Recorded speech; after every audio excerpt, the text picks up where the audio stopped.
God Level Farm Chapter 575 to Chapter 630. If the Ring 2 space could really absorb these small black particles, the benefits would be obvious.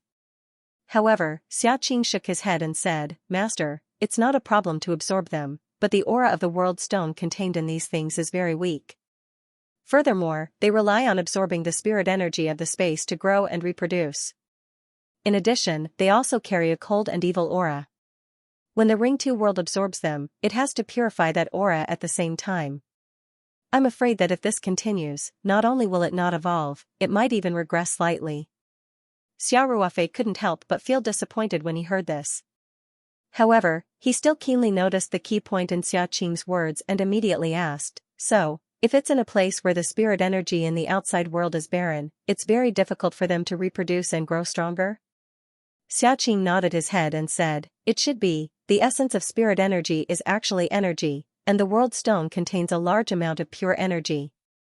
The reason why these small black particles can continue to reproduce is because they absorb energy, which is why they were able to grow in the ancient tomb, because the Yin Qi is also a type of energy, and it is also because of this that they became in their current state. Xiao Ruofei was relieved when he heard this. Although Xiao Ruofei was a little disappointed that the Ring 2 space couldn't absorb them, at least, even if a small amount of black particles were to escape from the ancient tomb, they wouldn't be able to cause any problems. Otherwise, these things were colorless, odorless, and formless. If a large amount of them gathered, they could even form a terrifying plague. Furthermore, Xiaoqing had said that the Ring 2 space could still absorb these black particles. However, there were no benefits after absorbing them. They might even cause slight damage. Therefore, Xiao Ruofei was even more relieved. Even if the black particles that escaped from the ancient tomb absorbed the spirit energy by chance and grew stronger, at least he could still absorb them through the Ring 2 space. It wouldn't cause a disaster. Xiaoqing continued, Master, the reason why these small black particles are attached to a person's body is actually to absorb the spirit energy in a person's body. This is also a type of energy. Xiao Ruofei nodded and said, I've checked. The patient's heart meridian of Hanshoing is the most seriously eroded. A large number of black particles are entrenched in this meridian. The heart meridian is the meridian with the most essence qi in the human body. Especially near the heart, it is the place where essence qi is the most exuberant. These black particles must be acting on instinct. Xiaoqing nodded and said, Master, you said that the person who was corroded fainted. It must be because of the loss of a large amount of essence qi in his body and the damage to his heart meridian. Xiao Ruofei listened to Xiaoqing's analysis and felt that it was very reasonable. He nodded and said, yes. The seriously ill patients have been in a coma for a long time, and their vital signs have gradually weakened until they die. Obviously, too much of their vital essence has been devoured, and they can no longer stay awake. What's more, the vital essence and qi and blood mentioned in traditional Chinese medicine can't be detected by Western medicine, and there are no specific indicators.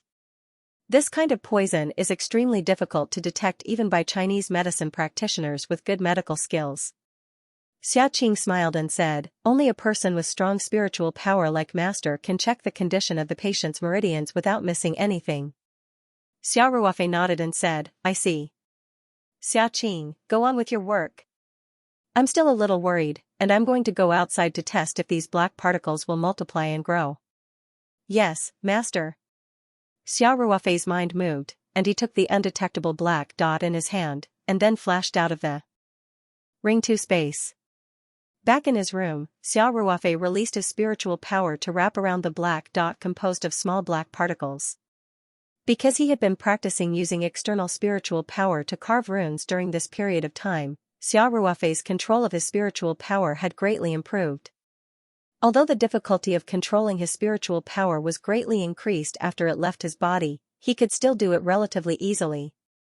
Xiao Ruofei slowly loosened the restraints, and separated about 10 small particles from the black dot. Then, he completely released the suppression on them, and only separated his spiritual power to monitor their situation. As for the remaining small particles, they were tightly wrapped by another strand of spiritual power that Xiao Ruofei separated.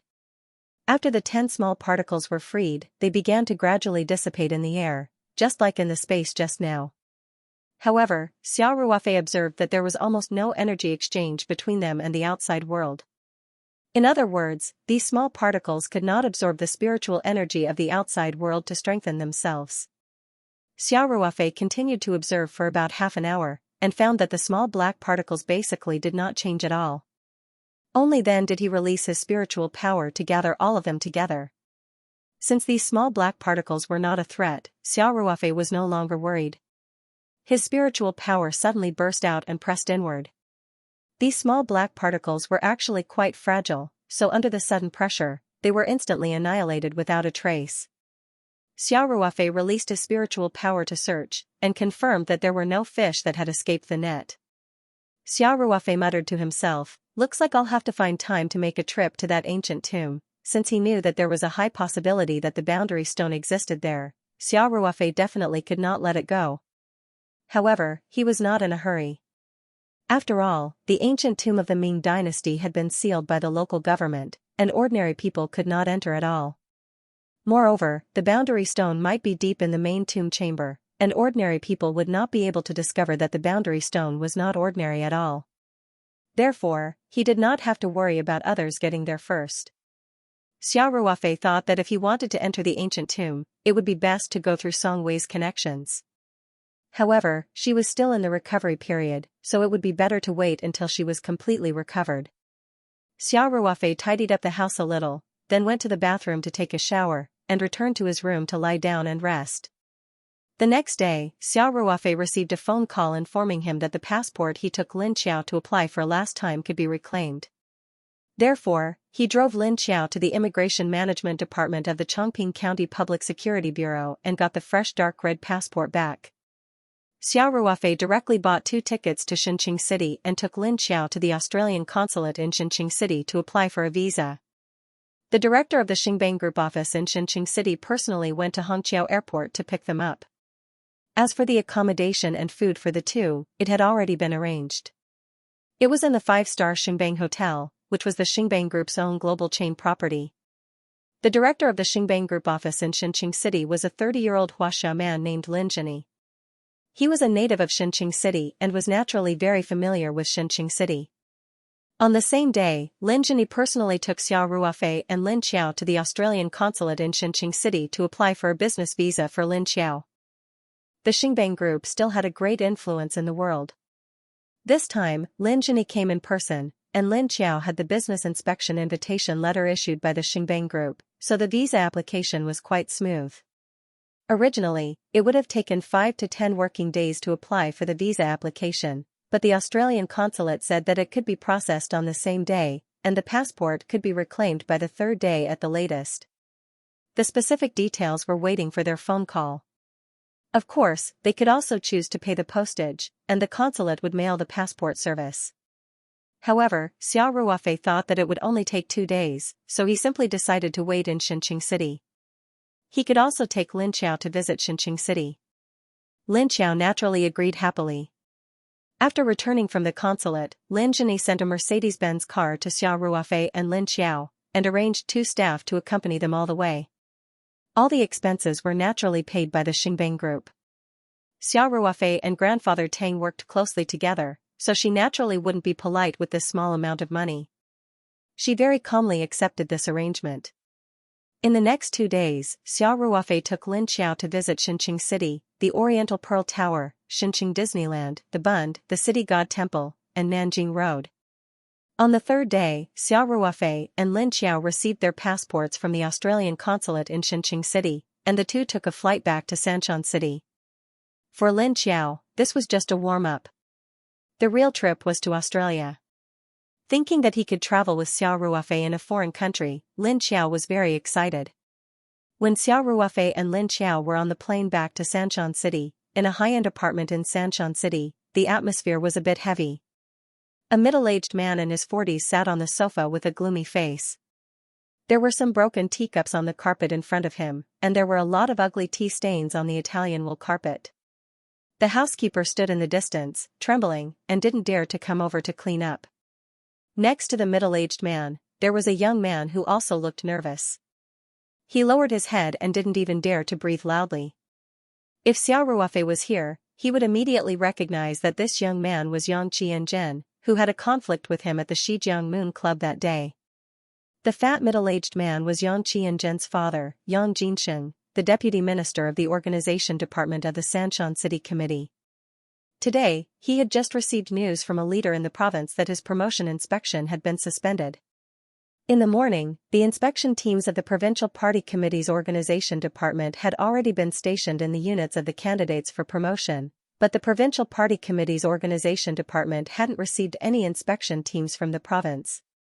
The organization inspection had been suspended, so it was very clear what this meant. When Yang Jinsheng heard this news, it was as if he had been struck by lightning. He immediately connected this strange change with the incident that his son, Yang Qianzhen, had reported to him a few days ago when he had timidly returned home. Yang Jinsheng also had the support of the leaders in the Provincial Party Committee. This promotion was supposed to be a matter of course, but now that this change had happened, there must have been an accident. The most likely accident was naturally the mysterious Mr. Xia, whom Yang Qianzhen had offended the other day. Therefore, Yang Jinsheng immediately called Yang Qianzhen back and scolded him to his face.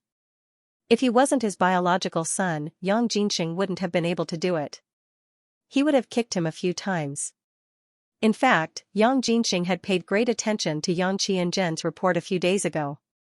After all, even Song Qiming's secretary, Chao Guangxi, was very polite to Xiao Ruofei. Especially since Song Qiming had just taken office. Yang Jinsheng didn't know him at all. Without knowing his temperament, Yang Jinsheng felt that he had to be more cautious. Therefore, the next day, Yang Jinsheng took the opportunity of the organization department delivering a document to Song Qiming's office. Then, he reported the recent work to Song Qiming. At that time, Yang Jinsheng felt that although Song Qiming's attitude was still very indifferent and not very enthusiastic, he didn't show any obvious disgust either. Even when he was reporting, Song Qiming listened very carefully. In the end, he expressed his approval of the organization department's recent work and gave a few instructions. This made Yang Jinsheng feel relieved. If Song Qiming really had a bad opinion of him, he definitely wouldn't have such an attitude. However, Yang Jinsheng didn't expect that just a few days later, bad news would come from the province. His organization's inspection was temporarily suspended. Moreover, the provincial leader vaguely said that it was the municipal committee secretary Song Qiming who had personally proposed it. In the end, the provincial party committee secretary Lin had made the final decision and agreed. This made Yang Jinsheng feel as if he had been struck by lightning. The only thing he could think of was the incident with his son, Yang Qianzhen. Yang Jinsheng never expected that it was actually just a fuse. Most of the cadres didn't know that the relationship between the two secretaries was closer than they had imagined. Regarding Yang Jinsheng's situation, first of all, Tian Huilan's attitude was reserved, so Song Qiming made up his mind. Under his father's murderous gaze, Yang Qianzhen lowered his head and recounted everything that had happened that day. Last time, he still had some reservations. He avoided the important parts and focused on the trivial parts. Today, he did not dare to hide anything. He recounted all the details that he could remember. When Yang Jinsheng heard this, he was so angry that his whole body trembled. He pointed at Yang Qianzhen and said, You unfilial son. You will only be satisfied if you kill me, right? In fact, he usually knew that his son was using his name outside, acting arrogantly and doing things in an unruly manner.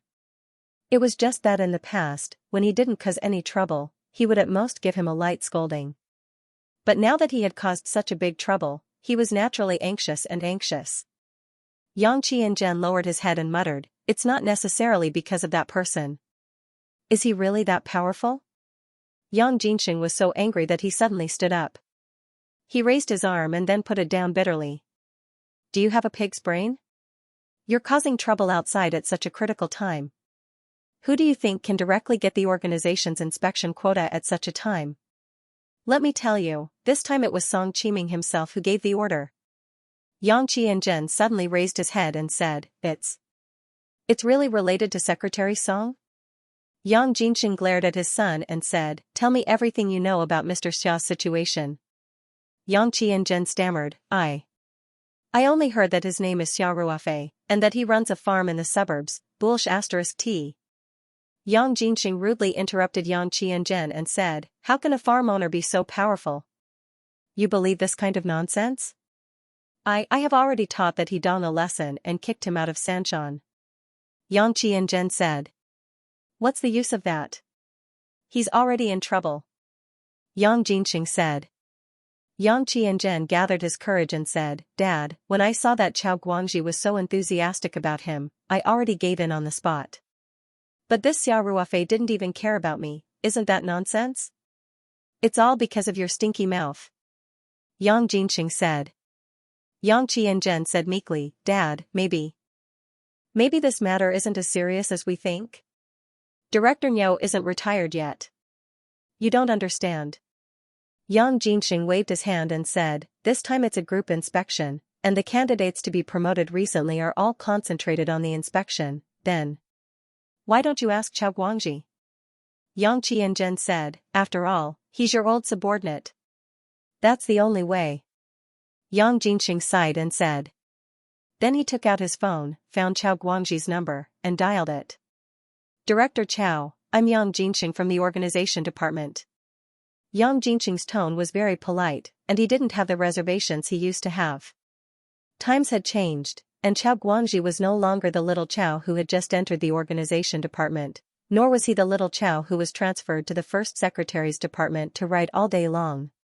He was now the secretary's personal secretary, and the most popular person in the municipal party committee. Moreover, Yang Jinxing still had a favor to ask today. When Chao Guangji saw that it was Yang Jinxing's number, he hesitated before answering the phone. He said in a neither servile nor overbearing manner, "Hello, Director Yang. Do you have any instructions?" "My great Director Chao. I wouldn't dare to instruct you." Yang Jinxing said with a smile, "There's something I want to ask you." "Director Yang, please go ahead," Chao Guangji said. His attitude was very appropriate, but there was a kind of alienation that kept people thousands of miles away. Yang Jinxing knew the reason, but he couldn't care less now. He asked with a smile, "Director Chao, a few days ago, my Jianren had a little quarrel with your friend in Zhejianjiu, and I've already severely criticized him. I want to ask you to help me ask Mr. Xia to come out for a meal and give us a chance to apologize in person." Chao Guangji said indifferently, "Director Yang, you're too serious. It's just a small quarrel between young people. Mr. Xia didn't take it to heart, so there's no need to apologize." Chao Guangji was also cursing in his heart. Only an idiot would help you at a time like this. Even the secretary had been alarmed, so how could this matter be settled peacefully? "Back then, your son was so arrogant and domineering, but now that he's in trouble, you want to admit defeat?" Yang Jinxing quickly said, Yes, Jianren's attitude that day was really bad, Director Yang." Chao Guangji didn't wait for Yang Jinxing to finish and interrupted him. "Mr. Xia has already made his stance clear on this matter, so I'm afraid I can't help much. Do you have any other instructions? The secretary has a document that he needs urgently." "Oh, then you're busy. Sorry to bother you." Yang Jinxing said sadly. After hanging up the phone, he frowned. Yang Qianzhen, who was next to him, quickly asked, "Dad, what did Chao Guangji say?" "He didn't say anything at all. He didn't want to help at all," Yang Jinxing said, shaking his head. "He's too much," Yang Qianzhen said angrily. "When he was in the organization department, he was very respectful when he saw you. Things are different now, don't you understand?" Yang Jinxing said angrily. "He helped out because of kindness. If he didn't help, no one could say anything. Then what should we do?" Yang Qianzhen was a little out of his wits. Yang Jinxing sighed and leaned on the sofa. After a while, he said in a low voice, "Didn't you just say that Mr. Zheng from Zhejianjiu is also very close to Mr. Xia? You can ask someone to ask him about it.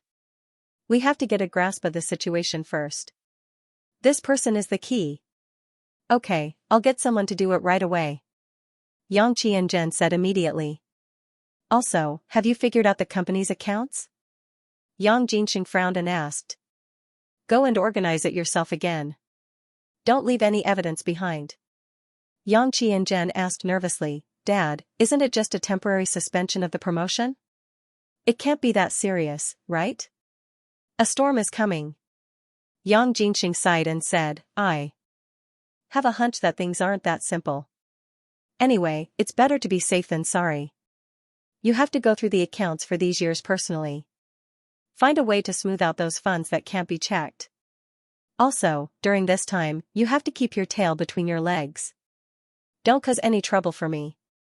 Yang Qianzhen quickly said, got it, go. Hurry up and find out the situation. Yang Jinxing said, waving his hand dispiritedly. His figure sitting on the sofa looked like he had aged a lot. Xiao Ruofei didn't know that the conflict that day had caused so many chain reactions. After he and Lin Xiao returned to the farm, they began to prepare for the trip to Australia. Although Lin Xiao hadn't received the admission letter yet, it was basically set in stone. As a high school graduation trip as a reward, if it was cashed in early, there would be more time to play. In fact, there wasn't much to prepare. Xiao Ruofei just checked the tickets online and booked the earliest direct flight to Sydney, Australia.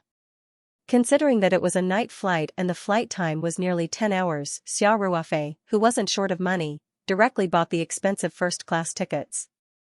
2 tickets cost nearly 40,000 yuan. This flight was specially selected by Xiao Ruofei. It was the same flight as the last time he went to Australia. Because there was only one direct flight to Xianxia City every 2 days, it took the least time to get there. The other flights had to stop at Xianxia City, and the longest one took nearly 24 hours. The earliest flight took off at about 10 o'clock in the evening the next day. It arrived in Sydney at about 9 o'clock in the morning local time. The flight took 9.5 hours.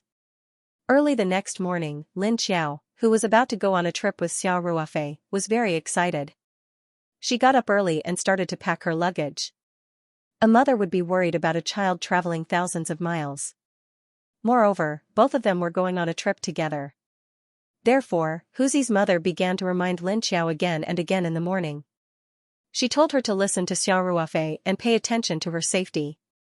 Xiao Ruofei spent the entire day listening to Lin Xiao's excited plans for the trip and Huzi's mother's tireless reminders. If Xiao Ruofei went out alone, he didn't need to bring any luggage. His daily necessities and clothes were all prepared in the Ring 2 space.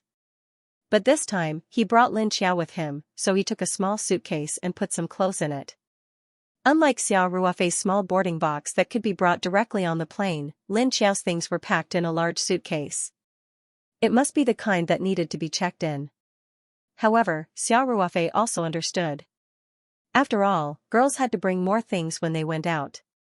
Moreover, Australia was in the southern hemisphere, and the season was the opposite of Huaxia. July and August were winter in Australia, so Lin Xiao must bring a lot of warm clothes.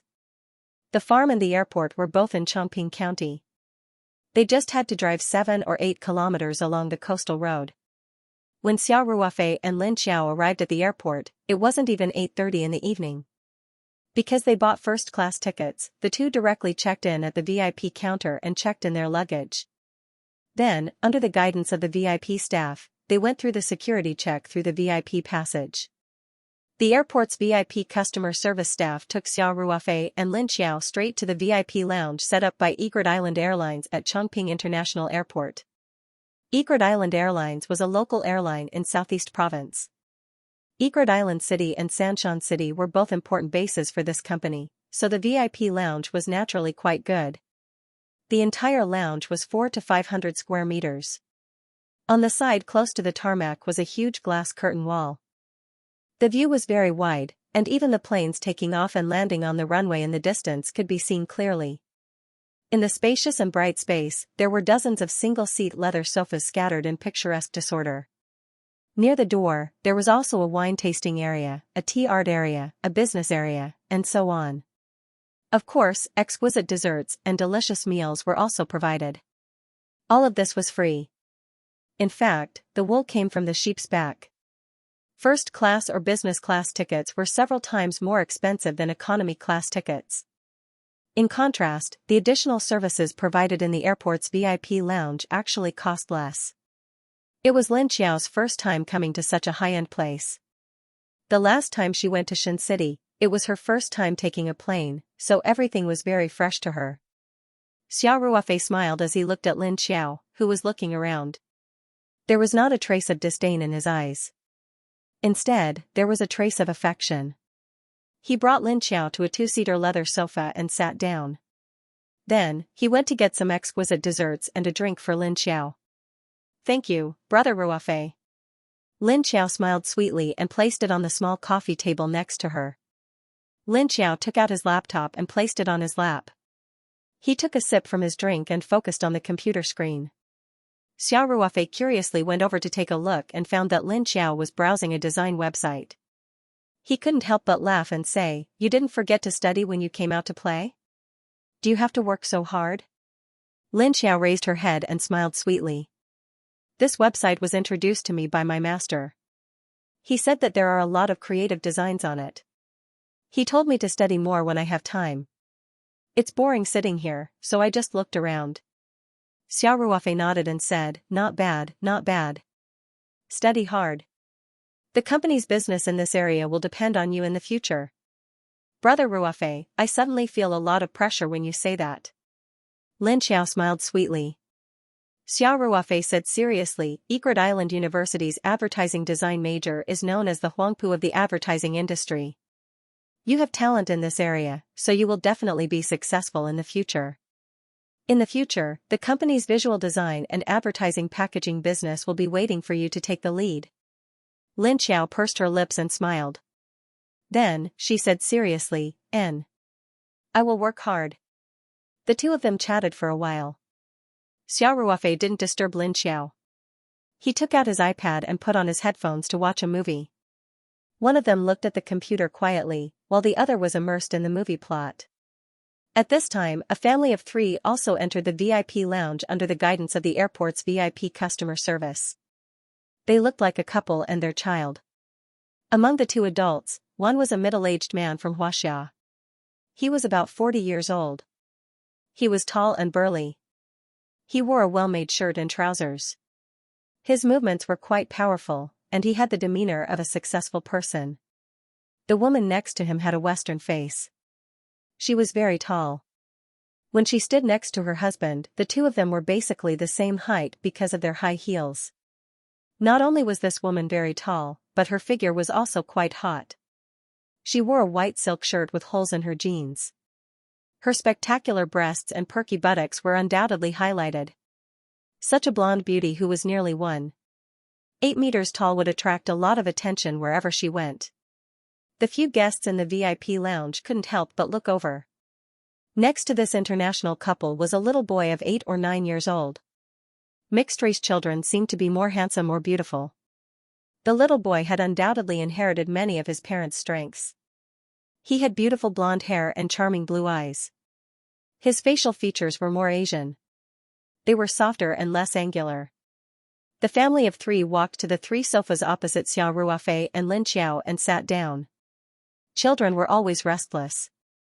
After a while, he couldn't sit still anymore. He took out a small remote control car from his bag and played with it. When the family of 3 came in, Xiao Ruofei also raised her head to take a look. Naturally, she was also secretly amazed by the beauty of the Western woman. However, it was impolite to stare at other people's wives. Xiao Ruofei quickly looked away and continued watching the movie. The little boy happily played with his favorite toy. The lounge was covered with thick carpets. The international couple wasn't worried that the child would fall and hurt himself.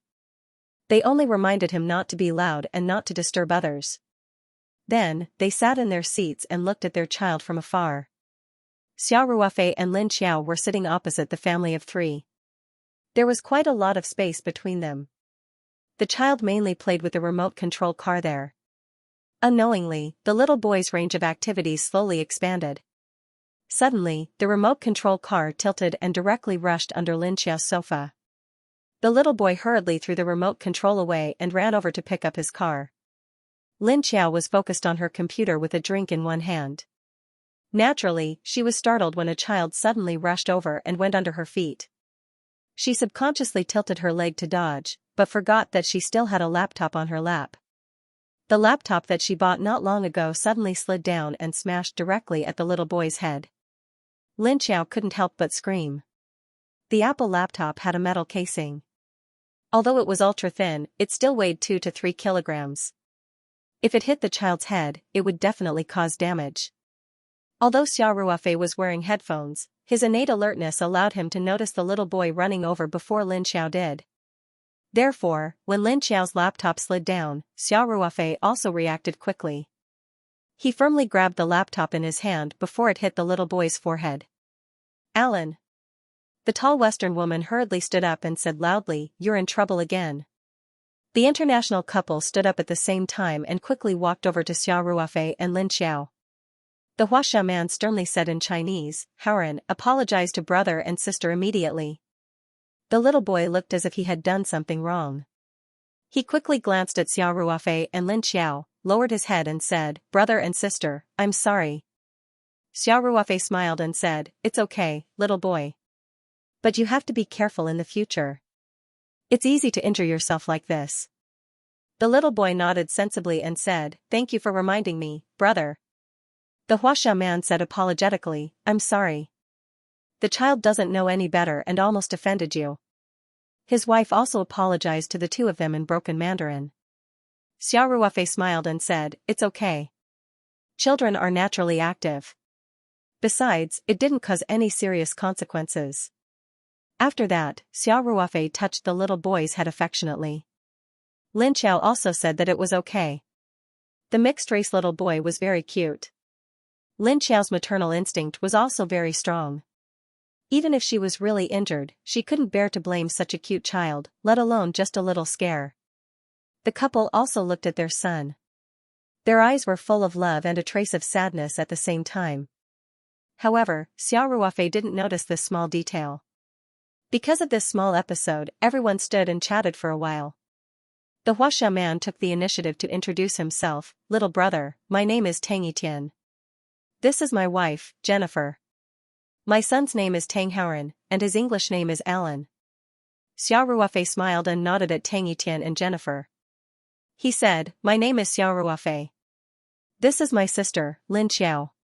We're traveling to Australia." "You're going to Australia too? The 9:45 flight to Sydney?" Tang Yitian asked, a little surprised. Xiao Ruofei nodded and said, "Are you going to Australia too?" "Yes, what a coincidence." Tang Yitian smiled and said, "My family lives in Sydney. Little brother, after you arrive in Australia, you're welcome to visit our house. Jennifer's cooking is very good." Tang Yitian took out a business card from his pocket and handed it to Xiao Ruofei. "This is my business card." Xiao Ruofei took the business card and nodded. "Okay, I'll definitely visit you guys if I have the chance." At this time, Lin Xiao, who had been squatting and playing with little Hauran, seemed to suddenly realize something. She raised her head and looked at Jennifer. Then, a look of surprise appeared on her face. Lin Xiao said excitedly, You're Jennifer." Xiao Ruofei looked at Lin Xiao strangely and said, "Xiao, do you know Ms. Jennifer?" Xiao Ruofei felt a little strange. Tang Yitian introduced his wife's name just now, and Lin Xiao just nodded politely. Why did she suddenly become so excited? A female celebrity? Xiao Ruofei couldn't help but look at Jennifer. He smiled bitterly and said, "I don't really read the entertainment news." At this time, Tang Yitian laughed and said, "Young lady, it seems that your eyes are quite sharp." Jennifer, who was next to Tang Yitian, also took off her big sunglasses and smiled at Lin Xiao. Lin Xiao couldn't help but cover her mouth. She exclaimed in surprise, "You really are Jennifer." "Oh my god." Xiao Ruofei quickly said, "Xiao, lower your voice." This was because Xiao Ruofei had already seen a few tourists looking over.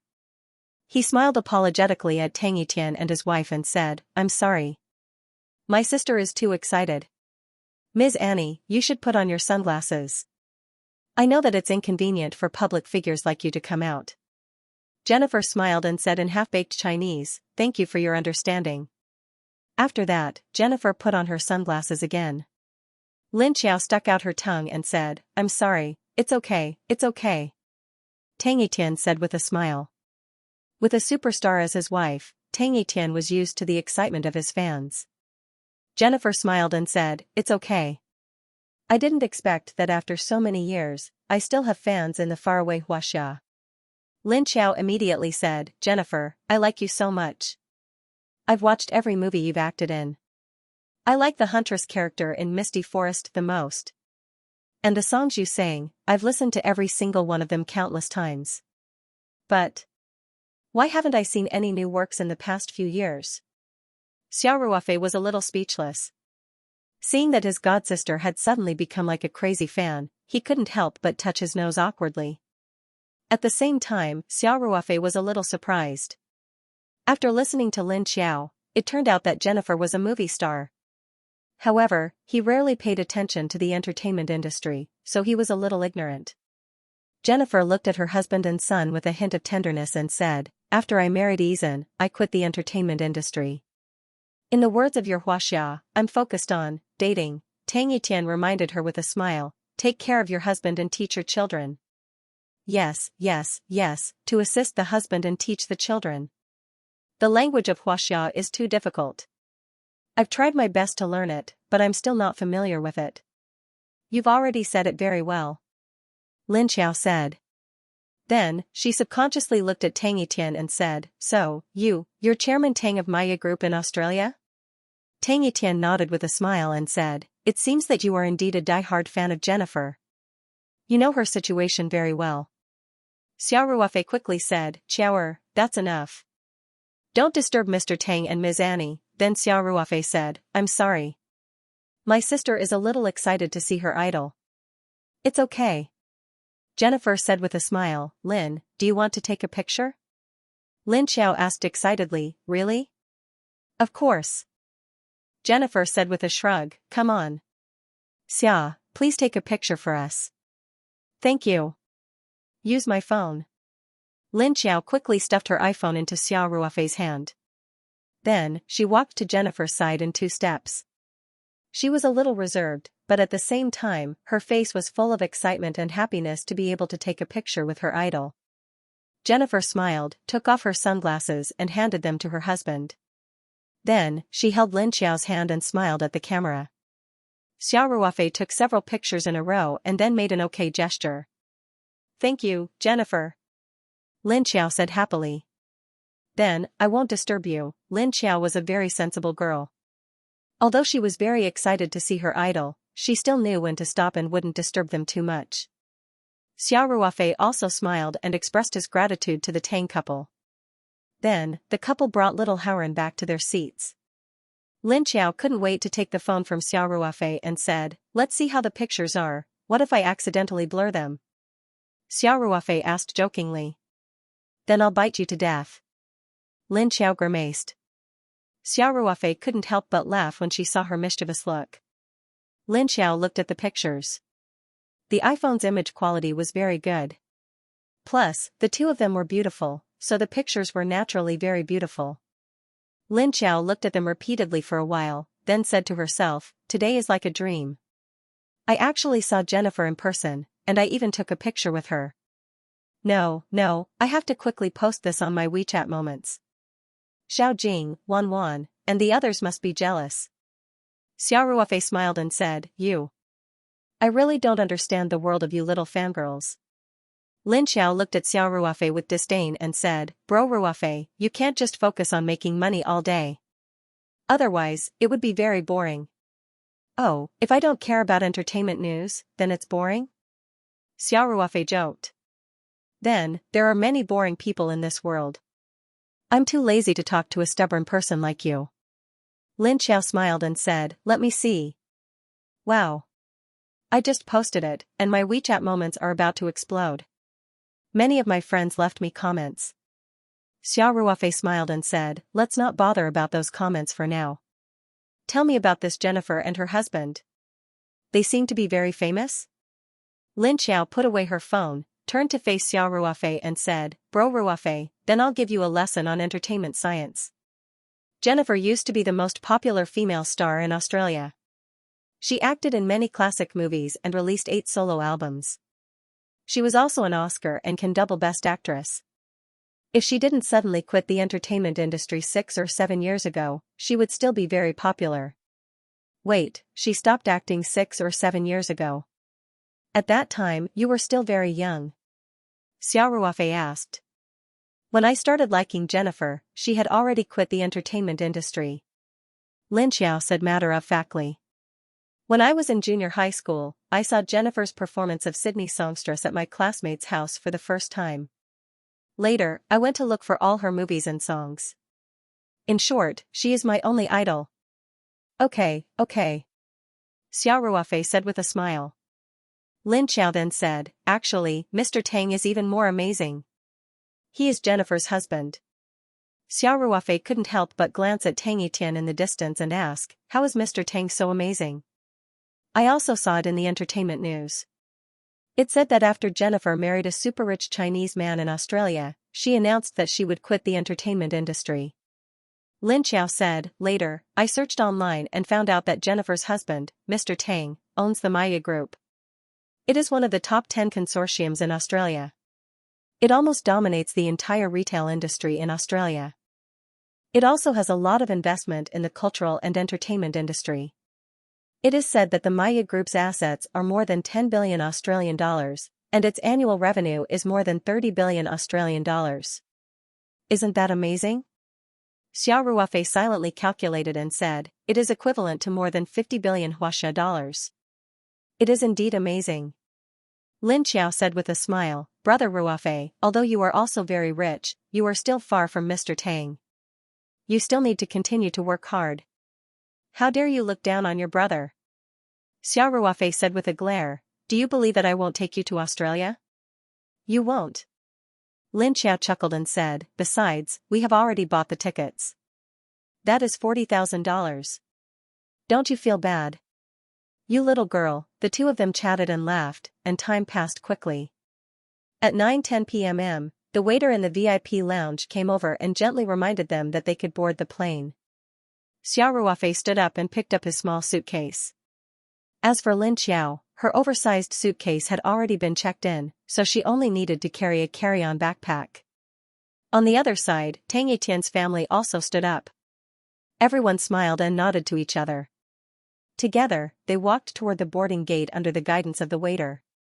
A wide-bodied Boeing 787 jumbo plane was quietly parked in front of the terminal. Xiao Ruofei and the others boarded the plane through the covered bridge. The chief flight attendant greeted the first-class passengers with a smile at the cabin door. Under the guidance of a beautiful first-class flight attendant, everyone quickly found their seats. After boarding the plane, Xiao Ruofei found out that Tang Yitian was sitting in business class. The first-class cabin had a total of 4 seats. 2 of them were near the porthole, and the other 2 were close to each other in the middle. They were separated from the porthole seats by an aisle. Xiao Ruofei and Lin Xiao booked the first-class cabin, so there were only 2 seats left in the first-class cabin. Tang Yitian reserved these 2 seats for his wife and child, and he chose the business-class cabin. Xiao Ruofei guessed that Tang Yitian's family must be in a hurry to get back to Australia, so they booked the tickets at the last minute. This was because they must have booked the tickets later than him. Otherwise, Tang Yitian would definitely have booked 3 first-class seats. Moreover, a tycoon like Tang Yitian must have a private jet. If he wasn't in a hurry, he wouldn't take a civil flight. If a private jet flew back from Australia, the whole journey would definitely take longer than a direct flight.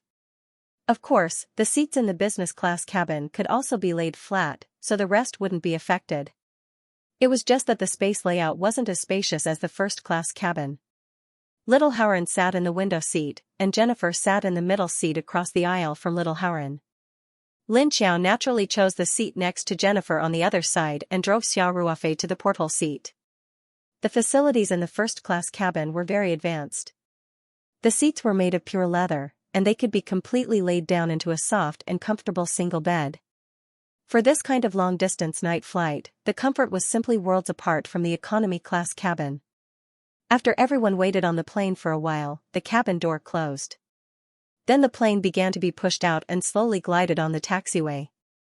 After a while, the Boeing 787 Jumbo arrived at the end of the runway.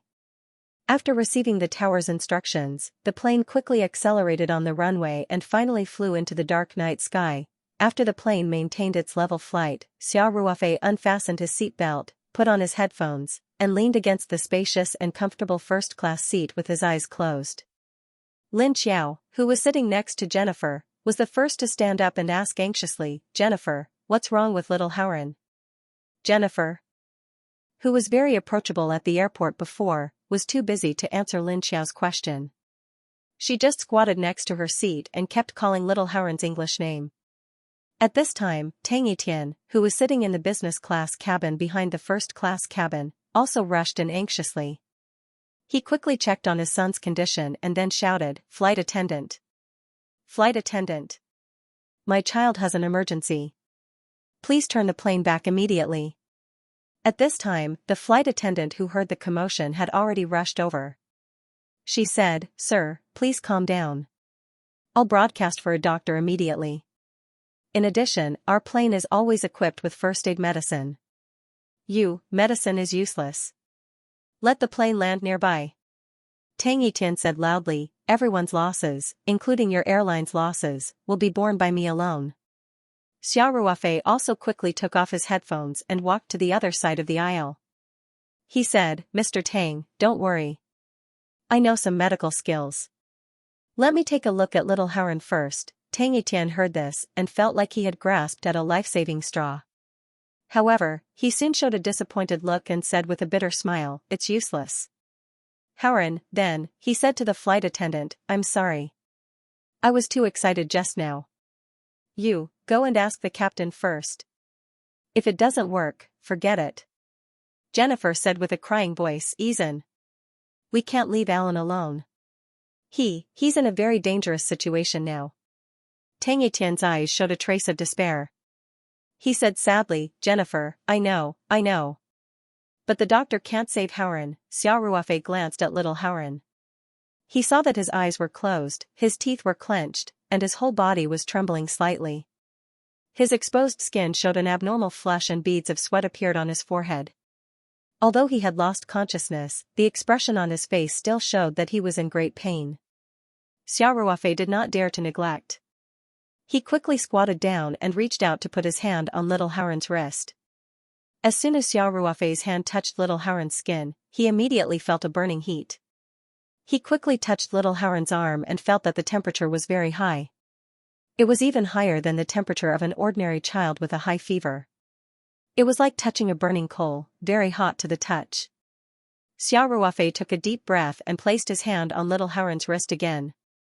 Then, without any hesitation, he released his powerful spiritual energy. The accuracy of a normal pulse reading method was not high, and Xiao Ruofei's medical skills had not reached this level. Only by using spiritual energy to directly examine the meridians could he find the cause of the illness in the shortest time possible. However, when Xiao Ruofei's psychic power entered little Haoren's meridians, he immediately felt a blockage. It was as if he had entered a thick layer of grease, and it was very difficult to continue forward.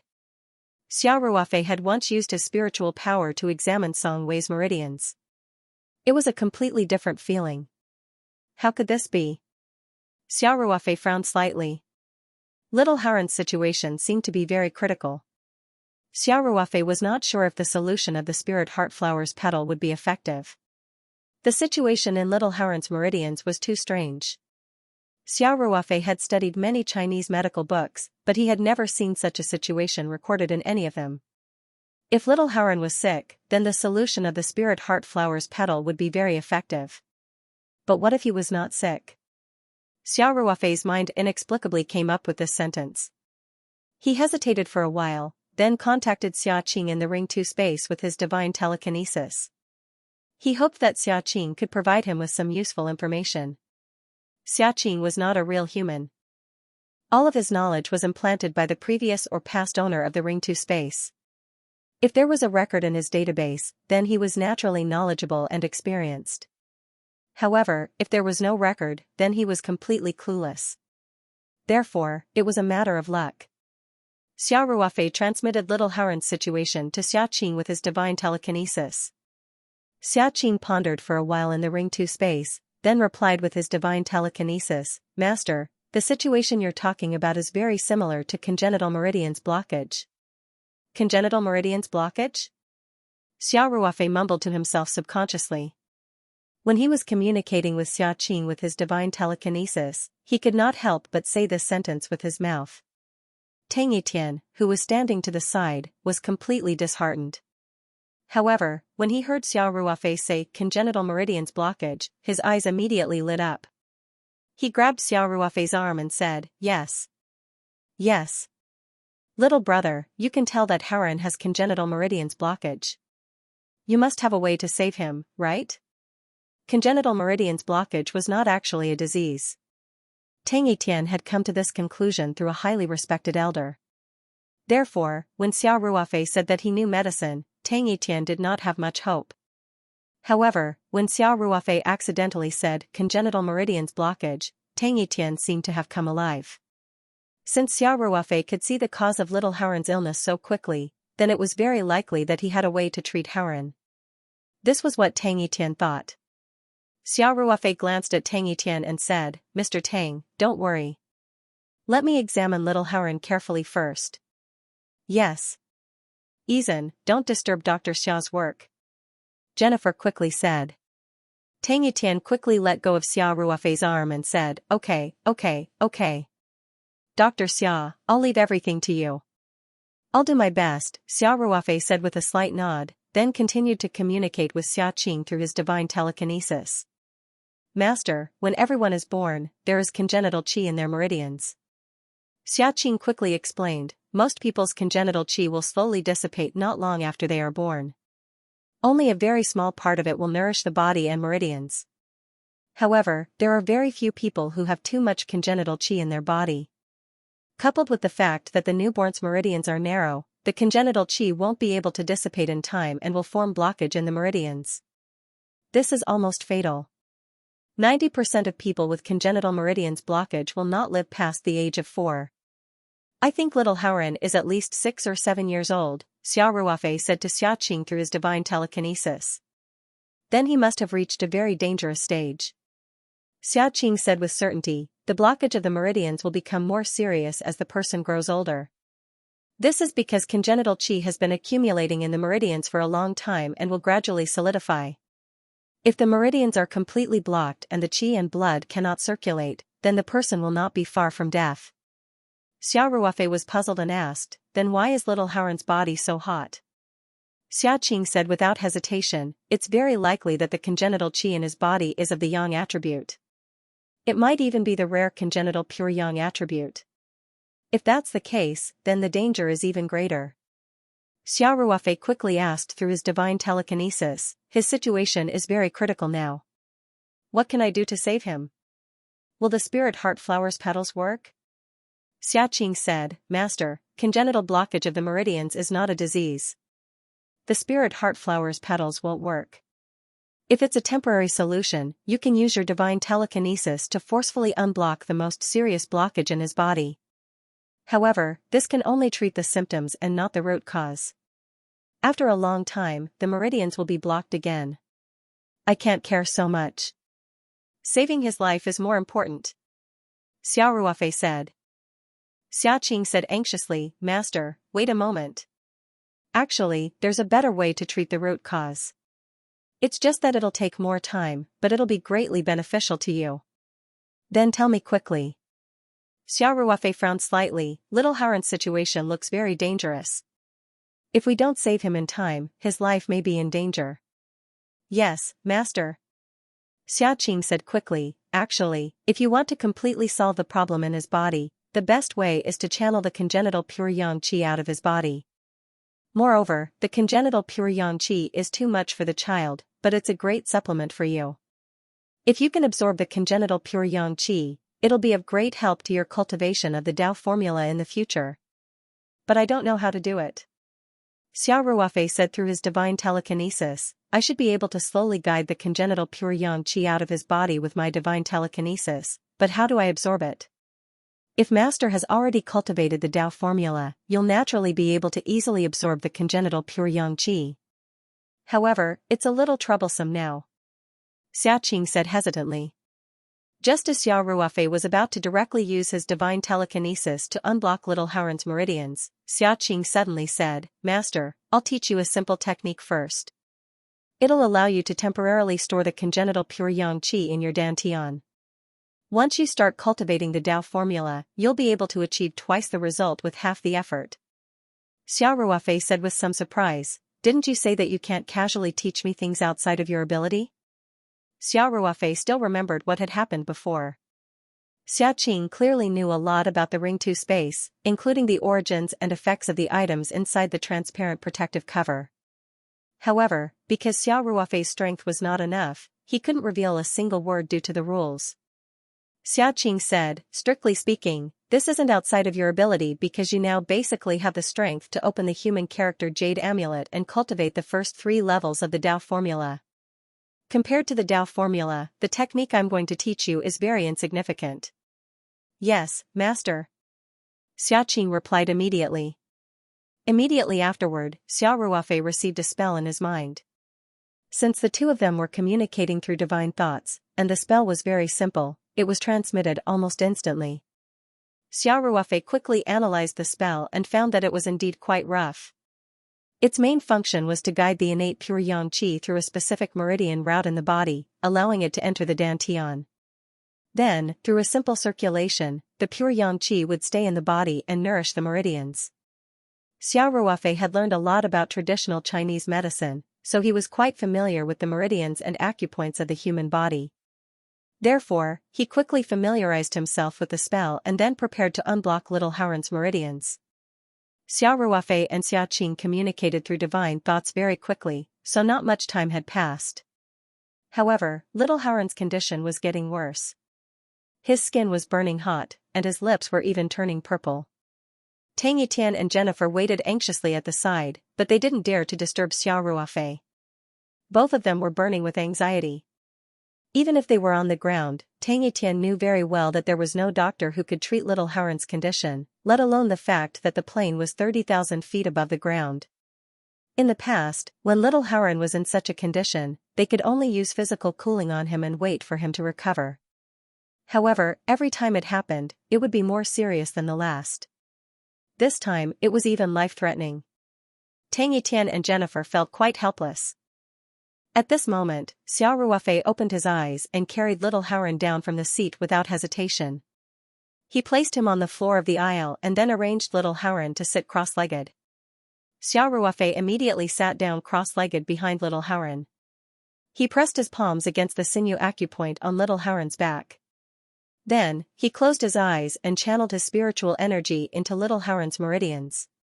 Lin Xiao, Tang Yitian, and his wife were all watching nervously. Tang Yitian's eyes flashed with a glimmer of hope.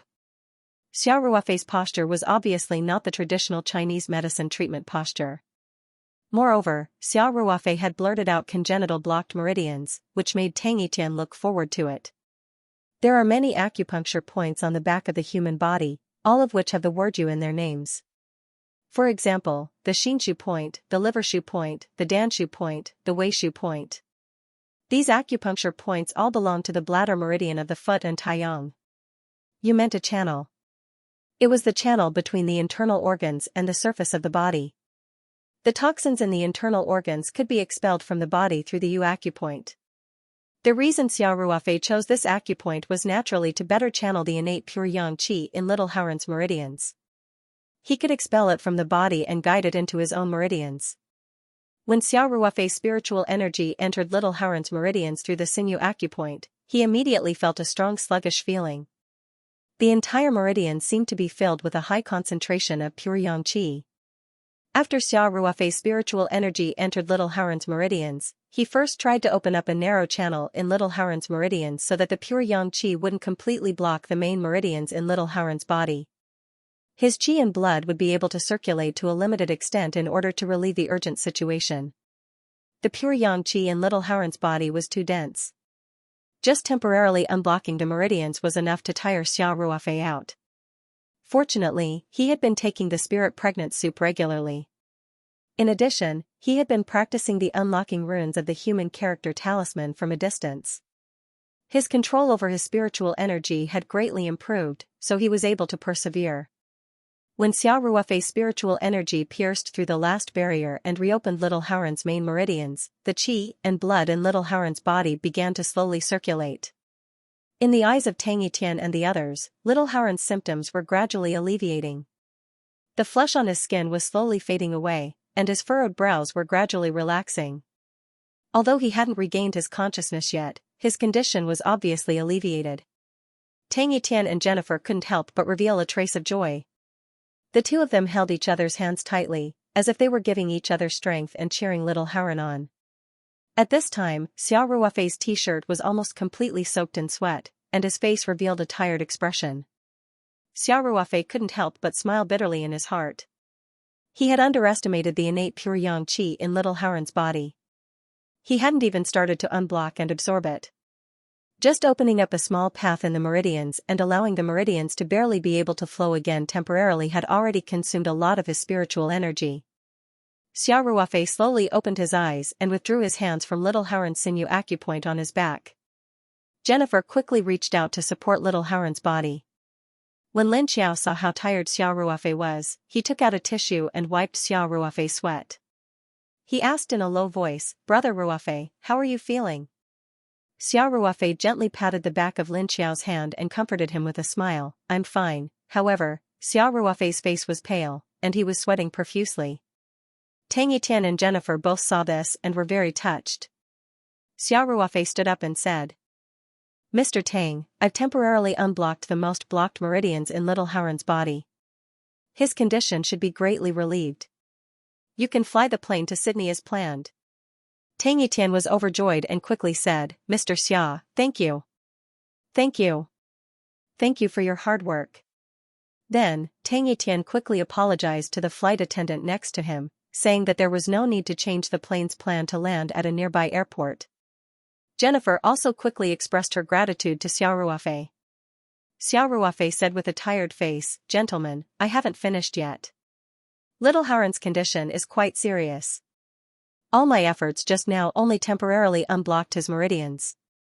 It's just treating the symptoms but not the root cause. And I estimate that his meridians will be blocked again in an hour or two at most." Little Haran's condition was a gradual process. Tang Yitian believed that he had invited many famous doctors to treat him since his symptoms were discovered when he was very young. However, the innate pure yang qi in his body was still blocking up little by little. Rome wasn't built in a day. This time, his illness on the plane was actually the result of the accumulation of pure yang qi in his body for many years. Xiao Ruofei used his spiritual force to forcibly open a narrow channel for his qi and blood to circulate, but in fact, the pure yang qi in his body didn't decrease, so these channels would soon be blocked again. Tang Yitian and Jennifer's faces couldn't help but change slightly when they heard this. Jennifer couldn't help but cover her mouth and sob helplessly. Xiao Ruofei was so tired that he looked like he had just been fished out of the water, but he could only buy little Haran half an hour.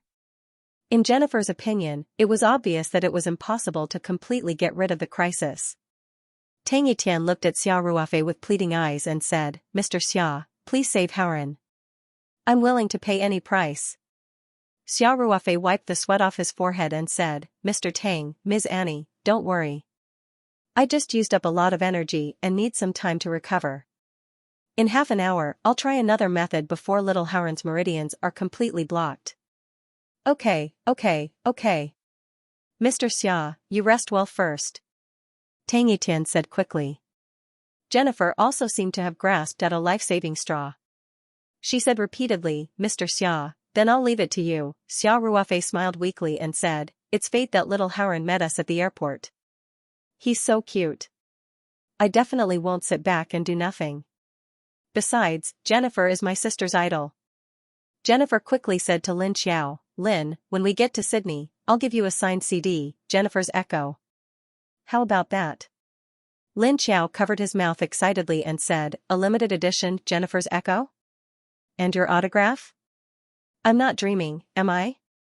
As a hardcore fan of Jennifer, Lin Xiao naturally knew about this famous album. After Jennifer announced her retirement from the entertainment industry, Tang Yitian's entertainment company formed the most powerful team and carefully selected 10 of the most classic songs in Jennifer's career. Then, Jennifer reinterpreted them. Some of these songs were famous songs when Jennifer first debuted. After years of precipitation, Jennifer's reinterpretation appeared to have a different flavor.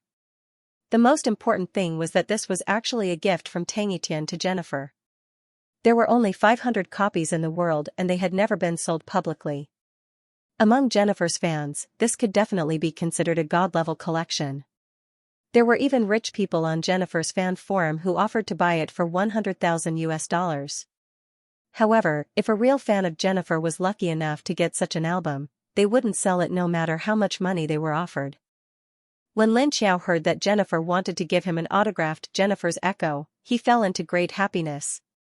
It was as if he was dreaming. Xiao Ruofei looked at Lin Xiao with some amusement. He thought to himself, is this the legendary fangirl? As long as he could really save little Howren, Jennifer would agree without hesitation even if he asked her to hold a concert for Lin Xiao alone, let alone an album. However, Xiao Ruofei didn't care about Lin Xiao. He doted on his sister very much. As long as Lin Xiao liked her, it was fine. Xiao Ruofei returned to his seat and reached into his bag. He took out a mineral water bottle filled with dark brown medicine. This was the spirit pregnancy soup that Xiao Ruofei had asked Xia Qing to brew in the space through his divine telekinesis voice transmission. He had secretly calculated the time. Today was just the right day to consume the spirit pregnancy soup. Therefore, after clearing little Howren's meridians, he immediately used his divine telekinesis voice transmission to ask Xia Qing to brew a portion of the soup in the Ring 2 space and store it in a mineral water bottle. As the flow of time in the primordial realm was 30 times faster than the outside world, Xia Qing had already prepared the spirit pregnancy soup in the space by the time Xiao Ruofei spoke to Tang Yitian and the others for a while. Xiao Ruofei had reached into his bag to deceive others. In fact, he had taken the spirit pregnancy soup out of the space. Consuming the spirit pregnancy soup now would not only speed up the recovery of one's mental strength, but it would also increase one's mental strength to a certain extent. Although the spirit pregnant soup was no longer as effective as it had been in the beginning, it was still a drop in the bucket. Perhaps it would play a key role in guiding little Howren's absorption of pure yang qi. Xiao Ruofei opened the bottle cap and gulped down the spirit pregnancy soup in a few mouthfuls. Then, he sat in his seat and closed his eyes to recuperate.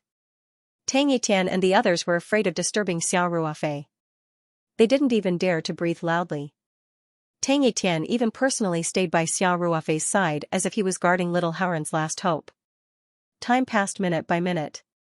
The cabin was silent. Only the sound of the plane's engine could still be heard despite the layers of noise suppression. About half an hour later, Xiao Ruofei finally finished absorbing the medicinal properties of the soup of spirit pregnancy. His depleted spiritual power had also been completely restored, and there was even a slight improvement. Jennifer hurriedly carried little Howren to the seat beside Xiao Ruofei. Xiao Ruofei took the child from her and placed him on the aisle of the cabin, sitting cross-legged. Xiao Ruofei sat cross-legged behind little Howren and skillfully pressed his hands against the sinew acupoint on little Howren's back. Xiao Ruofei's mental energy flowed out of his body and entered little Howren's meridians through the sinew acupoint. He quickly checked the meridians that he had just cleared and found that they were indeed showing signs of being blocked again. Xiao Ruofei did not dare to delay and quickly followed the method that Xia Qing taught him. He no longer forcefully cleared the meridians but controlled his mental energy to wrap wisps of pure yang qi into the taiyang bladder meridian of the foot and finally out of the sinew acupoint.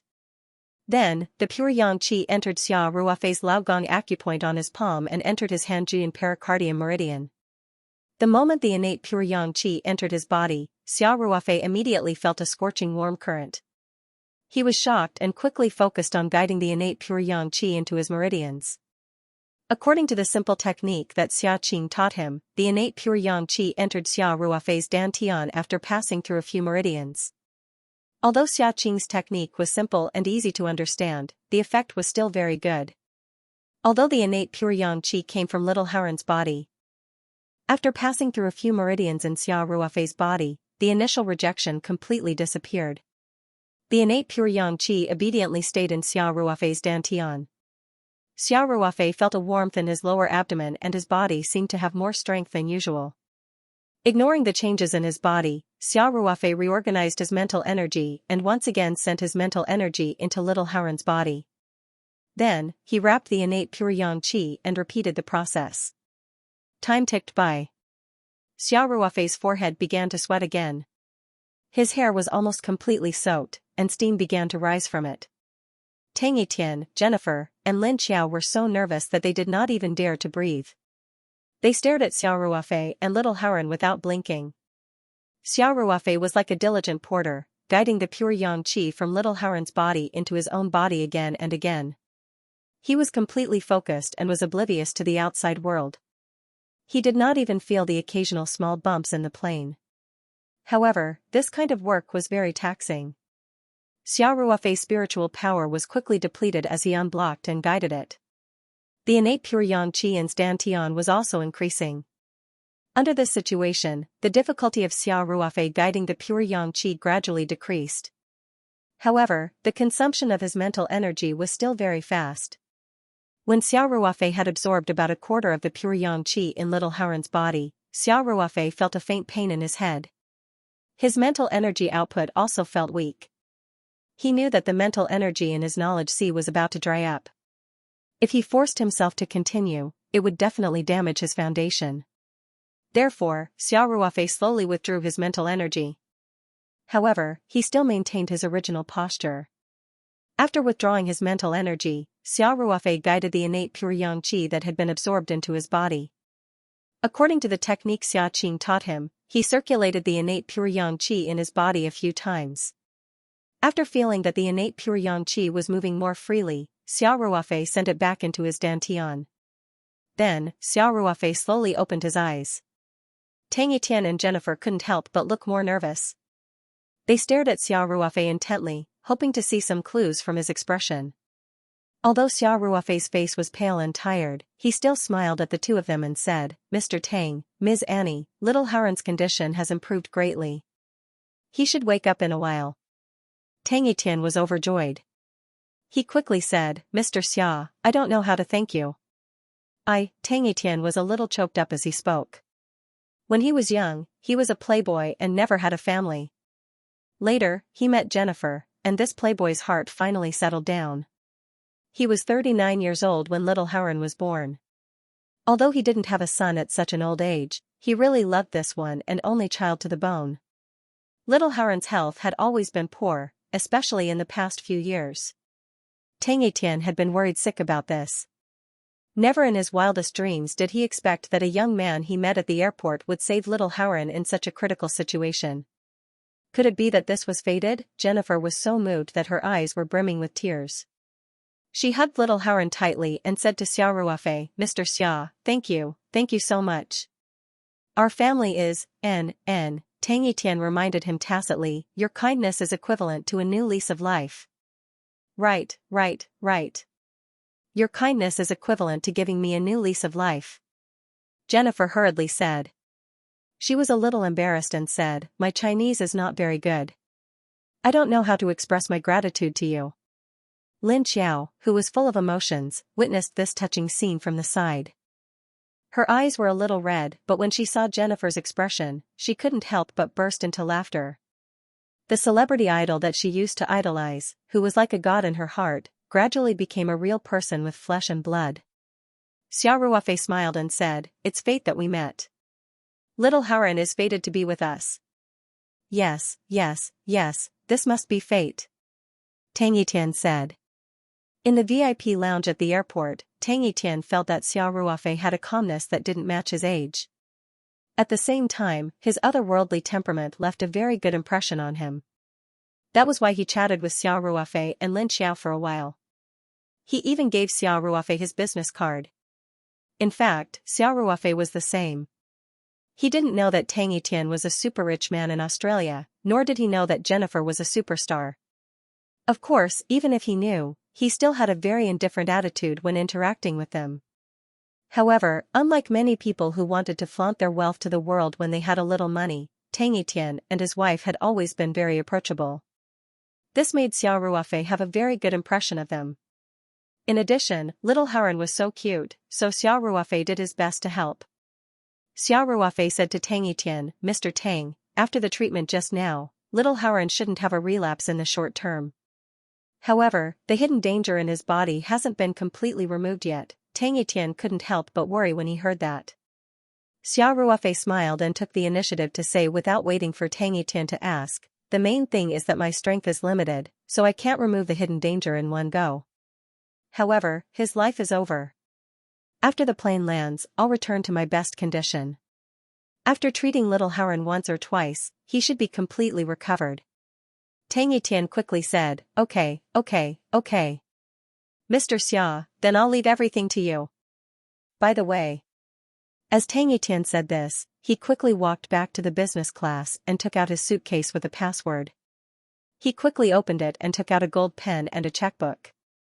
Xia Ruofei quickly said, Mr. Tang, what are you doing? Before Xia Ruofei could finish speaking, Tang Etian had already signed a cash check and handed it to Xia Ruofei. Tang Etian said sincerely, Mr. Xia, compared to your great kindness, I know it's really tacky to talk about money. However, you worked so hard to treat Haren that you almost collapsed. This is just a small token of my appreciation. You can use it to buy some tonics to nourish your body. I'll thank you greatly in the future. Xia Ruofei didn't reach out to take the check. He just glanced at it and said with a smile, Mr. Tang, this small token of your appreciation is a little scary. What kind of tonic is worth 10 million US dollars? When Lin Xiao heard that it was 10 million US dollars, she couldn't help but exclaim. Then, she quickly covered her mouth. Although she was a qualified fan, she knew that Jennifer's husband was a super rich man, but that was only on the internet. When she saw Tang Etian casually sign a check for 10 million US dollars to thank Xia Ruofei, the real shock was quite intense. Tang Etian said seriously, compared to Haren's life, let alone 10 million US dollars, even 100 million or a billion US dollars is nothing. This is really just a small token of my appreciation. Mr. Xia, please accept it. Jennifer also said, yes, Mr. Xia, please give us a chance to express our gratitude. Xia Ruofei also said seriously, Mr. Tang, Ms. Annie, I didn't treat little Haren for the consultation fee. And this sum of money is too much. A gentleman loves money, but he gets it in a proper way. I can't accept this money. Xia Ruofei was a man of principle. Last time, when Ma Xiong of the Hengfeng group gave him the consultation fee, he refused it several times. But this time, on the one hand, he took the initiative to treat little Haren, and on the other hand, he could also gain great benefits through this treatment. So in this case, Xia Ruofei wouldn't accept the consultation fee no matter what. Xia Ruofei's words made Tang Etian and Jennifer respect him. Lin Xiao's beautiful eyes were also rippling with extraordinary splendor. She couldn't help but look at Xia Ruofei. Her eyes were full of admiration, and at the same time, there was a trace of a different kind of emotion. Tang Etian smiled bitterly and said, Mr. Xia, I, Tang Etian, have never taken back what I've given out. But you're also Haren's savior. Xia Ruofei said with a smile, Mr. Tang, why don't you donate this money to a charity organization? Doing more good deeds is also accumulating merit for little Haren. Tang Etian's eyes lit up and said, good idea. Mr. Xia, after we get off the plane, I'll donate this money in your name to a charity organization in Huaxia. Xia Ruofei was stunned for a moment, then quickly waved his hand and said, no. How can you use my name to donate your money? It's the same. Tang Etian said with a smile. This way, not only will you accumulate merit for Haren, but also for Mr. Xia. It's settled then. Izan's idea is good. Jennifer also smiled and gave him a thumbs up.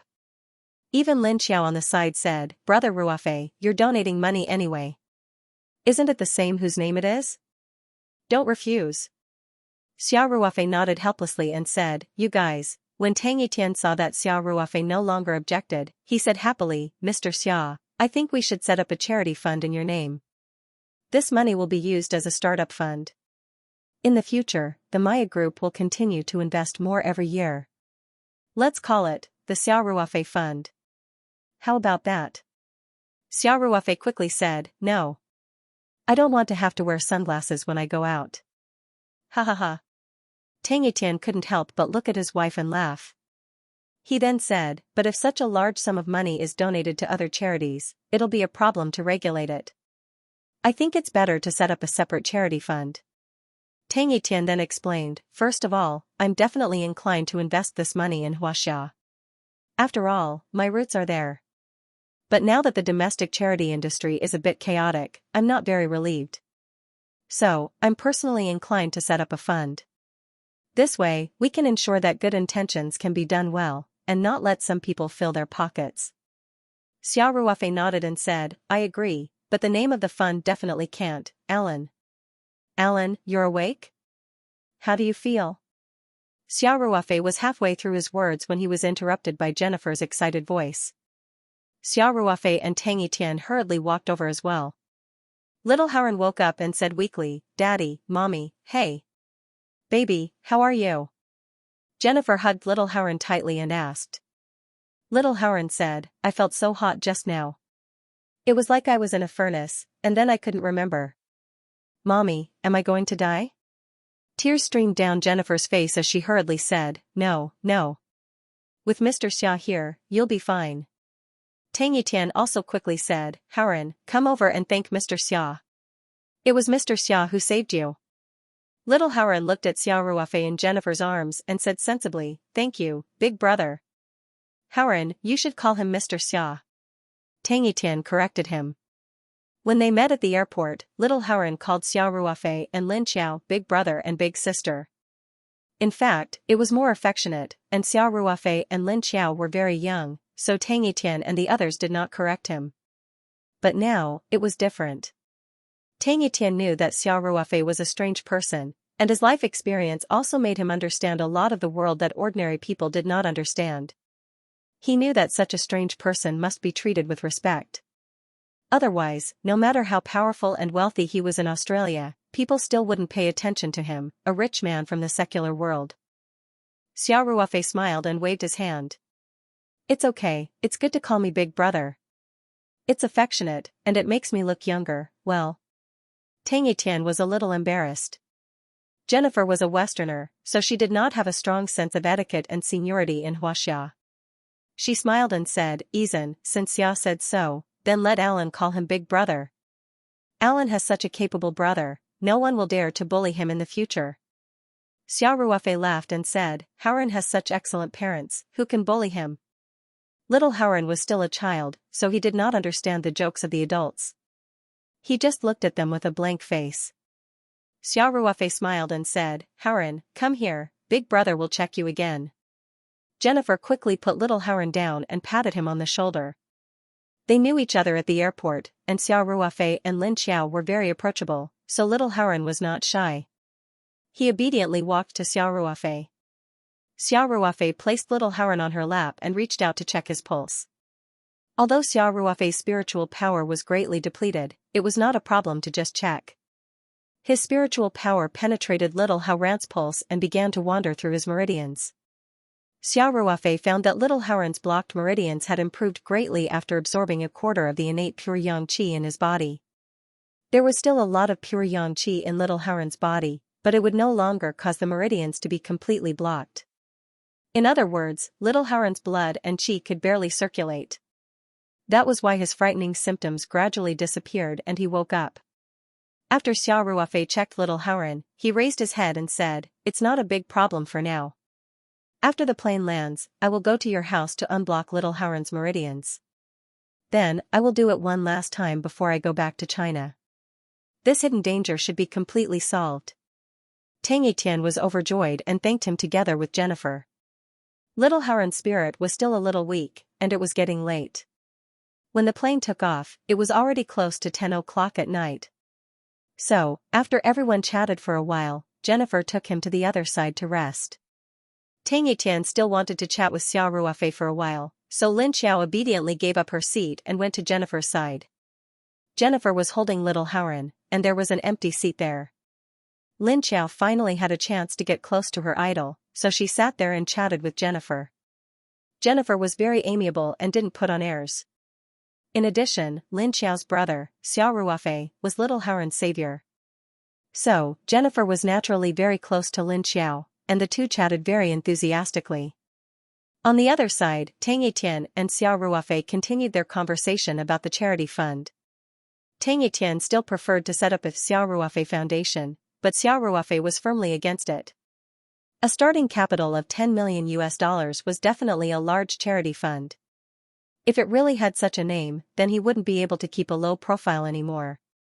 Xiao Ruofei pondered for a while, then said, Mr. Tang, I appreciate your kindness, but I think it's better if we both take a step back and name the new fund after my company. Oh?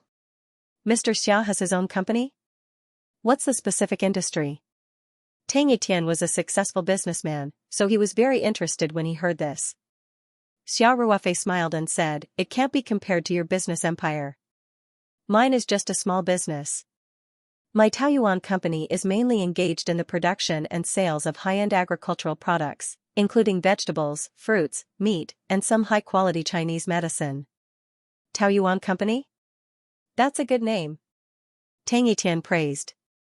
Then, this charity fund will be called Taoyuan Foundation.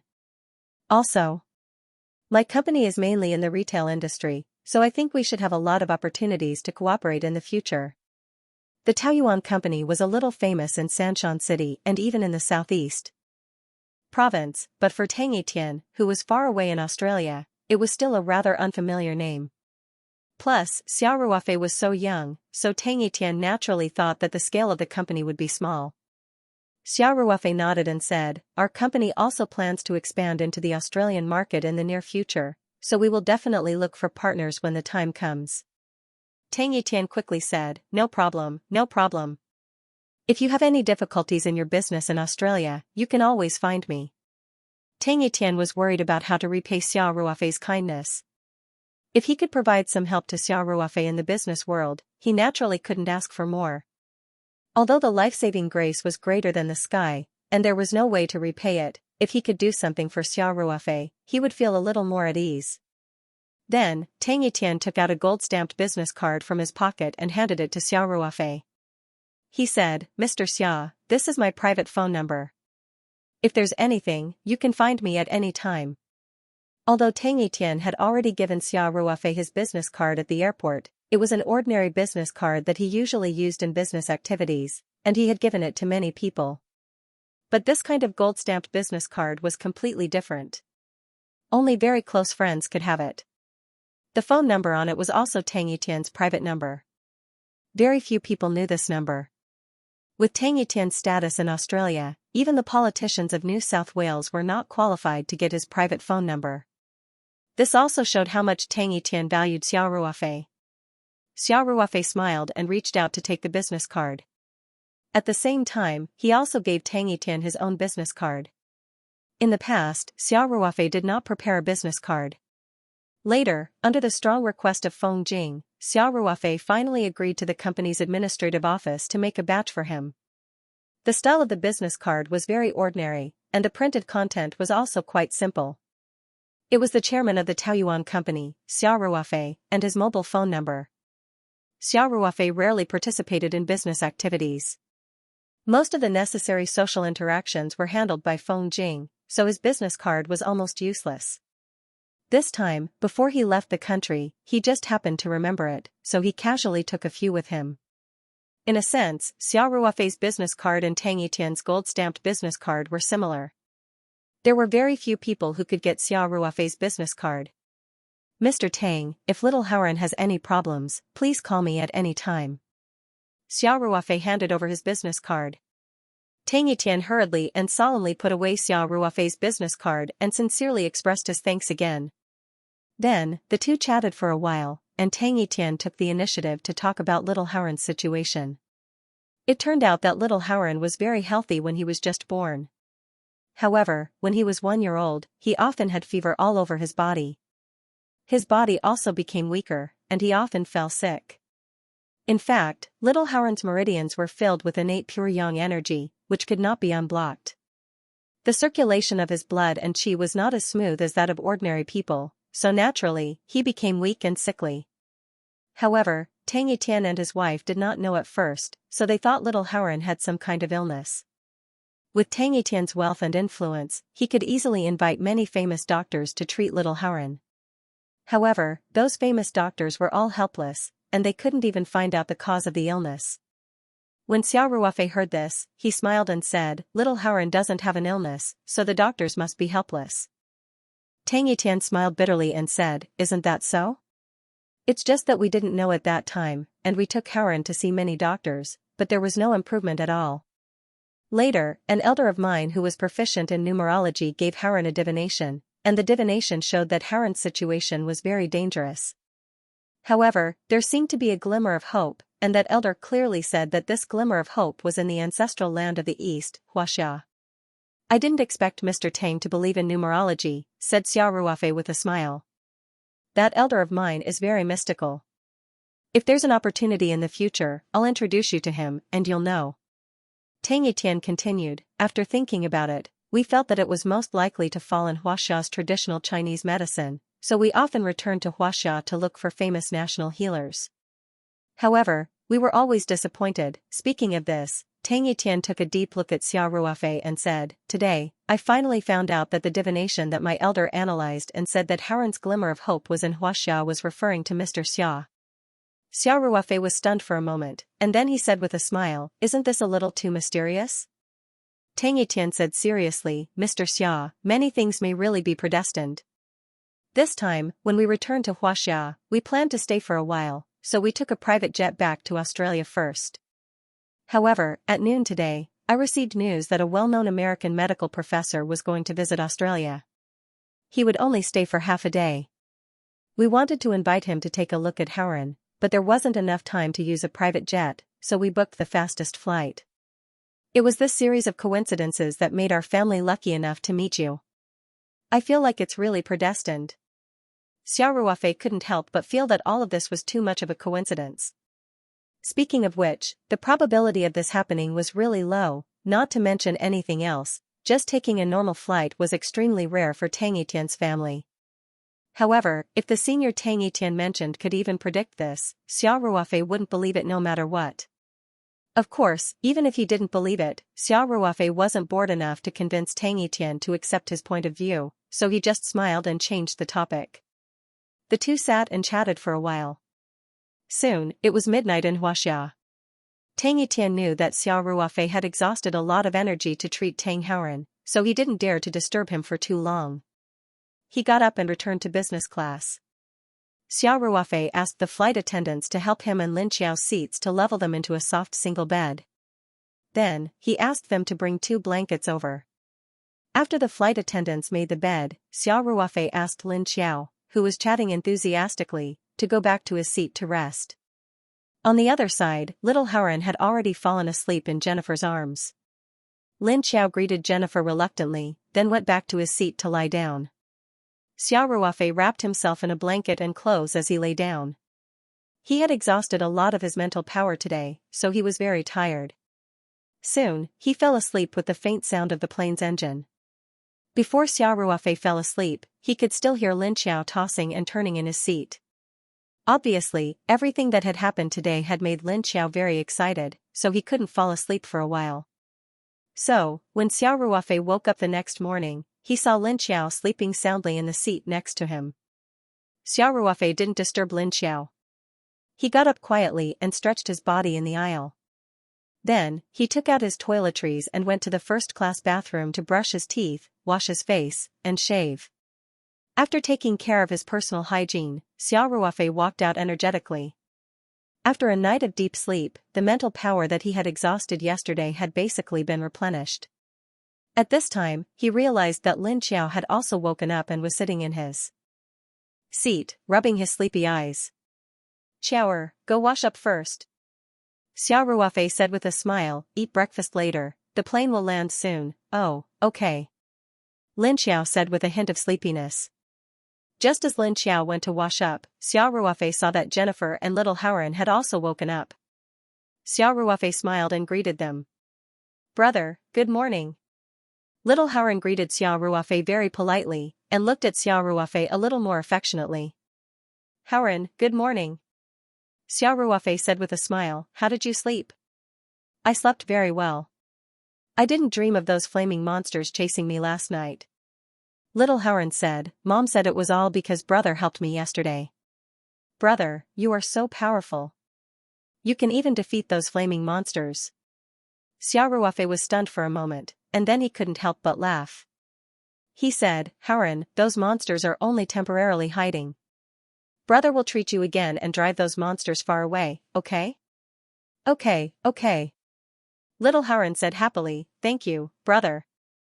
Xiao Ruofei said again, Brother might feel a little uncomfortable when I help you drive the monsters away. You have to hold on and don't move. Can you do that? Yes. Little Haran raised his little face and said, I am very brave. I never cried when I was injected. Jennifer, who was next to him, couldn't help but smile, but her eyes were a little wet. She thought of the hardships that Haran had suffered since he was young, which might be unbearable for an adult. Xiao Ruofei nodded and said, Okay, then come to brother. Brother will help you fight the monsters. 2. XF? F? H? F? Caret? T? M? A? V? Die? He smiled and nodded. He's pretty much recovered after a good night's sleep. I'm thinking of doing another round of treatment. There's still about 2 hours before the plane lands. Xianxia was a little touched. Won't that be too hard? Xiao Ruofei smiled and waved his hand. Don't worry about it. The sooner little Haran's blocked meridians, the sooner he'll be able to recover. If it weren't for the fact that he might not be able to take it, I would have just finished all 3 rounds of treatment today. Xiao Ruofei paused for a moment, then said, My friend is going to pick him up from Sydney. It wouldn't be nice to leave him there. I'll treat little Haran again on the plane. That way, I'll go to your house before I go back to China. That should solve the problem completely. Xianxia nodded. Okay. We'll do as Mr. Xia says. But you have to come to my house a little earlier. That way, I'll have a chance to be a good host. No problem. Xiao Ruofei said with a smile. At this time, little Haran had already come to Xiao Ruofei's side. Xiao Ruofei squatted down and looked at him at eye level. Haran, sit cross-legged. Brother is about to fight with the flame monster in your body.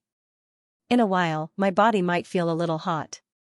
You must endure and not move, understand? I'll remember that, big brother. Little Haran said. The chair hadn't been put back after it was put down last night, so this time, the treatment would be done in Xiao Ruofei's seat. Our little Haran followed Xiao Ruofei's instructions and sat down with his legs crossed. Xiao Ruofei quickly sat down behind little Haran and pressed his hands against little Haran's heart. Xianxia and Jennifer hurried to Xiao Ruofei's side to prevent anyone from disturbing him. Xiao Ruofei's psychic power flowed out of his body and drilled into little Haran's Xianxia acupoint. It started to absorb the vast amount of pure yang qi in little Haran's body. Xiao Ruofei had already done it once last night, so he was very familiar with it. After absorbing a quarter of the innate pure yang qi, the density of the innate pure yang qi had decreased a little. Therefore, it was much easier for Xiao Ruofei to use his spiritual power to wrap and transport the innate pure yang qi. In other words, the efficiency was much higher than yesterday.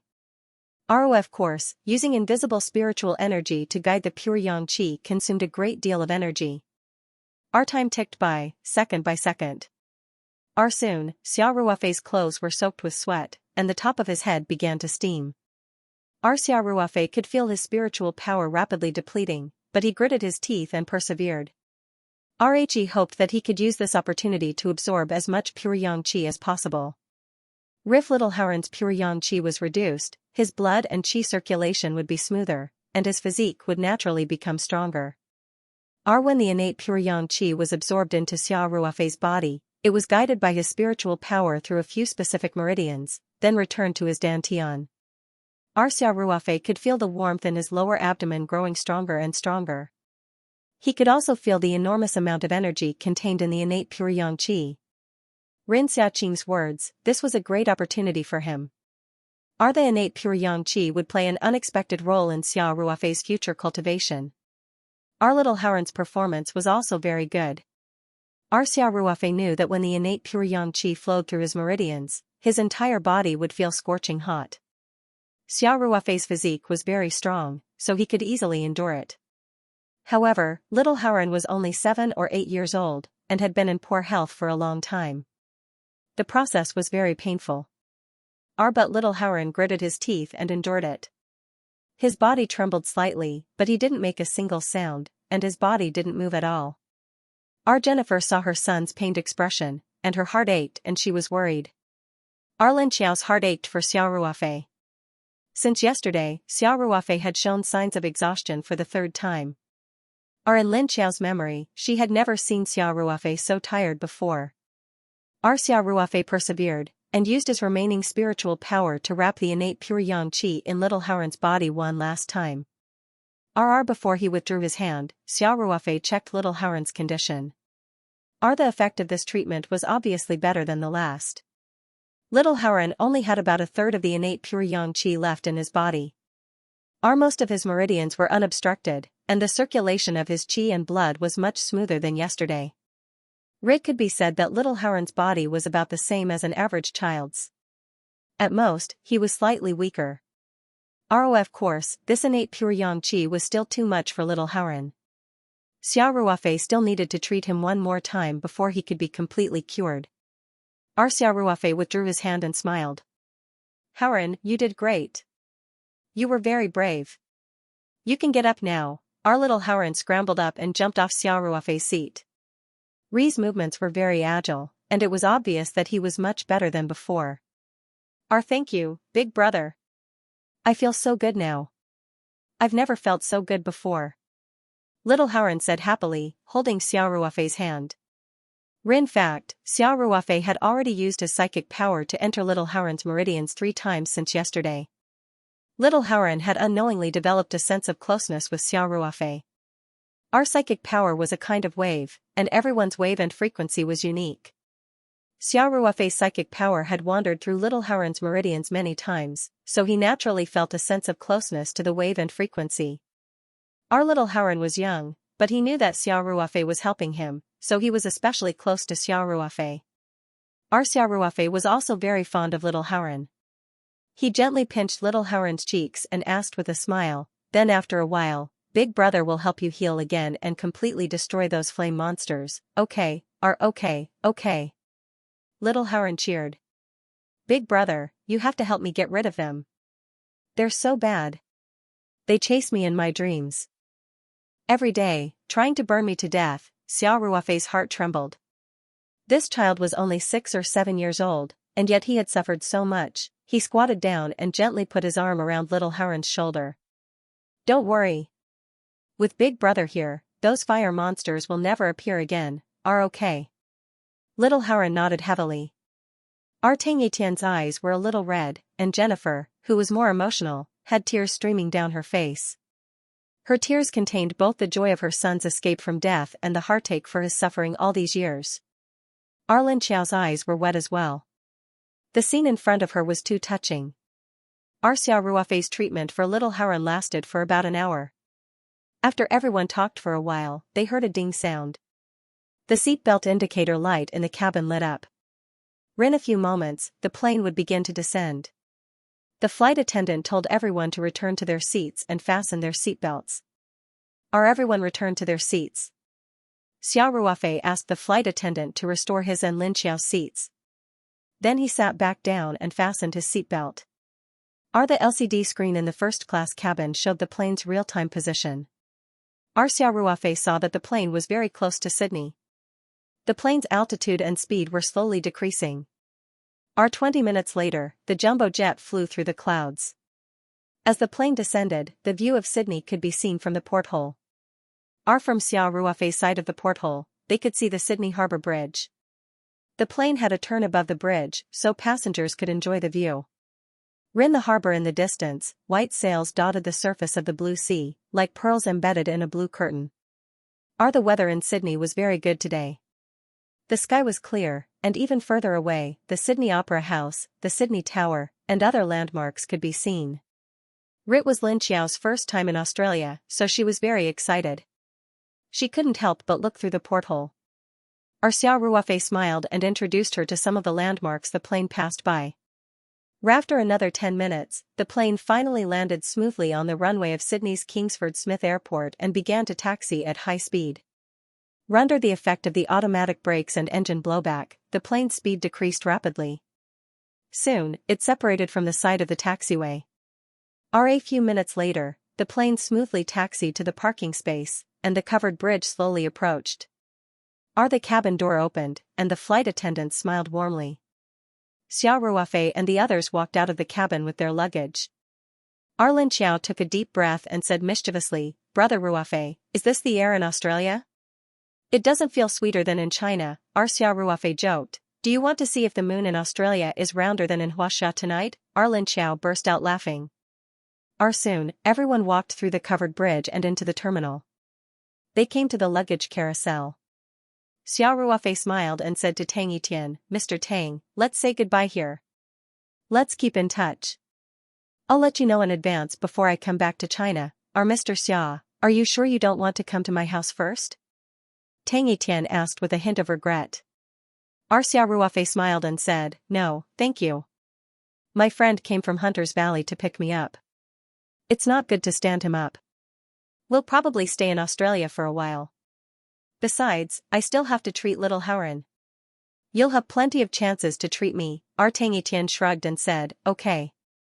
I'll wait for your call." Jennifer also smiled and said to Lin Xiao, "Lin, I'm looking forward to the day we meet again. I'll prepare a signed CD of Jennifer's Echo for you." Lin Xiao nodded happily and said, "Thank you, Jennifer." They waved goodbye at the luggage carousel. Little Hauren looked back at Xiao Ruofei with every step he took. He was obviously reluctant to part with Xiao Ruofei. Xiao Ruofei had met several children, including Ma Jiming and Tian Huixin's daughter Huan, Tian Huixin's friend Shui Biyun's child Qingqing, and now little Hauren. All of them were very close to Xiao Ruofei. This was mainly because Xiao Ruofei had absorbed the petals of the spirit heart flower and drank the spirit nourishing soup. Xiao Ruofei and Lin Xiao waited at the luggage carousel for a while before they got Lin Xiao's oversized suitcase. It was winter in Australia. Although there was central air conditioning in the airport and the temperature was around 24 or 25 degrees, it was still a little cold outside. Before they came, Xiao Ruofei and Lin Xiao had checked the recent weather forecast for Sydney and the Hunter Valley. The lowest temperature in Australia in winter was about 5 degrees, and the highest temperature during the day could reach 18 degrees or even 2 degrees. So Xiao Ruofei asked Lin Xiao to bring some warm clothes. After getting the suitcase, Lin Xiao took out a cashmere sweater and put it on over his shirt. Xiao Ruofei was still wearing a t-shirt and jeans. This temperature was not cold at all for Xiao Ruofei. Before they left, Xiao Ruofei reminded Lin Xiao of some things to pay attention to, including the things to pay attention to when passing through customs and the prohibited items to be brought into the country. When the plane was descending, everyone had already filled in the entry card, so the two of them went through the formalities at the customs counter and directly took the entry card to the green passage. This passage meant that there was no need to declare anything when entering the country. Last time, Xiao Ruofei was deliberately embarrassed by an Australian customs officer at this passage. Later, the officer also made things difficult for other Huaxia passengers, and even called them Chinese people. At that time, Mr. Tang, who was picking them up at the airport, was furious. He directly mobilized Xinjiang's strongest legal team in Australia to sue the officer for racial discrimination. Although Xiao Ruofei had returned to China, she was still paying attention to the progress of this matter. That fat pig of an official naturally could not go against a large financial group like Xinjiang, because Xinjiang did not care about the cost. They formed a legal team of the most famous lawyers in Australia to fight this small case that could not be any smaller. What's more, the official himself wasn't clean. He cursed and threatened the Chinese tourists, and used insulting epithets. There was solid evidence, there were no blind spots in the baggage inspection area. Whatever the fat pig said, there was no way he could hide from the lip-reading experts. In the end, the fat pig officer was convicted of racial discrimination. Not only did he lose his well-paid job as a civil servant, but he was also sentenced to 3 months in jail, fined 30,000 Australian dollars, and deprived of the right to vote for 3 years. It was a very heavy sentence. Perhaps it was because of the impact of the lawsuit that had caused quite a stir in Australia, but Xiao Ruofei found that the customs officers did not deliberately make things difficult for Chinese tourists when they were passing through customs. Xiao Ruofei and Lin Xiao also passed through the inspection very smoothly. Xiao Ruofei pushed 2 suitcases, one big and one small, while Lin Xiao followed behind him with a face full of excitement. The two walked out side by side. Many people were waiting outside to pick them up, and many people were holding signs with their names on them. Ruofei, over here, our Liang Qichao was wearing a thin blue jacket. He was quite conspicuous in the crowd, but Xiao Ruofei didn't look in his direction just now. They hadn't seen each other for a few months, and Liang Qichao had gained a lot of weight. He was already a little plump, but now he looked even more bloated. Xiao Ruofei also smiled and waved at him. Then, he walked over to him with Lin Xiao. Liang Qichao stood behind the yellow line. As soon as Xiao Ruofei and Lin Xiao crossed the yellow line, Liang Qichao immediately came up and gave Xiao Ruofei a big hug. Then, he laughed and said, "Ruofei, welcome to Australia." Xiao Ruofei couldn't help but roll his eyes and say, "Can you not be so enthusiastic? I can't help but doubt your sexual orientation." Liang Qichao chuckled and said, "Aren't I trying to curry favor with the boss as soon as possible? I didn't expect you to not appreciate it." After that, Liang Qichao made a heartbroken expression. Seeing Liang Qichao's funny behavior, Lin Xiao, who was next to Xiao Ruofei, couldn't help but laugh. Lin Xiao was already very youthful and beautiful. When she pursed her lips and smiled, there was a different kind of charm. Liang Qichao couldn't help but be stunned for a moment. Then, he immediately came back to his senses and said, "Ruofei, this beauty is Lin Xiao's sister, right? She's really a natural beauty." Lin Xiao's invitation to Australia was arranged by Liang Qichao. He naturally knew the relevant information about Lin Xiao, but he couldn't see anything from her ID photo. Today was the first time he saw her in person, and Liang Qichao couldn't help but feel amazed. He couldn't help but start to doubt the real relationship between Xiao Ruofei and Lin Xiao. After all, Xiao Ruofei had a criminal record. Last time, when he met Monica in Australia, although Xiao Ruofei didn't admit it, Liang Qichao knew that there was definitely a story between the two of them. This time, Xiao Ruofei took such a beautiful and youthful sister to travel abroad. Was the relationship between the two of them really as simple as a foster relationship? Liang Qichao was deeply suspicious. Xiao Ruofei naturally didn't know the thoughts in Liang Qichao's mind. He smiled and introduced, "Xiao, this is Liang Qichao, the person in charge of the Paradise Farm in Australia. You can call him Brother Liang like me." As for Liang Qichao, Xiao Ruofei naturally did not need to introduce Lin Xiao to him. Liang Qichao how houses quickly. And quickly, S's. Don't use idioms. Xiao Ruofei jokingly scolded, "You brat, you're comparing Wonderland Farm to Pingqi, aren't you going to consider my feelings as the boss?" Liang Qichao chuckled and scratched his head. "Boss Xia, you know that I'm not very cultured, stop messing around. Be careful that the people of Hunan and Weichuan will beat your chest with their small fists." Xiao Ruofei joked, "Don't stand here, let's go." Liang Qichao immediately took Xiao Ruofei's 2 suitcases and said, "Let me do it. How can I let the boss drag the luggage himself?" Lin Xiao couldn't help but chuckle when she saw Liang Qichao's antics. The three of them chatted and laughed as they walked out of the airport. The Mercedes-Benz sedan that Liang Qichao drove was parked on the roadside. Liang Qichao quickly put their luggage into the trunk. Xiao Ruofei smiled and said to Lin Xiao, "Xiao, you can sit in the front passenger seat. You can better appreciate the scenery along the way." Lin Xiao smiled and held Xiao Ruofei's arm. "No, I want to sit with Brother Ruofei." Lin Xiao's body clung to Xiao Ruofei without any hesitation. He suddenly felt a youthful breath and a faint fragrance. What was worse was that his arm had already touched a round ball of fullness, faintly giving off a soft feeling. Xiao Ruofei's body stiffened. He calmly took a step out, opened the back door and smiled. Okay. You can sit anywhere you want. Get in the car." Liang Qichao closed the trunk and happened to see the scene just now. His eyes couldn't help but have a tacit smile. Lin Xiao smiled and let go of Xiao Ruofei's arm and got into the car. After everyone got in the car, Liang Qichao started the car and left Sydney Kingsford Smith International Airport. "Ruofei, Lin Xiao, do we go around Sydney first or go back to the farm directly?" Liang Qichao asked as he drove. Xiao Ruofei said, "Let's go back to the farm. There's still more than 160 kilometers. Anyway, we have plenty of time this time. We'll definitely come to Sydney specifically to have fun." "Roger. Then we'll go back directly." Liang Qichao whistled and turned the steering wheel to drive back to Wonderland Farm. Soon, the car left the downtown area of Sydney and drove onto the highway. The Hunter Valley area was a tourist attraction near Sydney. Therefore, there were many private cars going from Sydney to the Hunter Valley. The speed was not very fast. Of course, in all fairness, the scenery in Australia was still very beautiful. White clouds floated in the blue sky and the view was very wide along the way. There were endless green fields in sight. If they were lucky, they could see kangaroos and stupid koalas. The exotic scenery along the way was too much for Xianxia to take in. She was very excited to talk to Xiao Ruofei along the way. For her, who was traveling abroad for the first time, everything was so new. It was about a 3-hour drive from Sydney to the Hunter Valley. Xiao, who had just taken a 9-hour flight, was not tired at all. She chattered nonstop and was very excited.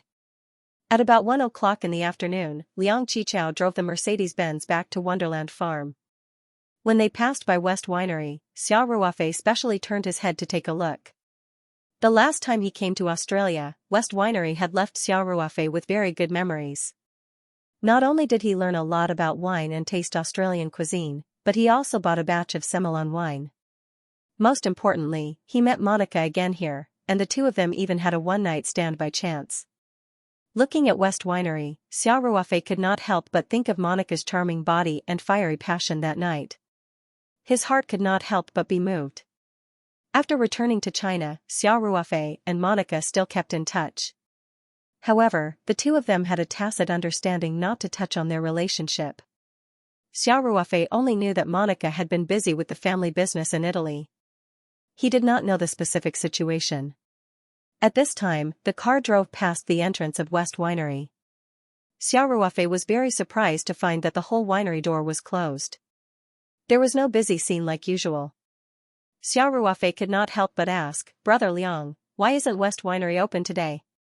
Liang Qichao also turned his head to look at the winery door with pity. Then he said, "Old West's business in Melbourne has some problems. He might be facing bankruptcy. How can he still be in the mood to run the winery? He is now raising money everywhere, hoping to get through the crisis. I heard that he might sell the winery to cash in." Xiao Ruofei was a little surprised. "No way? It's only been a few months, and something like this has happened. Fortune and misfortune are really unpredictable. Brother Ruofei, are you familiar with the owner of this winery?" Xiao asked. Before Xiao Ruofei could say anything, Liang Qichao smiled and said, "Of course. Ruofei left a very good memory at West Winery the last time he came to Australia." "Right, Ruofei?" After Liang Qichao finished speaking, he did not forget to wink at Xiao Ruofei through the rearview mirror in the car. Xiao Ruofei, of course, knew what this guy was trying to say, but he still played dumb and did not respond to Liang Qichao's words. Instead, he said, "Mr. and Mrs. West treated me very warmly last time." "Oh right, the Semillon wine that you drank was bought from West Winery. That wine was super good," Xiao said with some regret. "I wanted to go to the place where it was produced and taste it. I didn't expect the winery to be closed. Actually, it's still possible to drink if you want to. Mr. and Mrs. West have been at the winery for the past 2 days. I heard that few customers are interested in the winery and want to buy it," Liang Qichao said. "Forget it. How can they be in the mood to receive us at this time?" Xiao Ruofei said. "That's true," Liang Qichao said with a shrug. Not far from the West Winery was the Wonderland Farm. When the car drove through the gate of Wonderland Farm, Xiao could not help but open his eyes wide and look out of the car window. Once they entered the farm, on both sides of the flat asphalt road, there was an endless grassland. Although it was winter in Australia, the average temperature here was around 10 degrees Celsius. It was slightly cooler in the morning and evening, and the grassland was green all year round. The green grass swayed in the breeze, and above them was the blue sky and white clouds. Looking into the distance, all they could see was endless green. There was no end in sight. The area of 6,000 hectares was too wide, and the terrain was uneven. "Brother Ruofei, your farm is so big," Xiao could not help but exclaim. "And the scenery is so beautiful." Xiao Ruofei said with a smile, "Our Wonderland farm is definitely not big in the whole of Australia, but the land is fertile and the water is abundant. It is indeed a very good farm. As the car drove, Xiao Ruofei kept introducing the farm's facilities to Lin Xiao, including the thoroughbred horse breeding bases track, the training ground, the horse swimming pool, and the grass cattle leisurely grazing in the distance. All of this was so new to Lin Xiao. She took out her phone and kept taking pictures. She smiled and said, "It's so beautiful. Any one of these pictures can be used as my desktop wallpaper." "Brother Liang, that's the experimental farm, right?" Xiao Ruofei asked, pointing to the greenhouse in front of them. "Yes." Liang Qichao nodded and said, "It's about 200 mu in total. Let's go eat first, and I'll arrange for you to inspect it later." It took about 3 hours to get here from Sydney, and it was already 1 o'clock in the afternoon. That was why Liang Qichao proposed to have lunch first. He couldn't let the boss and beautiful woman who came from afar inspect on an empty stomach, could he? "Okay. I'll listen to your arrangements when we get here," Xiao Ruofei said with a smile. Lin Xiao couldn't help but be speechless. She had lived in Taoyuan Farm for a long time, and she knew the situation there. She didn't expect that the experimental farm in Australia's Wonderland Farm had reached 200 mu, which was almost the entire area of Taoyuan Farm. Of course, compared to the 6,000 hectares of Wonderland Farm, 200 mu of land was just a small part of it. Soon, the car drove along the clean black asphalt road to the small farm located by the artificial lake. "We're here," Xiao Ruofei said with a smile. Lin Xiao looked through the car window and saw the calm and clear lake and a green grassland in the distance. From time to time, birds flew over the lake, creating ripples in the mirror-like lake.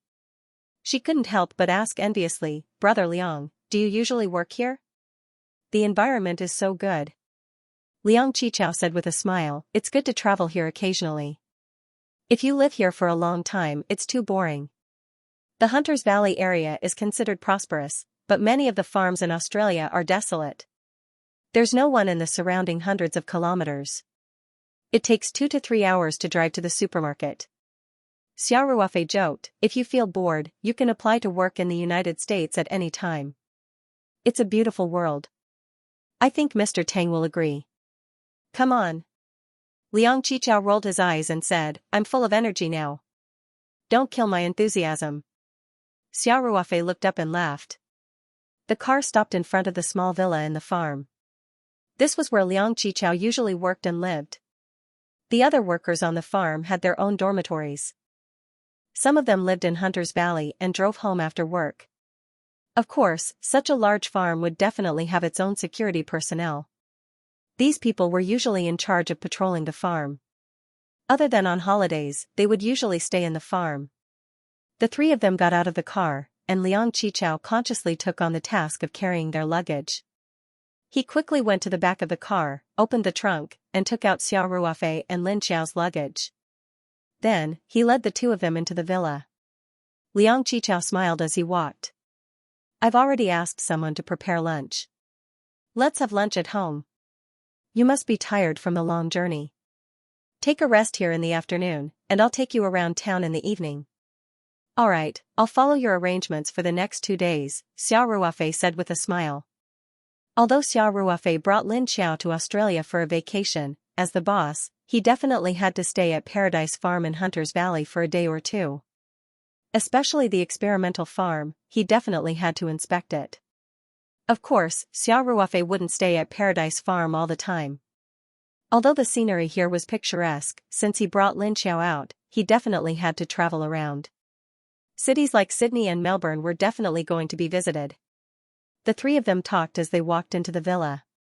The first floor of the villa had a living room, dining room, an open kitchen, and a converted office. This was where Liang Qichao usually worked. When the three of them entered the door, a white uncle stuck his head out from the open kitchen and greeted them warmly. "Friends from Huaxia, welcome." Liang Qichao smiled and introduced, "Ruofei, Lin Xiao, this is Uncle Bill, our farm's full-time farmer. But his cooking skills are very good, so I specially invited him to help prepare lunch." Then Liang Qichao said to Bill in English, "Uncle Bill, they are Xiao Ruofei and Lin Xiao. Xia is one of the major shareholders of Paradise Farm, so it's not appropriate for you to welcome him, because he's the owner here." Oh. Bill said with an exaggerated expression. So it's the boss.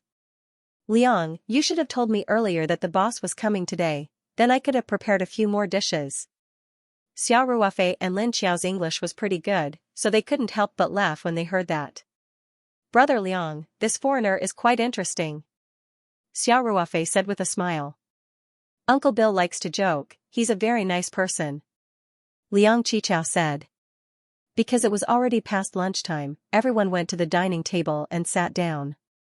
Bill brought out the Australian delicacies that he had already prepared. Uncle Bill, sit down and eat together. Xiao Ruofei said with a smile.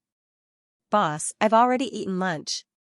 Bill said with a smile, it's my honor to serve you, please try my cooking first. Bill had prepared a few dishes today, all of which were very Australian. There was Queensland meat pie, grilled fish steak with vanilla oil, fried crab sticks, and so on. There was even a roasted kangaroo meat. Although kangaroos were the iconic animals of Australia, they were rampant. Every year, the government had to fork out money to organize a large number of hunts, so naturally, it became a delicacy on the dining table. Liang Qichao opened a bottle of red wine and poured a little for everyone. Then he smiled and said, come, Ruofei, Lin Xiao, eat something to fill your stomachs first. Lin Xiao picked up a fried crab stick and put it into his mouth. After chewing a few times, he revealed a look of surprise and said, N. This taste is so strange. It doesn't taste like crab. Xiao Ruofei said with a smile, actually, this crab stick isn't made of crab meat at all. It's made of white fish meat after boning it and making it into the shape of a crab leg. Then, it's fried. The last time I came, Brother Liang made me a dish. Liang Qichao couldn't help but raise his head and laugh. Xiao Ruofei also picked up a piece of roasted kangaroo meat and put it into his mouth. After chewing it carefully, he swallowed it.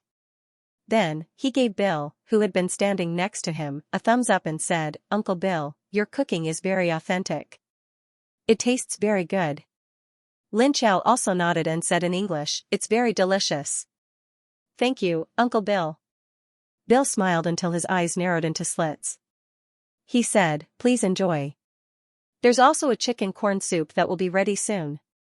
After that, he turned around and went to the kitchen. Xiao Ruofei raised his wine glass and said, come, everyone, let's have a toast.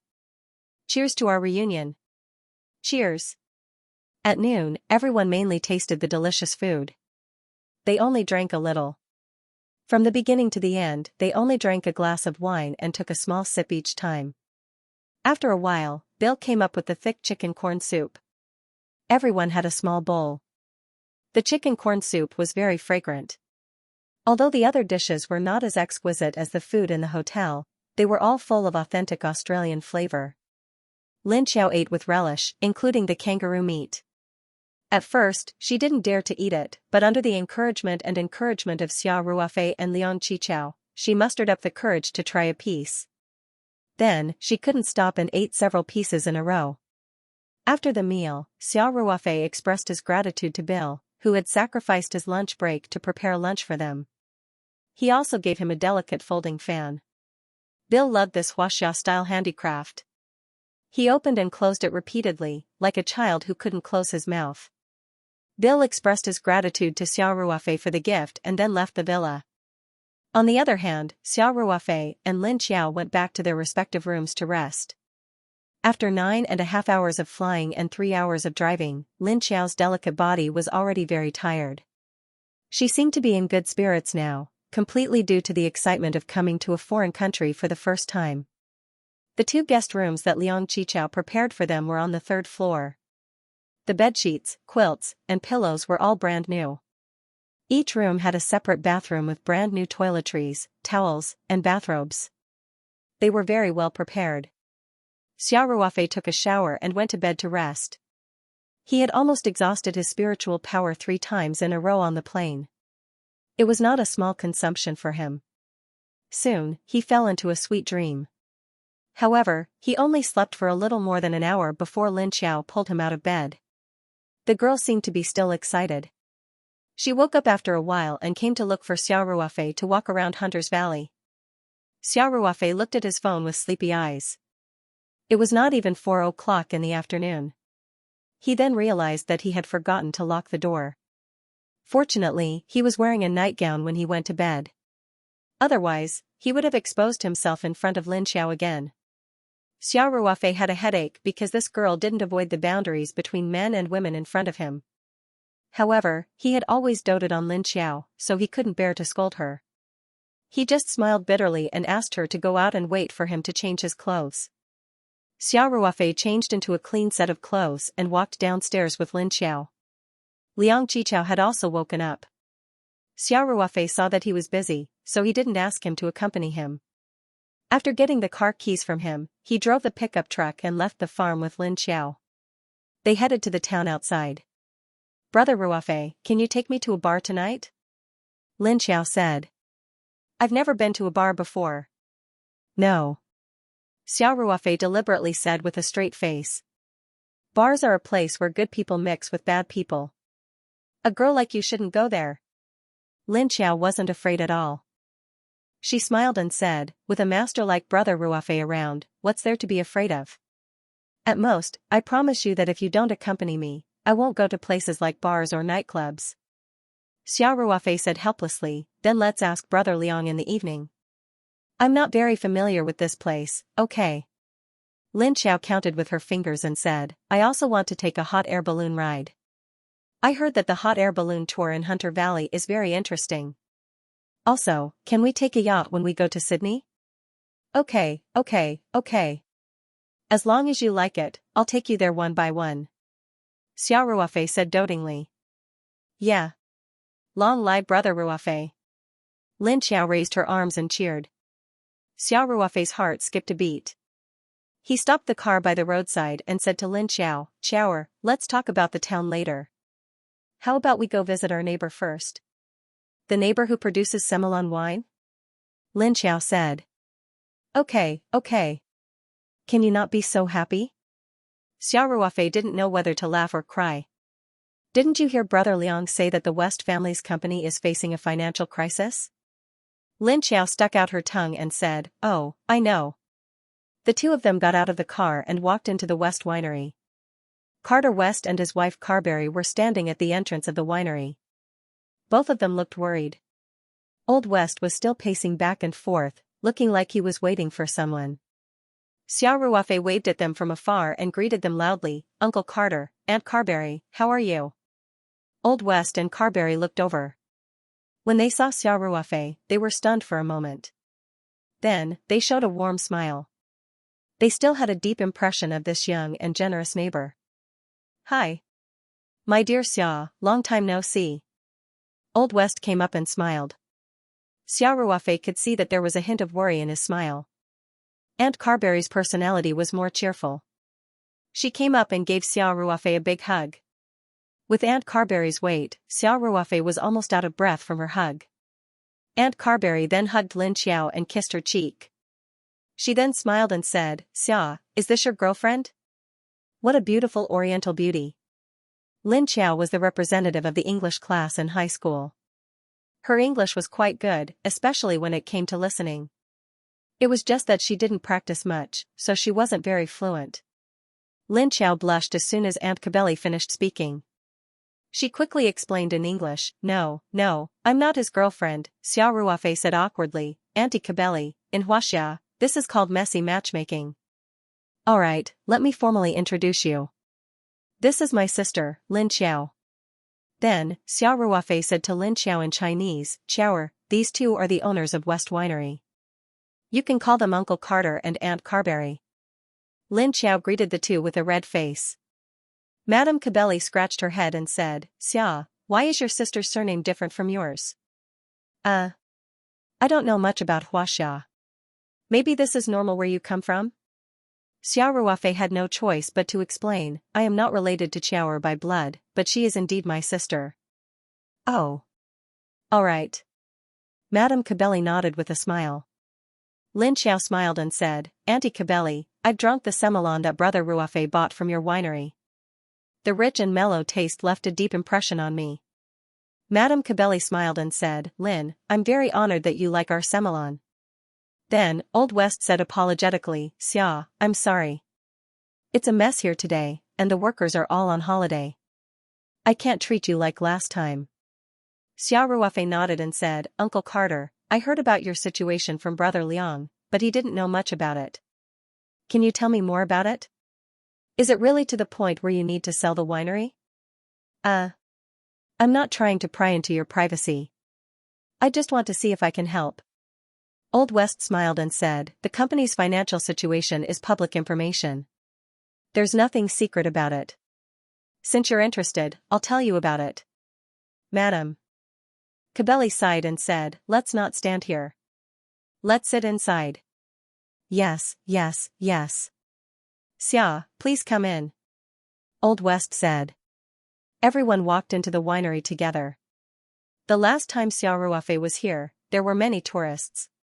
Everyone was here to taste the wine and food, and there were also many people who were shopping for good wine. Today, however, it was cold and cheerless. Moreover, it seemed a little messy. Old West invited Xiaoruofei and Lin Xiao to sit down. Madame Cabelli went to the bar to prepare drinks for everyone. Old West then told Xiaoruofei and Lin Xiao about what had happened recently. It turned out that Old West didn't inherit the winery from the start. On the contrary, when he was young, he had no interest in this family winery with a long history. After graduating from university, he started his own business in Melbourne. Soon, his import and export trading company was doing very well. However, as his father grew older, he couldn't manage the winery anymore. Old West reluctantly took over the winery, but his focus was still on the company in Melbourne. However, as time passed, Old West grew to like the life in the winery. Perhaps growing up in the Hunter's Valley, he had the genes for wine in his bones. It was just that it hadn't been activated when he was young. Therefore, Old West's focus was more and more on the winery. Under his management, the winery was revitalized and became a famous winery in the Hunter's Valley. Many foreign tourists came to visit and buy from it. In contrast, the import and export trading company in Melbourne began to neglect its management. Old West didn't expect that company to make a lot of money. At his age, he preferred the leisurely life of a winery. The slow pace of life in the Hunter's Valley was exactly what he wanted.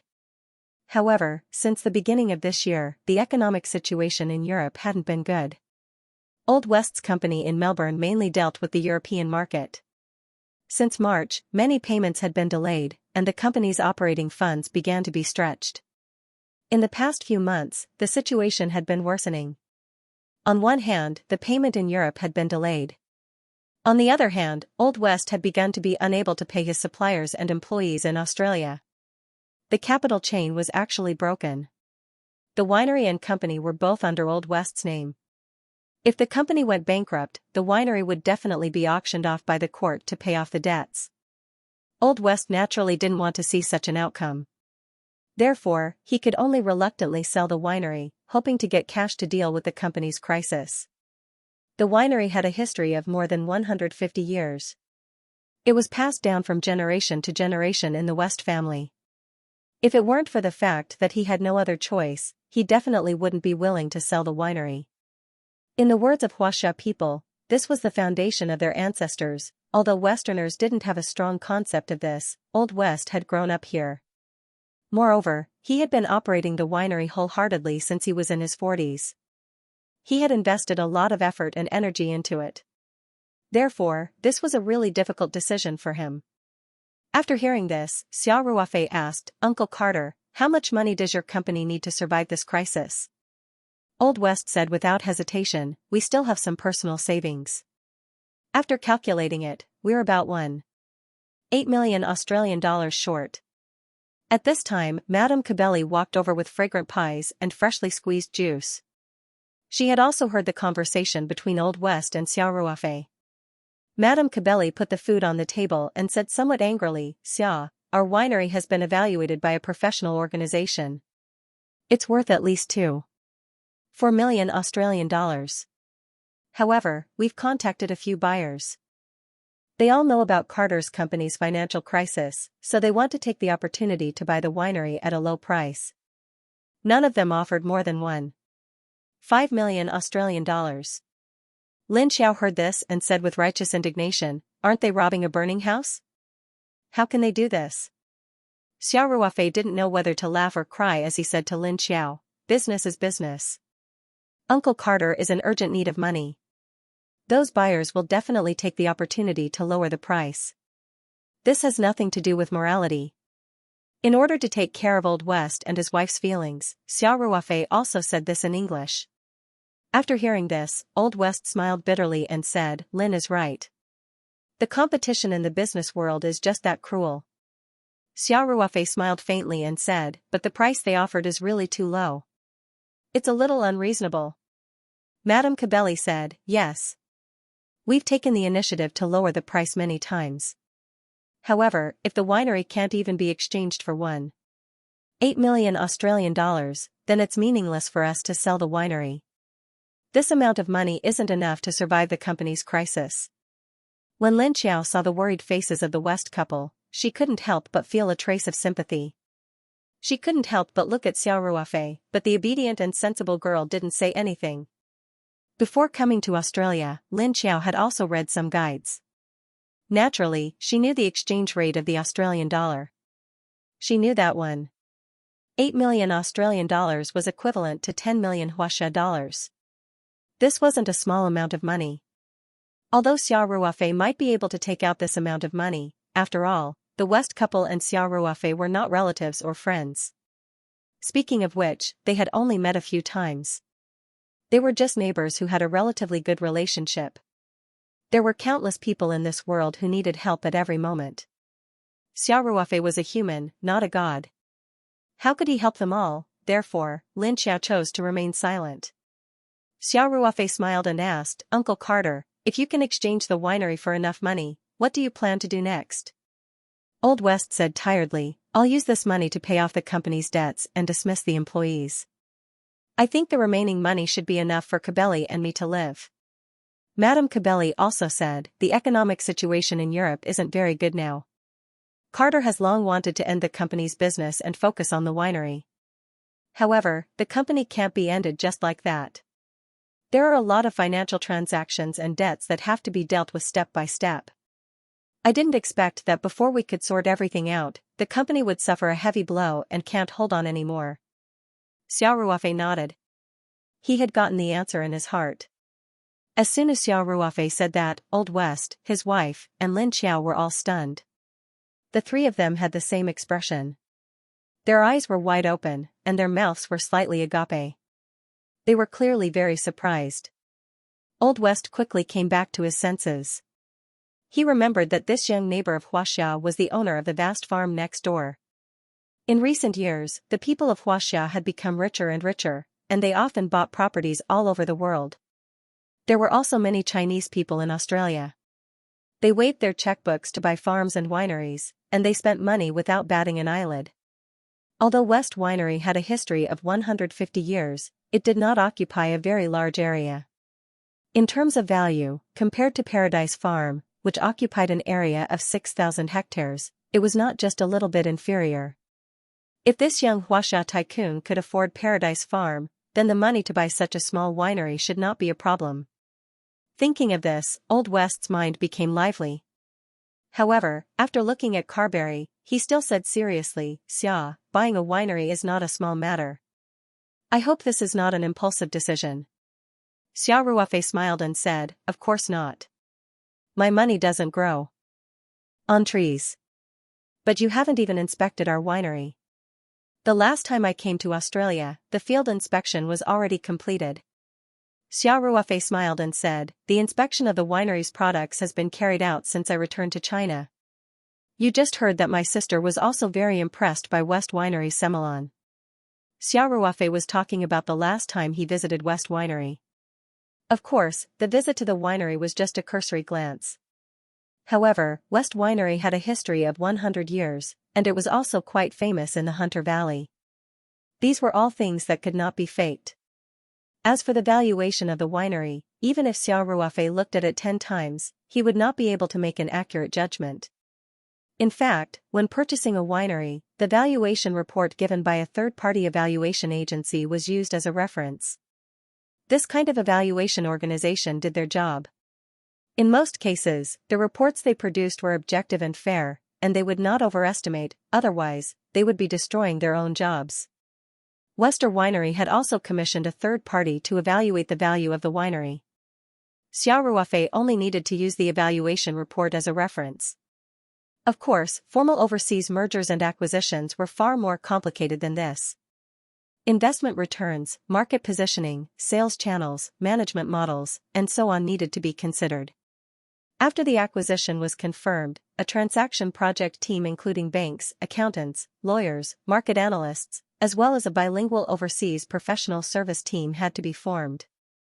However, what Xiao Ruofei needed to consider was not so complicated, because no matter how meticulous the calculation was, whether the winery could make a profit ultimately depended on the product.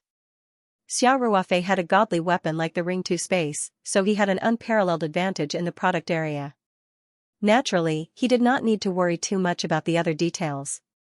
In fact, Xiao Ruofei did not do it on a whim. He had originally planned to buy a vineyard, especially after he bought the Semelon back in China.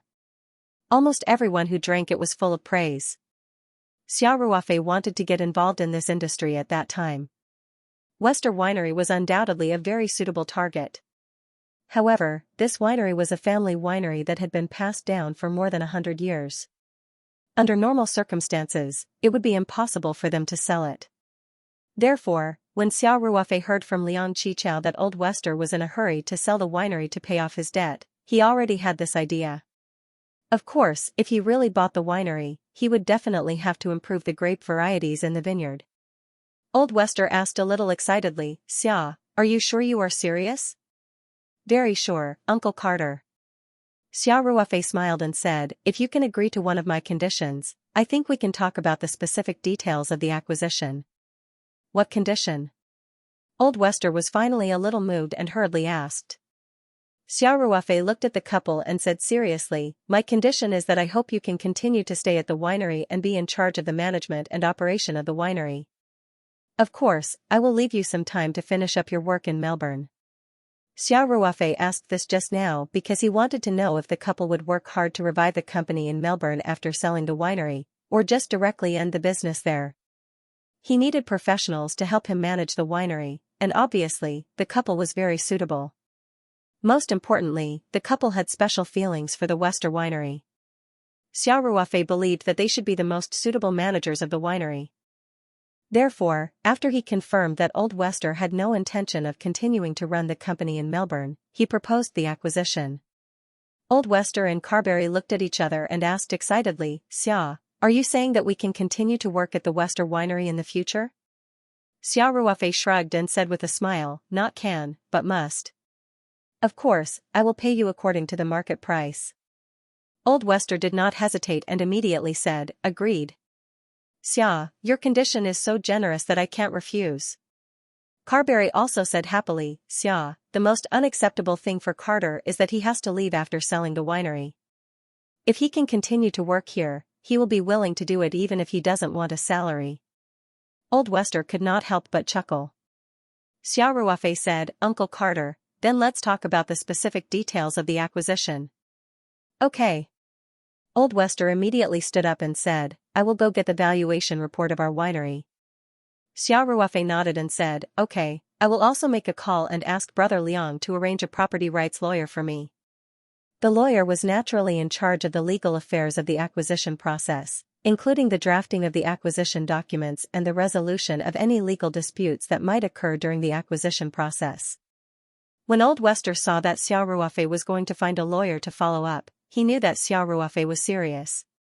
His face was full of joy and even his footsteps became lighter. When Old Wester went to get the valuation report, Xiao Ruofei called Liang Qichao. On the phone, Xiao Ruofei told Liang Qichao that he was going to acquire the Wester Winery and asked him to help find a qualified property rights lawyer as soon as possible. After hearing this, Liang Qichao was so shocked that he was speechless for a long time. After a while, he muttered, "Ruofei, the Wester Winery deal involves at least tens of millions of Huaxia dollars, right? You went out for a walk, and in less than 15 minutes, you negotiated a deal worth tens of millions of dollars?" Xiao Ruofei laughed and said, "The Wester Winery is really good. Uncle Carter is willing to sell, and I am willing to buy. Isn't it a simple deal?" Liang Qichao said, okay. You have money, you can do whatever you want. Xiao Ruofei laughed and said, hurry up and help me find a lawyer. What's the earliest I can get to the winery? Liang Qichao immediately said, in the past 2 years, many Chinese have come to acquire wineries and farms in Australia, so there is a law firm in Hunters Valley. I can contact them right away. By the way, do I need to contact a bank representative? Xiao Ruofei said, no, I'm not going to apply for a loan. Liang Qichao was shocked again. He said, okay. I'll contact them for you right away. Liang Qichao was very efficient. In about half an hour, he brought a tall and thin white man to the Wester winery. The white man was the lawyer Hainter, whom Liang Qichao had found in Hunters Valley. Hainter was quite famous in Hunters Valley. He was a property lawyer who specialized in mergers and acquisitions. Liang Qichao got to know him at a community event in Hunters Valley, so he directly asked him for help this time. Xiao Ruofei was reading the winery valuation report provided by Old Wester. It was a little difficult for him to read the report in English. He had not gone to college, and because of his work, he had learned some common English after he joined the army, so he could only communicate with simple words. Xiao Ruofei's English had really improved after he got the Ring 2 space. To be precise, after his mental strength had become stronger, his memory and comprehension had also improved greatly. Therefore, he could quickly learn Chinese medicine and English in his spare time. This was also Xiao Ruofei's conscious effort to improve his ability, because he knew that English would be a necessary skill for the company to go international in the future. However, it was still relatively difficult for Xiao Ruofei to read professional documents like the winery valuation report. After Liang Qichao arrived, he introduced lawyer Hainter to Old Wester and Xiao Ruofei. Hainter was quite famous in Hunters Valley. Old Wester had obviously heard of his name, so he said with a smile, with Mr. Hainter here, I don't think there will be any loopholes in the merger document. Xiao Ruofei first signed a power of attorney to entrust lawyer Hainter with full legal rights for the merger, and then Hainter quickly got to work. After carefully reading the valuation report, he said to Xiao Ruofei, Mr. Xia, the Wester winery has 10 hectares of vineyards and more than 20,000 bottles of wine of different ages. In addition to the winery's ancillary buildings and other assets, my preliminary judgment is that this valuation report is objective and fair. It can be used as a reference for your price negotiation. Xiao Ruofei smiled and nodded, then said to Old Wester, Uncle Carter, then we can talk about the price. Old Wester said without hesitation, Xia, you already know our position just now. As long as your price is higher than 1.8 million Australian dollars, this winery will be yours. Old West paused for a moment, then said with a bitter smile, Xia, although I am eager to sell this winery, if the final price is lower than 1.8 million Australian dollars, then it doesn't mean much to me, so, Lin Qiao also looked at Xiao Ruofei in confusion. In her impression, although Xiao Ruofei was very good at business, he was not an unscrupulous businessman. Just now, Xiao Ruofei said that those who purposely lowered the price were taking advantage of the situation. Xiao Ruofei smiled and said, Uncle Carter, you misunderstood me. What I mean is, 1.8 million Australian dollars is too much of a loss for you. Just now, lawyer Hines said that the evaluation report is quite objective. Your winery is worth 2.4 million Australian dollars, and I don't think that includes the intangible brand value. Although the West Winery's wine was not well known far and wide, it was still an old winery that had been around for more than 100 years. It was still quite famous in the Hunter Valley. Old West was puzzled and said, Xia, you mean? Xiao Ruofei smiled and said, Uncle Carter, I mean, I am willing to buy your winery for 2.4 million Australian dollars. Gasp, everyone in the room gasped at the same time. Mr. and Mrs. West, as well as Hines, had a look of disbelief, as if they could not believe their ears. In the Western view, business was business. Even if they were close friends, when it came to business, most of the time, they would do business as usual. So, with their way of thinking, it was very difficult to understand Xiao Ruofei's initiative to increase the price. Xia, you are not joking, right? Old West was a little dumbfounded. Liang Qichao and Lin Qiao, on the other hand, thought that this was the normal Xiao Ruofei. Lin Qiao looked at Xiao Ruofei with a much gentler gaze. She even felt a little guilty because she had misunderstood Xiao Ruofei just now. Mr. Xia, although I can get more commission if the transaction amount is higher, I still can't understand your decision. Haint shrugged and said, I've been in this business for so many years, and this is the first time I've met a buyer who took the initiative to raise the price. Xiao Ruofei revealed a faint smile and said to Old West, Uncle Carter, we're friends, aren't we? In Huaxia, there's a saying that goes, one hero has 3 helpers. This shows the importance of friends. In the eyes of Huaxia people, friends should help each other instead of taking advantage of the situation. Now that you are in trouble, if I take the opportunity to get your winery at a low price, it will be against the friendship between friends. Old West looked touched. In fact, Xiao Ruofei was just their neighbor. Moreover, Xiao Ruofei didn't live in Australia for long. He only came here once every few months. Old West had recently contacted several old friends of many years. Without exception, they all expressed interest in the West Winery. However, each of them offered a lower price than the last. It was clear that they wanted to take advantage of the situation to make a profit. Compared to them, Xiao Ruofei was simply a saint with a noble character. In fact, Xiao Ruofei's idea wasn't that noble. However, a few $100,000 Australian wasn't a big sum to him. To put it bluntly, he would have enough money to sell a wild ginseng. More importantly, Xiao Ruofei had the intention of hiring Old West and his wife to continue to help run the winery. He needed to borrow their rich experience and pay a little more to win their favor. In the future, they would definitely do their best to run the winery. No matter how he looked at it, this was a profitable deal. Moreover, the West Winery was indeed worth 2.4 million Australian dollars. Xiao Ruofei didn't deliberately raise the price or say that he was doing charity. He just wanted to give Old West a fair chance to make a fair deal. Of course, this opportunity was also precious to Old West and his family. Old West's lips twitched a few times. He said, Xia, you're really a good person. However, I can't agree to the price of 2.4 million Australian dollars because you're right. We're friends. As you just heard, our base price is 1.8 million Australian dollars. This is also the bottom line of my trading company in Melbourne. Therefore, when I quoted to others, I quoted 2 million Australian dollars. If you're willing, let's make the deal at 2 million Australian dollars.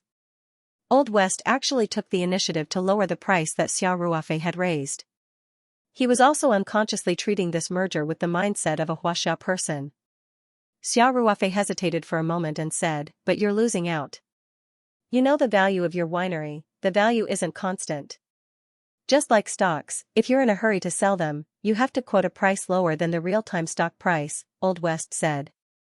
The West Winery is now the stock that I'm in a hurry to sell, so, 2 million Australian dollars. If it's more, in your words, I'm going against the brotherhood of friends. Heinz shook his head, not knowing whether to laugh or cry. He swore that this was the weirdest merger negotiation he had ever experienced in his life. Xiao Ruofei saw that Old West was determined. After thinking for a while, he smiled and nodded. Okay. In that case, I'll respect your opinion. 2 million Australian dollars, deal. After that, Xiao Ruofei extended his hand to Old West.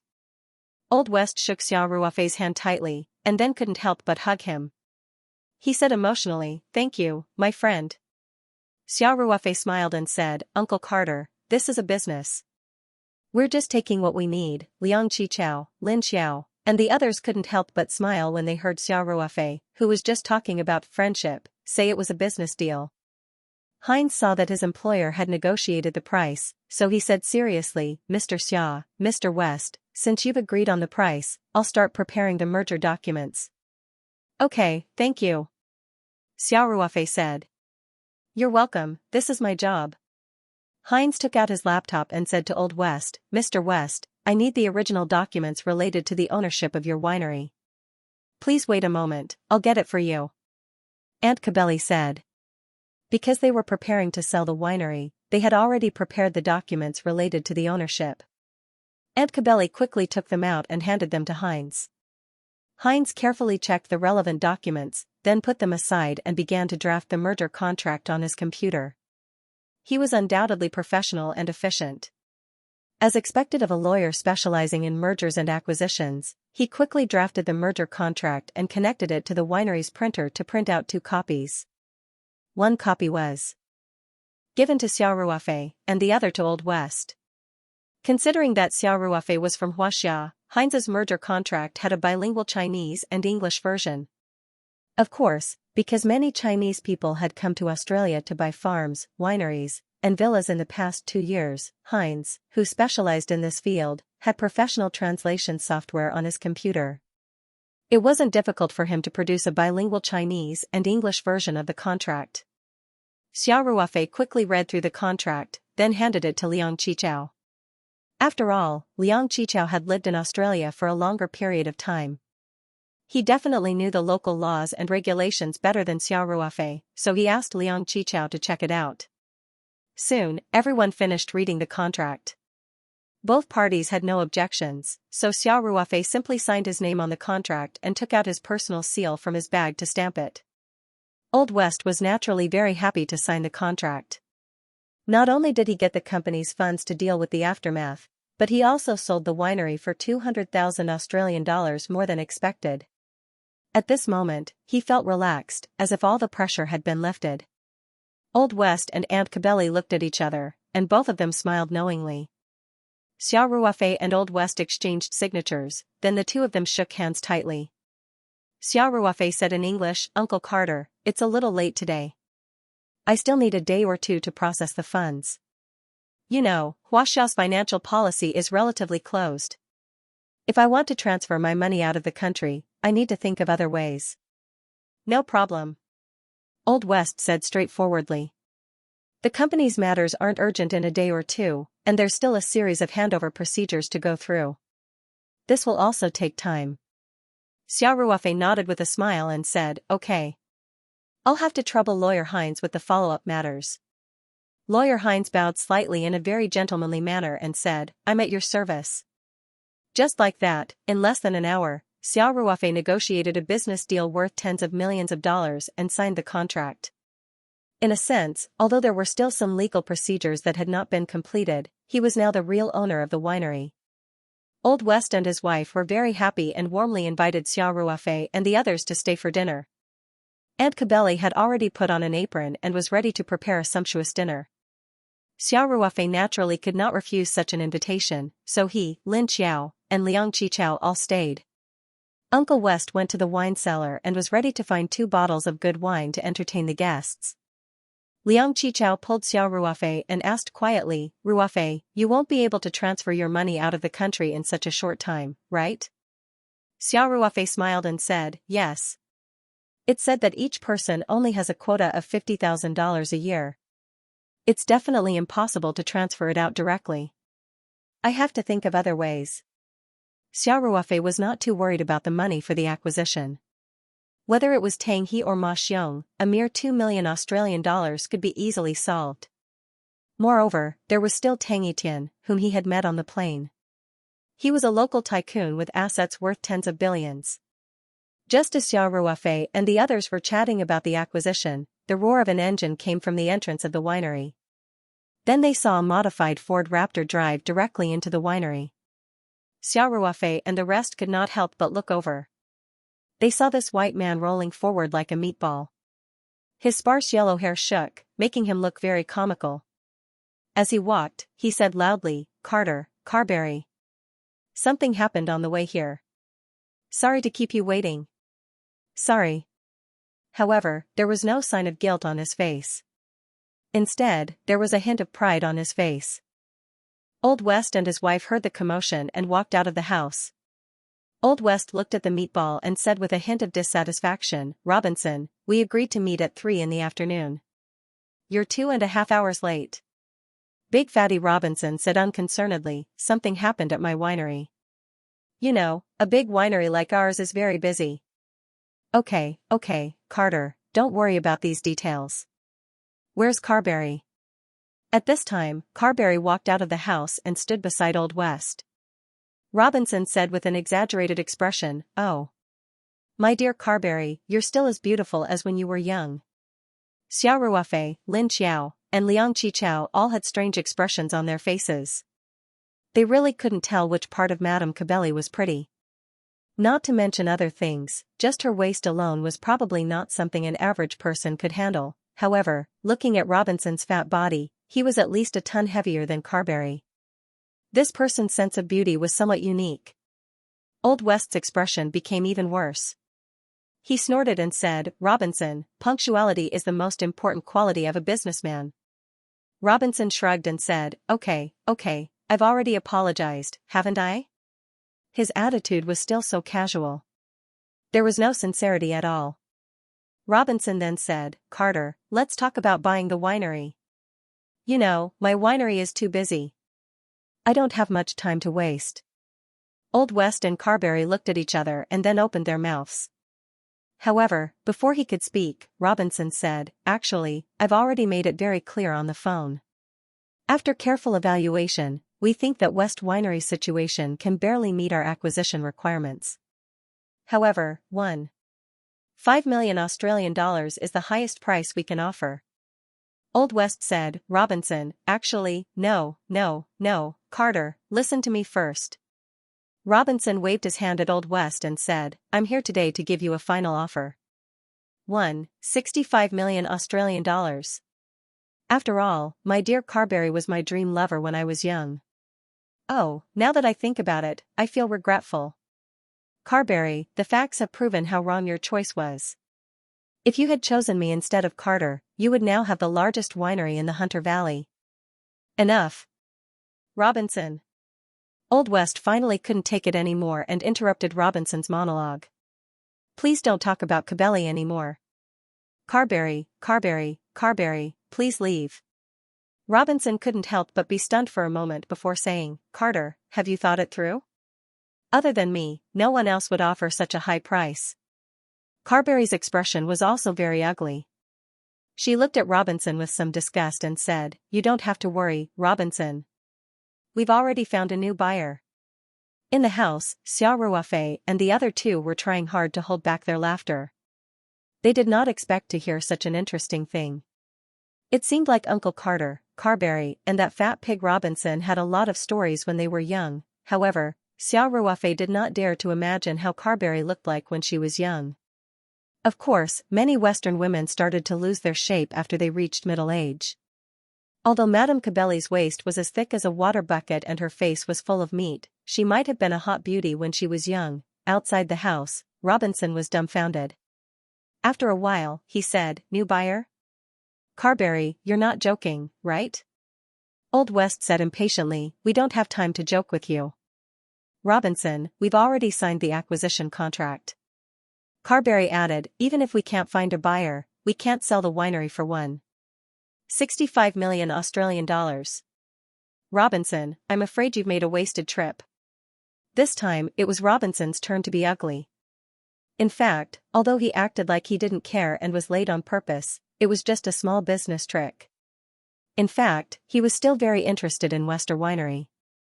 Robinson was the owner of Golden Oak Winery, the largest winery in the Hunter Valley. Just as Xianxia and the rest had guessed, Robinson was good friends with Old West and his wife when they were young. At that time, he and Old West were both suitors of Carberry. In the end, Carberry naturally chose Old West.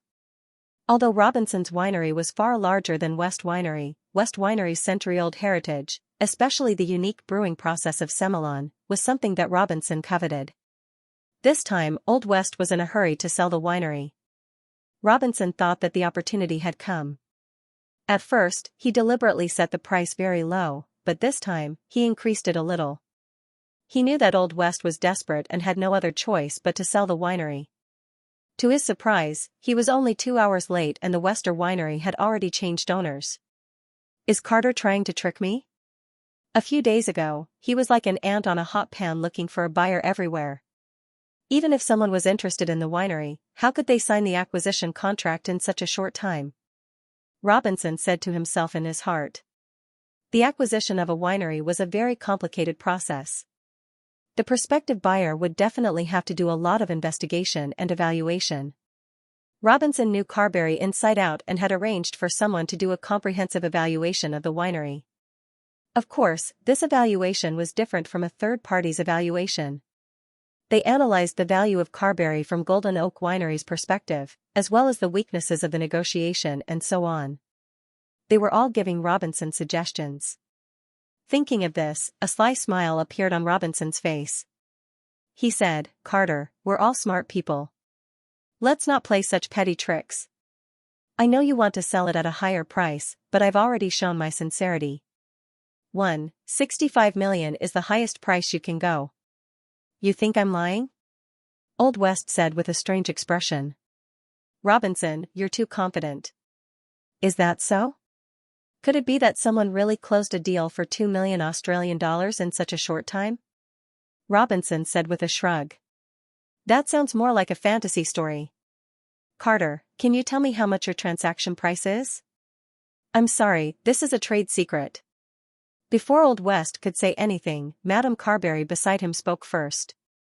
Robinson whistled and said, "Trade secrets, this is indeed a good excuse." At this time, a young voice sounded, "It's okay to tell you. Our transaction price is 2 million Australian dollars. Xia." When Old West saw Xia Ruofei come out, he said, "I'm sorry to disturb you and your friend." Xia Ruofei shook his head with a faint smile, then looked at Robinson with a mocking smile. 2 million Australian dollars. Robinson exclaimed, "Friend, as far as I know, Carter's asking price is only 1.8 million Australian dollars. "I know. But I think Winery West is worth that much," Xia Ruofei said nonchalantly. "Are you from Huaxia?" Robinson asked. In the eyes of Westerners, people from Huaxia, Japan, and South Korea all looked the same, and it was impossible to tell their nationality apart. It was the same feeling that people from Huaxia had when they saw people from Europe and America. Robinson already felt that something was not right. He had lived in the Hunter Valley for so long, and naturally, he knew that Huaxia seemed to be full of rich people these years. Rich people from Huaxia could be seen all over the world waving their checkbooks to buy properties. If this young man was from Huaxia, then it was not impossible for him to buy Winery West for 2 million Australian dollars. Xia Ruofei nodded and said, "Yes, sir. Is there anything I can help you with? Have you really signed the acquisition agreement?" Robinson asked, unwilling to give up. "Very sure." Xia Ruofei said with a faint smile, "Lawyer Hines personally helped us draft the agreement." "What the hell?" Robinson cursed in his heart. Robinson knew that his wishful thinking had come to naught this time. He looked at the West couple unwillingly, thinking to himself that they were really lucky to have met a Chinese tycoon with a lot of money. Robinson put on a fake smile and said, "Then, congratulations to Mr. Xia. But running a winery is not an easy task. Every year, wineries in the Hunter Valley close down, and many of them were bought by your Huaxia compatriots, so I wish you good luck." Xia Ruofei smiled faintly and said, "Mr. Robinson, even if all the wineries in Hunter's Valley go bankrupt, my winery won't. We'll grow bigger and bigger. Maybe one day we'll come to buy your winery." At this point, Xia Ruofei added, "By the way, I have already hired Uncle Carter and Aunt Carberry to be the managers of our winery. I think Uncle Carter will definitely come to visit on time." Xia Ruofei especially emphasized the word punctual. Obviously, she was mocking Robinson for being late by 2 to 3 hours. Robinson heard that Xia Ruofei had not only bought the winery at a high price, but also asked the Old West couple to continue working at the winery with a high salary. His face darkened even more. He said with a cold face, "All right. I look forward to that day. Goodbye. I won't see you off." Xia Ruofei immediately said lightly. He was speaking as the owner of Wester Winery. Robinson's fat body jiggled as he turned around and left in his car without saying a word. After everyone laughed, Carberry revealed a worried expression and said to Xia Ruofei, "Xia, Robinson's Golden Oak Winery is the biggest winery in the Hunter Valley, and he's also the director of the Hunter Valley Wine Association. I'm worried that after you offended him, he'll suppress you in business."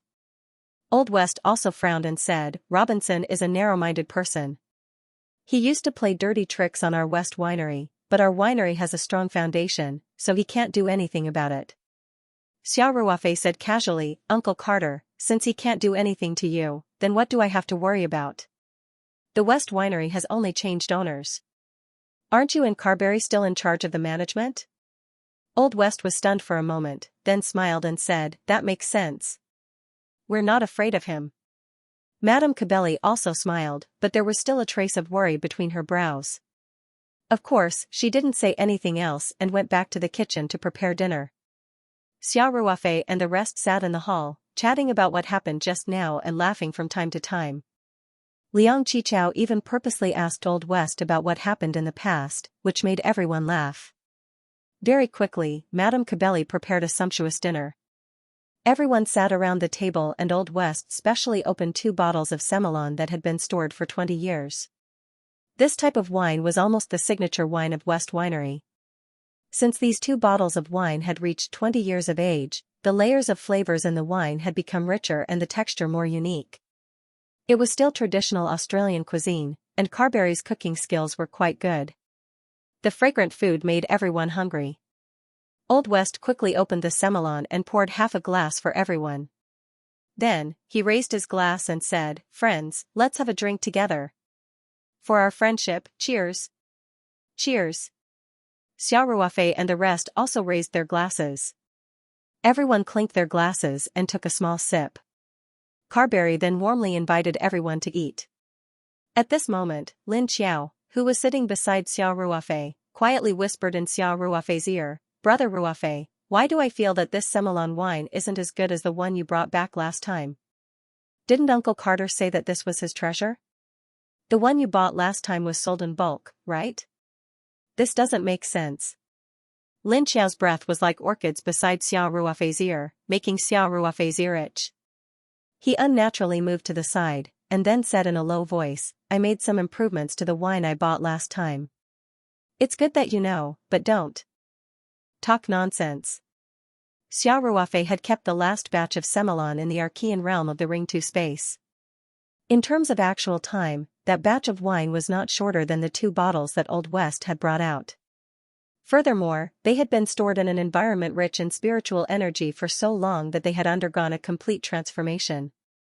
It was no wonder that even someone like Lin Xiao, who did not drink much, could easily compare the 2 bottles. Lin Xiao stuck out his tongue and said, "Oh, I got it."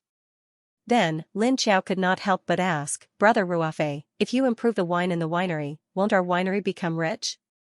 The Semelon I drink at home tastes much better than the one that's been aged for 20 years. Xiao Ruofei rolled his eyes and said, "Do you want to tire me to death? There are more than 20,000 bottles of wine here." At this point, Xiao Ruofei changed the topic and said, "But of course, we have to improve it. However, I plan to improve it from the root, directly improving the grape variety. That way, the quality of the wine will naturally increase." Lin Xiao's eyes lit up. He nodded and said, "Yes, yes, yes. The West Winery Semelon is already quite famous. If the grape variety is improved, it will definitely become even more famous. No wonder you decided to buy the winery so quickly. So you already had a plan." Xiao Ruofei smiled proudly and said, "Of course. I never fight unprepared battles." At this time, Old West raised his wine glass and proposed a toast to Xiao Ruofei. So, Xiao Ruofei ended the conversation with Lin Xiao and raised his glass with a smile. Naturally, the guests and the host enjoyed the meal to their heart's content. Old West and his wife's worries were gone. They had successfully raised the funds that the company needed to deal with the aftermath.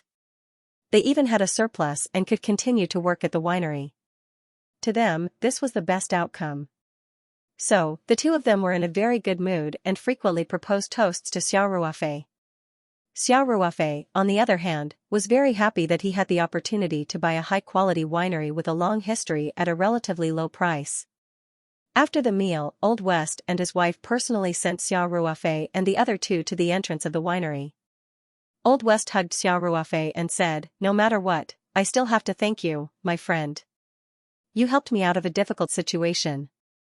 Xiao Ruofei smiled and said, "Uncle Carter, I'll leave the winery in your hands in the future.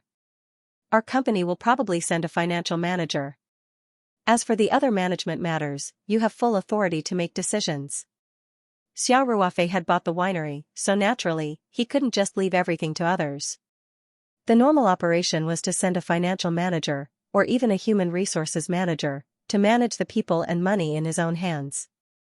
So, this was very normal behavior, and Old West wasn't surprised. He smiled and said, "Thank you for your trust. By the way, Xia, have you thought about the name of the winery after you take over? Lawyer Hines will be going to handle the relevant legal procedures tomorrow. The name of the new winery will be needed during the registration." Old West was fulfilling his responsibility as an employee by reminding Xiao Ruofei in a timely manner. Of course, after saying this, a trace of disappointment flashed in Old West's eyes. The winery that had been passed down for more than 150 years had finally changed hands in his hands, and it would soon be changed to a name that was perhaps full of Huaxia characteristics. Perhaps in a few years, everyone will forget the name of the West Winery. Old West thought with some sadness. Xiao Ruofei shrugged and asked, "Do we have to change the name?" "I think the current name is pretty good." Old West was stunned for a moment, then a trace of surprise appeared on his face. He hurriedly asked, "Xia, you mean you don't plan to change the name of the winery?" Xiao Ruofei smiled and said, "Yes.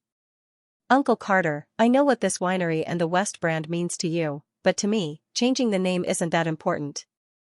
So, I've decided to continue passing down this brand that has been passed down for more than 100 years. "That's great." Old West couldn't help but cheer. "Thank you, Xia." "Thank you very much." Madame Cabelli also knew that this brand was passed down by her husband's ancestors. It carried too many memories and emotions, so when Madame Cabelli heard Xiao Ruofei promise to keep the West brand and winery name, she was so excited that she gave Xiao Ruofei a big hug. Xiao Ruofei struggled to break free and said exaggeratedly, "Madame Cabelli, I almost fainted." Ha ha ha. Everyone burst into laughter. Actually, there was something Xiao Ruofei didn't say. Many people in Huaxia worshipped foreign things. West wine had 100 years of history, and the retro logo on it was a symbol of quality to many people. In the future, when they opened up the Huaxia market, it would definitely be more useful than Taoyuan wine. So, from the beginning, Xiao Ruofei didn't plan to change the name of the brand. Of course, on the logo of the new wine, the Taoyuan company's logo had to be added. Xiao Ruofei and the other two left West Winery and went straight back to Wonderland Farm. Lin Xiao was also very sensible. She didn't continue to complain about going to the bar. She took a lot of photos at the farm and West Winery today. After posting them on her WeChat moments, many people left her messages. Young girls were vain, so she was busy replying to everyone. After returning to the farm, Xiao Ruofei took a shower and rested for a while. At around 10 o'clock in the evening, he took out his phone and called Tang He, who was far away in the United States. Australia was 14 hours faster than the United States. At this time, it was almost 8 o'clock in the morning in the United States. Tang He should have already woken up. "Xiaoxia, why did you think to call me today?" Tang He laughed heartily and asked, "It should be late at night in Australia, right?" Liang Qichao had reported to Tang He that Xiao Ruofei wanted to bring his sister to Australia for a vacation. Xiao Ruofei smiled and said, "Yes. I'm ready to go to bed. I calculated the time. It should be past 8 o'clock in your country. I shouldn't disturb your rest, right?" "No, no." Tang He said, "Old people rarely sleep. I woke up at 6 o'clock. What's the matter?" Xiao Ruofei said, "I want to ask you for a favor. I bought a small winery in the Hunter Valley today. The transaction amount is about 2 million Australian dollars. You know that it's difficult to go to sea with Huaxia dollars, so I was wondering if I could borrow it from the Xingbang Group's Australian branch. I'll use today's exchange rate to settle the payment with your Huaxia branch." "Oh. You're quite fast. You just arrived in Australia today and you already bought a winery?" Tang He said with a smile, "Did you already choose it?" "No, no. It just happened that the opportunity was right, and the price was relatively favorable." Xiao Ruofei said, "The winery is not big, and the transaction amount is not high, so I just bought it." "That's true. It seems that I'll be able to drink your red wine in the future." Tang He said with a laugh. "I believe that the products of our Taoyuan company will not disappoint you." Xiao Ruofei smiled. "Ha ha ha. You're not modest at all." Tang He said with a smile, "Xiaoxia, lending money is not a problem. 2 million Australian dollars is not a lot. Our Australian branch can take it out at any time, but, speaking of this, Tang He changed the topic and said, don't rush to use Huaxia dollars to settle the payment with our Huaxia branch. I still have something to ask you. For help. Let's calculate the money together. Oh? What's the matter, Mr. Tang? Xiao Ruofei asked. As long as I can do it, I'll do my best. Xiao Ruofei was stunned for a moment before he asked with a smile, Mr. Tang, isn't the gold-rimmed Shinnan wood enough?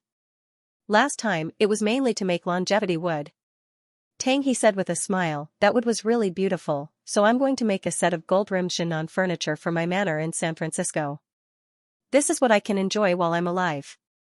Tang He paused for a moment before continuing, the quality of the gold-rimmed Shinnan wood was too high. I don't think anyone else can help me find it, so I'll have to trouble you. Xiao Ruofei deliberately pondered for a moment before saying, Mr. Tang, I'll try my best.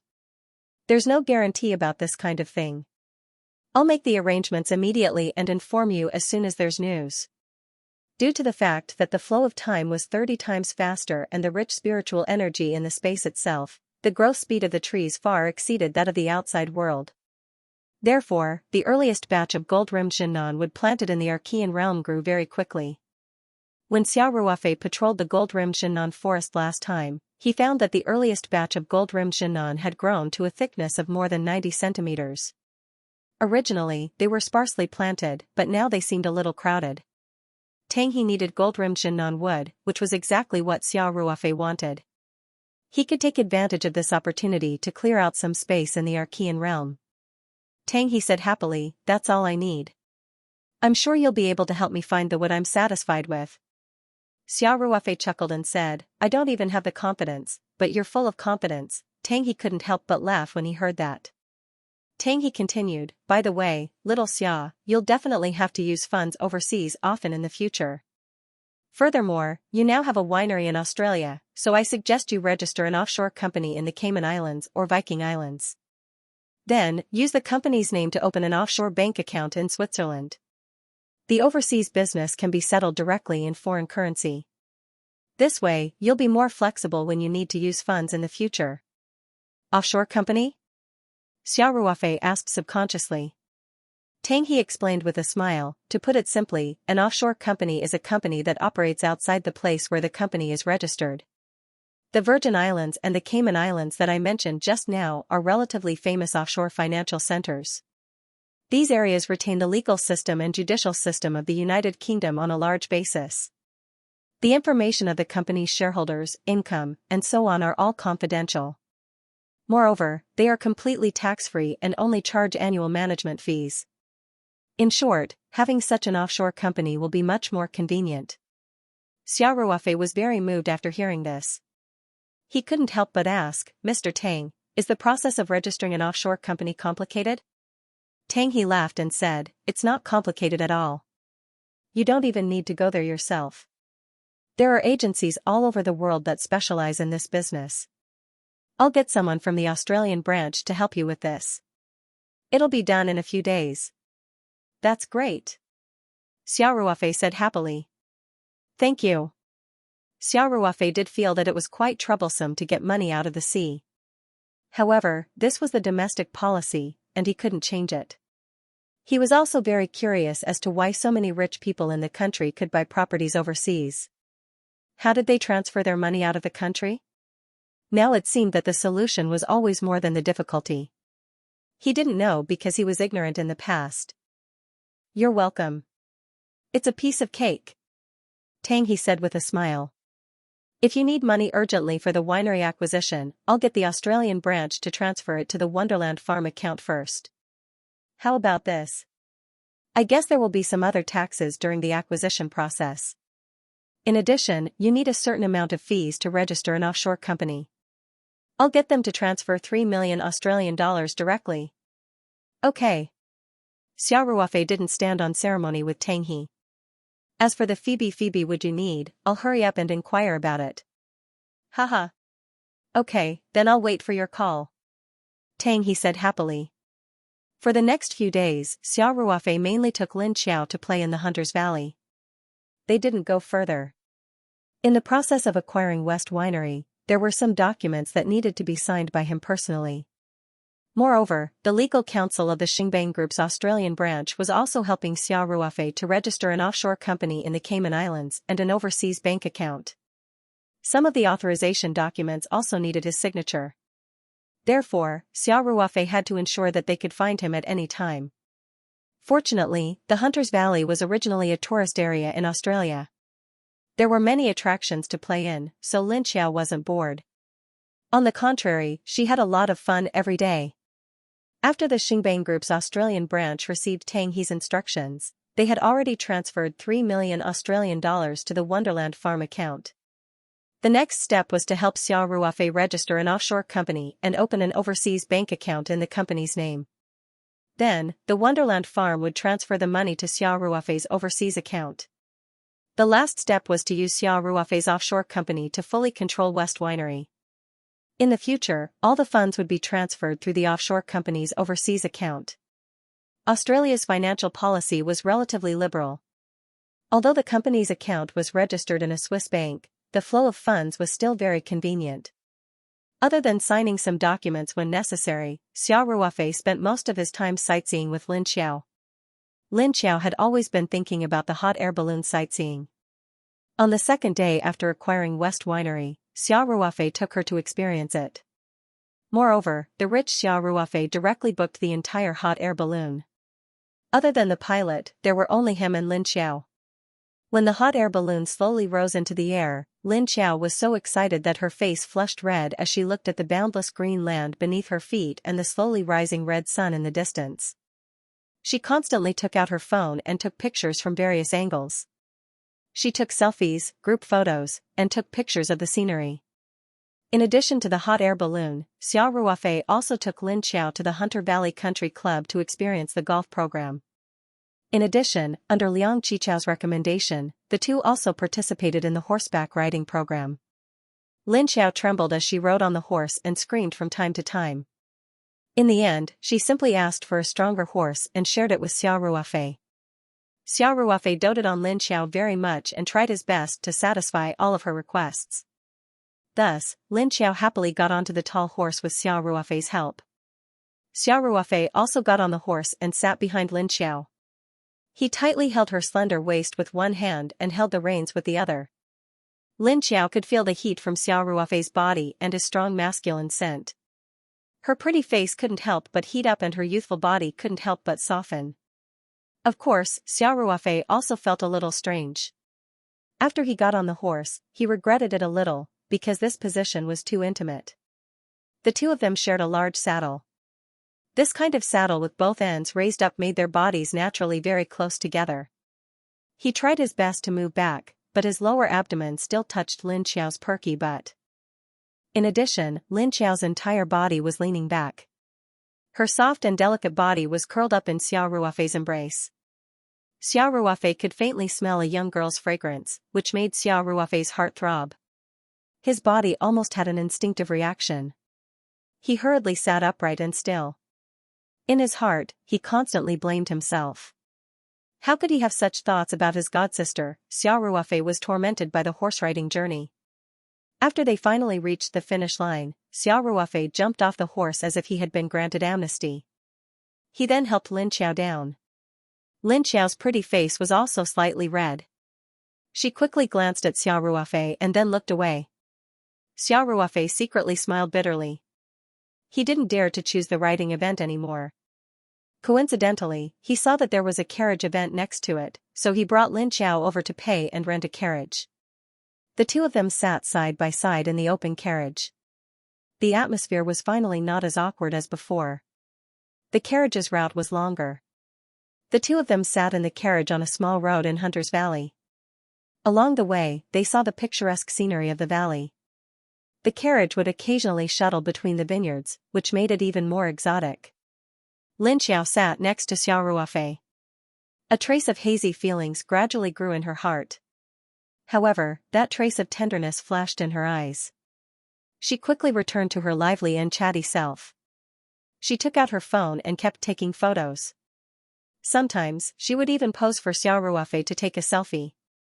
Xia Ruofei didn't notice Lin Xiao's strange gaze. However, he secretly reminded himself to be careful. After all, Lin Xiao was a girl who was about to enter university. From a biological point of view, she was completely an adult. He didn't have any blood relations with her, so naturally, he couldn't be too intimate with her. 3 days later, Xiao Ruofei brought Lin Xiao to visit almost all the fun events in Hunter's Valley. The registration of the offshore company and the merger of West Winery had also been completed. Xiao Ruofei and the others arrived at West Winery. Under the witness of Lawyer Hines, they completed a simple handover ceremony with Mr. and Mrs. West. From this moment on, West Winery belonged to Xiao Ruofei completely in the eyes of the law. Old West even specially accompanied Xiao Ruofei and Lin Xiao to the winery's vineyard.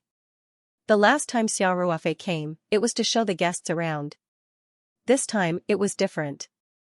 It was the boss inspecting the vineyard. The 10-hectare vineyard was not on the same scale as Wonderland Farm. However, it was still very spacious when they arrived at the site. Xiao Ruofei stood on a small hill and looked at the vineyard that was faintly discernible between the rolling hills. There were beautiful jacaranda trees and roses in the surroundings. Occasionally, wild kangaroos could even be seen jumping between the grape trellises.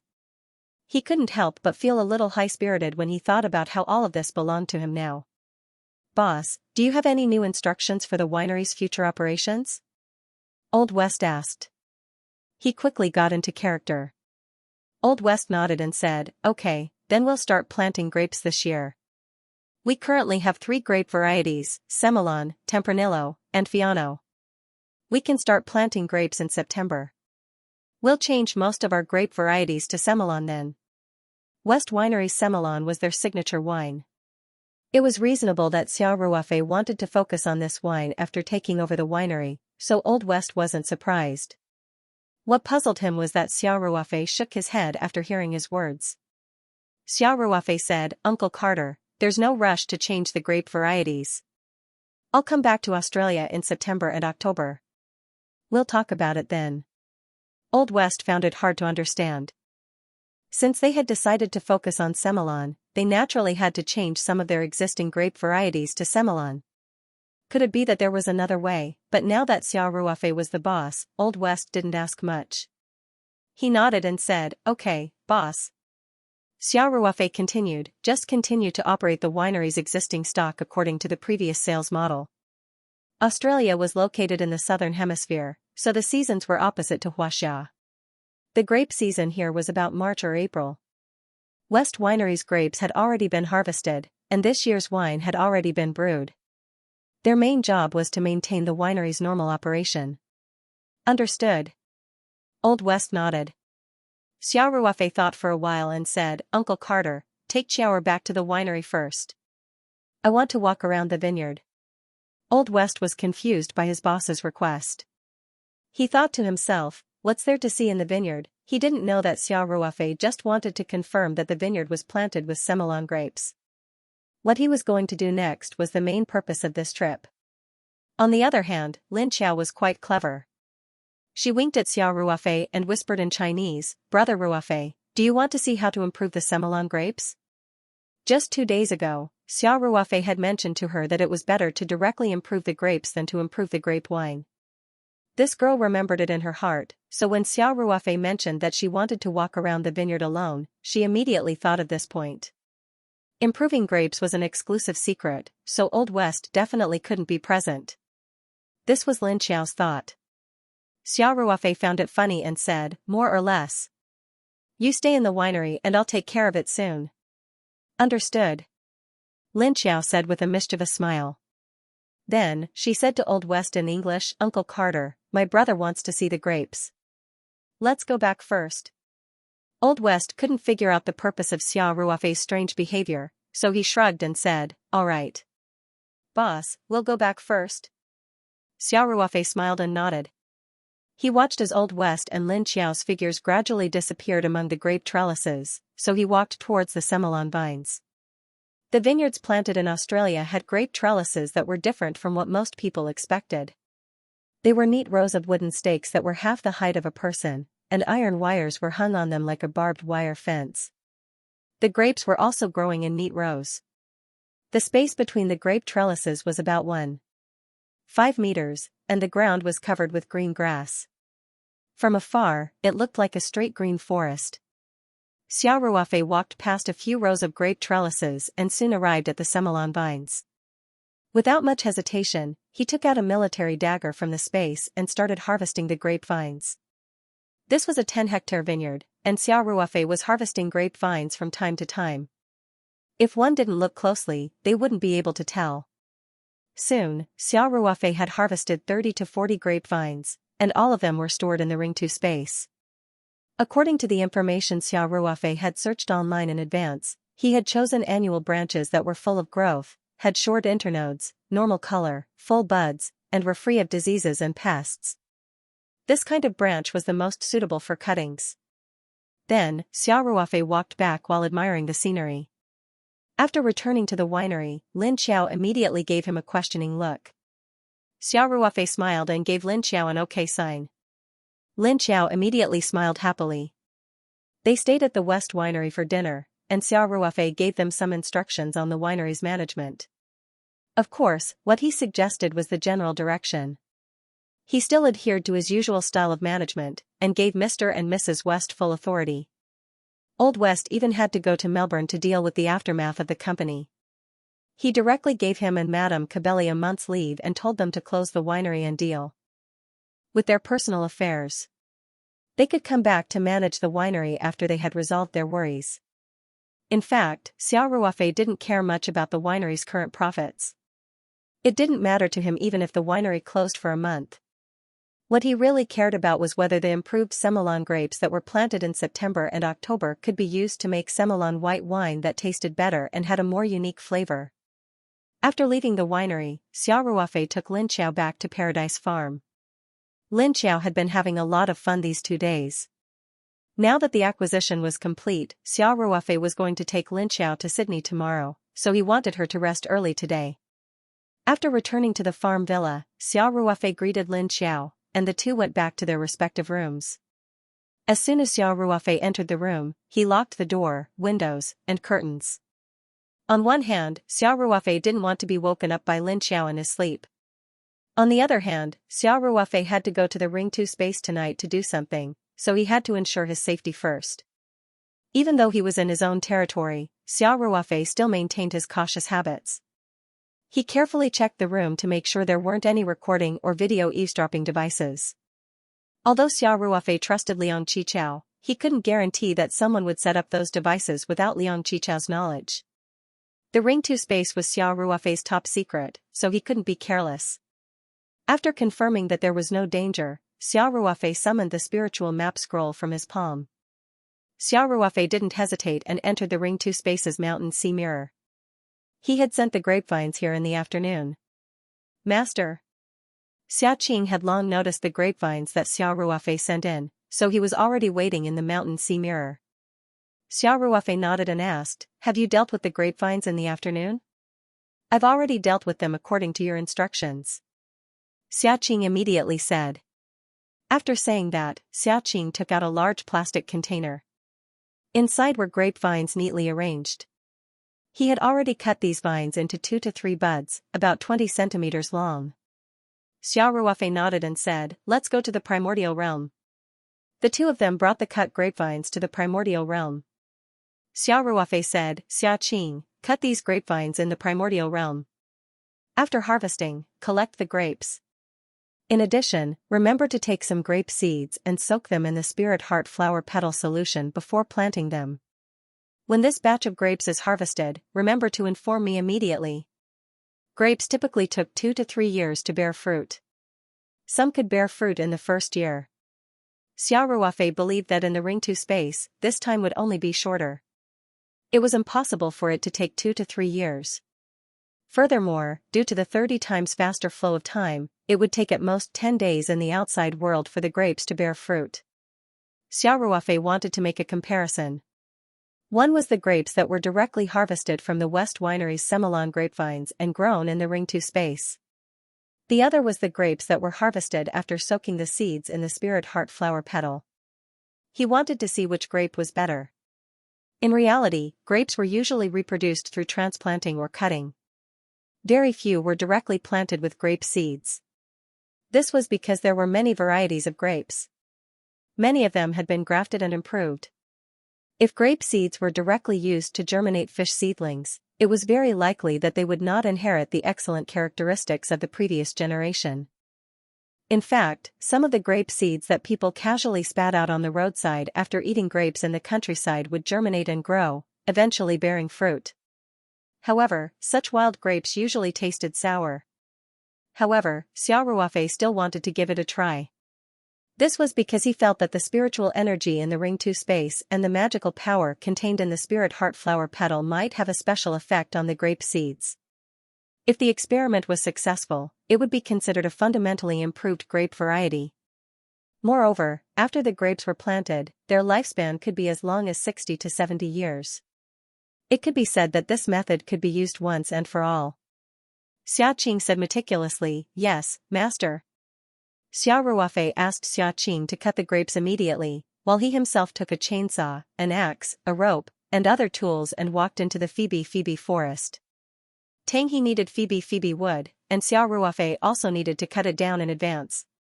After Phoebe wood was cut down, it needed to be air-dried in the natural environment for 2 to 3 years to become the best quality old material. Therefore, if they were to cut it down now, they would be able to take it out after a month or so in the outside world. The timing would be just right. The material of the golden silk cedar was very precious, especially the big and old material. Xiao Ruofei would definitely need to wait for a period of time before informing Old Master Tang He. Xiao Ruofei found the 2 thickest Phoebe trees and measured them with a tape measure. The diameter at the bottom was about 1 meters. It was slightly smaller than the material sold last time. However, authentic top-grade Phoebe wood was very rare, so it was rather precious. After Xiao Ruofei fixed it with a rope, he started working with a chainsaw. With his previous experience, Xiao Ruofei was much more proficient this time. About 2 hours later, he had already cut down the 2 Phoebe trees. At this moment, Xiaoqing had also finished cutting the grapevines. Xiao Ruofei called Xiaoqing over and got him to clean up the branches of the Phoebe. The branches couldn't be wasted. Xiao Ruofei instructed Xiaoqing to take them for cutting. Of course, Xiao Ruofei got Xiaoqing to take them to the Mountain Sea realm for cutting. The Archean realm couldn't expand as the space leveled up, so it was already a little crowded. Furthermore, there were many Phoebe trees here. They had grown to a diameter of about a meter. Xiao Ruofei wasn't in urgent need of Phoebe wood. In accordance with the principle of not wasting these branches, he could just find a place to plant them in the Mountain Sea realm. As for when they would mature, Xiao Ruofei didn't care at all. After dealing with the Phoebe, Xiao Ruofei came to the stone room in the Mountain Sea realm with a thought. Before he left for Australia, Xiao Ruofei was actually able to carve this unlocking rune, but he was not proficient enough and felt that it was not completely smooth. He judged that there should be some minor flaws, so he was not in a hurry to unlock the human word Jade Talisman. He had taken the spirit-pregnant soup once these few days, and had used his mental strength outside his body many times to control it. He had almost overdrawn it several times, but after recovering these days, he felt that his mental strength seemed to have improved a little. So Xiao Ruofei wanted to use tonight's time to practice a few more times to see if he could carve a more perfect unlocking rune. Of course, there was a more important reason. After his body absorbed the huge amount of innate pure yang qi in little Hao Ran's body, although the pure yang qi was temporarily stored in his dantian and controlled with the simple formula Xiaoqing taught him, it was still not stable enough overall. Xiao Ruofei could faintly feel that the innate pure yang qi in his dantian had been restless for the past few days. It was definitely not a solution to suppress it all the time. The best solution was naturally to completely absorb it and use it for his own use. According to Xiaoqing, Xiao Ruofei only needed to unlock the first 3 levels of the truth formula and obtain the cultivation method of the truth formula, then he would be able to absorb the innate pure yang qi. So, Xiao Ruofei, who was not very interested in cultivation, also felt a sense of urgency. Xiao Ruofei sat cross-legged on the jade futon and guarded his spiritual altar. After a while, he gently tapped his finger and his mental strength came out of his body. He began to skillfully carve the rune in the void. Xiao Ruofei was already very familiar with the first part, and it was almost done in one go. However, when he reached the second part, the complexity of the rune continued to increase, and the fine control of his mental strength was required. Xiao Ruofei's speed naturally slowed down. But overall, it was still relatively smooth. Xiao Ruofei clearly felt that his control of his mental strength had improved a little. After a while, a beautiful and complex rune appeared in front of Xiao Ruofei. He opened his eyes and glanced at it. Then, with a wave of his hand, he dispersed the runes. The entire rune construction process was completed by Xiao Ruofei using his mental strength. He did not need to check to know that it was a success. However, it was still not smooth enough, so he did not hesitate to dissolve the rune. Of course, Xiao Ruofei could still clearly feel his improvement. With a hint of joy in his heart, he rested for a while before continuing to practice. Unknowingly, Xiao Ruofei had already practiced for more than 3 hours. It wasn't until he felt that his mental strength was almost depleted that he stopped. Xiao Ruofei's face lit up. Today's progress was very obvious. He was becoming more and more proficient in carving the unlocking rune, and every time he carved the rune, there would be progress. Xiao Ruofei could feel that the runes he had constructed were becoming more and more natural, as if they were made by nature. Moreover, the construction speed had obviously increased by a lot. It could be said that today was the best practice he had had in a while. Of course, this also had something to do with the sense of urgency in Xiao Ruofei's heart. Although a calm and peaceful attitude was beneficial to cultivation, if there was a suitable amount of pressure, it could often turn into motivation. Xiao Ruofei felt that at this speed, he would be able to unlock the mortal character Jade Talisman in a few days. As for further proficiency, or even carving the rune into jade, he still needed some time to practice. Xiao Ruofei drank a cup of spirit pool water and sat on a jade mat. After his mental strength recovered a little, he stood up and returned to the Archean realm with a thought. Due to the difference in the flow of time, Xiaoqing had already finished cutting the grapes and processing the gold-rimmed Shinnan wood in the Archean realm. After seeing Xiao Ruofei, Xiaoqing immediately greeted him respectfully.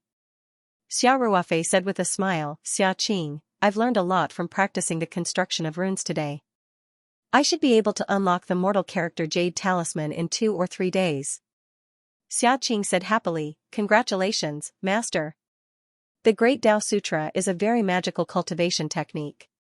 Furthermore, it's all-encompassing. After Master unlocks the mortal character Jade Talisman, his strength will definitely increase by leaps and bounds." All-encompassing? Xiao Ruofei asked with a smile, "Isn't that just a cultivation technique?" Xiaoqing said with a bitter smile, "Master, that's all I can reveal. In any case, you will understand when you unlock the mortal character Jade Talisman in 2 days."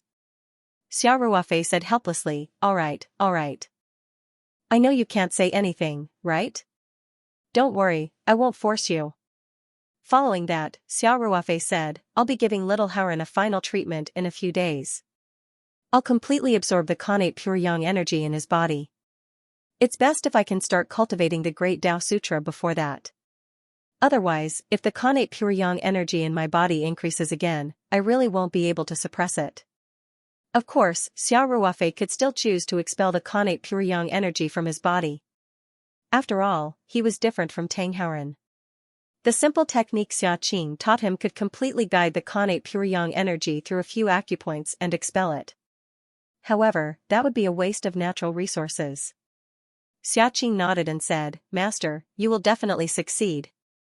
With that said, Xiaoqing pondered for a moment before saying, "Master, regarding the treatment of that child, I have a suggestion." "Oh? Go ahead." Xiao Ruofei said with great interest. In terms of cultivation, compared to Xiao Ruofei, Xiaoqing was undoubtedly at the level of an expert professor and a primary school student. Xiao Ruofei still attached great importance to his suggestion. Xiaoqing said seriously, "Master, I suggest that you leave a small amount of Khanate pure yang energy for the child." "What?" Xiao Ruofei was taken aback. "Didn't you say that the Khanate pure yang energy was the culprit behind little Haran's strange illness?" Xiaoqing nodded and said, "In fact, the Khanate pure yang energy has a very strong nourishing effect on the human body. It's just that too much is as bad as not enough. Moreover, this child has so much Khanate pure yang energy in his body since birth. It's definitely a 1 in a million constitution. Leaving a trace of connate pure yang energy for him is also leaving him a chance. Speaking of this, Xiaoqing paused for a moment before continuing, Master, if a person with such a special constitution cultivates, he will definitely be a genius. If he absorbs all the connate pure yang energy, although the hidden dangers in his body will completely disappear and his constitution will even be stronger than ordinary people, his cultivation talent will be greatly reduced. Hearing this, Xiao Ruofei showed a thoughtful expression and asked, You mean, Xiaoqing said without hesitation, if it's possible, I suggest that master take him as a disciple. You don't have to teach him the great Tao art. After you break the seal, many cultivation methods in my mind will be open to you. At that time, you will definitely be able to find a cultivation method suitable for his physique. Accept a disciple. Although Xiao Ruofei guessed Xiaoqing's meaning, he still felt a little hesitant. After all, he was only a young man in his 20s. He had always served in the army and received an atheist and materialist education.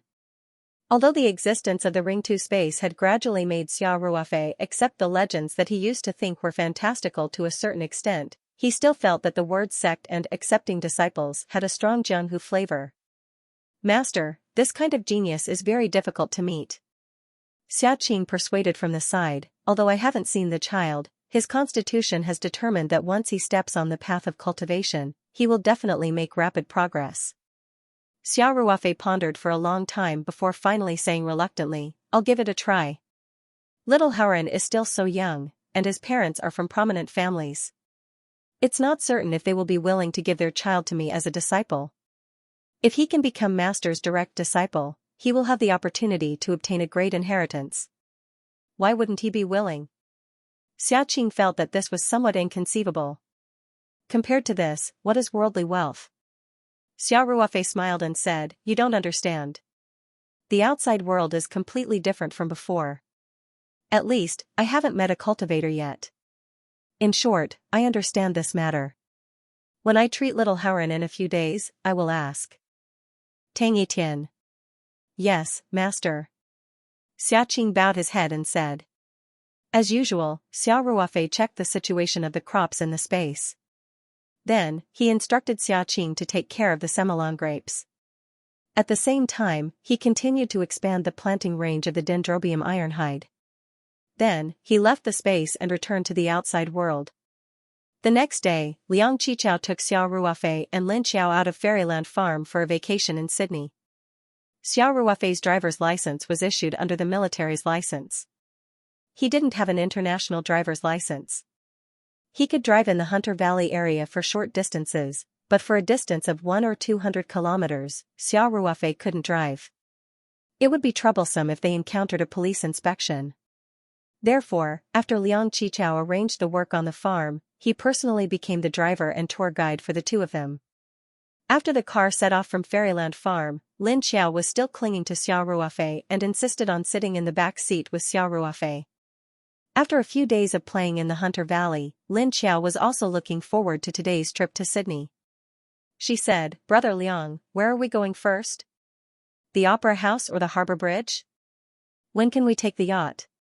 Liang Qichao said with a smile, I'm just your driver. Listen to your brother. We'll go wherever the boss says.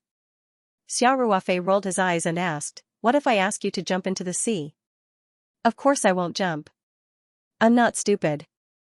Liang Qichao said without hesitation. Lin Xiao couldn't help but chuckle when she saw the two of them bickering. Just then, Liang Qichao's phone on the dashboard vibrated. He pressed the answer button on his Bluetooth headset and said, Hello. Liang Qichao held the steering wheel with one hand and pressed the Bluetooth headset with the other. He looked a little troubled.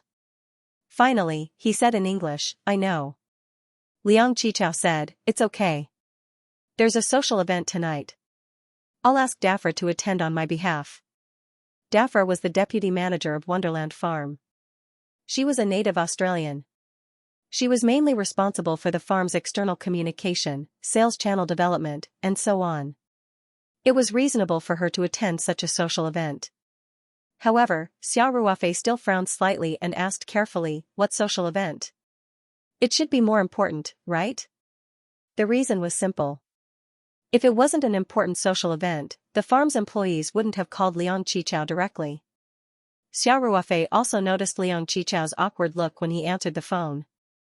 Obviously, he was considering himself and Lin Xiao, which made him hesitate. Liang Qichao said honestly as he drove, "Well, it's a reception for one of our important channels. The channels are very strong in Australia.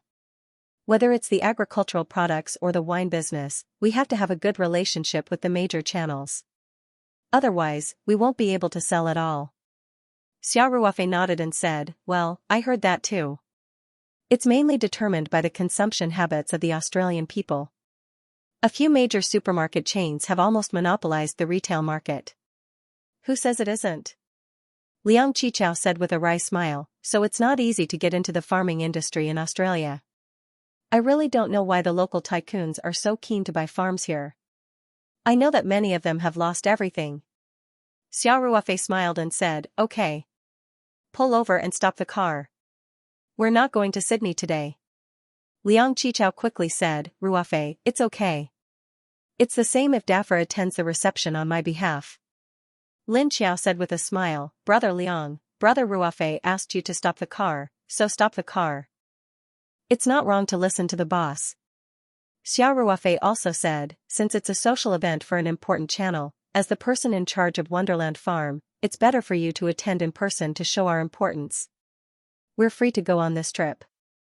What does it matter if we go to Sydney one day earlier or later?" Lin Xiao also said, "Yeah, Brother Liang, I heard that the Hunter's Valley Garden is also very fun. There are 12 gardens with different themes and styles, and the scenery is very beautiful. Why don't I go there with Brother Ruofei today?" Seeing that Lin Xiao was so sensible, Xiao Ruofei tilted his head and smiled at her. Lin Xiao made a face at Xiao Ruofei mischievously and then burst into laughter. Liang Qichao could only nod his head and say, "All right then. I'll listen to you guys." "That's how it should be," Xiao Ruofei said with a smile. "Business is more important." Liang Qichao nodded and turned to look at Lin Xiao, asking, "Lin Xiao, so we've decided to go to the Hunter's Valley Garden?" "Sure," Lin Xiao said with a smile. "Brother Liang, Brother Ruofei, and I can go by ourselves. Don't you have something to do? The reception party is at night. Time is a bit tight if we go to Sydney, but since we're in the Hunter's Valley, I'll definitely accompany you guys." Liang Qichao said with a smile. "Let's go. Hunter's Valley Garden." After that, Liang Qichao turned the car around and drove back for a while, then turned into a fork in the road and headed towards the Hunter's Valley Garden. On the way, Liang Qichao also called back and said that he would personally attend the reception party that night. Liang Qichao was a qualified driver and tour guide. As he drove, he introduced the situation of the Hunter's Valley Garden to Xiao Ruofei and Lin Xiao. The Hunter's Valley Garden is located in the historic Bogelben area, at Brokenback in the center of the Hunter's Vineyard. It's at the foot of Range Mountain. "Wait. Brokenback Range?" Lin Xiao suddenly interrupted Liang Qichao's words as if she had discovered a new continent. She said with a smile, "Brokenback Mountain? Brother Liang, it seems like that place is suitable for you and my brother Ruofei to go together." Xiao Ruofei and Liang Qichao suddenly felt a chill run down their spines, and they couldn't help but shudder at the same time. Xiao Ruofei glared at Lin Xiao and said, "Stupid girl, if you continue to spout nonsense, I really won't bring you to Sydney. You're so disgusting." Liang Qichao was worried that the name could easily cause misunderstandings, so he used English.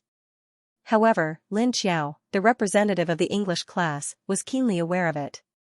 Liang Qichao smiled bitterly and said, "Lin Xiao, can your thoughts be a little healthier?"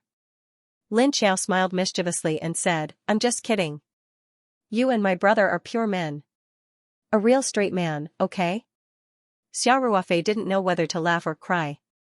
He said, "Xiaoer, can't you act like a lady? Why are you saying all kinds of things? Hee, why should I act like a lady in front of Brother Ruofei?" Everyone was talking and laughing, and the car soon arrived at the famous scenic spot in the Hunter's Valley area, the Hunter's Valley Garden. After Liang Qichao parked the car, he said to Xiao Ruofei, "I've been here 3 times. I still have some things to do at the farm, so I won't be going in. You guys go in and have fun. There's a restaurant in the scenic spot. I'll come and pick you guys up around 4 in the afternoon. Liang Qichao was the person in charge of the Fairyland farm, managing a 6,000-hectare farm. He was usually very busy with work. He had pushed back some of his work temporarily to accompany Xiao Ruofei and the others to Sydney. Since he was temporarily not going, he naturally wanted to go back to work. Fairyland farm wasn't far from here anyway. Okay, go do your work, Xiao Ruofei said with a smile. You don't have to pick us up in the afternoon. We'll just call a taxi here. It's okay, I'll pick you up on time in the afternoon. Liang Qichao said, there aren't many taxis in the Hunter's Valley, but there are many buses. But I can't let a big boss like you take the bus. Xiao Ruofei laughed. Since Liang Qichao insisted, he would let him be. Everyone said goodbye to each other at the Hunter's Valley Garden scenic spot. Xiao Ruofei took Lin Xiao for a leisurely stroll inside. The entire scenic spot was very large, covering an area of more than 60 acres. It was composed of 10 international-themed gardens. Each garden was unique and dazzling. Various cultural characteristics intertwined and presented in the same space and time. It was contradictory yet harmonious, full of wonderful dreamy beauty. In this beautiful scenery that combined vision, color, and fragrance, there was an 8-kilometer-long walking path. As they wandered, the beautiful scenery in front of them constantly changed. The elegance and peace of the Oriental garden, the elegance and luxury of the Italian cave garden and the Indian mosaic tea garden. It was pleasing to the eye and gave them a wonderful feeling of traveling around the world. Lin Xiao held Xiao Ruofei's arm tightly, looking very happy. Strolling around here was quiet and elegant, without the clamor of carriages or the roar of machines. Resting under the shade of the trees and enjoying the cool breeze, listening to the moving Australian winter song, even Xiao Ruofei felt that his state of mind had become more peaceful. Especially when they arrived at the famous fairy-tale-themed garden, Lin Xiao could not help but cheer when she saw the vivid figures of the fairy-tale-themed characters that she had read when she was a child placed in the garden. Almost every step here was a fairy tale. Even Xiao Ruofei felt like he had returned to his childhood, evoking many childhood memories. Xiao Ruofei did not notice that when Lin Xiao saw the beautiful fairy-tale-themed characters of the princes and princesses, she held his arm tighter and revealed a hazy tenderness in her eyes. The two of them wandered in the Hunter Valley Garden. Unknowingly, it was already noon, so they found a very unique restaurant to have lunch. After resting for a while in the restaurant, the two of them wandered around the theme garden. Seeing that it was about time, they began to walk back.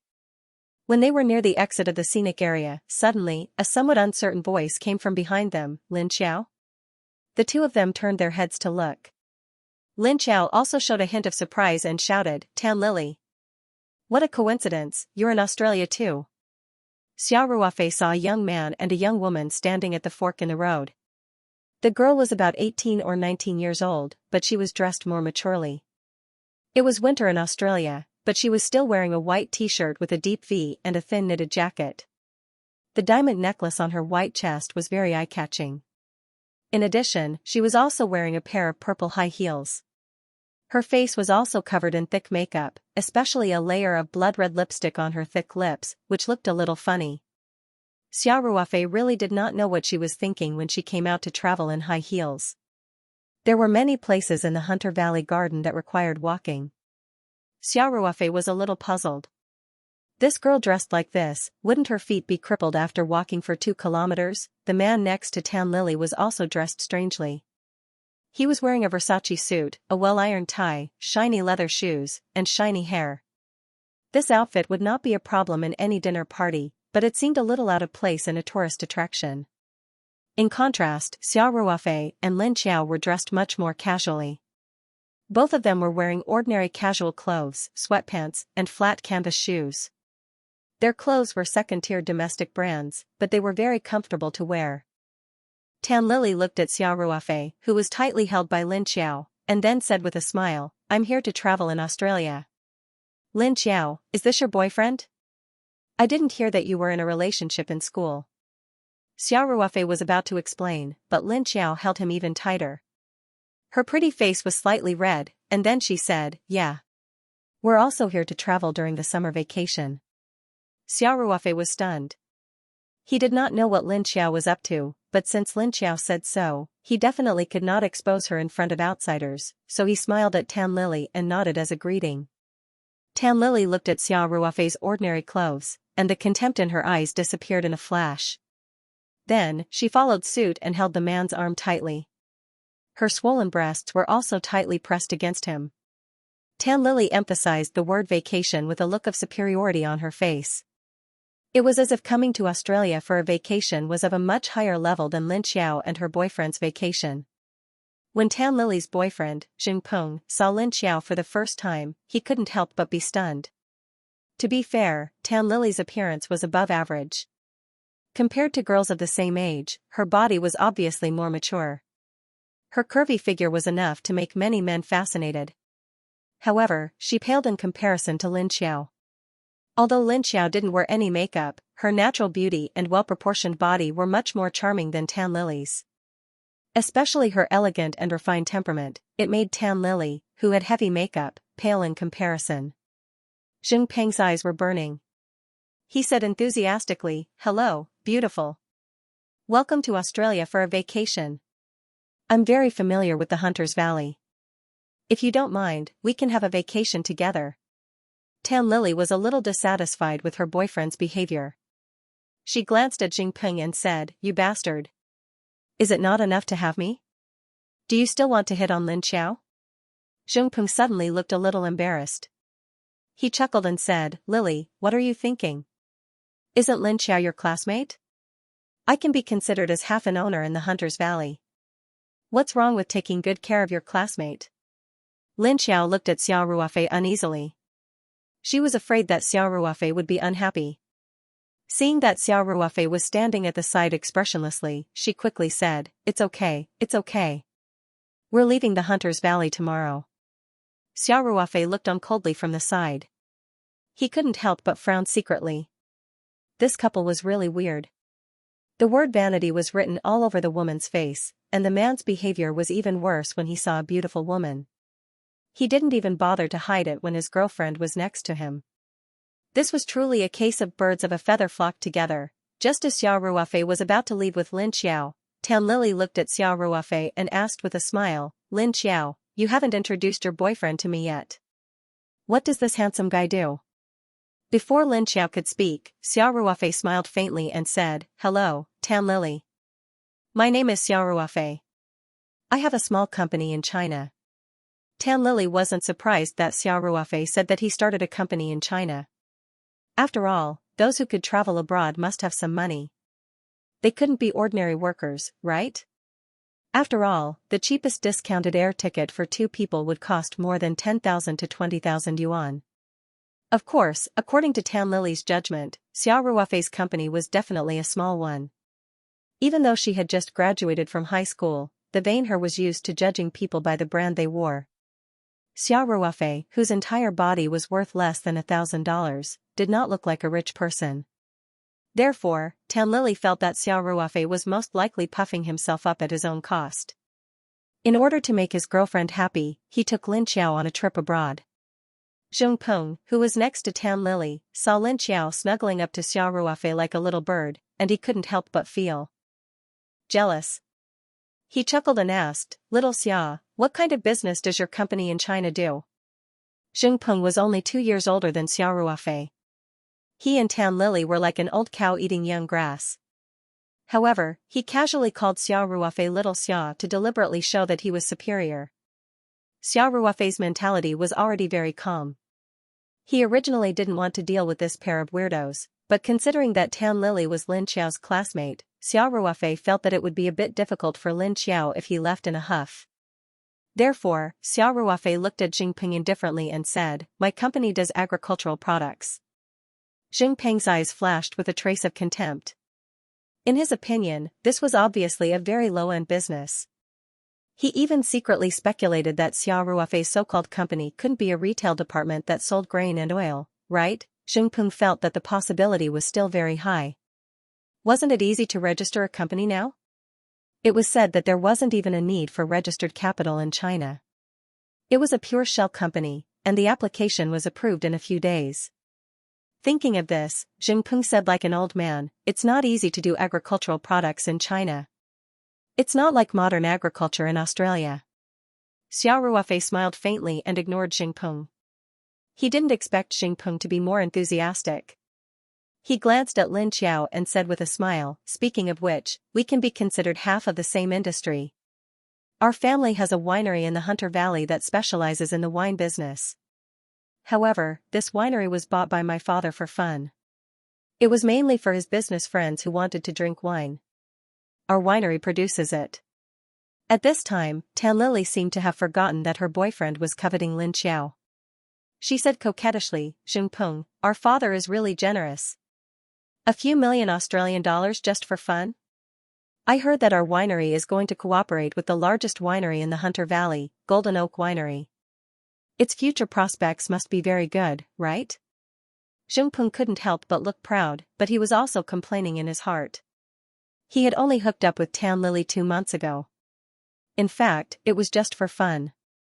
Now, Tan Lili was our father and our family's winery, which made Xingpeng secretly roll his eyes. In fact, Xingpeng was a little tired of Tan Lili. After returning to Australia, he rarely contacted her. However, after Tan Lili filled in her application, she contacted him many times and said that she wanted to come to Australia to see him. Xingpeng happened to not have a girlfriend during this time. Since Tan Lili was willing to send him over, he went with the flow and agreed.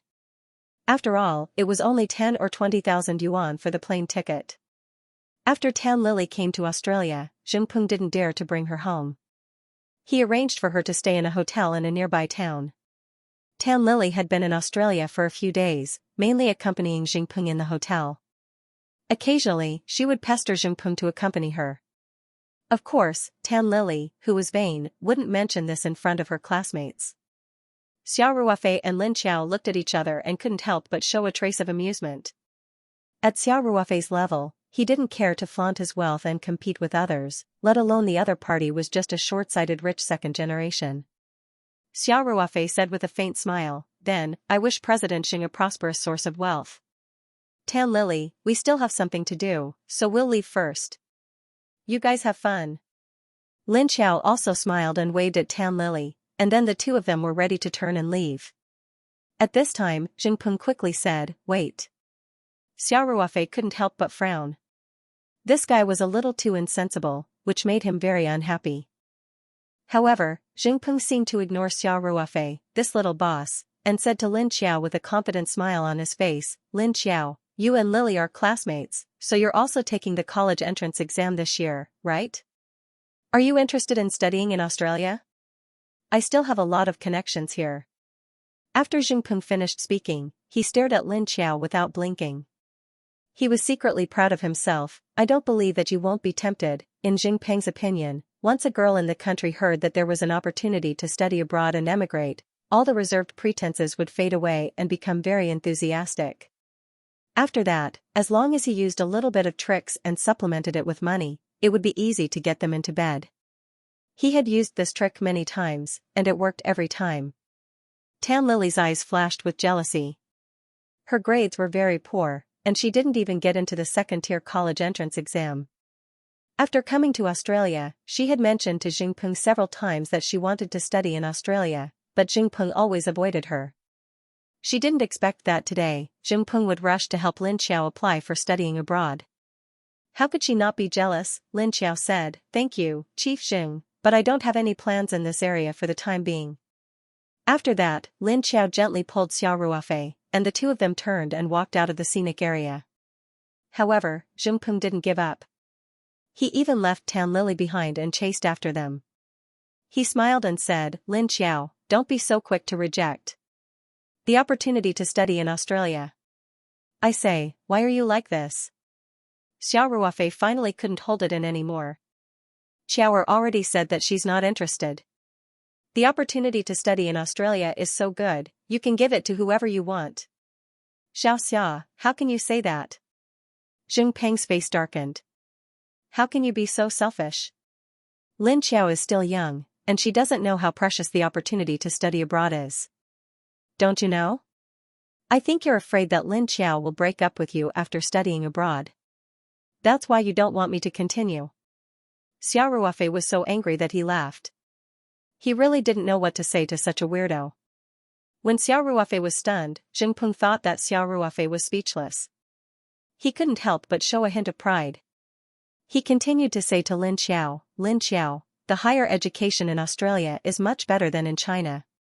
In the future, you can get permanent residency and even citizenship. If you can stay, the social security here is much better than in China. I think you should think about it carefully. Don't miss such a rare opportunity. When Jing Peng was scolding Xiao Ruofei, Lin Xiao had already frowned. At this time, she looked at Jing Peng coldly and said, "Are you done? If you're done, go accompany Tan Lily. Goodbye, Chief Xing." Hey!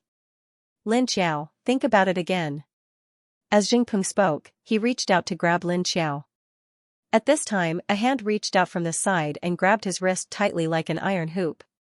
He immediately screamed in pain. At this time, Jing Peng saw that Xiao Ruofei had reached out to grab him. He immediately shouted, "It hurts. Let go of me." Xiao Ruofei stared coldly into Jing Peng's eyes and said, "I'm warning you, don't bother Xiaoer anymore. Otherwise, I won't let you go so easily next time." After that, Xiao Ruofei gently pushed and let go of his hand. Xiao Ruofei's gentle push made Jing Peng feel like a car was pulling him. He immediately took a few steps back and almost sat on the ground. "You! How can you be so barbaric?" Jing Peng shouted angrily. Xiao Ruofei glanced at Jing Peng and said calmly, "I'm only barbaric to scumbags like you who deserve a beating. If you're not convinced, let's practice again." After saying that, Xiao Ruofei clenched his fist lightly and raised his chin at Jing Peng with a disdainful smile on his face.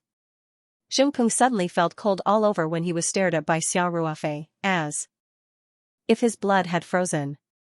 He even felt like he was being stared at by a venomous snake. He couldn't help but shiver and avoid Xiao Ruofei's gaze guiltily. Xiao Ruofei had only casually released a little spiritual pressure, but Jing Peng was already scared out of his wits. This kind of weirdo could passionately hit on another girl in front of his girlfriend. Moreover, the girl who was hit on was with her boyfriend. After being rejected, he was still shameless.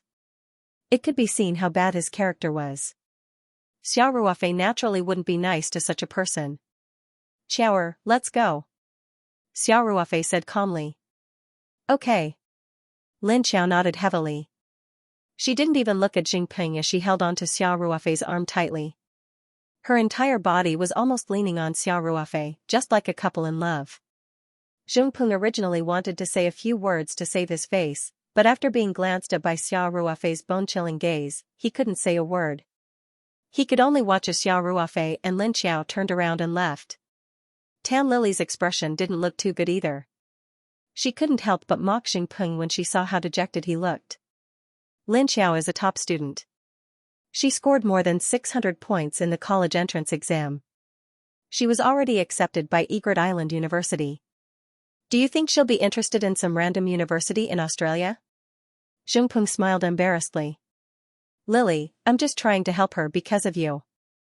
I didn't expect her boyfriend to be so barbaric." Tan Lily curled her lips and said, "Don't think that I can't tell what you're thinking. Aren't you being so attentive because Lin Xiao is a beauty? At that time, I don't know if I was possessed by a ghost, that's why I fell for you. Can you stop talking?" Jing Peng saw that Tan Lily was not going to give up, and his face was a little embarrassed. At this moment, Tan Lily saw that Xiao Ruofei and Lin Xiao had stopped again and were talking to two girls. It can't be? Do they still have acquaintances in Australia? Tan Lily asked curiously, forgetting to squabble with Jing Peng. Jing Peng said, "Let's go and take a look, haven't you embarrassed yourself enough?" Tan Lily couldn't help but roll her eyes. Jing Peng laughed and said, "They don't own this road. Besides, if we want to go back to the hotel, don't we have to go through this road?" In fact, he wanted to see what Xiao Ruofei was talking to the two girls. More importantly, the two girls looked beautiful and had attractive figures. After Jing Peng finished speaking, he took the lead and walked over. Tan Lily was so angry that she stomped her feet. She hesitated for a moment, but still followed. Xiao Ruofei and Lin Xiao had only taken a few steps when they were stopped again. This time, it was Mr. Xia. He also felt that it was a little unbelievable. Even in China, it was rare to meet acquaintances one after another. What was going on today? Xiao Ruofei stopped and turned around. He was stunned for a moment, then he smiled and said, "Oh, it's Flight Attendant Yang." What a coincidence. It turned out that the person who stopped Xiao Ruofei was the flight attendant on their flight to Australia. Xiao Ruofei vaguely remembered that her name tag was Yang or something. Yes. Mr. Xia, we flew to Australia again yesterday, and the flight time limit was reached, so we stayed to rest for a day. Tomorrow, we'll return to Huaxia. Flight attendant Yang smiled and said, "I didn't expect to meet you again. This is really fate." There were not many first-class passengers, and the first-class tickets for such long-distance flights were very expensive. Most of the time, the seats were empty, so flight attendant Yang had a deep impression of Xiao Ruofei. Of course, that alone was not enough for flight attendant Yang to be so enthusiastic about Xiao Ruofei. The main reason was that little Howren suddenly fell ill on the flight. Tang Etienne was so anxious that he even asked the flight attendant to return immediately. The situation was so urgent that Xiao Ruofei, who stepped forward and successfully saved little Howren, naturally left a good impression on the flight attendants. Xiao Ruofei said with a smile, "We'll take Heron Island Airlines flight back. Maybe we'll meet you on the flight." How can it be so coincidental? Flight attendant Yang said with a smile, "Our flight attendants don't fly a fixed route, so the probability of us meeting is very low." At this time, Xiao Ruofei saw the Mercedes-Benz from Paradise Farm slowly driving over, so he said with a smile, "Flight attendant Yang, my friend is here to pick me up. We'll go back first." The beautiful flight attendant next to flight attendant Yang said, "Handsome, it's fate that we met. Give us your phone number." Xiao Ruofei laughed and said, "I couldn't ask for more." After that, Xiao Ruofei gave his phone number to the two of them. The flight attendant and flight attendant Yang both took out their phones and recorded the number. The two of them also called Xiao Ruofei back. Hearing Xiao Ruofei's phone ring, the beautiful flight attendant said with a smile, "Handsome, 139 is my number. My name is Yuan Cici. Our flight attendant's name is Yang Ying. Remember to save the number." Xiao Ruofei nodded and saved the number. Then he said with a smile, "I've saved it. If you need any help, call me at any time." Yang Ying and Yuan Cici smiled and waved goodbye to Xiao Ruofei and Xiao Ruofei. Xiao Ruofei took Lin Xiao to Liang Qichao's Mercedes-Benz. Liang Qichao and Xiao Ruofei didn't have an ordinary boss and employee relationship. The two of them were very good friends. Last time at the airport, he was more of a show, so he didn't get out of the car today. He just smiled and waved at the two of them in the car. Xiao Ruofei opened the door and got in with Lin Xiao. Lin Xiao gently pinched the flesh on Xiao Ruofei's arm and said, "Brother Ruofei, you've been in luck recently. Two beautiful women are fighting to leave their numbers with you." Xiao Ruofei laughed. Liang Qichao, who was in the front row, immediately became energetic after hearing this. He quickly asked, "What's the situation?" "Xiao Ruofei, you're a bit too fierce. Just drive your car," Xiao Ruofei said angrily. "The flight attendant and flight attendant of our flight to Australia just happened to meet at the scenic spot and chatted for a while. Isn't it normal to leave each other's numbers before leaving? Flight attendants?" 2. Liang Qichao made a fuss. He couldn't help but turn his head and cast a look of worship at Xiao Ruofei. Lin Xiao couldn't help but chuckle. Xiao Ruofei leaned over to Lin Xiao's ear and whispered, "Xiaoer, I haven't told you off yet. Why didn't you explain our relationship to your classmate?" Lin Xiao's pretty face was slightly hot. She said stubbornly, "Tan Lily loves to show off. I saw that she had a boyfriend with her. Of course, I didn't want to lose to him. Brother Ruofei, you're my brother. Can't you help me at a critical moment?" Okay. Xiao Ruofei said helplessly, "I'm not your brother in the future. You're my sister." "No, you're my aunt." Lin Xiao couldn't help but laugh. She hit Xiao Ruofei playfully and said, "Am I that old? You're so annoying." At the entrance of the Hunter Valley Garden scenic area, Zheng Peng and Tan Lily also saw the scene of Xiao Ruofei and Lin Xiao sitting in the Benz. They couldn't help but look at each other. Although the price of a car overseas wasn't very expensive, a luxury car like the Benz S-Class was still not something that the working class could afford. The key point was that this was Australia. If Xiao Ruofei and Lin Xiao were backpackers, why would they have a Benz to pick them up? What does your classmate do? Zheng Peng couldn't help but ask in a low voice, he's so awesome even overseas. I don't know. Lin Xiao is very low-key in school. He doesn't seem like a child from a rich family. Tan Lily said in a daze.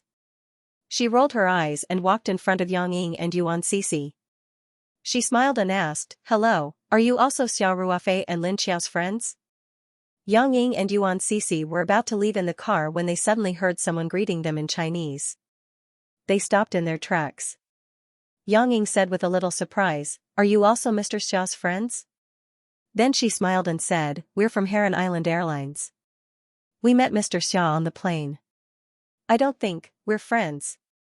Yuan Sisi said mischievously, Sister Yang, how are we not friends? We even exchanged phone numbers. You. Yang Ying couldn't help but poke Yuan Sisi's forehead with her slender fingers. Yuan Sisi was more lively by nature. She was the one who had taken the initiative to exchange phone numbers with Xiao Ruofei. If it were the calm Yang Ying, she wouldn't have taken the initiative. In fact, Zheng Peng and Tan Lily were not far behind them just now. They also heard Xiao Ruofei call Yang Ying Chief Flight Attendant Yang, so Tan Lily just wanted to confirm it. She also wanted to know if they knew each other before. After getting the answer, Zheng Peng said with a little surprise, do you flight attendants all have such good memories?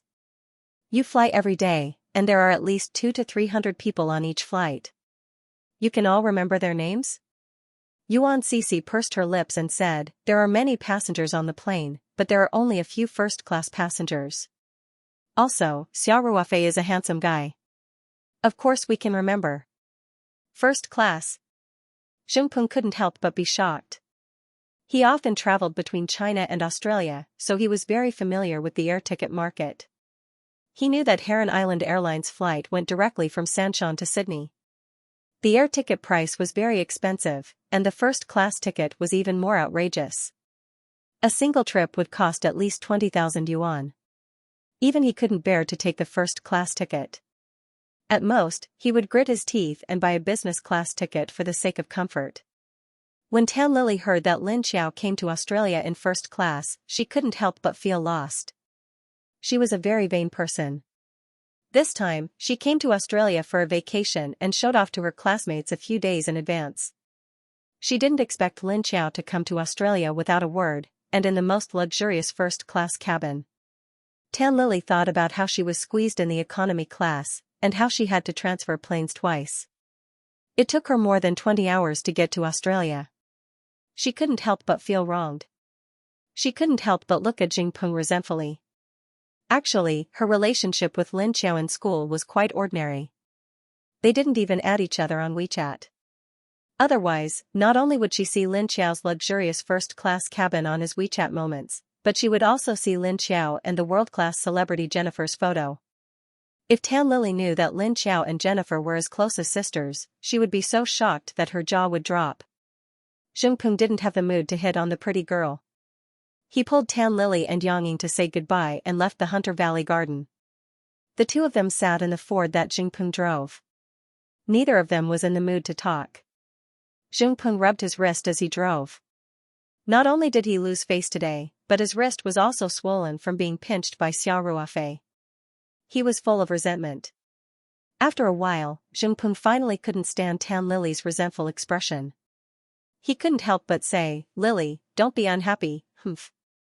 I'm just unhappy. Lin Xiao is better than me in everything except her studies. Why is she so lucky to find a boyfriend who is rich and pampers her? Tan Lily pouted and said. Zheng Peng said in his heart, she's also prettier than you. However, he definitely wouldn't say that out loud. He just smiled and said, hey. It's her business that she's lucky. We just have to live our own lives. Besides, it's hard to say if her boyfriend is rich or not. There are so many people who pretend to be rich at their own cost these days. Tan Lily was furious. She couldn't help but stare at Zheng Peng and said, then why don't you pretend to be rich at your own cost? Besides, you don't have to pretend to be rich by buying Zhang Zhifei's first-class ticket, right? I almost collapsed from exhaustion on the way here.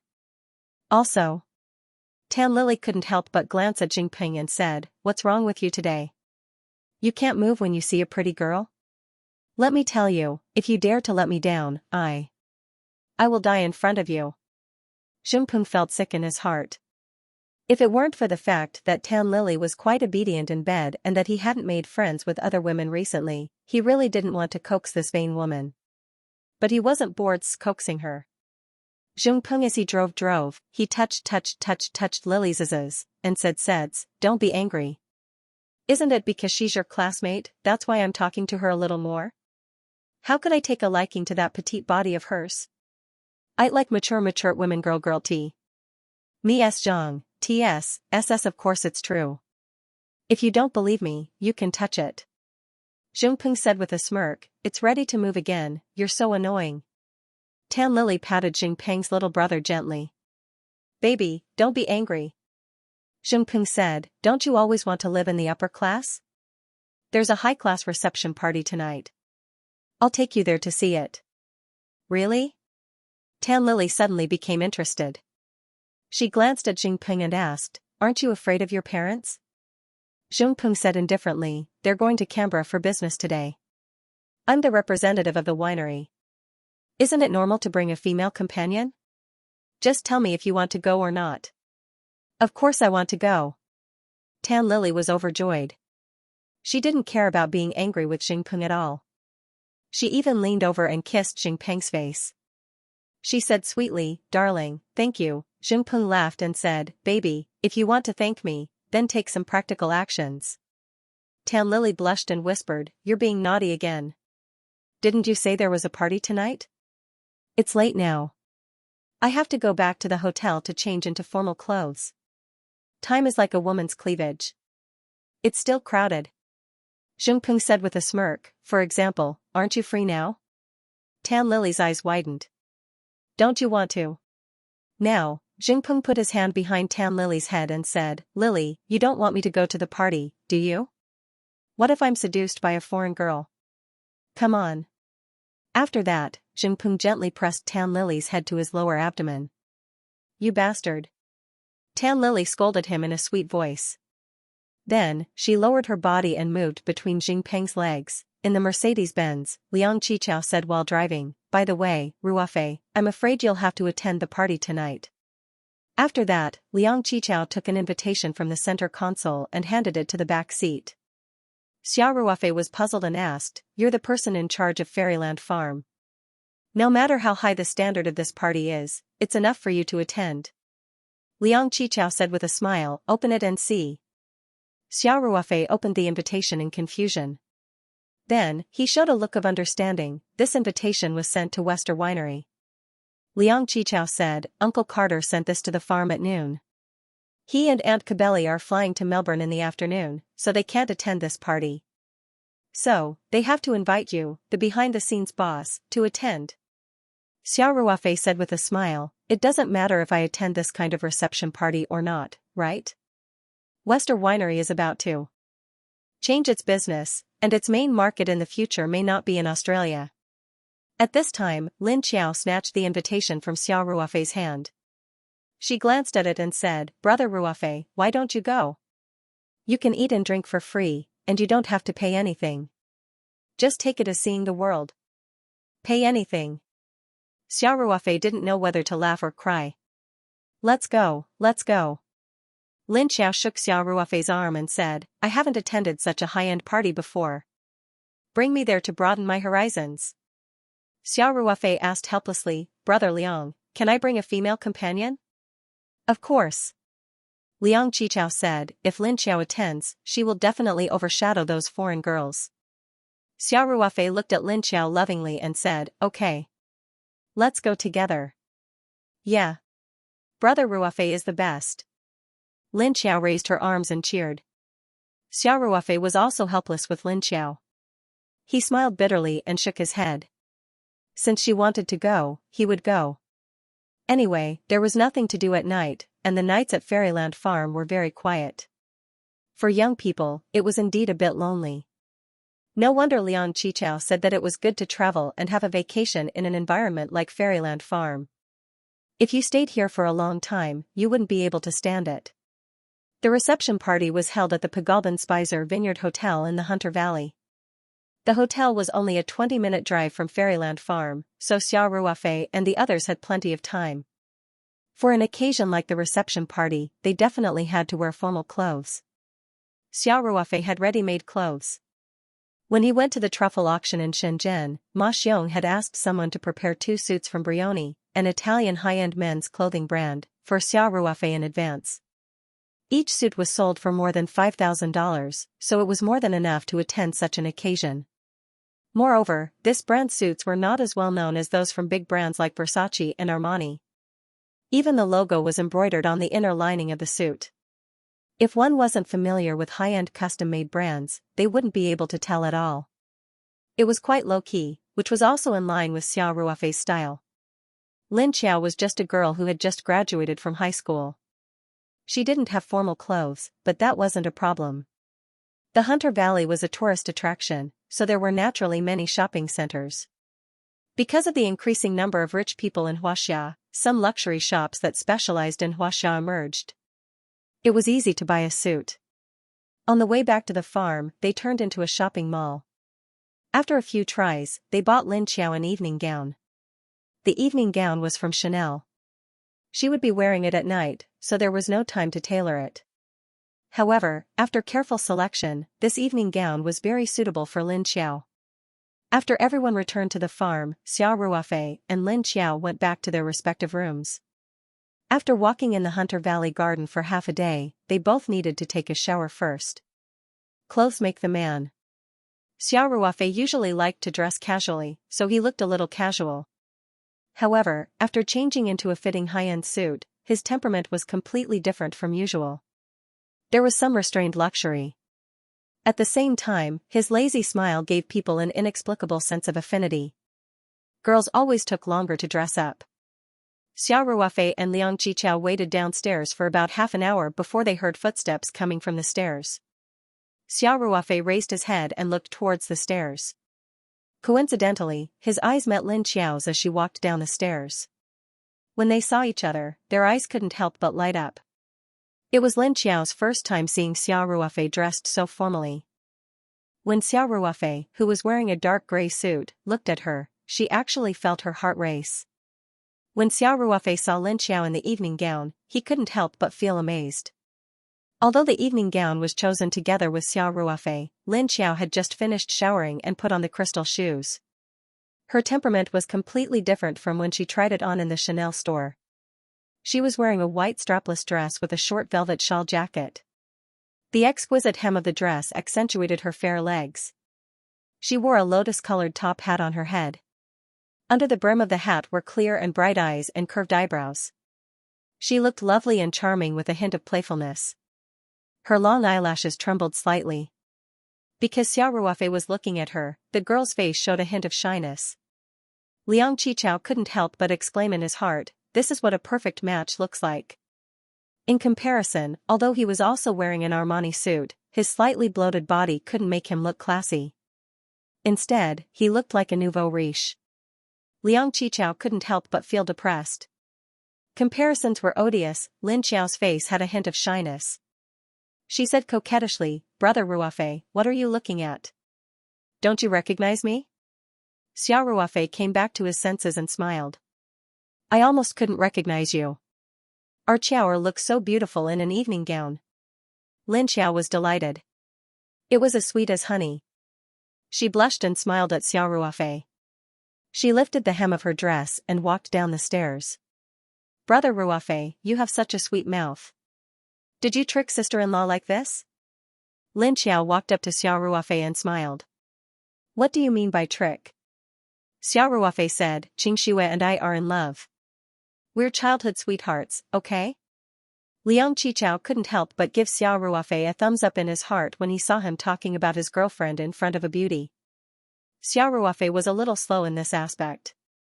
Even Liang Qichao could tell that Lin Xiao was looking at Xiao Ruofei in a weird way. It was already close to 6 in the evening. The three of them set off immediately after they were ready. Paradise Farm wasn't far from Bogalban. Liang Qichao drove the Mercedes-Benz to the Spicer Vineyard Hotel about 20 minutes later. This mansion-style hotel was considered high-end in the entire Hunter Valley. It had top-notch luxurious decorations and a beautiful and quiet environment. It sat on a vast vineyard view. Every room in this hotel was located in the rolling vineyards and native bushes. It was as romantic as a forest house in a fairy tale.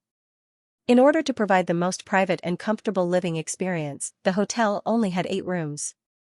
Of course, the reception party was held in the main banquet hall of the hotel. Those who attended the party tonight were all managers of the wineries and farms in the Hunter Valley area, so there was no need for rooms. The car passed through a quiet forest path. Along the way, they could see small independent villas hidden by the green trees, as well as swimming pools and small golf courses of various shapes. The small parking lot was already filled with all kinds of luxury cars. Brands like Mercedes-Benz and BMW were not eye-catching at all here. Xiao Ruofei even saw 2 Bentleys. After parking the car, Xiao Ruofei and the other 2 walked into the banquet hall built by the bar owner. At the entrance of the hall stood 4 men in black with cold expressions. Although it was early evening, they still wore sunglasses and turned their heads to observe the situation around them from time to time. After carefully checking Xiao Ruofei and Liang Qichao's invitation cards, the man in black stretched out his hand and made an inviting gesture to let the 3 of them pass. Xiao Ruofei noticed that among the 4 men in black, one was black, one was white, and the other 2 had yellow skin and black hair like them. Liang Qichao smiled and whispered, "Ruofei, the owner of this channel business is Chinese, so there are many Chinese people under him. But whether it's their boss or their bodyguards, most of them came to Australia several generations ago. So, except for their different looks, they are actually born and raised in Australia." The legendary banana man. Xiao Ruofei smiled. Suddenly, his heart moved and he asked in a low voice, "You said that the owner of this channel business is Chinese? Could it be Tang Yitian of the Maya Group?" Liang Qichao was a little surprised. "You also know about the Maya Group? It seems that you have done your homework." The Chinese name of the chairman of the Maya Group, Ethan Tang, seems to be Tang Yitian. In Australia, Liang Qichao's grasp of the situation was not the same as in China. In media reports and some formal occasions, Tang Yitian used his English name. In fact, this was also the name on his ID card. The name Tang Yitian was given by his father according to the family tree. Xiao Ruofei had heard Jennifer call Tang Yitian Izan on the plane. "Is the Maya Group very powerful in Australia?" Xiao Ruofei asked. He only knew a little from Lin Xiao. As for Tang Yitian himself, it was certainly impossible for him to boast in front of him. Liang Qichao said somewhat exaggeratedly, "Just remove the word is." Maya is a retail giant in Australia. Among the 3 major supermarket chains in Australia, Maya is also worthy of being the leader. It's no exaggeration to say that if we can get the support of Maya Supermarket, our Wonderland farm can do whatever we want in Australia. Even if we don't have the advantage of the quality of Taoyuan vegetables, we can still sell well in Australia. That's amazing. Xiao Ruofei couldn't help but secretly click his tongue. Then he asked, "Will Tang Yitian attend tonight?" Xiao Ruofei thought that if Tang Yitian also attended this banquet, he could introduce Liang Qichao to him. Then, Wonderland Farm would basically not have to worry about the channels. Liang Qichao could focus on making good products. It's unlikely that he will attend. Liang Qichao said, "Today's banquet is only for the suppliers in the Hunter Valley area. I guess it's already a very high standard for the person in charge of Maya New South Wales to attend." Xiao Ruofei nodded and said, "Got it." If Tang Yitian didn't come, Xiao Ruofei wouldn't have specially called him to tell him about it. Anyway, he would go to Sydney to meet him in a while, so he could just mention it by the way. Considering social etiquette, Xiao Ruofei and Liang Qichao spoke very softly. After Lin Xiao entered the door, he was busy admiring the beautiful decoration and exotic furnishings in the hall. He didn't pay attention to what they were talking about. In the banquet hall, there were many soft sofas and single sofas placed in an orderly manner. Exquisite desserts were placed on the long table against the wall. Many waiters in black vests were shuttling through the crowd with trays in their hands, ready to serve the guests at any time. There was a white grand piano in the corner of the hall. A white performer in a tuxedo was immersed in playing the piano. soothing piano music flowed in the hall. The guests were either sitting or standing, elegantly holding wine glasses and whispering in twos and threes. The New South Wales branch of the Maya Group held this kind of banquet every quarter. The purpose was to strengthen the communication between suppliers. For suppliers, this was also a good opportunity to communicate with each other and get closer to the Maya Group. After Lin Xiao, who was like a flower fairy, entered the hall, she immediately attracted a lot of attention. The evening gown almost perfectly set off the charm of an Asian girl. At the same time, there was a hint of playfulness. Many people turned their heads to look at her. There were also some young people who raised their glasses to Lin Xiao in a friendly manner. On the way, Xia Ruofei introduced some social etiquette to Lin Xiao. However, after entering the banquet hall, Lin Xiao still seemed a little nervous. Xia Ruofei gently patted Lin Xiao's soft hand on his arm and said, "Relax. Don't you see that your beauty has conquered the entire hall? Just say hello to them. It's okay." Xia Ruofei's words seemed to be magical. Lin Xiao's face slowly bloomed with a smile. She nodded and reached out to take a glass of champagne from the waiter's tray. Then, she raised her glass to the people who greeted her. After entering the banquet hall, Liang Qichao and Xia Ruofei separated. He had been in Australia for nearly a year, so naturally, he had a lot of acquaintances in the Hunter Valley. Therefore, he also walked through the crowd with a glass of wine and talked to people from time to time. Xia Ruofei and Lin Xiao strolled around the hall for a while. After eating a few snacks, the two found an empty sofa and sat down to rest. On a sofa on the other side of the hall, a young man and a young woman were sitting and talking. These two people were Xingpeng and Tan Lily. Tan Lily, who had never been to such a high-end banquet, was like Granny Lu who had just entered the Grand View Garden. Her face was glowing. This was because she was dressed very sexily. She wore a deep V-neck purple evening gown that accentuated her voluptuous figure. Especially her towering breasts, which attracted a lot of attention. Tan Lily was very vain. She was naturally overjoyed to receive so much attention. From time to time, she would raise her glass to the people who greeted her. Sometimes, she would even bow slightly, looking elegant and calm. "How is it, baby? Not bad, right?" Xingpeng asked with a smile as he held Tan Lily's waist with one hand. Xingpeng also felt very proud that his female companion was so beautiful that she had impressed everyone. "Very good," Tan Lily said happily. "It's just like how I imagined the life of the upper class. Honey, you have to bring me to more events like this in the future." "No problem." Xingpeng casually made an empty promise. At this time, Tan Lily's gaze was a little dazed. She looked in a direction and said to herself, "Why are they here? Who is it?" Xingpeng said as he followed Tan Lily's gaze. Then, his face became gloomy because he saw Xia Ruofei and Lin Xiao. Tan Lily's face didn't look good either. Lin Xiao was like a beautiful little princess today. She was like a magnet that attracted a lot of attention. This made Tan Lily feel very uncomfortable. Xingpeng's eyes flashed with a dark look. He then said with a smile, "Lily, since your classmate is here, let's go say hello." Tan Lily couldn't help but look at Xingpeng and said, "Say hello? Lin Xiao's boyfriend is so barbaric. Aren't you afraid?" Xingpeng smiled coldly and said, "What kind of occasion is this? Does he dare to hit me? I can't wait for him to hit me. Don't you see the men in black around us?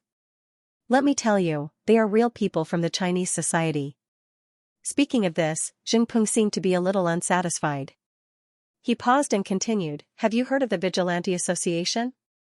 Back then, Ethan Tang was the boss of the Vigilante Association. He swept away the Vietnamese gangs in New South Wales, the Indonesian gangs, and even the entire Australian underworld.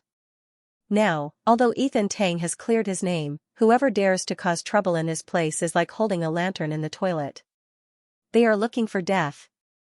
Tan Lily's eyes lit up when she heard this. The boss of the Chinese society? Isn't that Ethan Tang very impressive? Xingpeng glanced at Tan Lily and said, "Don't be so smitten.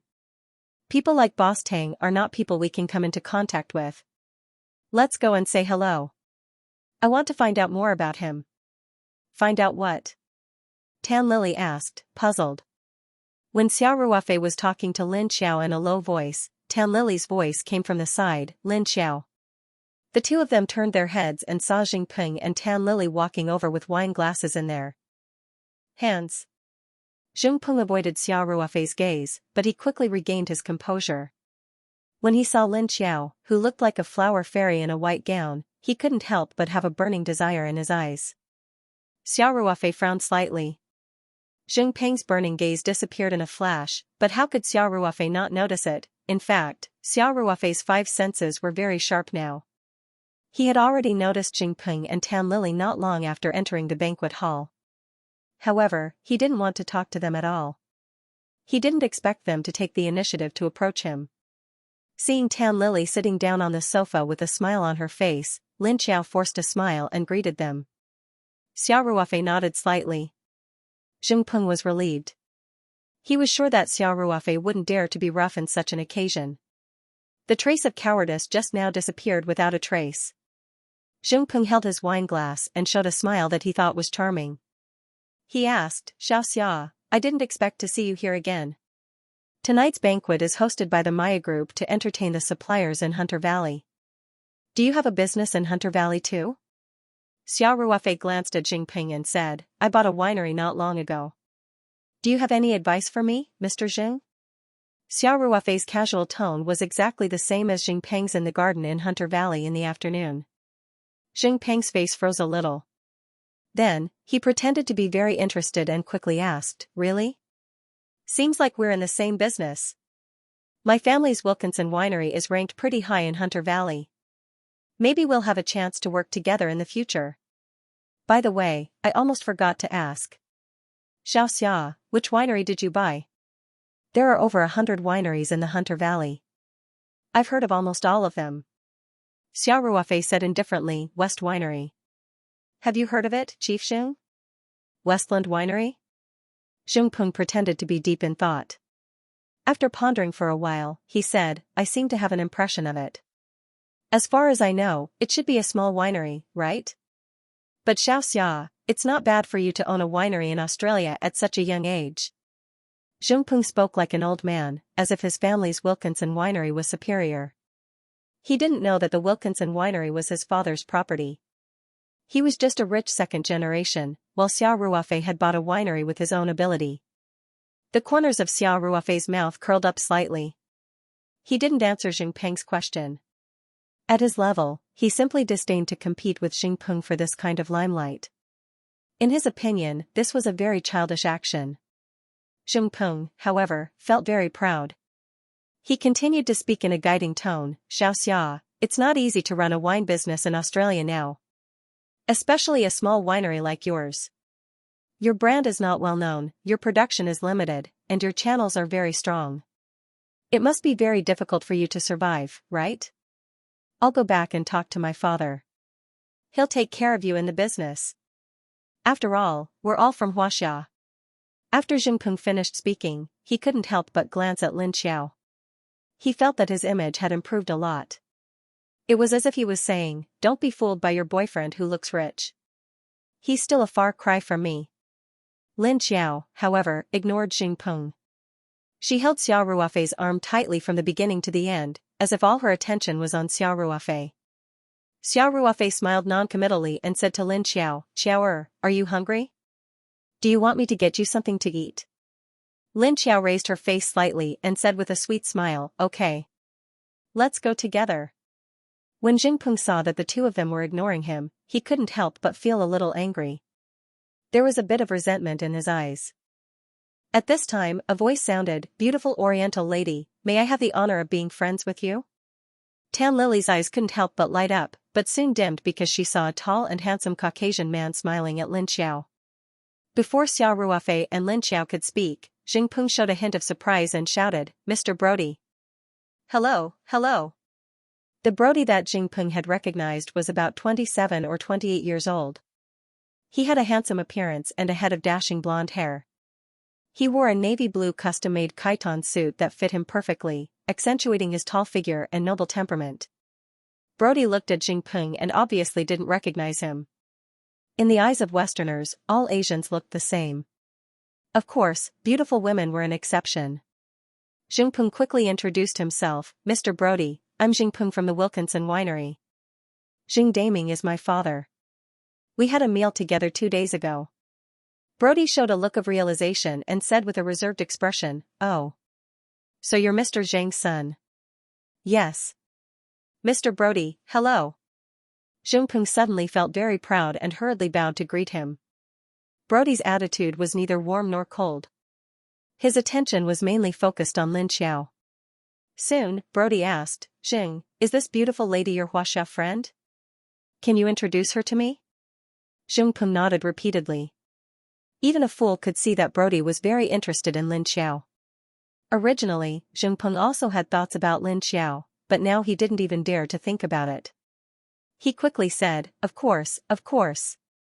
Mr. Brody, please allow me to introduce you. This is Ms. Lin Xiao. She's my girlfriend's classmate." Zheng Peng's gaze swept past Xia Ruofei and directly ignored him. A trace of joy emerged in his heart. Although he couldn't get Lin Xiao, he was very happy to see Brody get Lin Xiao. This kind of mentality was a little perverted. Zheng Peng immediately said to Lin Xiao, "Lin Xiao, this is Mr. Brody from the Golden Oak Winery. His father is the owner of the Golden Oak Winery, Mr. Robinson. The Golden Oak Winery is the largest winery in the Hunter Valley. It sells up to 300,000 cases of wine every year. A small winery like West can't compare to it." Zheng Peng's words were full of praise for Brody. On one hand, the Golden Oak Winery was indeed the #1 winery in the Hunter Valley. On the other hand, Brody wasn't like him who only knew how to eat, drink, and play. After graduating from university, Brody slowly began to take over the winery's business. Now, many of the winery's important businesses were handled by Brody. Of course, no matter how powerful Brody was, Xingpeng wouldn't go so far to curry favor with him. The more important reason was that the Wilkinson Winery was seeking to cooperate with Brody's winery. Both parties shared channels and technology. Zheng Peng's father, Xing Daming, had put in a lot of effort and was even willing to pay a certain amount of shares in exchange. Once they could climb up the Golden Oak Winery tree, the Wilkinson Winery's business would definitely soar by several levels. Therefore, in Xing Peng's eyes, Brody was undoubtedly his god of wealth. He couldn't wait to worship him.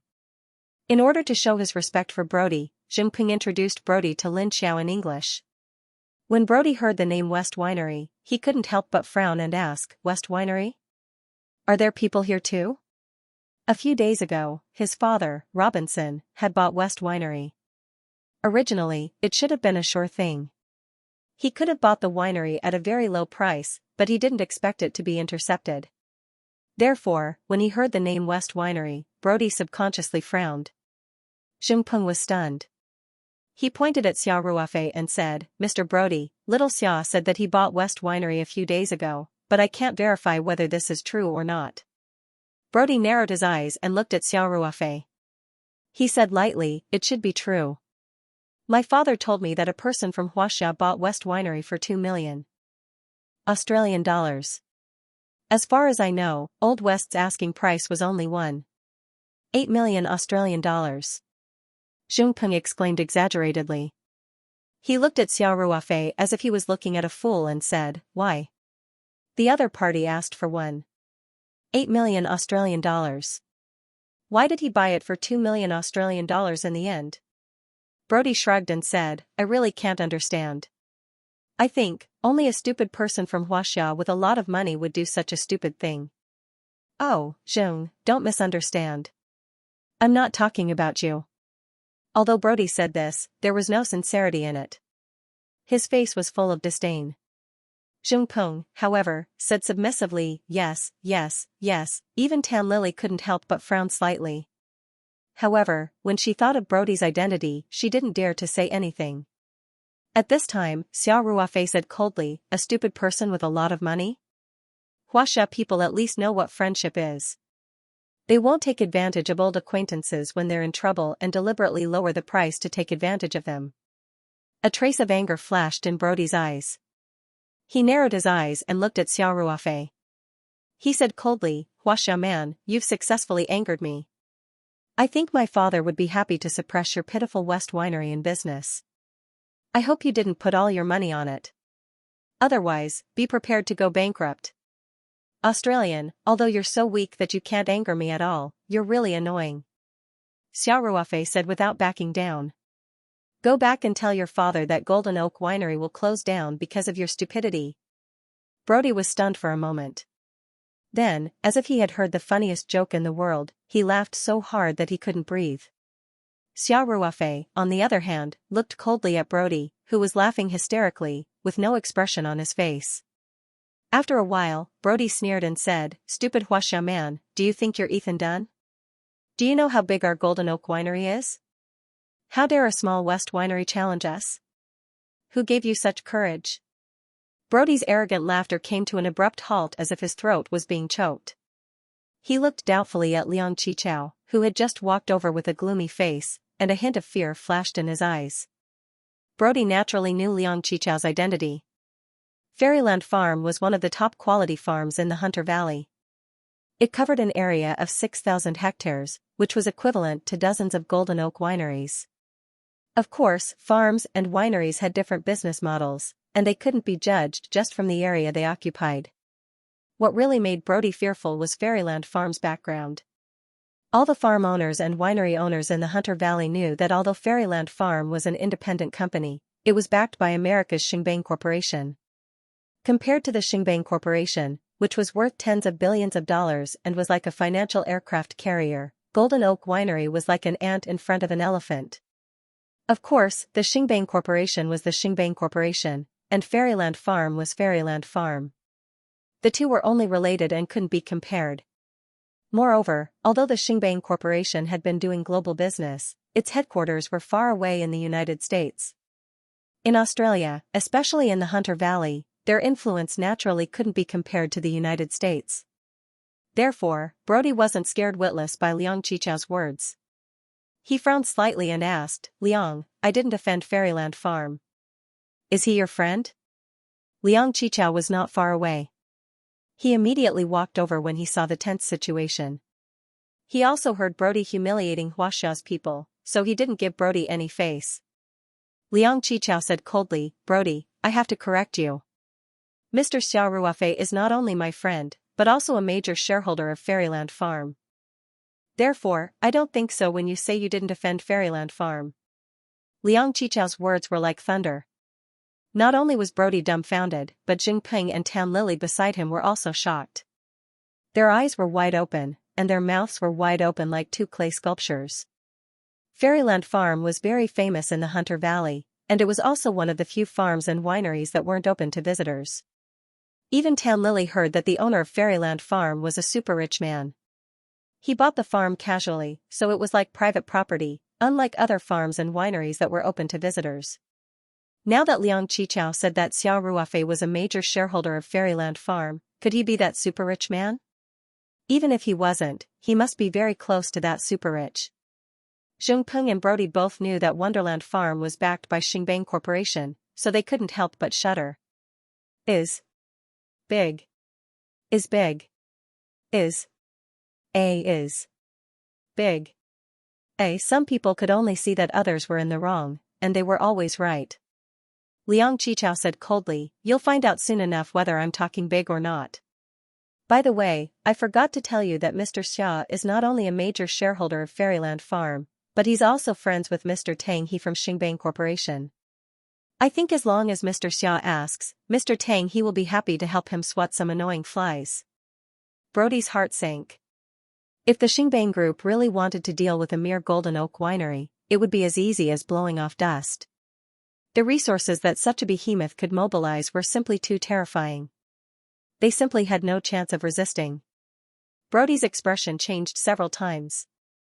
Finally, he couldn't help but step forward and say, Mr. Xia, I'm sorry. I offended you just now. I hope you, Brother Liang, Qiaoer, let's go get some food.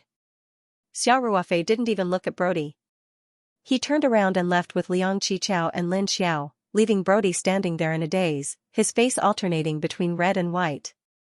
Brody looked at Xiao Ruofei's departing figure. A trace of regret flashed in his eyes, but it quickly turned into a look of resentment. Zhongpeng and Tam Lily also looked at Xiao Ruofei's back in awe. They didn't even have the slightest intention to compete. If Xiao Ruofei was only the owner of West Winery, Xingpeng would have a sense of superiority.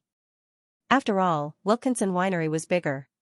But Xiao Ruofei was actually a major shareholder of Fairyland Farm.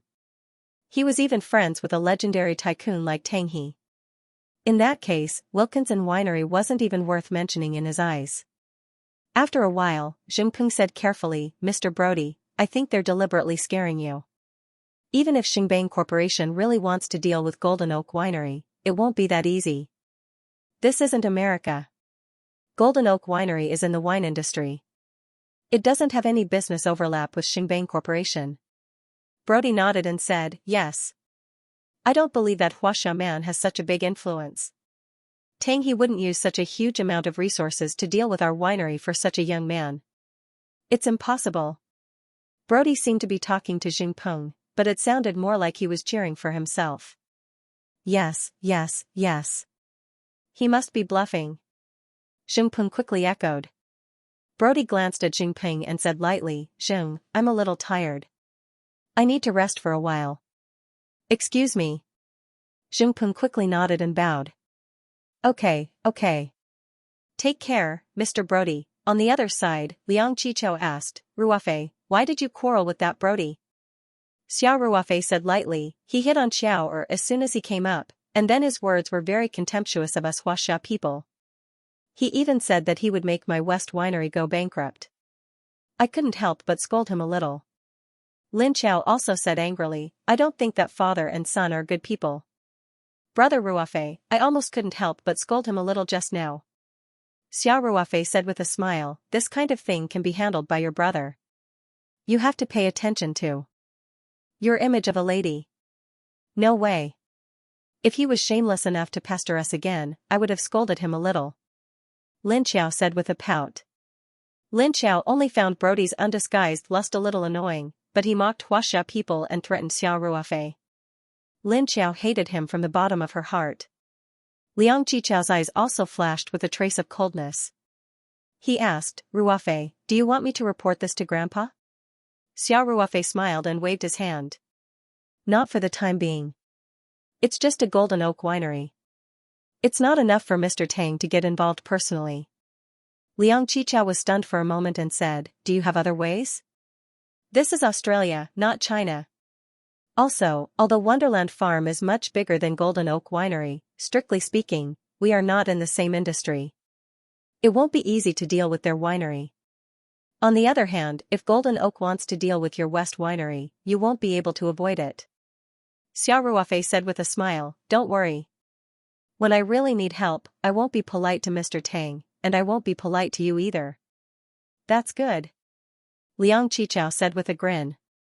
"As long as you know what to do."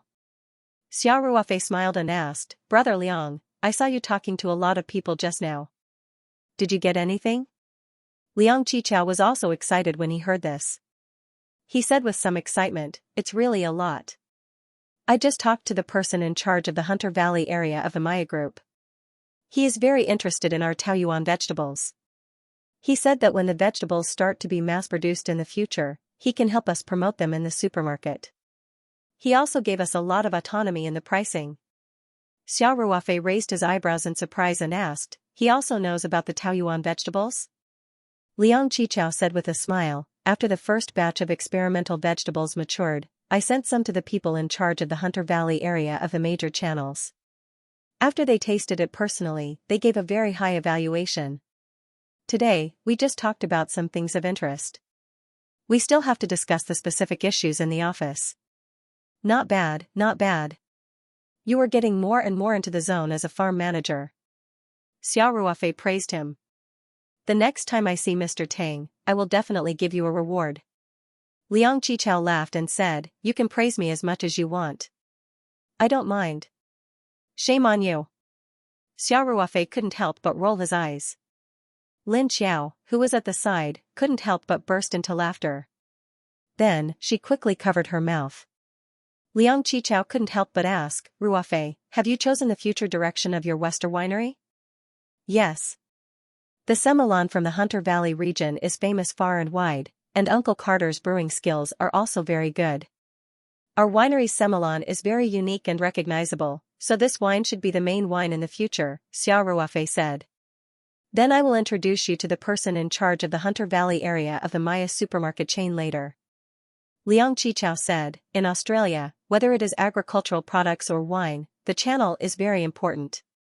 If you don't have the support of the channel, no matter how good your product is, it will be useless. Xia Ruofei wanted to tell Liang Qichao that he even knew the big boss of the Maya group. Not only did he know him, but he also helped his family a lot. There was no need for him to get to know the person in charge of the Hunter Valley area. However, he didn't have the heart to dampen Liang Qichao's enthusiasm, so he nodded with a smile and said, okay. It will be good to have a chat with him. Liang Qichao looked around and said, he is over there. Let's go now. Just as Liang Qichao was about to take Xia Ruofei to meet the person in charge of the Hunter Valley area of the Maya group, there was a sudden noise. Xia Ruofei and the other two turned their heads and saw Xingpeng arguing with a short, fat man with a red face. Tan Lily stood aside with tears in her eyes. Brother Ruofei, let's go and see what's going on. Lin Qiao said after hesitating for a moment. Although Tan Lily liked to show off and even looked down on Lin Qiao, he was still her classmate and they were in a foreign country. Lin Qiao was still very soft-hearted. Let's go. Xia Ruofei nodded and said. The three of them walked toward the scene of the incident. Many guests were standing aside and whispering. Some of them even cast disdainful looks at the short, fat man. Liang Qichao knew a lot of people. He asked someone to find out more about it. Soon, Xia Ruofei roughly knew the ins and outs of the matter. It turned out that Xingpeng was still thinking about getting close to Brody, so after a while, he went to talk to Brody again. Tan Lily was sitting alone on the sofa to rest. The short, fat man was a neon man. He came over with a glass of wine to talk to Tan Lily. Although Tan Lily was vain, the short, fat man's lecherous eyes made her feel very uncomfortable. After a few words, she got up and was about to leave. Unexpectedly, the short, fat man pinched her but hard when she got up. Then, he showed a lecherous smile and said that he could pay a lot of money for her to spend the night with him. Since Tan Lily entered the banquet hall, although the people she met looked at her with hot eyes, they were at least polite. Occasionally, they came over to talk to her, but they maintained a gentleman's demeanor. She didn't expect that this neon man would be so despicable. He dared to harass her openly in the hall and said such insulting words. She was so angry that she screamed and shed tears of grievance. Xingpeng heard the noise and hurried over. When he heard that his girlfriend was being molested by the neon man, he immediately became furious and quarreled with him. Xia Ruofei narrowed his eyes and looked at the short Japanese man coldly. Although he didn't have a good impression of Tan Lily, and he hated Xingpeng even more, Tan Lily was still a fellow Huaxia citizen. She had been harassed by the Japanese in Australia, and her attitude had been so arrogant. He couldn't help but feel a little angry. The short man looked indifferent and said, "Do you know who I am? How dare you talk to me like that?" Xingpeng angrily said, "Why the hell should I care who you are? Apologize to my girlfriend right now." The short man sneered, "Apologize? That Huaxia woman took the initiative to seduce me. She framed me because she wasn't satisfied with the price. She should be the one apologizing." Tan Lily raised her head at once. Her eyes were red and she was so angry that her whole body was trembling. "Nonsense. I didn't seduce you. You're the one who's been pestering me." A smug smile appeared on the short man's melon-like face as he said, "Do you have any evidence? Who would believe that? Who am I, Yamada Jiro? He can just wave his finger and there will be a lot of women throwing themselves at him. Why would he bother a lowly Shina woman like you?" Xingpeng definitely believed Tan Lily's words.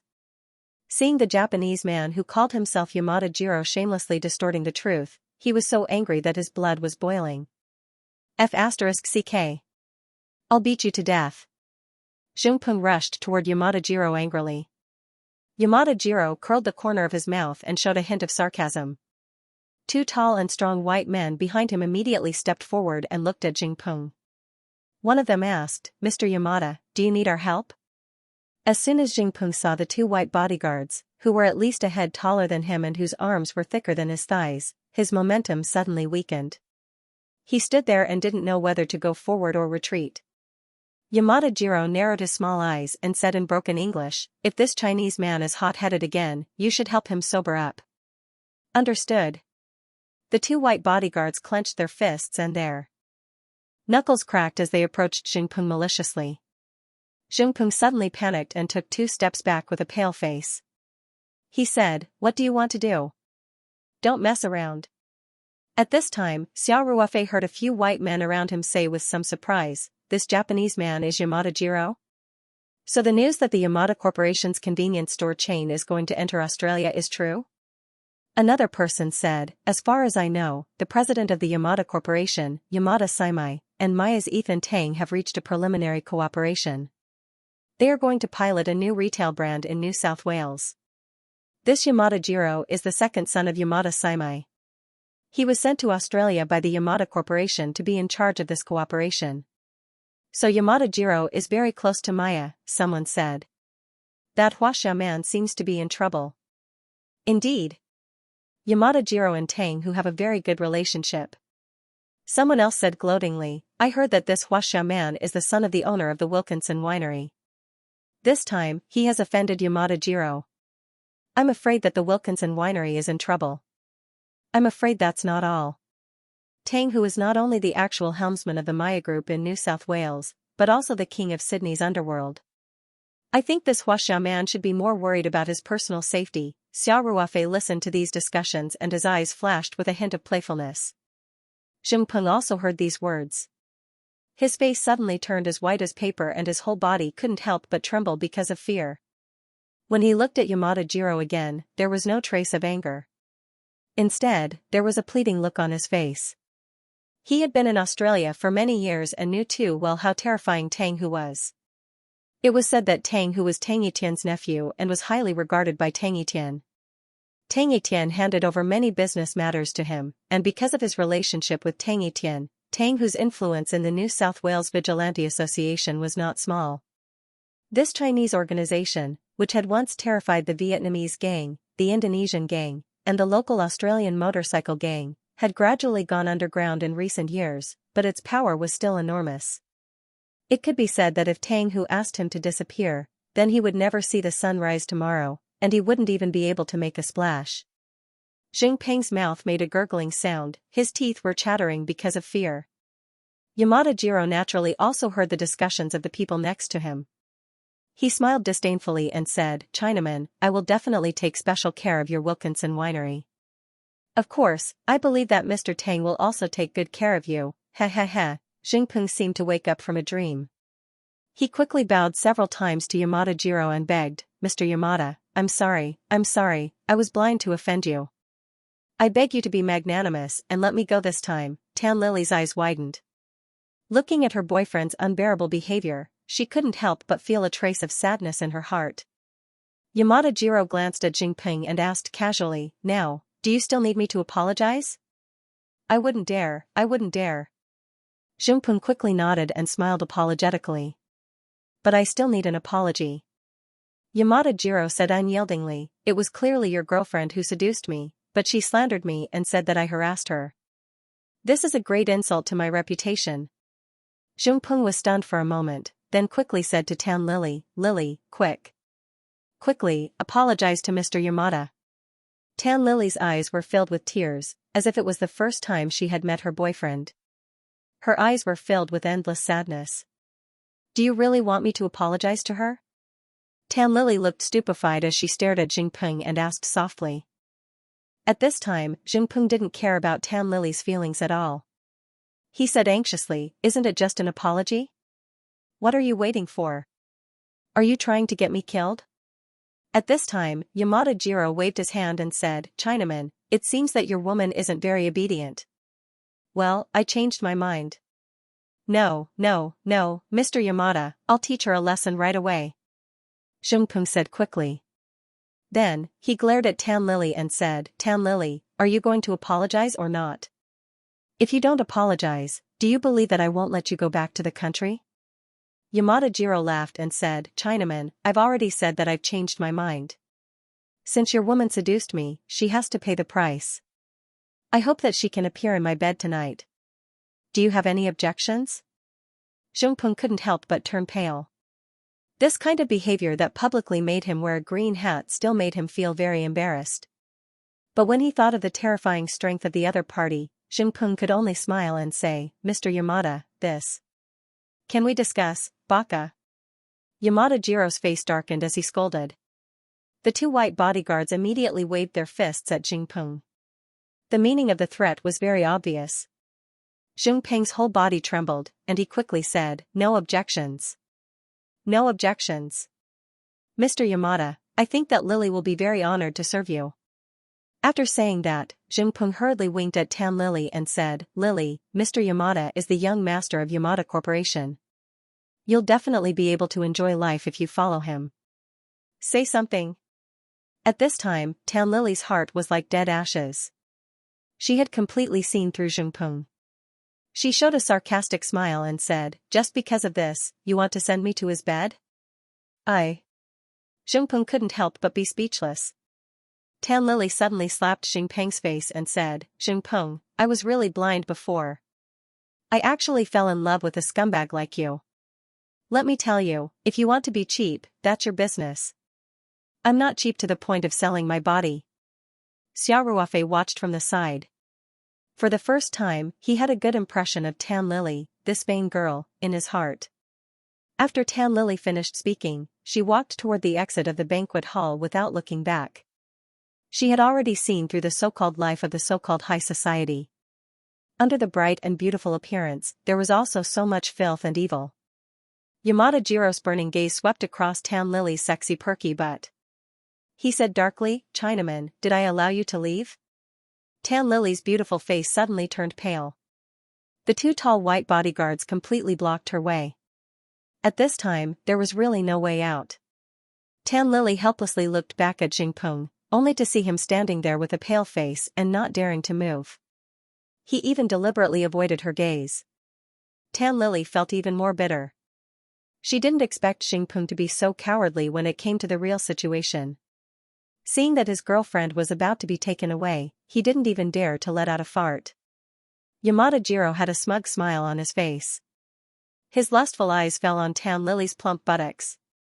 He had already begun to imagine the scene of him pressing Tan Lily under his body and wantonly humiliating her tonight. Yamada Jiro was particularly fascinated by women's buttocks. He was even a little perverted, so as soon as he came in, he already had his eyes on the plump Tan Lily. After being rejected by Tan Lily, he couldn't help but slap her buttocks. However, he didn't expect Tan Lily's reaction to be so intense that she actually shouted. However, Yamada Jiro felt that this was quite good. He could use this as a pretext to make a fuss and take advantage of this strong-tempered woman. Yamada Corporation was not a retail giant in Japan, but its scale was not small.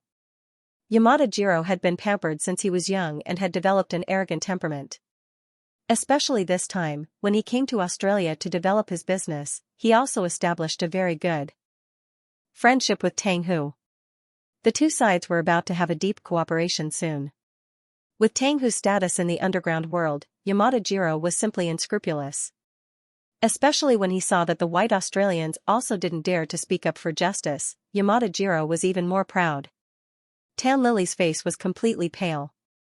Her body trembled slightly as she looked at the two white bodyguards approaching her step by step.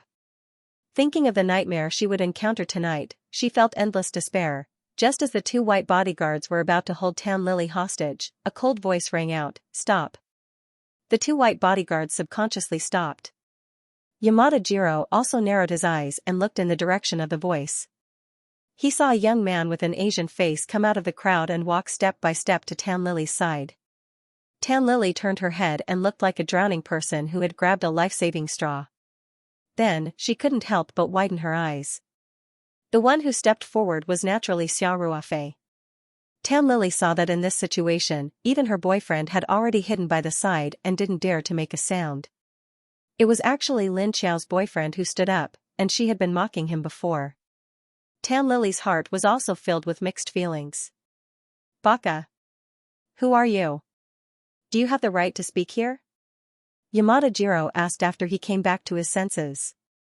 At this time, another person stood out from the crowd and said to Yamada Jiro with a smile, Mr. Yamada, he is the owner of West Winery. This stupid Huaxia man must be trying to stand up for his fellow countrymen. The person who spoke was Brody. He had been watching from the crowd. Because of Xiao Ruofei, he didn't like the people from Huaxia tonight. Even Jing Peng, who was carefully trying to worm his way into being friends with him, was no exception. Seeing that Jing Peng was almost forced into a desperate situation by Yamada Jiro and that Tan Lily had no way to escape, Brody couldn't help but feel a trace of pleasure in his heart.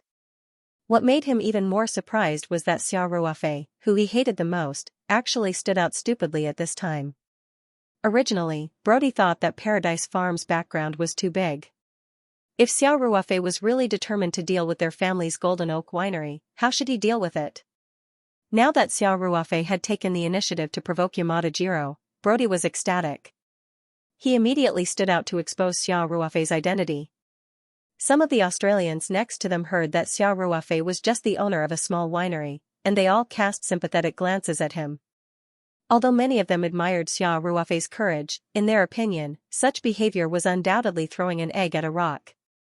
Yamada Jiro was also stunned for a moment before he reacted. He looked at Xiao Ruofei as if he was looking at a fool and said, "So it's a Chinese again. No wonder he's so stupid." Then, Yamada Jiro waved to the two white bodyguards behind him and said, "You two, go and teach that Chinese what the consequences of meddling in other people's business are." "Yes." The two strong white men responded loudly. Then they approached Xiao Ruofei with grim smiles on their faces. The glimmer of hope in Tan Lily's heart gradually extinguished. The situation at the scene was obvious. Yamada Jiro had a lot of people and power. Even if Xiao Ruofei was not only the owner of West Winery, but also a major shareholder of Paradise Farm, he was not enough in this situation. And although he was not thin, he looked so weak in front of the two white bodyguards who were as strong as polar bears. Was it really hard for her to escape misfortune tonight? Tan Lily thought sadly in her heart. She even felt a little guilty because she had implicated Xiao Ruofei. Liang Qichao and Lin Qiao also looked worried. Lin Qiao more or less knew that Xiao Ruofei had served in the special forces and was very good at fighting. Liang Qichao was even more worried. At this time, he didn't care about offending Yamada Jiro and Tang Hu, which would put Paradise Farm in a huge passive position. He directly rolled up his sleeves and was ready to rush to Xiao Ruofei. However, before Liang Qichao could move, Xiao Ruofei had already taken the initiative to greet the two white bodyguards. The two white men approached Xiao Ruofei from both sides, and Xiao Ruofei gradually quickened his pace. After approaching a certain distance, the two white men had already raised their bull-sized fists, and the grim smiles on their faces were even more cruel. At this time, Xiao Ruofei suddenly lowered his center of gravity and swept his leg beautifully. The two white men suddenly fell to the ground like big stupid bears, holding their legs and screaming. The onlookers gasped at the same time. Such a simple move was very practical, and Xiao Ruofei's movements were as fast as lightning. It was very pleasing to the eye. "Oh! Chinese Kung Fu!" Many people couldn't help but exclaim. Yamada Jiro's face was livid, and he scolded, "Baka! A bunch of trash! Why don't you all come together? Beat him to death." The two white bodyguards struggled to stand up from the ground, and the two white men on the other side also left Tan Lily. The four of them closed in on Xiao Ruofei together. Their expressions were much more dignified than before, but they still didn't believe that the thin and weak Asian could have much power. They thought that the two men just underestimated the enemy. Xiao Ruofei's face showed a trace of a disdainful smile. Before they came in front of him, he took the initiative to greet them again. Xiao Ruofei's footsteps slowed down, and then he gently kicked off a sofa. His whole body turned sideways, and his foot accurately kicked the chest of a white bodyguard. The white bodyguard suddenly felt as if he had been hit by a truck, and he involuntarily flew back 3 or 4 meters before sitting on the ground. After kicking the white bodyguard, Xiao Ruofei used the force of the kick to twist his body, and the second kick hit another white man. Then he used the force again to kick the third and fourth. The 4 white bodyguards, who were as strong as bears, were all kicked away without exception. Xiao Ruofei didn't touch the ground at all during the whole process. After the last bodyguard was kicked away, he did a beautiful side flip and stood firmly on the ground, and then he disdainfully crooked his finger at them. This set of movements was extremely fancy, and it was very similar to Huang Feihong's Foshan shadowless kick in the movie. The farm owners and winery owners who were watching the show gasped again, and then they exclaimed one after another. Some of the young people couldn't help but whistle. Xiao Ruofei's movements were really too cool, and he came from the mysterious East. These people saw Huaxia Kung Fu for the first time, and they couldn't help but exclaim again and again. Xiao Ruofei didn't use too much strength in the first leg sweep, but the second time, he used some strength, so after the 4 white men were kicked away, they struggled for a long time but couldn't stand up. Xiao Ruofei walked toward Yamada Jiro with a cold expression, step by step. Yamada Jiro's face became very ugly. He didn't expect his bodyguards to be so useless. The 4 of them were mercenaries who had experienced countless life and death situations, and one of them was even an underground boxing champion. They were very experienced in fighting, but in front of Xiao Ruofei, they were like weak chickens. Seeing Xiao Ruofei walking toward him slowly, Yamada Jiro couldn't help but feel a great deal of pressure. As he slowly stepped back, he said, "I'm Mr. Tang Hu's friend. You'd better think about what you're doing. Don't talk about Tang Hu. So what if you're Tang Etienne's friend?" Xiao Ruofei said indifferently, "Today, you insulted Huaxia people again and again, and you even tried to rape my compatriots. Don't you think I should give you a memorable lesson?" Yamada Jiro didn't expect that Tang Hu's name would be useless. In his opinion, this young man was either very powerful and didn't care about Tang Hu at all, or he was a rash person who didn't care about the consequences at all. However, according to Brody, Xiao Ruofei was just the owner of a winery. How powerful could the owner of a small winery be? It seemed that the second possibility was more likely. This young man was relying on his good skills, so he acted unscrupulously. As Yamada Jiro thought about it, he suddenly pulled out a gun from his pocket and pointed the black muzzle at Xiao Ruofei. In an instant, the scene was silent. Then there were all kinds of screams. When these well-dressed upper-class people saw Yamada Jiro take out a gun, they were so scared that they immediately dodged to the sides. Lin Xiao watched from the side as Xiao Ruofei showed off his prowess. When he kicked the 4 strong white men away, she was beaming with joy. She was like a little fan who had seen her idol. Her eyes were shining. However, the next moment, she saw Yamada Jiro suddenly take out a pistol and point the black muzzle at Xiao Ruofei. Her face turned pale and she couldn't help but scream. "Ruofei Ge." Lin Xiao's voice trembled in panic. Yamada Jiro looked in the direction of the voice and saw Lin Xiao in the crowd. She looked worried and scared. Lin Xiao was dressed like a flower fairy today, full of the lovely and moving aura of a young girl. At this time, her face was full of fear, and there was a kind of temperament that made people feel sorry for her. Yamada Jiro's eyes lit up with lust. He thought that he had the situation under control. He laughed and said, "So what if you're angry, Chinese? So what if you're good at fighting? Can you be faster than a bullet? I really want to know, have you already smelled the scent of death? In Mr. Tang Hu's territory, if a small shrimp like you dies, it won't even cause a ripple. Do you feel scared?" "Ha ha ha." Xiao Ruofei asked calmly, "Are you done?" "No, no, no. Don't worry, I won't kill you so soon," Yamada Jiro said proudly. Then, he looked at Lin Xiao and said, "Your girl seems to be worried about you. I think I'll be able to enjoy the bodies of 2 Chinese beauties tonight. I'm looking forward to it. I'll let you watch how I ravage them. I'll let you watch a free erotic scene before I send you on your way." Ha ha ha. Yamada Jiro laughed arrogantly as he looked at Lin Xiao with a playful expression. Xiao Ruofei's eyes suddenly emitted a cold killing intent. His voice was emotionless as he said coldly, "I just said that I hate being pointed at by people, but I hate it even more when people covet my woman. Unfortunately, you've committed both crimes, so," when Xiao Ruofei said this, he suddenly stomped on the ground like a spring. Then, his figure flashed strangely and in the blink of an eye, he appeared beside Yamada Jiro. His right hand was like an iron clamp that gripped Yamada Jiro's wrist that was holding the gun. Jiro Yamada still had that arrogant smile on his face. Xiao Ruofei's movements were so fast that he almost didn't have time to react. All he saw was a blur in front of his eyes, and then Xiao Ruofei disappeared. Then, he felt his wrist being grabbed by Xiao Ruofei.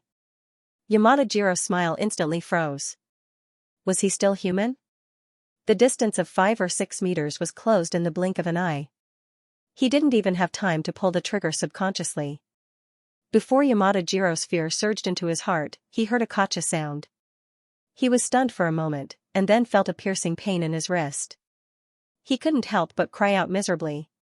His hand weakly loosened, and the gun fell to the ground. Xiao Ruofei lightly kicked the gun that was about to fall to the ground, and it immediately spun and flew up. He easily reached out and caught it, and casually glanced at it. You didn't even open the safety. I really overestimated you. Xiao Ruofei curled his lips and said. Wow, my god. All kinds of exclamations sounded one after another. The scene of Xiao Ruofei's burst of speed just now was like a movie special effect, but they all knew that this was reality and not a movie. Xiao Ruofei's ghost-like figure was deeply engraved in their minds. Xiao Ruofei pulled the bolt and loaded the gun. Then, he pressed the black muzzle against Yamada-jiro's forehead and said eerily, Now, as long as I move my finger slightly, you can see your dear Amaterasu god. Little Japanese, are you looking forward to it? Yamada-jiro felt all the hair on his body stand up. He even forgot the pain of his broken wrist, and hurriedly begged for mercy, No. I don't want to die. Spare me. Please spare me. Xiao Ruofei sneered, and without hesitation, he kicked the back of Yamada-jiro's leg. Yamada-jiro couldn't help but kneel on the ground. Now, can you apologize to my compatriot? Xiao Ruofei asked lightly. Yes, yes. Yamada-jiro hurriedly said. Then, he said to Tan Lily, Madam, I'm sorry. I disturbed you just now. I apologize, what else? Xiao Ruofei asked coldly. Yamada-jiro was stunned for a moment. Then, he remembered that he seemed to have bad thoughts about this demon-like Huaxia man's girlfriend. He even shamelessly said that he wanted to do the two of them together. He suddenly wanted to slap himself. Yamada-jiro hurriedly put down Lin Xiao and said with a sad face, Madam, I was possessed. Please forgive me. After that, he said to Xiao Ruofei in a pleading tone, Sir, I already know my mistake. Please spare my life. Xiao Ruofei snorted coldly. The gun in his hand moved forward, and a paw sound came from his mouth. Yamada-jiro was so scared that he screamed. Then, he felt his lower abdomen loosen, and a warm liquid flowed out uncontrollably. Suddenly, everyone in the hall smelled the strong smell of urine. Everyone couldn't help but frown and look at Yamada-jiro with disdain. Yamada-jiro, who was insufferably arrogant just a moment ago, became a coward in the blink of an eye. Many farm owners and winery owners were secretly happy. After all, Yamada-jiro was really too arrogant just now. Of course, many people were also worried about Xiao Ruofei. Tonight's matter obviously couldn't be settled peacefully. If Xiao Ruofei really killed Yamada-jiro in front of everyone, then he definitely wouldn't be able to escape prison. And if he spared Yamada-jiro's life, based on the relationship between Yamada-jiro and Tang Hu, Yamada-jiro would definitely use thunderous means to deal with him. He still wouldn't have a good ending. Without a doubt, Liang Qichao and Lin Xiao were the most worried. When Lin Xiao heard Xiao Ruofei say that she was his woman, she couldn't help but feel a trace of sweetness, even though she knew that Xiao Ruofei said that to outsiders. However, Lin Xiao quickly returned to reality. She also realized that Xiao Ruofei's situation didn't seem to be very good. Her eyes were filled with deep worry. However, Xiao Ruofei seemed to be completely unaware of the predicament that he was about to face. He still looked at Yamada-jiro, who was kneeling in front of him with a calm expression, without any emotion in his eyes. Yamada-jiro trembled. The strong murderous intent in Xiao Ruofei's eyes made him realize that the person in front of him was definitely not scaring him. If he acted rashly, Xiao Ruofei would definitely pull the trigger without hesitation. While Yamada-jiro was insolently ordering the bodyguards to capture Tan Lily, Tang Etienne and his wife Jennifer were chatting on the sofa in the guest room of a standalone villa in the Spicer's Vineyard Hotel. Their son, Tang Hauran, was playing happily next to them. Tang Etienne and his family arrived at Hunter's Valley in the evening. Little Hauran had been clamoring to see Big Brother Ruofei for the past few days. Tang Etienne and Jennifer also had the intention to ask Xiao Ruofei to treat little Hauran again to completely eliminate the hidden dangers. Therefore, they decided to come to Hunter's Valley together. However, Tang Etienne was delayed for half a day due to company matters in the morning. When they arrived at Hunter's Valley, it was already close to evening. It was obviously impolite to visit Xiaoruofei at this time. In addition, the Maya Group's New South Wales branch's quarterly reception in Hunter's Valley happened to be held today. Although Tang Etienne usually wouldn't attend such a reception in the past, since it happened to be today and his nephew Tang whose warm invitation, he decided to attend this time. Sitting on the sofa, Tang Etienne was still thinking about the scene when he visited Elder Su 2 days ago. Elder Su was the senior who was proficient in numerology that Tang Etienne had told Xiaoruofei about on the plane. Tang Etienne's father came to Australia to make a living when he was very young. Later on, he joined the overseas Hong Sex branch in Australia, the Volunteer Society. When he was 60 years old, he became the leader of the Volunteer Society. Elder Su was also one of the founding members of the Volunteer Society. He was an elder that Tang Etienne respected very much. When Elder Su heard from Tang Etienne that he met a young man on the plane back to Australia and that the young man immediately told him about little Haren's congenital meridians blockage, his eyes flashed with a strange light. He quickly asked for the details. Tang Etienne didn't dare to be negligent. He told Elder Su everything that had happened on the plane that day. When Elder Su heard that Xiaoruofei was able to dissolve the congenital pure yang qi in little Haren's body and that he only needed one more treatment to completely remove the hidden dangers, he was so shocked that he stood up from his chair. Then, he immediately performed another divination and said with a strange light in his eyes, "He really has changed his fate. Etienne, it seems that the chance of survival that I divined last time is in Mr. Xia's hands." "Uncle Su, I think so too," Tang Etienne said respectfully. Elder Su looked at Tang Etienne with a strange expression and said, "Etienne, I didn't expect your luck to be so strong that you could even meet such a strange person like Mr. Xia. Let me give you a reminder. No matter what, don't treat Mr. Xia as an ordinary young man. Maintain absolute respect for him. It will only be good for you." Tang Etienne was a little moved when he heard this. Even without Elder Su's reminder, he would still maintain a good relationship with Xiaoruofei because Xiaoruofei was his son's savior. However, respect and friendship were two completely different concepts. Elder Su looked at Tang Etienne and asked lightly, "Do you think I'm exaggerating?" Tang Etienne smiled and said, "I wouldn't dare, you wouldn't dare or you wouldn't?" Elder Su stared at Tang Etienne and asked. Then, without waiting for Tang Etienne to answer, he continued, "Let me tell you something, and you'll understand why I'm advising you.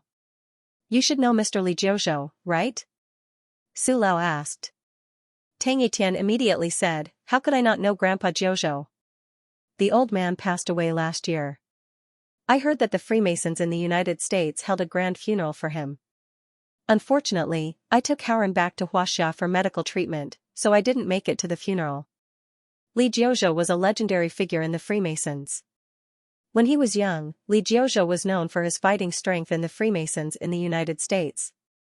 When Li Jiuzhou was 90 years old, he was still strong when he fought. 3 to 5 young men couldn't get close to him easily. When he was 100 years old, he could drink half a liter of white wine and walk up and down stairs as if he was flying.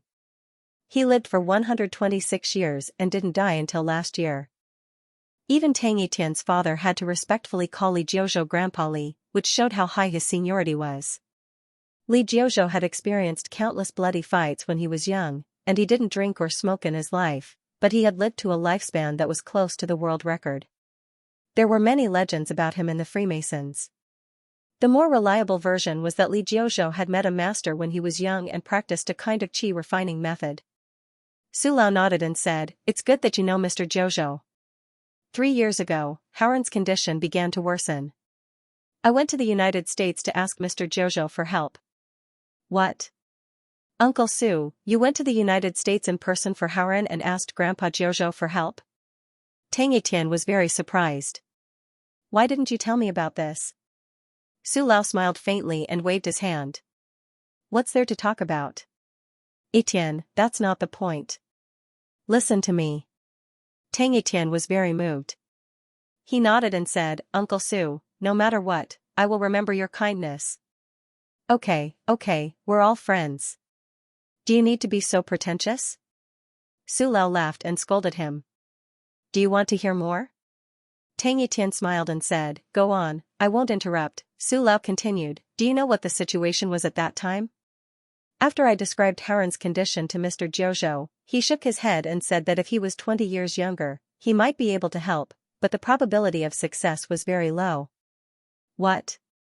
Even Grandpa Jiuzhou isn't confident? Tang Yitian's expression changed. So, Mr. Xia's strength.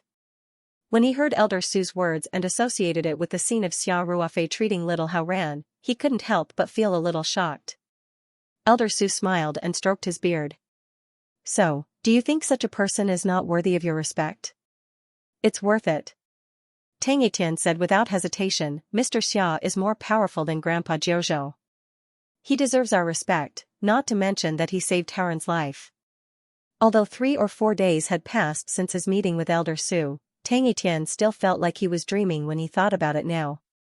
He had considered the possibility that Xia Ruofei was very powerful, otherwise, he wouldn't have been able to cure little Haoran. However, once he had a clear reference for this kind of powerful concept, it would become more intuitive and shocking. Tang Yitian didn't tell Jennifer about this. Even if he did, Jennifer wouldn't understand. She didn't know about the internal affairs of the volunteer society, and she didn't know about Mr. Li Jiuzhou's miraculous abilities. Of course, Jennifer's gratitude towards Xia Ruofei was no less than Tang Yitian's. On the contrary, as a mother, she had to watch her beloved child's condition worsen day by day. She was sitting on billions of dollars, but she couldn't do anything about it. In that kind of desperate and helpless situation, Xia Ruofei's appearance forcibly pulled little Haoran back from the brink of death. As a woman with a softer heart, Jennifer's gratitude towards Xia Ruofei was far greater than Tang Yitian's. Therefore, when little Haoran made a fuss about wanting to see Xia Ruofei, the couple discussed for a while and decided to come to Hunter's Valley. There was a light knock on the door. Tang Yitian said sternly, come in. A man in his late 20s opened the door and walked in. This man was wearing a well-ironed tang suit. He had a very muscular body, a pair of bright eyes, and slightly protruding temples. His whole person was like an unsheathed sharp sword, with a dazzling sharpness. However, he was very respectful in front of Tang Yitian. As soon as he entered the house, he bowed slightly to Tang Yitian and said, Fifth uncle, the banquet has begun. Please move to the banquet hall with second aunt. This man was Tang Yitian's nephew, Tang Hu. He was the son of Tang Yitian's late elder brother. Tang Yitian nodded when he heard this. He stood up with Jennifer and waved at little Haoran. Haoran, let's go. Little Haoran raised his head and asked, are we going to see Big Brother Ruofei? Tang Yitian smiled and said, it's already late. It's not polite to go see Big Brother Ruofei at this time. Daddy will take you to a banquet. Little Haoran immediately lost interest and said, oh, however, he had received a good upbringing since he was young, so he didn't throw a tantrum. He stood up obediently and left the villa with Tang Yitian and the others. A small battery-powered car was parked at the door. Tang Hu respectfully invited Tang Yitian and his family to get on the car. Then, he jumped into the front passenger seat and signaled the staff to set off. On the way, Tang Hu turned back and said with a smile, Fifth uncle, if those suppliers know that you're going to attend the banquet in person, they'll definitely be flattered. Tang Yitian smiled faintly and said, it's just a coincidence. You've done well in the New South Wales market these past few years. I'm very relieved. Tang Hu quickly said, it's all thanks to your cultivation, Fifth uncle. Tang Yitian smiled and said, that's also inseparable from your own efforts. But Hu, it's best to transform the Vigilante Association's business as soon as possible. The situation now is not as good as before. Tang Hu said solemnly, I understand, Fifth uncle. The transformation work has been going on, but it'll take a process. Tang Yitian said seriously, in short, you must strictly restrain your subordinates. Also, you must not touch sensitive businesses like drugs and firearms. Understood. Don't worry, those businesses have been completely stopped for the past 2 days. Drug transactions are absolutely not allowed on our territory, Tang Hu said. Then, he smiled and said, some time ago, the State Police Commissioner expressed his affirmation of our Vigilante Association. The State Police Commissioner praised the leader of the underground world. This sounded a little ironic, but it was indeed objective. There were not so many black and white things in this world. Just like Tang Etienne, who in the Australian police world didn't know that he used to be a heavyweight in the entire Australian underground world. But he could still drink and chat merrily with the federal politicians. Tang Etienne nodded and asked, "By the way, how's the cooperation with the Japanese going?" He frowned slightly when he asked. He had some resistance to this cooperation. Although he was born and raised in Australia, he had the blood of the Yellow Emperor in his body. Moreover, he had been in the Chinese society with his father since he was a child. He still had a strong Huaxia complex and had a natural aversion to the Japanese. However, this cooperation was advocated by Tang Hu, so it was put on a pilot program in New South Wales. The conditions proposed by the other party were indeed very attractive. The two sides would jointly set up a new retail brand and promote it in Australia and Japan at the same time. Meiya also had a controlling share, so the initiative of the cooperation process was also in Meiya's hands. Therefore, Tang Etienne reluctantly agreed to let Tang Hu give it a try. Tang Hu immediately said, "We're almost done talking. Our conditions have basically been agreed. If we reach an agreement on some details of the next step, we should enter the substantive implementation stage."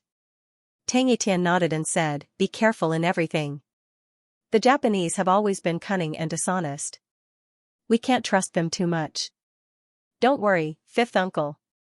Tang Hu grinned and said, "In Australia, especially in New South Wales, the Japanese can't make any waves at all. In Japan, the Yamada Corporation is also facing the pressure of several major retail giants. It's difficult for them to survive, so they don't dare to have any crooked thoughts about cooperation." "That's good," Tang Etienne said and closed his eyes slightly. Tang Hu tactfully turned his head back. Soon, the battery-powered car drove to the door of the pub owner's building. Tang Hu respectfully asked Tang Etienne's family to get out of the car. Then, he personally led the way and led them into the main banquet hall. Before they reached the door, Tang Etienne and the others heard a commotion inside. There were even people whistling and cheering. Tang Etienne frowned slightly and asked, "What's going on? Is there a carnival party inside?" This kind of reception banquet generally had a peaceful atmosphere. Everyone was conversing elegantly, and even their voices wouldn't be too loud. Otherwise, it would be quite rude. But now, listening to it, it was as if they were in the stands of a football field. This was really unbelievable. Tang Hu couldn't help but feel a little embarrassed. He quickly said, "Maybe something has happened. I'll go and take a look." After that, Tang Hu quickly took 2 steps forward and pushed open the door of the banquet hall. As soon as Tang Hu entered the door, he saw a scene that made him furious. Almost the entire banquet hall was surrounded. Then, he saw Yamada Jiro kneeling in the crowd, trembling and begging for mercy with tears and snot. An Asian man had a gun in his hand against Yamada Jiro's forehead. His expression was calm and cold. "What are you doing?" Tang Hu roared. "Put the gun down immediately." The banquet hall was quiet for a moment. Then, everyone started whispering. For a moment, it seemed that there was a buzzing sound everywhere. Tang Hu's reputation in New South Wales was too resounding. When these people saw that Tang Hu had personally arrived, they immediately looked at Xia Ruofei with sympathy. Of course, there were also many who were gloating. "Mr. Tang is here. That Huaxia guy is in for a bad time. Yamada Jiro is Mr. Tang Hu's guest, and the two companies are going to have an in-depth cooperation soon. That Huaxia guy actually beat him up so badly and even used a gun. He's too reckless, haha. I have to admit that Huaxia guy is really cool.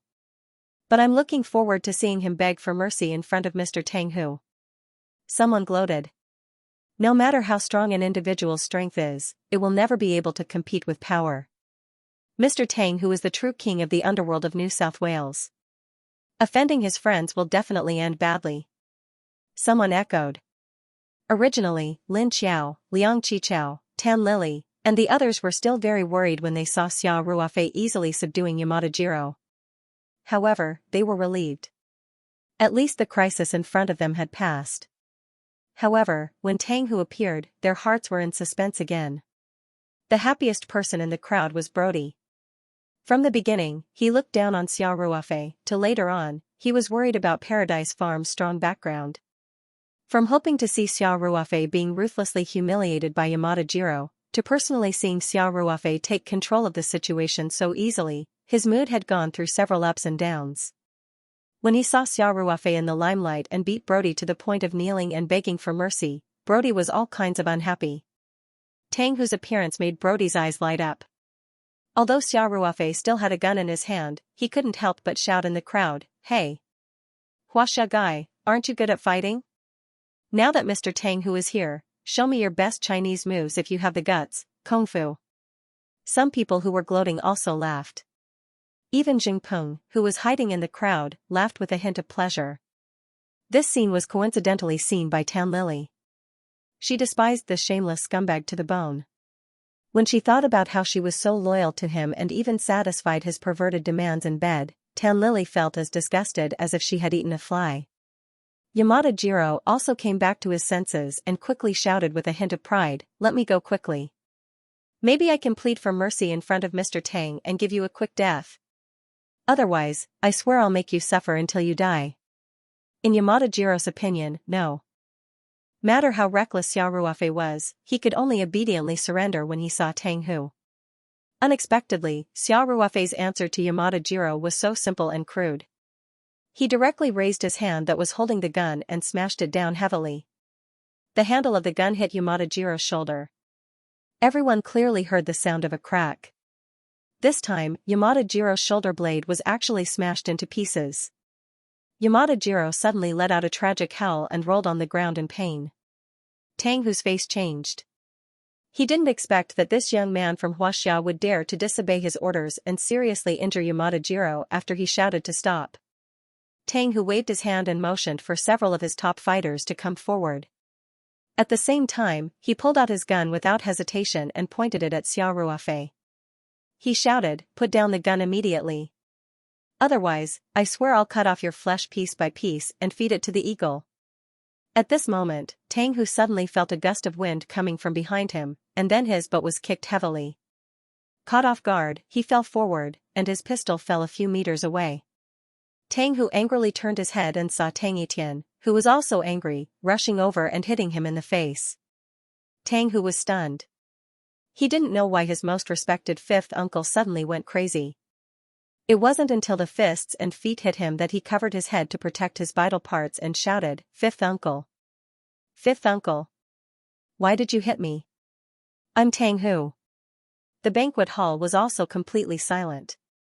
Even the few gold medal fighters beside Tang Hu stopped in their tracks. They were somewhat at a loss as to what to do as they watched this strange scene. Tang Etian was famous in Australia, especially in the business world. Almost everyone knew him. Naturally, everyone was very surprised that he would appear at this reception today. But what made them even more stunned was that Tang Etian actually beat up his nephew and right-hand man, Tang Hu, without saying a word. It was as if a spell had been cast on everyone as they stared dumbfoundedly at the strange scene that was unfolding before them. Tang Etian kicked and scolded, "I'm beating you, you ungrateful thing. Who gave you the guts to point a gun at Mr. Xia?" Tang Etian was just a few steps behind Tang Hu. When he walked to the entrance of the banquet hall and saw that Xiao Ruofei was also there, he was pleasantly surprised. But then he saw Tang Hu pull out his gun and pointed at Xiao Ruofei. This time, Tang Etian almost lost his soul. A rush of blood rushed to his head. He rushed up and kicked Tang Hu's but without hesitation. Who was Xiao Ruofei? He was Little Haoran's savior. And the remaining hidden dangers in Little Haoran's body were still waiting for Xiao Ruofei to remove. How could Tang Etian not be shocked and angry when Tang Hu pulled out his gun and pointed it at his savior? What made Tang Etian's blood run cold was that he now knew that Xiao Ruofei's ability was far beyond his imagination. It was very likely that he was one of those legendary Xian men, and the kind of Xian men whose ability surpassed the legendary Li Jiuzhou of the Hong sect. How could such a person be threatened by a small gang boss with a gun? The reason why Tang Etian punched and kicked Tang Hu without holding back was because he cared about family ties.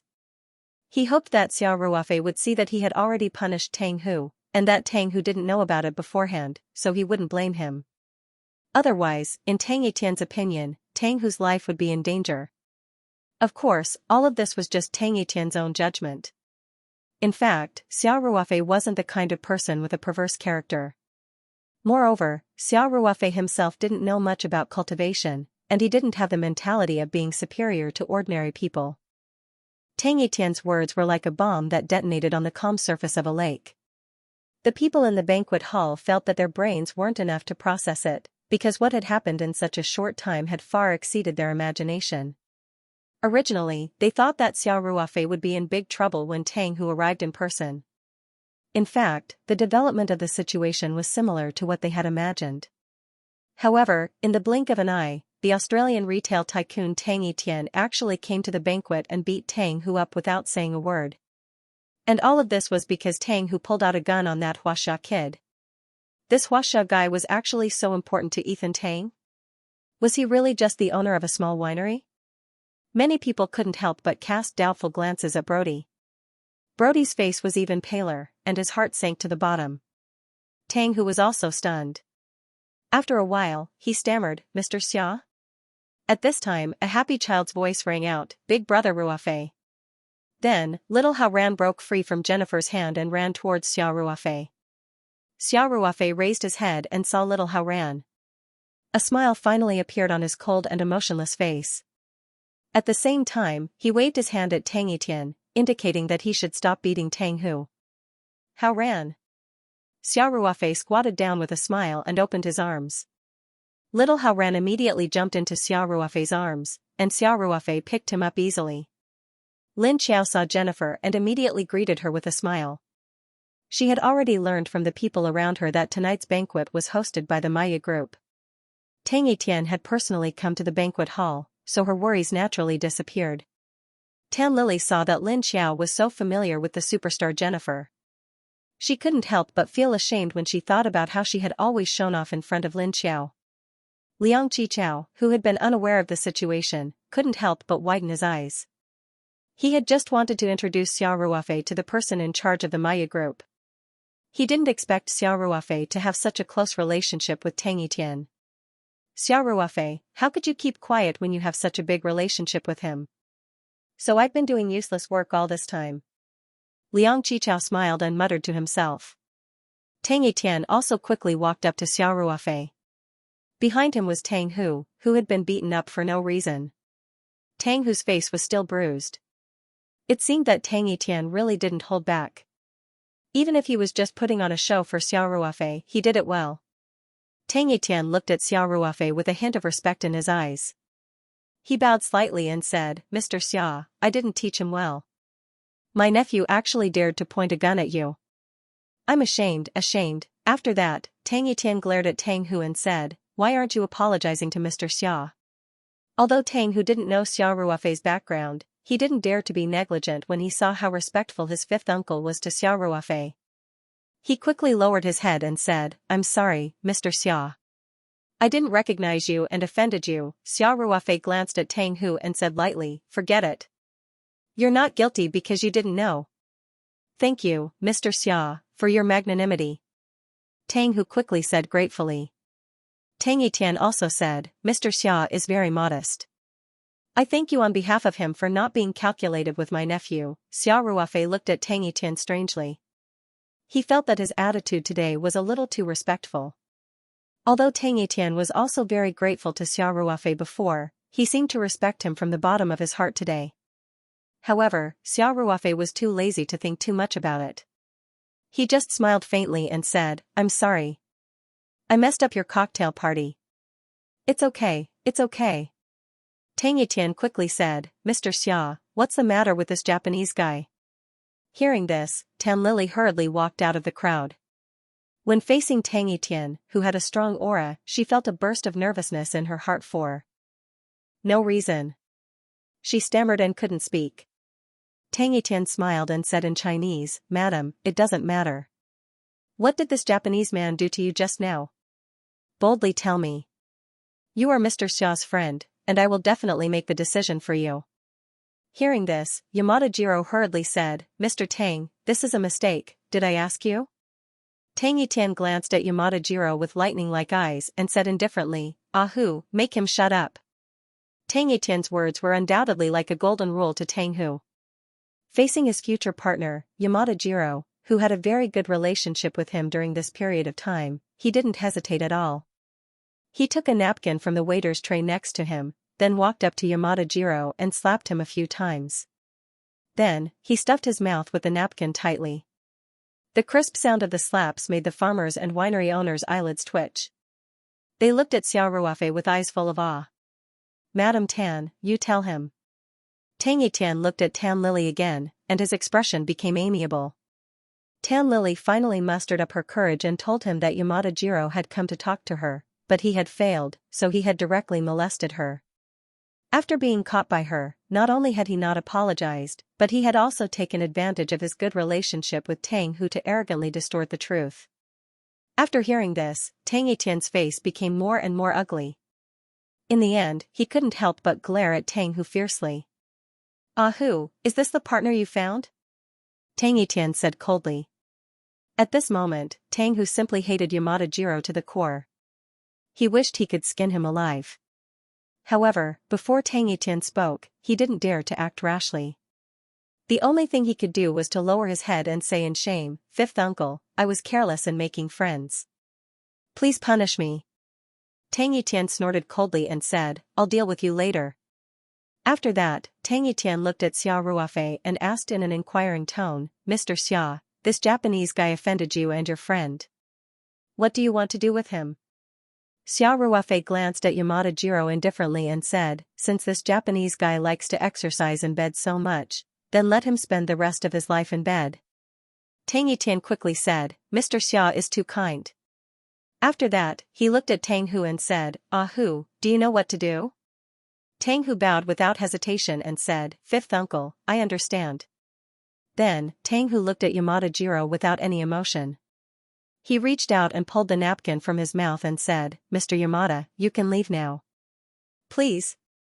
Yamada Jiro was too clear about Tang Hu's strength.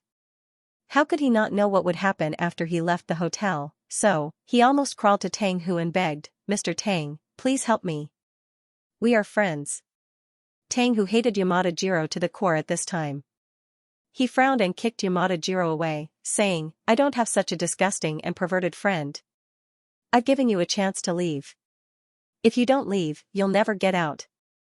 Tang Hu's eyes showed a hint of ruthlessness, which made Yamada Jiro's heart tremble. He hurriedly said, "Mr. Tang, as long as you help me plead with the Honorable Mr. Ethan Tang, I promise. Our Yamada Corporation will fully support your company to open up the market in Japan. I can also make the decision to give you another 10% of the shares. Are you still thinking about cooperation at this time? Even if you give me 100% of the shares, this cooperation is impossible." Tang Hu sneered. Then, he glanced at Yamada Jiro with a cold gaze and said, "Mr. Yamada, for the sake of our past friendship, I have already given you a chance to leave. However, my patience is limited. If you still don't leave, don't blame me for not remembering our old friendship. No. No, no, no. You have no right to be above the law. You have no right to act in private." Yamada Jiro shouted hysterically. The farm owners and winery owners looked at Yamada Jiro as if they were looking at an idiot. Just now, Yamada Jiro relied on his good relationship with Tang Hu and overbearingly inverted black and white. He even took out his gun without any scruples. Why didn't he think about the law of the Australian Federation? Now that he was in a weak position, he hoped that the law could protect him. How could there be such a good thing in the world? What's more, he actually talked about the law with Tang Hu, one of the bosses of the Vigilante Association. Wouldn't this make people laugh their heads off if this were to spread out? Tang Hu's bruised face showed a terrifying smile. He slowly walked to Yamada Jiro and squatted down. Then, he said word by word, "I really don't have this right, but don't forget, this is Australia. This is Australia." These simple words made Yamada Jiro tremble all over. He could feel the strong killing intent in Tang Hu's words. He knew very well that if he still tried to struggle here, Tang Hu would really kill him directly. Moreover, Tang Hu had 100 ways to escape the punishment of the law. He, a Japanese man, had no backing in Australia. If he died, he would die in vain. Yamada Jiro finally felt fear from the bottom of his heart. He hurriedly struggled to stand up and said, "Mr. Tang, please don't be angry. I will leave now. I will give you 5 minutes to get out of the hotel, Tang Hu said lightly. Then, without looking at Yamada Jiro again, he stood up and returned to Tang Yitian's side. He stood respectfully with his hands by his side. Yamada Jiro shuddered and hurriedly ran outside in a sorry state. However, due to the fracture of his wrist and shoulder blade, he staggered as he ran. It was difficult for him to maintain his balance. From the back, he looked like a stray dog. Many of the farm owners and winery owners who were watching felt very happy when they saw this scene. They had long disliked Yamada Jiro's arrogant behavior. Even as outsiders, when they saw Yamada Jiro's arrogant face of bullying the weak, they felt deeply ashamed in their hearts. They just didn't dare to say it out loud. Yamada Jiro really didn't dare to stay for a moment. Before the 5 minutes were up, he ran out of the hotel's range on his feet. The next day, several local tabloids in Hunters Valley reported that Yamada Jiro, the head of the overseas business department of the Japanese Yamada Corporation, had a serious car accident while drunk driving in Hunters Valley. According to the report, a Honda car driven by Yamada Jiro hit the roadside guardrail at high speed. The thin Japanese car suddenly became twisted. Yamada Jiro was also trapped in the driver's seat. His legs had been squeezed for too long. After being rescued, they were almost necrotic. In the end, they had to be amputated. According to the gossip, in addition to breaking his legs, Yamada Jiro's crotch was also seriously injured in the collision. He basically lost his sexual ability. Of course, all of this was in the future. After returning to the hotel banquet hall, Yamada Jiro left like a stray dog. Xiao Ruofei felt the strange gazes of the farm owners and winery owners around him. He felt uncomfortable all over. Xiao Ruofei had always been a person who kept a low profile. He was not used to being the center of attention.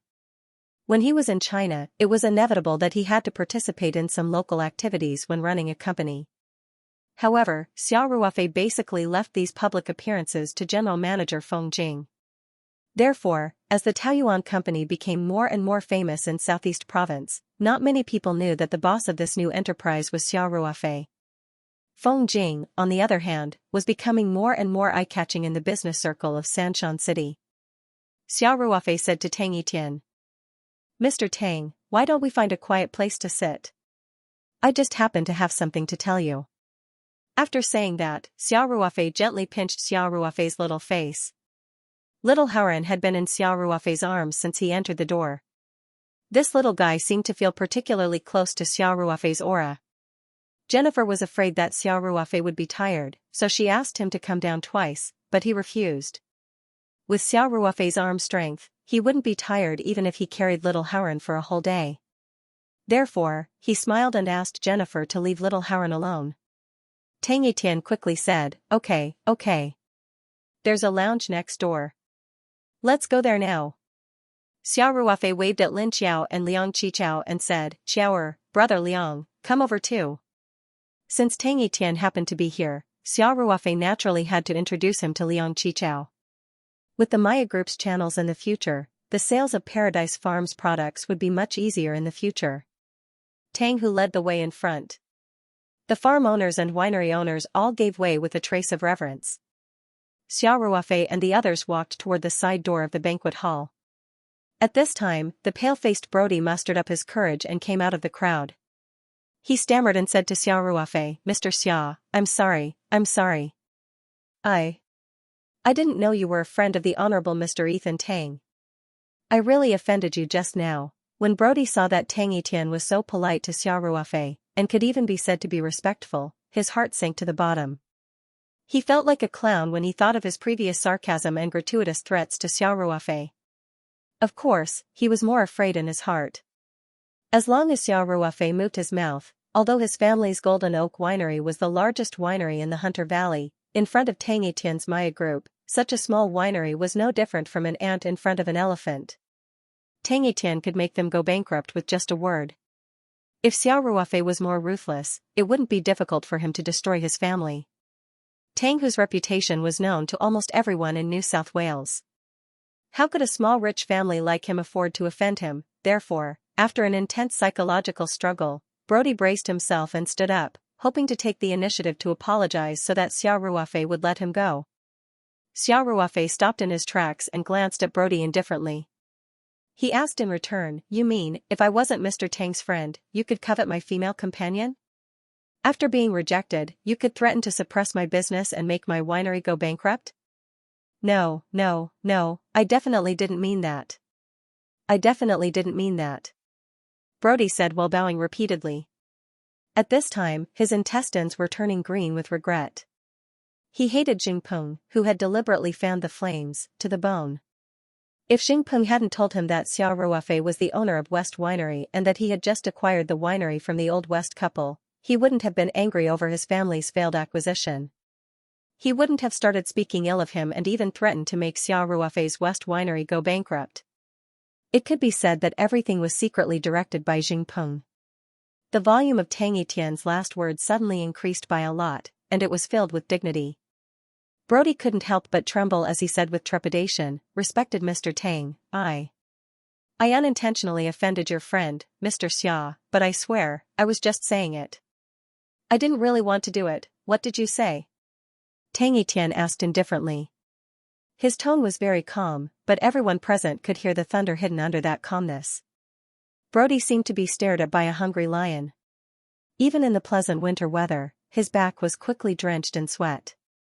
He couldn't speak for a long time. Lin Xiao's disgust for Brody had reached its peak. Seeing this, he directly said, "Mr. Tang, this person came to strike up a conversation with me just now." After I rejected him, Lin Xiao unreservedly revealed Brody's ugly face.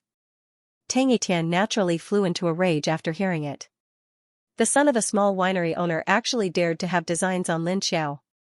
And he even dared to verbally threaten the benefactor of his family. Furthermore, his benefactor was someone who was even more powerful than Mr. Li Jiuzhou.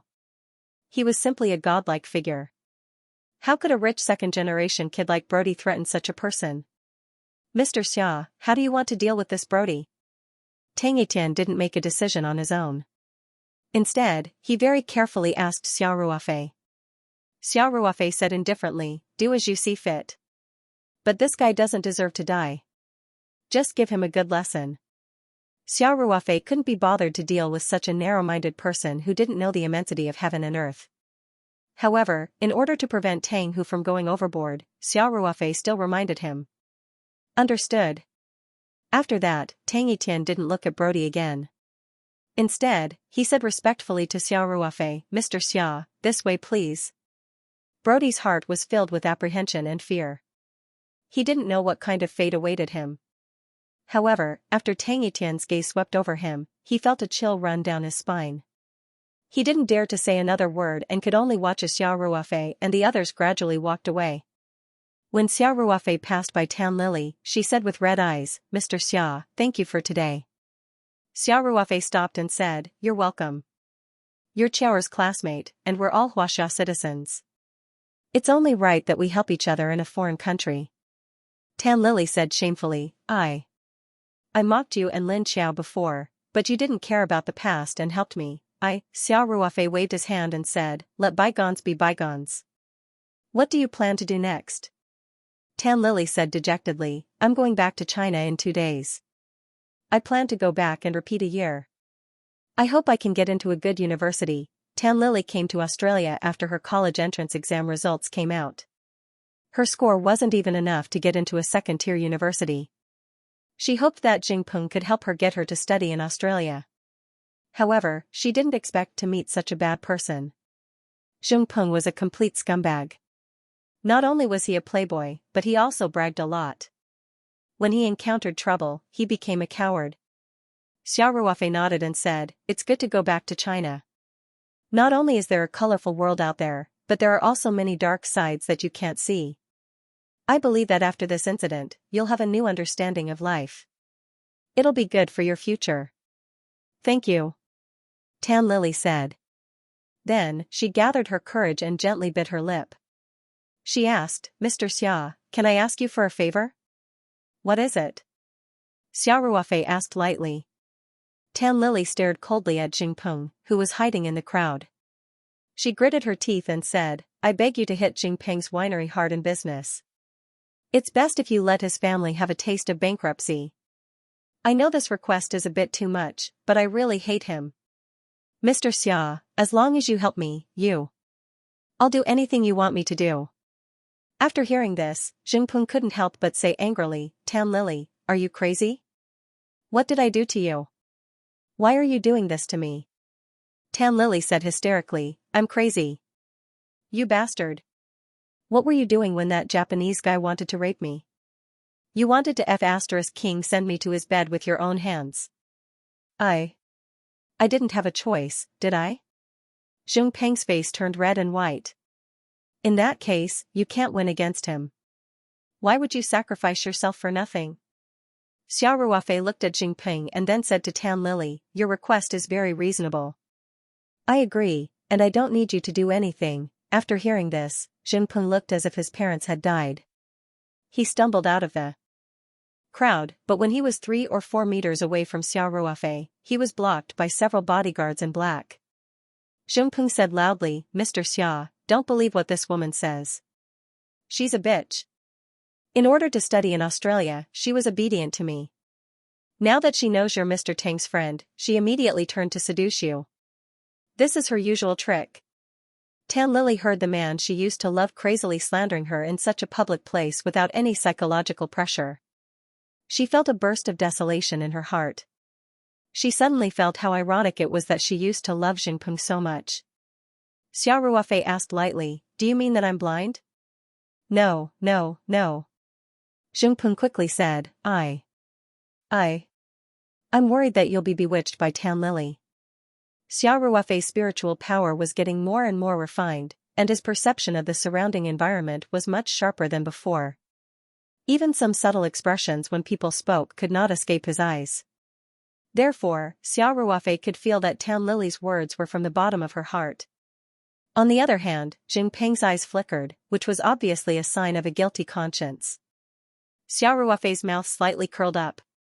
He curled his lips and said, do you think I'd let you go even without Tan Lily's request? Count it yourself. How many times have you offended me since this afternoon? I'm too lazy to bother with you, but you're getting worse time and time again. I gave you a chance. After saying that, Xiao Ruofei nodded slightly at Tang Etian. Then, everyone continued to move forward and left the banquet hall. It wasn't until Xiao Ruofei and the others disappeared through the banquet hall side door that the stifling atmosphere in the hall seemed to loosen up. Everyone was discussing what had just happened, and many people's gazes were cast on the mournful Brody and Jinpeng.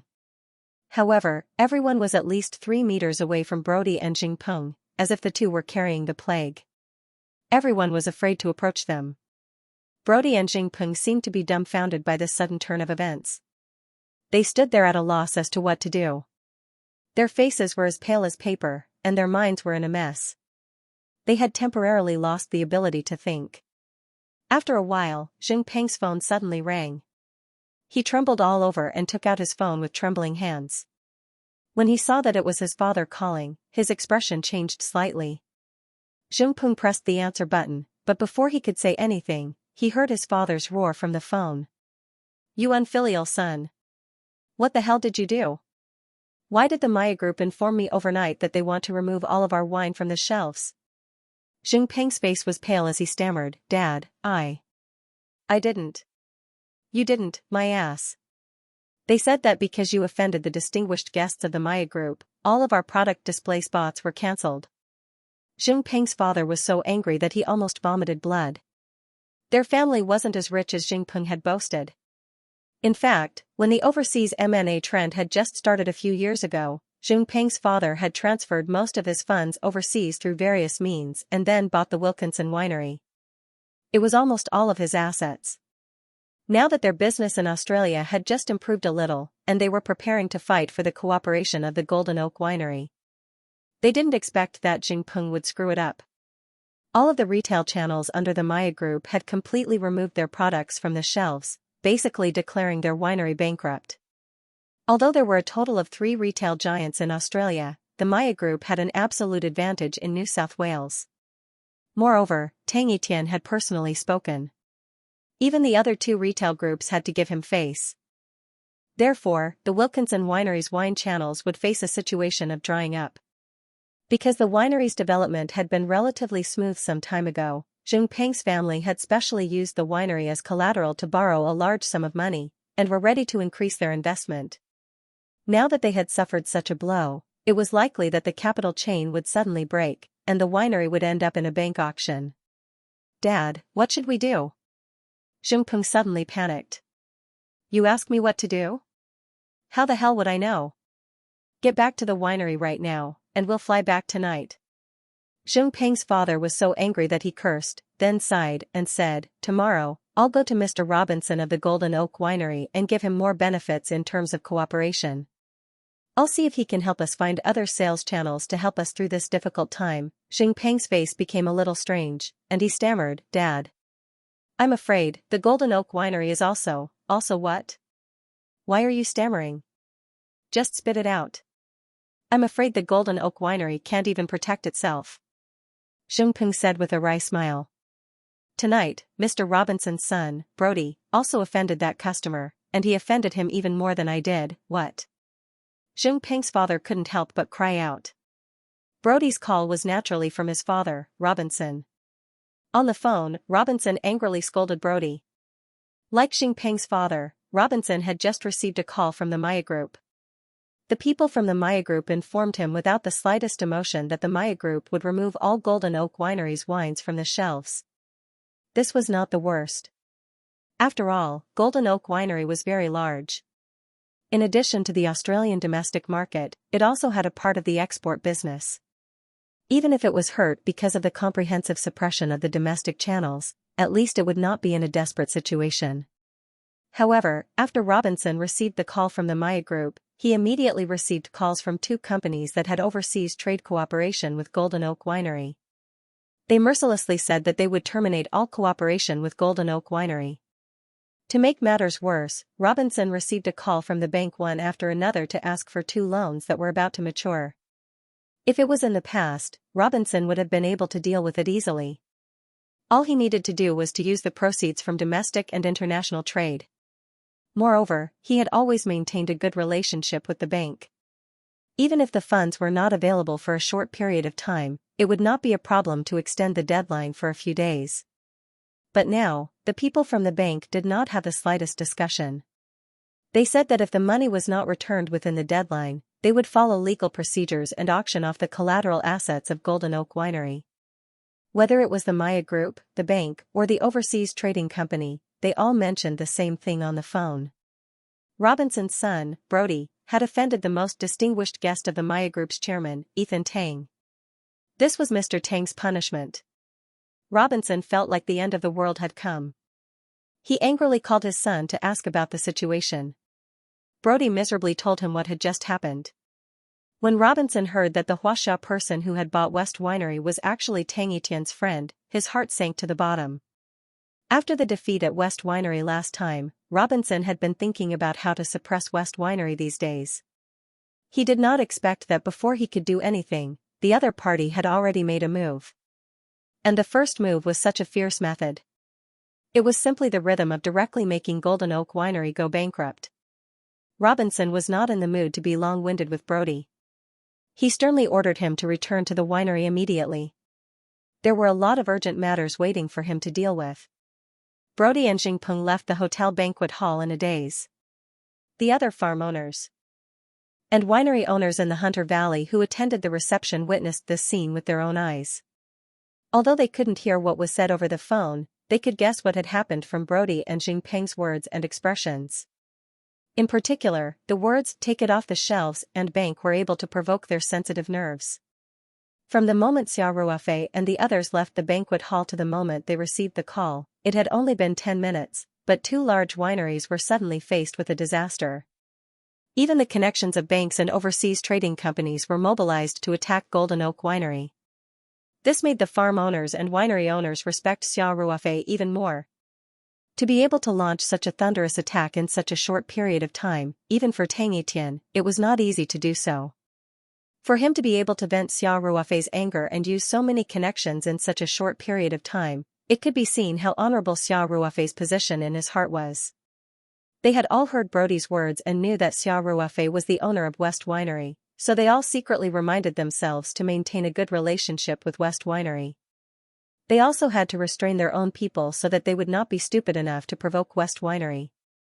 Brody was not far from Jingping and Yinjian. At this time, Anthony, the person in charge of the Hunter Valley region of the Maya Group, received a phone call.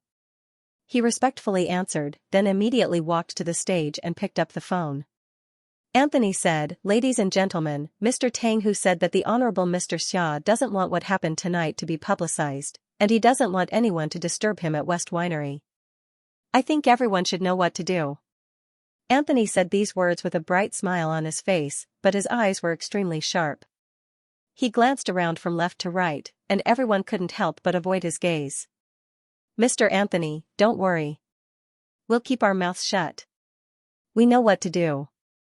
The Honorable Mr. Xia won't be disturbed." After everyone expressed their opinions, Anthony nodded in satisfaction and walked down the stage.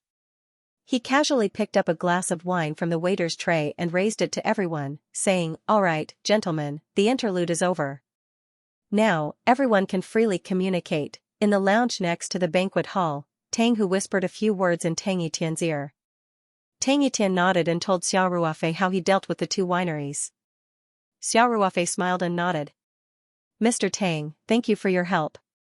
Tang Yitian hurriedly said, "Mr. Xia, you're too kind. It's just a small matter to me. It's our honor to be able to solve a small problem for Mr. Xia." Tang Hu's expression froze. He could feel Tang Yitian's respect for Xiao Ruofei from the bottom of his heart. He couldn't help but feel an uproar in his heart. He hadn't seen Tang Yitian maintain such a respectful attitude toward a young man for many years. In fact, Tang Yitian's position in the Vigilante Society was very high.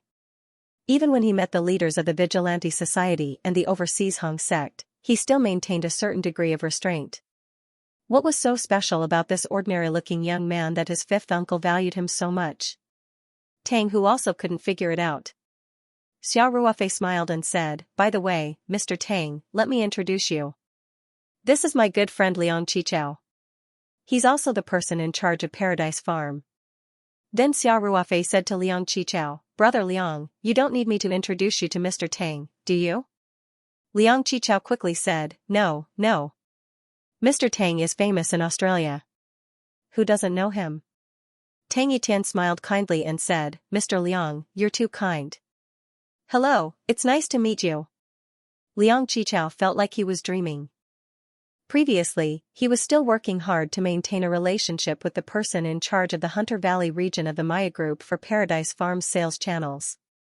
He didn't expect that in the blink of an eye, he would be able to chat happily with the chairman of the Maya Group, Tang Yitian, a legendary figure in Australia's retail industry. Liang Qichao thought that Xiao Ruofei was really amazing. Not only did he have connections in China, but he also knew such an awesome person in Australia. Moreover, this awesome person was also somewhat respectful to him. Although many years had passed in his heart, Liang Qichao quickly said enthusiastically, "Mr. Tang, you're too polite. You can just call me Little Liang." Tang Yitian said seriously, "You're Mr. Xiao's friend, so I don't dare to be arrogant. But I'm a few years older than you, so I'll call you Qichao." Okay, that's a good name," Liang Qichao quickly said. Although Xiao Ruofei didn't say anything, Tang Yitian took the initiative to turn to Tang Hu and said, Hu, give the order." In the future, Paradise Farm and, speaking of this, Tang Yitian looked at Xiao Ruofei again and asked with a smile, "Mr. Xia, I just heard them say that you bought a winery in the past few days. Is it convenient for you to tell me the name of the winery?" Xiao Ruofei laughed and said, "Of course it's convenient. It's called West Winery. I'll be counting on you in the future, Mr. Tang." Tang Yitian quickly said, "You're too kind. It's my honor to be able to serve you." Tang Yitian then continued to say to Tang Hu, Hu, in the future, the products of Paradise Farm and West Winery must be displayed in the most prominent positions in all of our stores." "Understood. I'll give the order right away," Tang Hu said seriously. Xiao Ruofei quickly said, "Mr. Tang, Paradise Farm is experimenting with planting our company's new vegetables. After I bought West Winery, I'm also preparing to improve the grape varieties. So, for the time being, our products aren't ready to be put on the market on a large scale." He introduced Liang Qichao to Tang Yitian for the sake of the large-scale planting of Taoyuan vegetables in the future. He didn't expect that before he even said anything, Tang Etienne directly told Tang Hu to reserve the most prominent shelves in their supermarkets for the products of Paradise Farm and West Winery. Xiao Ruofei didn't know whether to laugh or cry. Tang Etienne valued him too much. Tang Etienne smiled and said, "Mr. Xia, Paradise Farm and West Winery must have products on sale now, right? Displaying them in the best positions in our supermarkets is also to build a reputation for large-scale sales in the future." Tang Hu also quickly said, "Yes, Mr. Xia, when your company is ready to put your products on the market on a large scale, let us know at any time. Our supermarkets will plan a few promotional activities to cooperate with the promotion. Don't worry, our supermarkets will be responsible for all the promotional costs." Tang Etienne looked at Tang Hu with appreciation and nodded. Hu is right. When the time comes, all the Maya supermarkets in Australia will have a national promotional campaign. It will definitely be able to make your brand famous soon. Xiao Ruofei said with a smile, "Mr. Tang, how can I do that?" Of course. Mr. Xia is our family's great benefactor." Tang Etienne quickly said, "For us, it's just a small matter within the scope of our ability. It's not worth mentioning." Liang Qichao completely felt that his brain wasn't enough. How could this be a small matter? They had already occupied the best shelves in Maya before going on the market on a large scale. In the future, there would be a national promotional campaign, and the cost of the promotion would be borne by the supermarkets. Even the first-tier brands in Australia wouldn't receive such treatment. Xiao Ruofei also felt a little strange. She felt that Tang Etienne was a little too enthusiastic, and it was not an exaggeration to say that he was respectful. Even if Tang Etienne was very grateful to him for saving little Hauran, there was no need for him to be so respectful. However, Xiao Ruofei didn't think too much about it. He guessed that Tang Etienne's attitude might be because the hidden dangers in little Hauran's body had not been completely resolved. Xiao Ruofei nodded and said, "Okay, then we'll do as Mr. Tang says. However, I rarely ask about the operation of the West Winery. I'll give you the winery manager's contact information. You can contact Uncle Carter directly about the details." "No problem," Tang Etienne said. Xiao Ruofei wrote down Old West's phone number and handed it to Tang Etienne. Then, he smiled and said, "Mr. Tang, since you're here in Hunter Valley, I'll check little Hauran." Hearing Xiao Ruofei say this, Tang Etienne was a little embarrassed. He quickly explained, "Mr. Xia, we're not in a hurry. It's mainly because Hauran wants to play with you. He's been at home for a few days now. After you come to Australia, we should also visit the farm, so." Xiao Ruofei smiled and waved his hand. "I was going to go to Sydney today, but because of this reception, I postponed the plan." Jennifer smiled and said, "Fortunately, there's a reception for the Maya group. Otherwise, if you go to Sydney and we come to Hunter Valley, we'll lose." Lin Qiao smiled and said, "Jennifer, you're trying to say that we'll lose an arm's length." Yes, we'll lose an arm's length," Jennifer said with a distressed face. "The language of Huaxia people is too complicated." Xiao Ruofei laughed and said, "Actually, Jennifer, you're the best Australian I've ever seen in Huaxia." "Really?" Jennifer said happily, "Actually, my Chinese is still not good enough. I need to work harder." Xiao Ruofei couldn't help but laugh and say, "Look, you've even learned the traditional virtue of Huaxia, modesty. It seems that you really are a qualified Huaxia daughter-in-law." Tang Etienne couldn't help but look at Jennifer lovingly. When he was young, Tang Etienne was actually quite a playboy. In addition, his family was rich, so his female partners were constantly changing. Later, after meeting Jennifer, he quickly changed. This also showed that Jennifer's charm was indeed extraordinary. After a few brief contacts with Jennifer, Xiao Ruofei could also feel that this superstar, who was once popular all over Australia, had a very high EQ. After they chatted for a while, Xiao Ruofei asked little Hauran to get down from him. He sat on the sofa and stretched out his hand. Little Hauran obediently stretched out his left hand, palm facing up, according to Xiao Ruofei's request. Xiao Ruofei stretched out his finger and placed it on little Hauran's pulse. He closed his eyes slightly, and his mind power quickly flowed out of his body and entered little Hauran's body through his meridians to check the situation of the remaining innate pure yang qi. After a while, Xiao Ruofei opened his eyes and looked at Tang Etienne and Jennifer, who looked a little nervous. He smiled and said, "It's similar to what I expected. There's not much innate pure yang qi left in little Haoren's body. Even if it's not removed in a short period of time, it won't be able to do much. It's just that little Haoren's physique will be slightly weaker than ordinary children." "That's good." Tang Yitian breathed a long sigh of relief and said, "Mr. Xia, we're completely relieved now that you've said so." Xiao Ruofei continued, "The last treatment is to completely remove the innate pure yang qi in Haoren's body. Therefore, I have to adjust myself to the best condition before carrying out the last treatment. Also, little Haoren has received several consecutive treatments before. At that time, it was because his life was already in danger. It's best to let him rest for a few more days to ensure that nothing goes wrong." In fact, Xiao Ruofei had already decided to accept Xia Qing's suggestion to keep a part of the innate pure yang qi for little Haoren. At the same time, he would try to persuade Tang Yitian and his wife to let him take little Haoren as his disciple. However, for little Haoren to absorb the innate pure yang qi for the last time, Xiao Ruofei hoped that it would be after he had unlocked the human character Jade Talisman and started to practice the Dao arts. Therefore, he decided to wait for a few more days. Because Xiao Ruofei was very close to perfectly constructing the unlocking talisman, he estimated that it would take at most 2 or 3 days to uncover the true face of the first 3 layers of the Dao arts. "No problem, no problem. We're not in a hurry at all." Tang Yitian quickly said, "We'll follow your arrangements." Xiao Ruofei smiled and nodded. After thinking for a while, he said to Liang Qichao, "Brother Liang, take Qiao to the banquet hall to communicate with her peers. I still have something to tell Mr. Tang and the others." Liang Qichao nodded and said, "Okay, then you guys talk." Although Lin Xiao really wanted to stay with her idol, since Xiao Ruofei had spoken, she also knew that Xiao Ruofei must have something important to talk about. Therefore, she obediently left the lounge with Liang Qichao.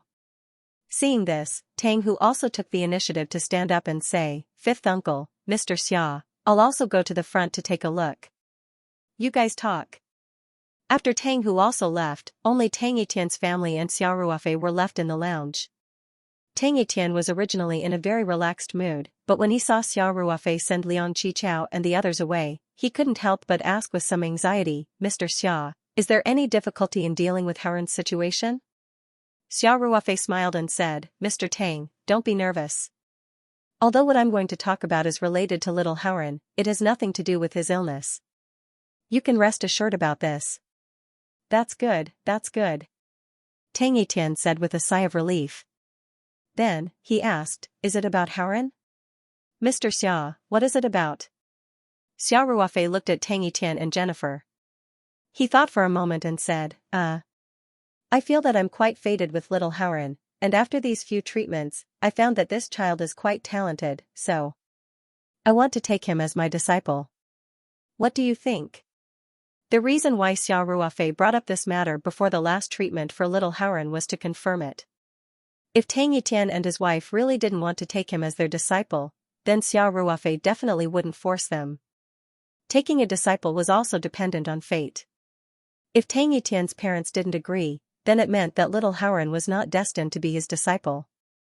If that was the case, then when Xiao Ruofei treated little Haoren in 2 days, he couldn't leave any innate pure yang qi behind. He had to completely remove it. Although doing so would be a bit of a waste of little Haoren's talent, it couldn't be helped. After Xiao Ruofei finished speaking, Jennifer's reaction wasn't too bad.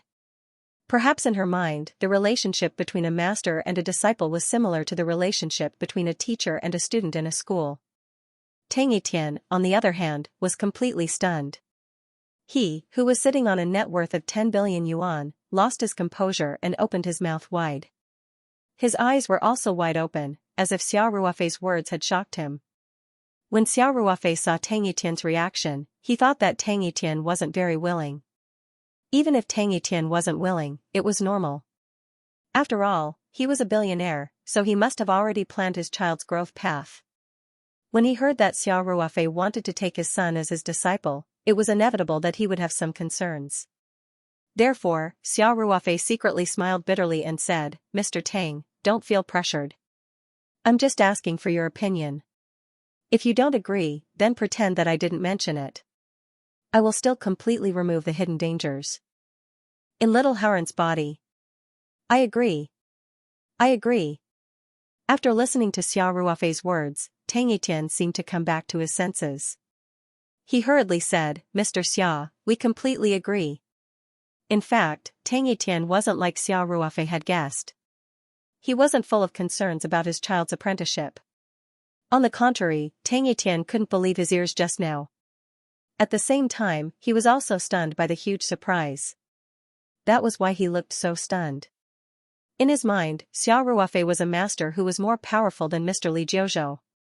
He originally thought that being able to coincidentally meet Xia Ruofei at the airport, and that Xia Ruofei was willing to save little Haren, was already arranged by fate. He didn't even dare to dream that Xia Ruofei would take the initiative to take little Haren as his disciple. Moreover, Xia Ruofei said that little Haren was talented. Didn't this mean that little Haren could also become someone like Xia Ruofei and Li Jiuzhou? Therefore, after hearing Xia Ruofei's words, Tang Etian came back to his senses and hurriedly agreed. He was afraid that Xia Ruofei would change his mind if he spoke too slowly. You really agree? Xia Ruofei couldn't help but feel happy. Don't agree just because you don't want to lose face. I'm really just happy to see him. Whether you agree or not, it won't affect our relationship. Tang Etian hurriedly said, No, Mr. Xia, Haren is lucky to have you as his apprentice. How can we not agree? Isn't that right? Jennifer. Tang Etian said as he winked at Jennifer. Although she didn't understand her husband's behavior, nor did she understand the traditional relationship between master and apprentice in Huaxia, Jennifer still nodded and said, Xia, your suggestion is very good. I think Haren would be very willing to become your apprentice. Apprentice. Tang Etian quickly corrected her. Jennifer. Okay. Jennifer shrugged and said, No matter what, I fully support your decision. When Xia Ruofei saw this, he smiled and said, In that case, let's ask little Haren's opinion. After that, Xia Ruofei directly patted little Haren's head and asked with a smile, Little Haren, are you willing to be my apprentice? I can teach you very powerful skills. Little Haren didn't have any concept of a master and apprentice relationship, but when he heard that Xia Ruofei would teach him powerful skills, he immediately nodded like a chick pecking at rice and said, Okay. Brother Ruofei, you're my master from now on. When Tang Etian heard this, he quickly scolded, You're not allowed to be rude. You have to call me master from now on. Do you understand? Oh. Tang Haren lowered his head and said. At his age, he naturally didn't understand how his brother had suddenly become his master, so he had a blank expression on his face. Xia Ruofei laughed and said, Haren, your father is right. Since you're going to be my disciple, you can't call me brother from now on. You have to call me master. I know. Tang Haren said obediently. Brother Ruofei. Master. Tang Etian happily patted his son's head, then said to Xia Ruofei, Mr. Xia, let's settle this matter first. I'll go to Sydney in the next 2 days to prepare for the ceremony and invite some of the seniors of the Vigilante Association to observe and bear witness. Xia Ruofei quickly waved his hand and said, There's no need to make such a big deal out of it. Besides, accepting a disciple is a very private matter. There's no need to announce it to the world. You know, I'm actually quite afraid of trouble.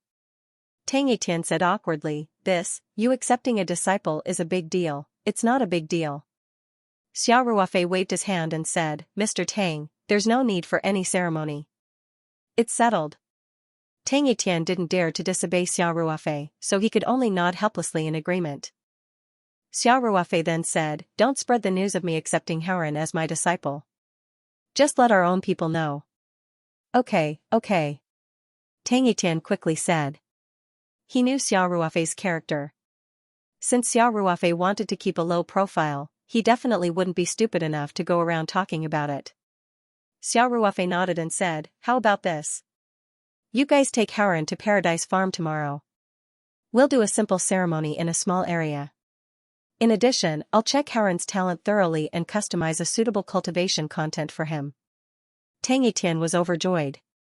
Okay. I'll do as you say, Mr. Xia.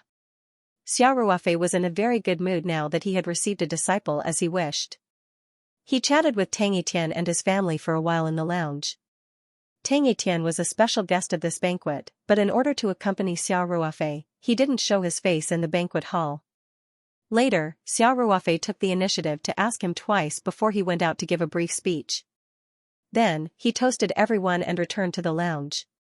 Of course, the farm owners and winery owners in the Hunter Valley didn't feel neglected at all.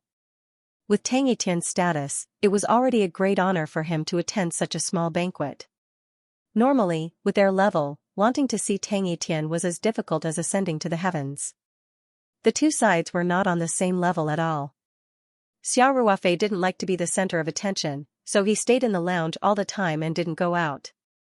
Liang Qichao and Lin Xiao naturally became the focus of everyone's attention. Many people came up to talk to the two of them. Their words were full of compliments, and many people revealed their willingness to cooperate with Wonderland Farm. It was the first time Liang Qichao had been so proud since he came to Australia.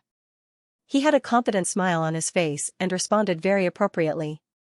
He just politely expressed his thanks for the intention of cooperation, but didn't give any promises. After seeing the magic of Taoyuan vegetables, Liang Qichao wouldn't take the initiative to look for partners. With such an amazing product and a super channel like Meiya, the development of Wonderland Farm would probably far surpass that of Taoyuan Farm in China. Lin Xiao was surrounded by the female companions brought by the suppliers and was also the focus of everyone's attention. In the beginning, Lin Xiao was still a little nervous. In addition, she wasn't very proficient in English, so it was a little difficult for her to deal with it. However, when she thought of Xiao Ruofei's domineering performance just now, she suddenly felt confident and gradually relaxed. Lin Xiao was the representative of English in school. Her vocabulary and grammar were very good.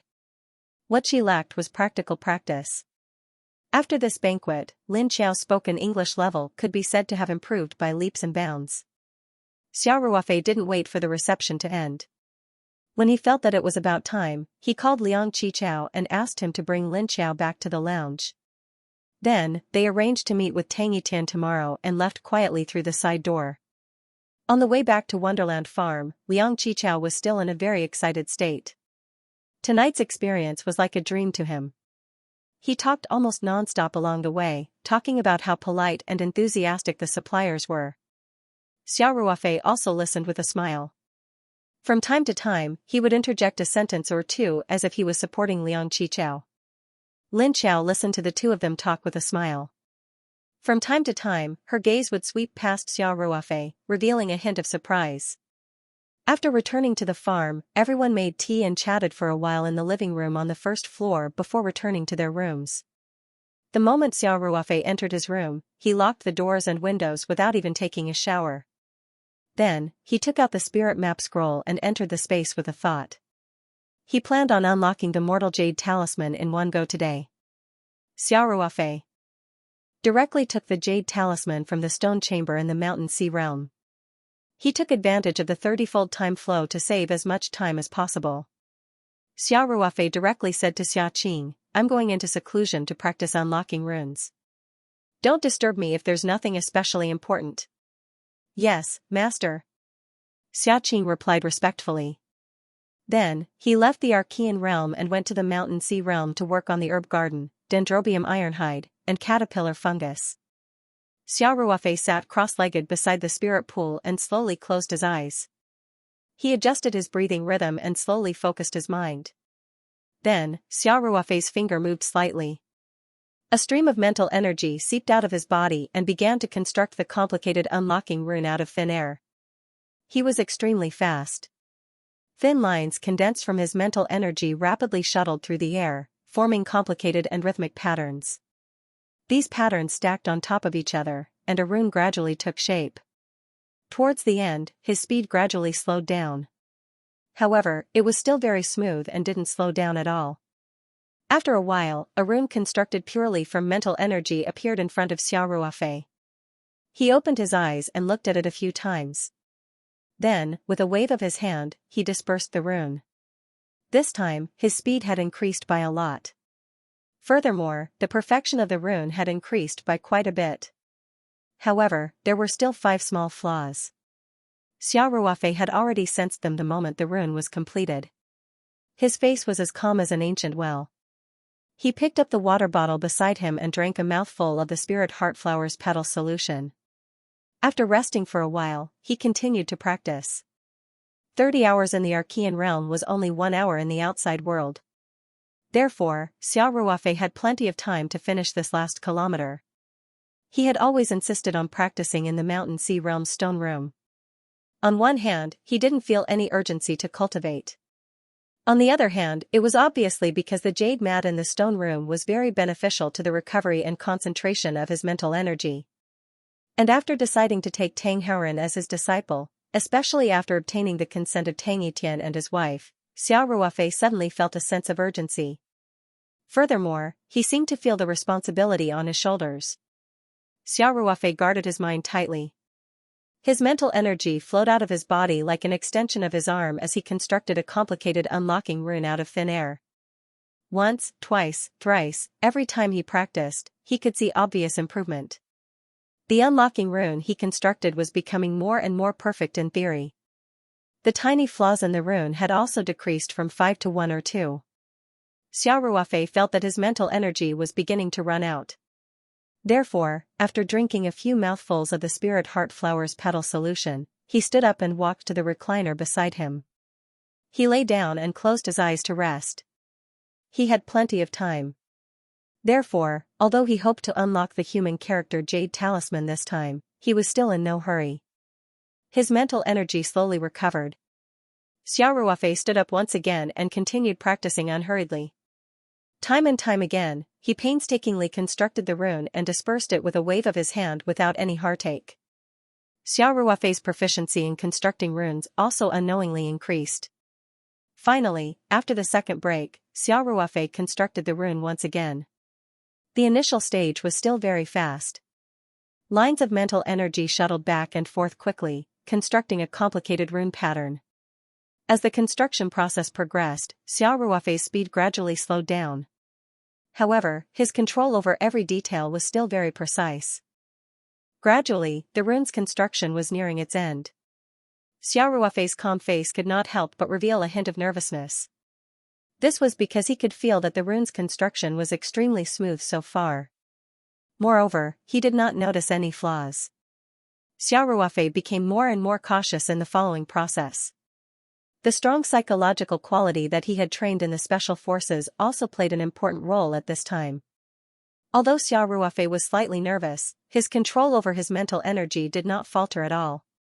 As the rune became more and more complicated, Xiao Ruofei's expression became more and more serious. In front of Xiao Ruofei, a complicated rune formed by mental energy was gradually being completed.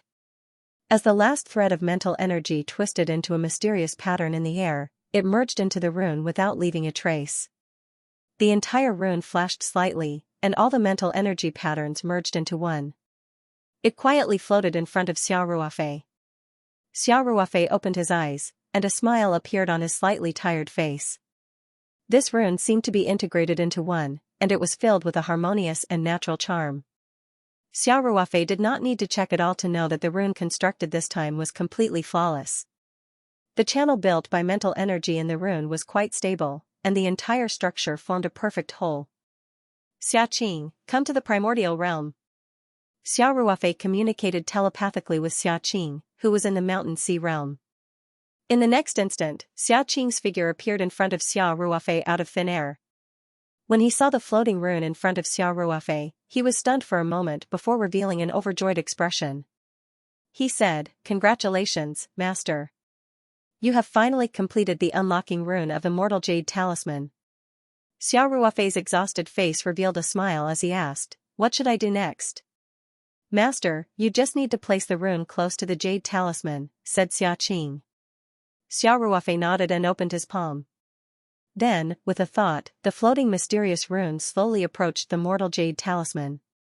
As the rune approached, the Mortal Jade Talisman began to emit specks of light.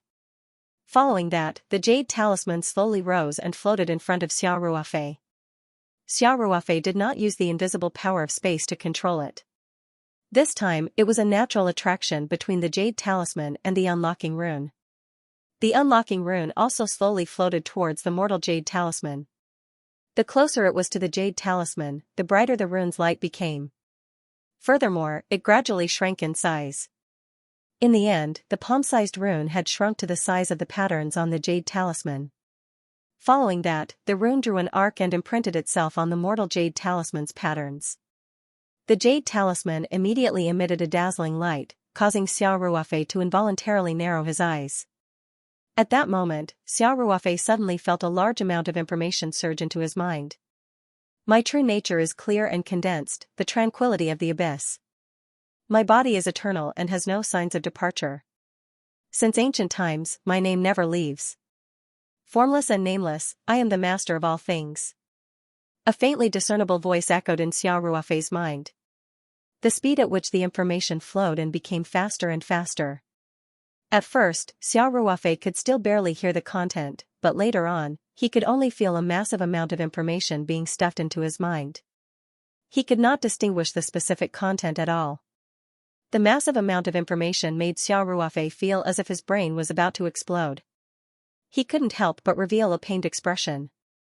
When Xiaoqing saw the jade talisman blossoming with dazzling light, he quietly retreated far away. He did not show any signs of worry.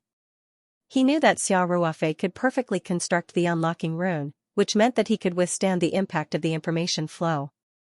In fact, the ancestor who created the ring to space and left behind many inheritances had calculated everything.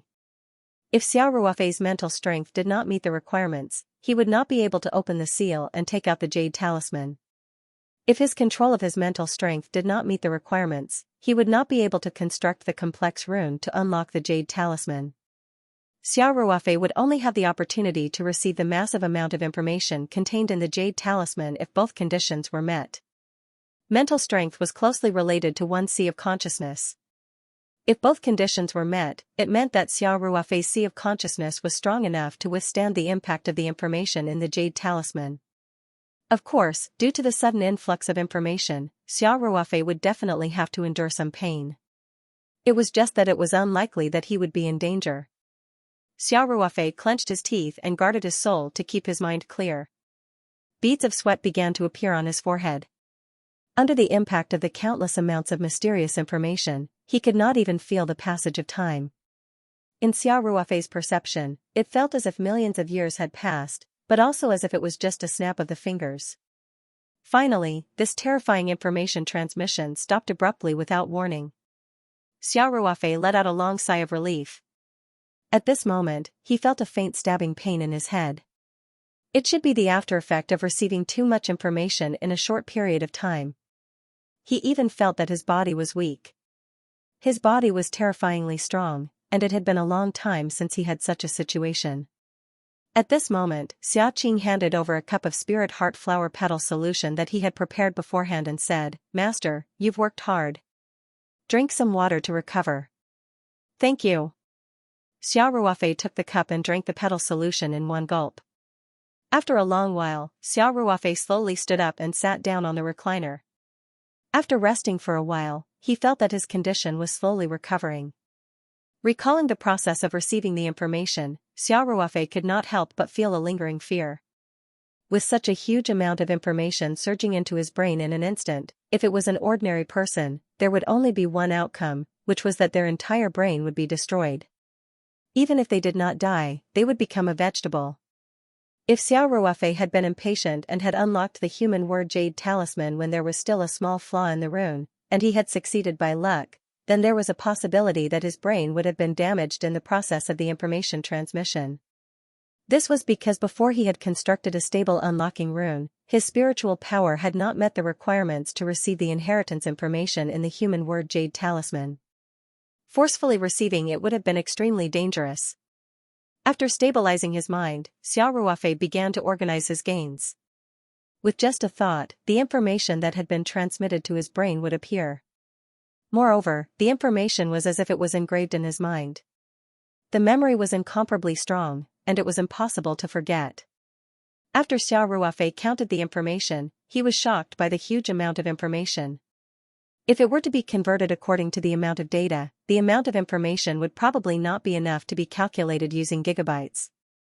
It was very likely that it would reach the level of terabytes. Of course, this was not purely written information.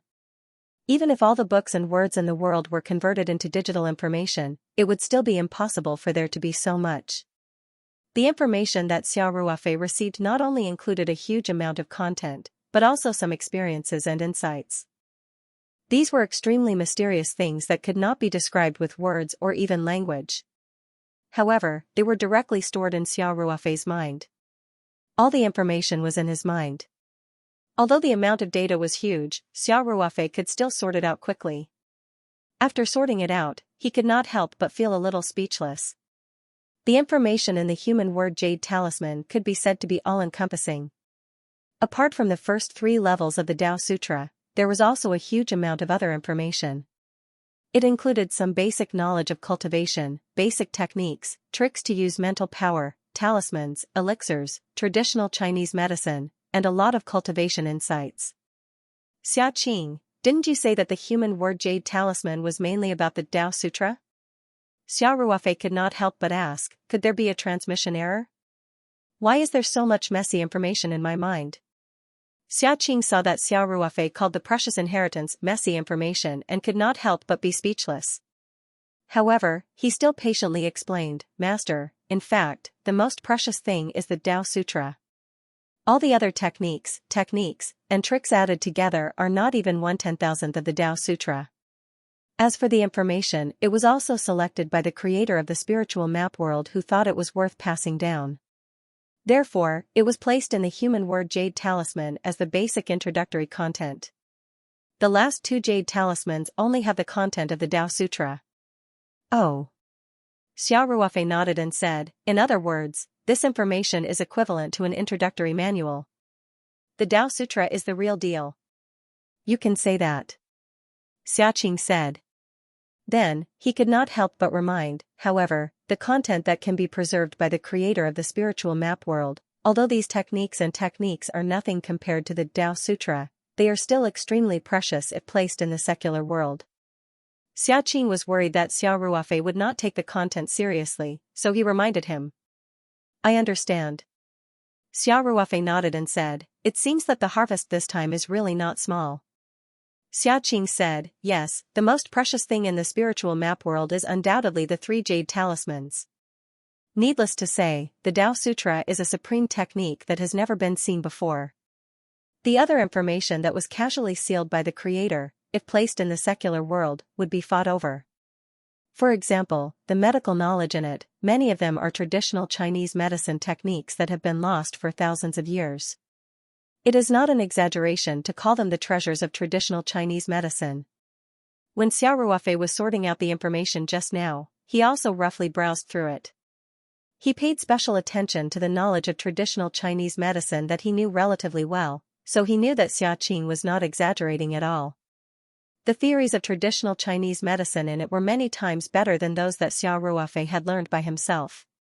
He even found many precious books that could not be verified in the traditional Chinese medicine world, whether they were lost or did not exist at all. Then what should I do now? Do you have any good suggestions? Xiao Ruofei asked. Xia Qing said without hesitation, of course, you should practice the Tao Sutra first. Master has taken the body-tempering soup and the spirit-nourishing soup in the early stage. Both his physique and mental strength have reached a pretty good level. Moreover, he has absorbed a lot of innate pure yang qi a few days ago. At this time, his practice will definitely be twice the result with half the effort. Well, go on, Xiao Ruofei said. The Tao Sutra is the foundation. All the other skills, including medical skills, are just auxiliary. Xia Qing said, and those contents have been imprinted in your mind. You only need to spend some time digesting them in the future, and they will become your own knowledge. However, the Tao Sutra needs to be constantly practiced by yourself. I see. No matter how solid the theoretical foundation is, it can't be done without practice. Xiao Ruofei stood up and said, great buildings rise from the ground. Let's start now. Xiao Ruofei walked to the spiritual pool and sat down cross-legged. Then he found the content of the Tao Sutra in his mind. As soon as his mind moved, the ethereal voice sounded again. This voice seemed to have a magical power, which made Xiao Ruofei's mind extremely clear. The content of the Tao Sutra was very obscure, but Xiao Ruofei felt that it was very easy to understand. This was the wonder of receiving the inheritance directly. Unconsciously, Xiao Ruofei learned all the content of the Tao Sutra and the first level of the cultivation method. To put it simply, the first level of the truth formula was equivalent to the entry stage of cultivation. What this stage had to be completed was the Taoists refining essence into qi. That was to transform the food one ate and the spiritual energy in the world into one's own true qi.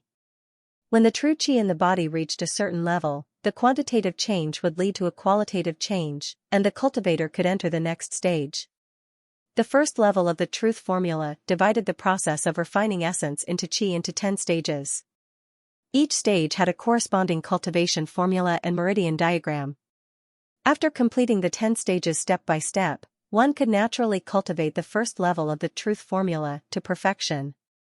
Those obscure formulas that seemed to be full of the truth of heaven and earth had been thoroughly understood by Xiao Ruofei, so he took a deep breath. After concentrating his mind, he began to try to cultivate the first meridian diagram. The first step of cultivation was to sense the free energy between heaven and earth. This threshold was extremely difficult for ordinary people, but Xiao Ruofei crossed it effortlessly. Because the spiritual energy in the Ring 2 space could be said to be thousands of times richer than the outside world, and Xiao Ruofei himself was the owner of the Ring 2 space. He had already established a flesh and blood connection with the space, so he was more sensitive to the spiritual energy in the space. Therefore, as soon as Xiao Ruofei started cultivating, the misty spiritual energy floating in the space was attracted by Xiao Ruofei almost instantly. However, at the moment when the spiritual energy was absorbed by Xiao Ruofei, the innate pure yang qi that had been suppressed in his dantian immediately became restless. At this time, Xiao Ruofei heard Xia Qing's voice, "Master, please cultivate the truth formula to absorb the innate pure yang qi." Xiao Ruofei woke up. The innate pure yang qi and the spiritual energy of heaven and earth were both energy in essence, and the innate pure yang qi contained a higher purity of energy. It could be absorbed by cultivating. It could be said that this was a higher level of energy. Not to mention the outside world, where spiritual energy was scarce, even in the Ring 2 space, such pure energy could only be encountered by chance. This was also the important reason why Xia Qing had advised Xiao Ruofei to absorb the innate pure yang qi in Tang Haoren's body and suppress it. Xiao Ruofei did not hesitate and immediately cultivated the first level of the truth formula. The innate pure yang qi in his dantian was extracted bit by bit and started to circulate according to the first meridian diagram. In the process of flowing through the meridians, the innate pure yang qi was quickly transformed into Jin qi. There was not the slightest delay in the transformation process. This was because the innate pure yang qi was very pure, almost without any impurities. Xiao Ruofei cultivated the mysterious cultivation method without any distractions. Traces of innate pure yang qi were extracted from his dantian and transformed into true qi in the process of circulation. What was even more amazing was that in the process of transformation, Xiao Ruofei's meridians also absorbed a small part of the innate pure yang qi. His meridians unknowingly became tougher and wider. This was also the magical effect of the innate pure yang qi. Therefore, Xia Qing had strongly advised Xiao Ruofei to temporarily suppress the innate pure yang qi in his body. This was because cultivation could be done step by step. Even if there was no such high-grade and high-purity energy, it would only take a little more time. However, the opportunity to use the innate pure yang qi to transform the body was hard to come by. Xiao Ruofei did not notice the changes in his body because he was completely immersed in a state of concentration. It didn't take long for his true qi to flow according to the first meridian diagram. His meridians were already filled to the brim with a bulging feeling. Then, Xiao Ruofei immediately felt that the true qi in his body seemed to have broken through a layer of barrier. Could it be that the first meridian diagram had been completed? Xiao Ruofei also did not dare to believe it because according to the description of the Tao formula, each meridian diagram corresponded to a level of the qi refining stage. The 10 diagrams corresponded to the first level of the qi refining stage to the 10th level of the qi refining stage. Every level had a bottleneck, and this bottleneck was not so easy to break through. Sometimes it required the accumulation of time, and sometimes it also required a certain amount of comprehension. Although he could not feel the passage of time during cultivation, Xiao Ruofei could roughly judge that not much time had passed since he sat down to cultivate.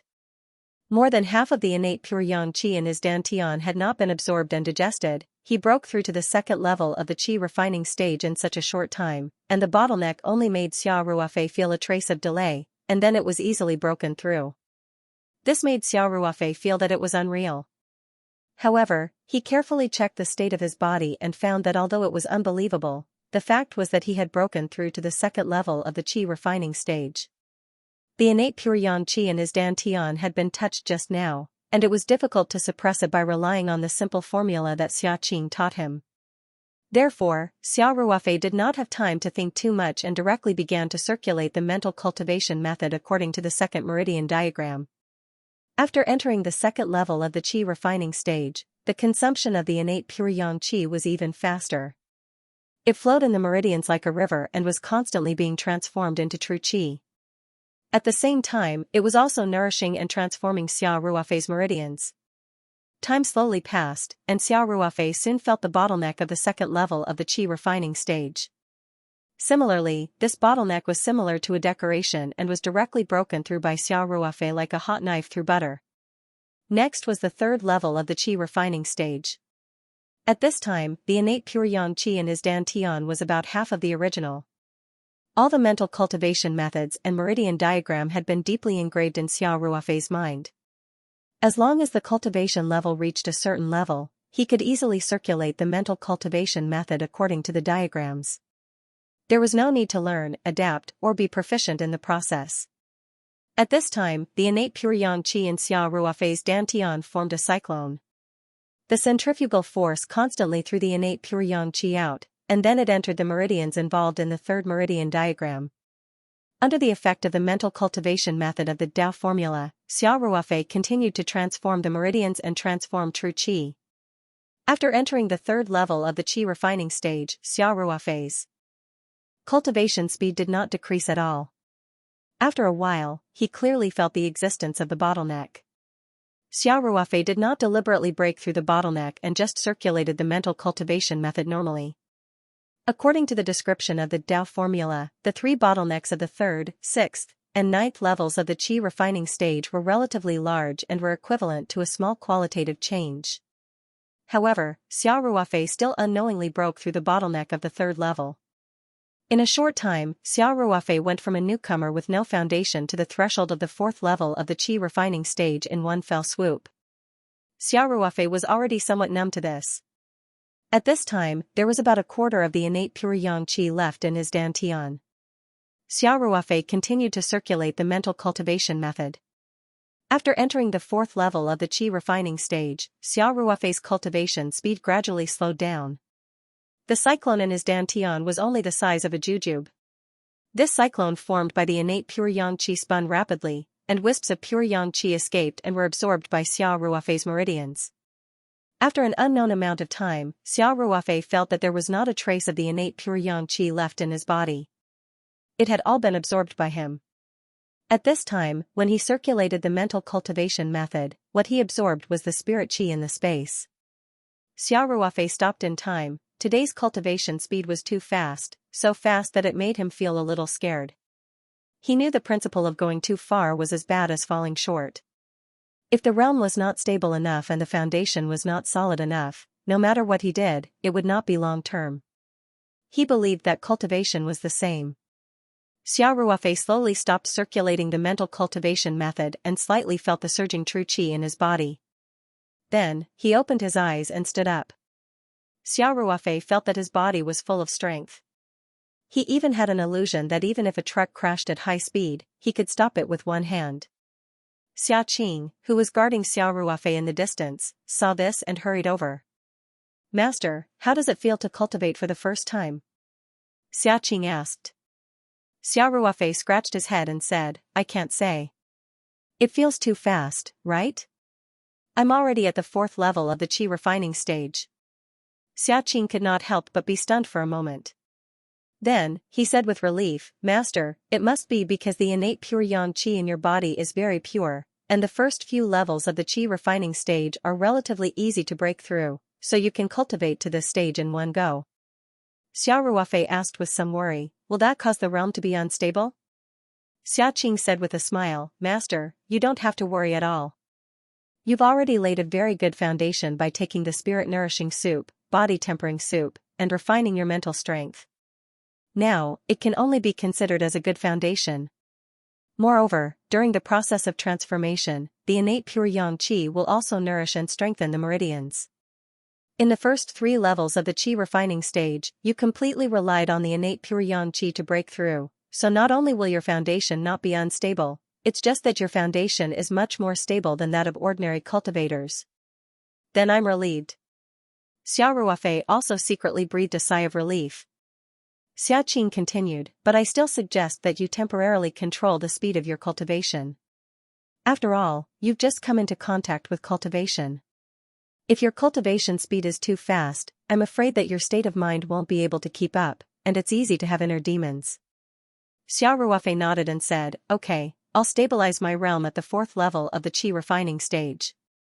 At the same time, I'll use this time to learn more about the other inheritance books in the Jade Talisman. Xiao Ruofei frowned slightly and said, if that's the case, it's a little troublesome. The spiritual energy in the outside world is very poor. Cultivation will be very slow. Xiaoqing said, Master, it's not that you can't cultivate in the spirit map world at all. It's just that you need to control the time. The spirit map world also needs a process to absorb spiritual energy and recover. Also, you can prepare as many jade stones as possible. It's best to find a few more world stones. After the spirit map world evolves, you can cultivate for a longer time. Xiao Ruofei nodded and said, I understand. Xiaoqing, from now on, you will help me plan the time I cultivate in the Ring 2 space. You must ensure that the Ring 2 space itself is not damaged. Okay. Xiaoqing said, Master, I suggest that you read more of the inheritance books in the Jade Talisman, especially about the use of spiritual energy. Now that you are at the 4th level of qi cultivation, you should be able to draw spirit-gathering talismans with your spiritual energy after some practice.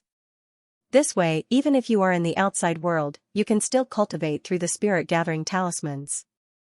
Okay. Xiao Ruofei said. Xiao Ruofei was also very interested in the knowledge in those books. To him, it was as if a new world was slowly being unveiled. Everything was so new.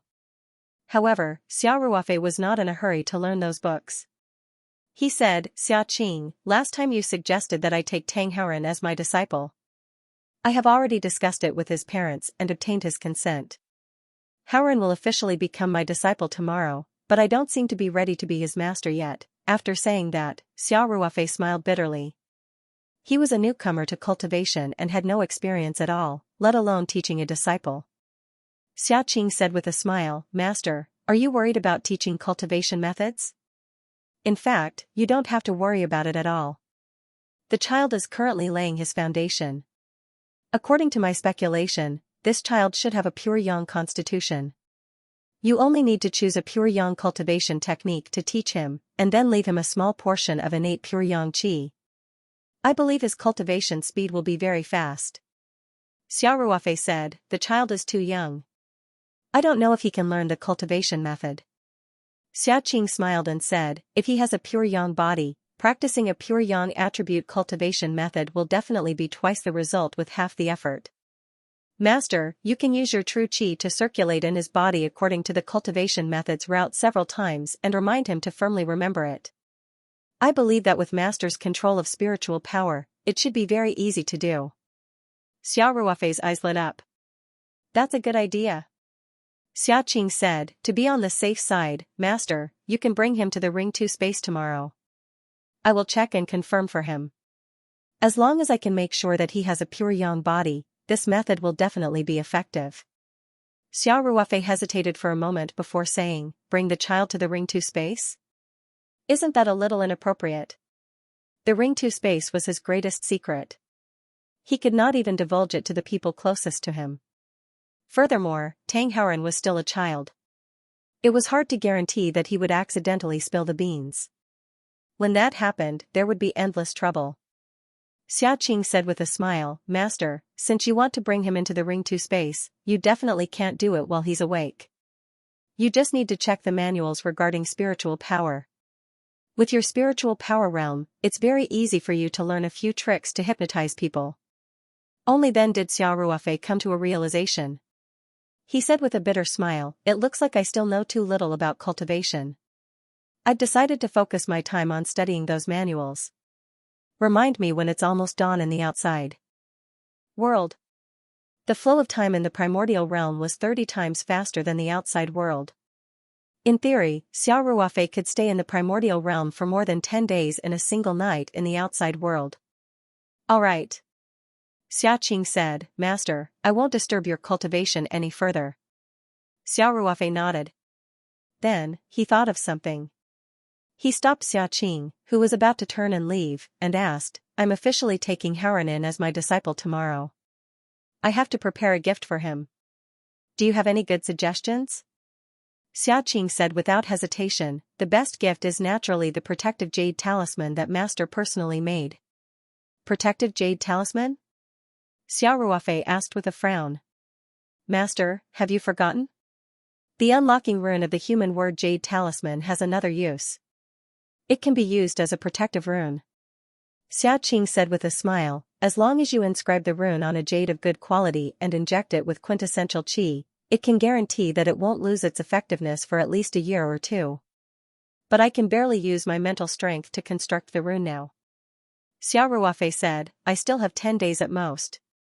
I think it'll be difficult to inscribe the rune on the jade." Xiaoqing smiled and said, "If it was in the past, it might be difficult.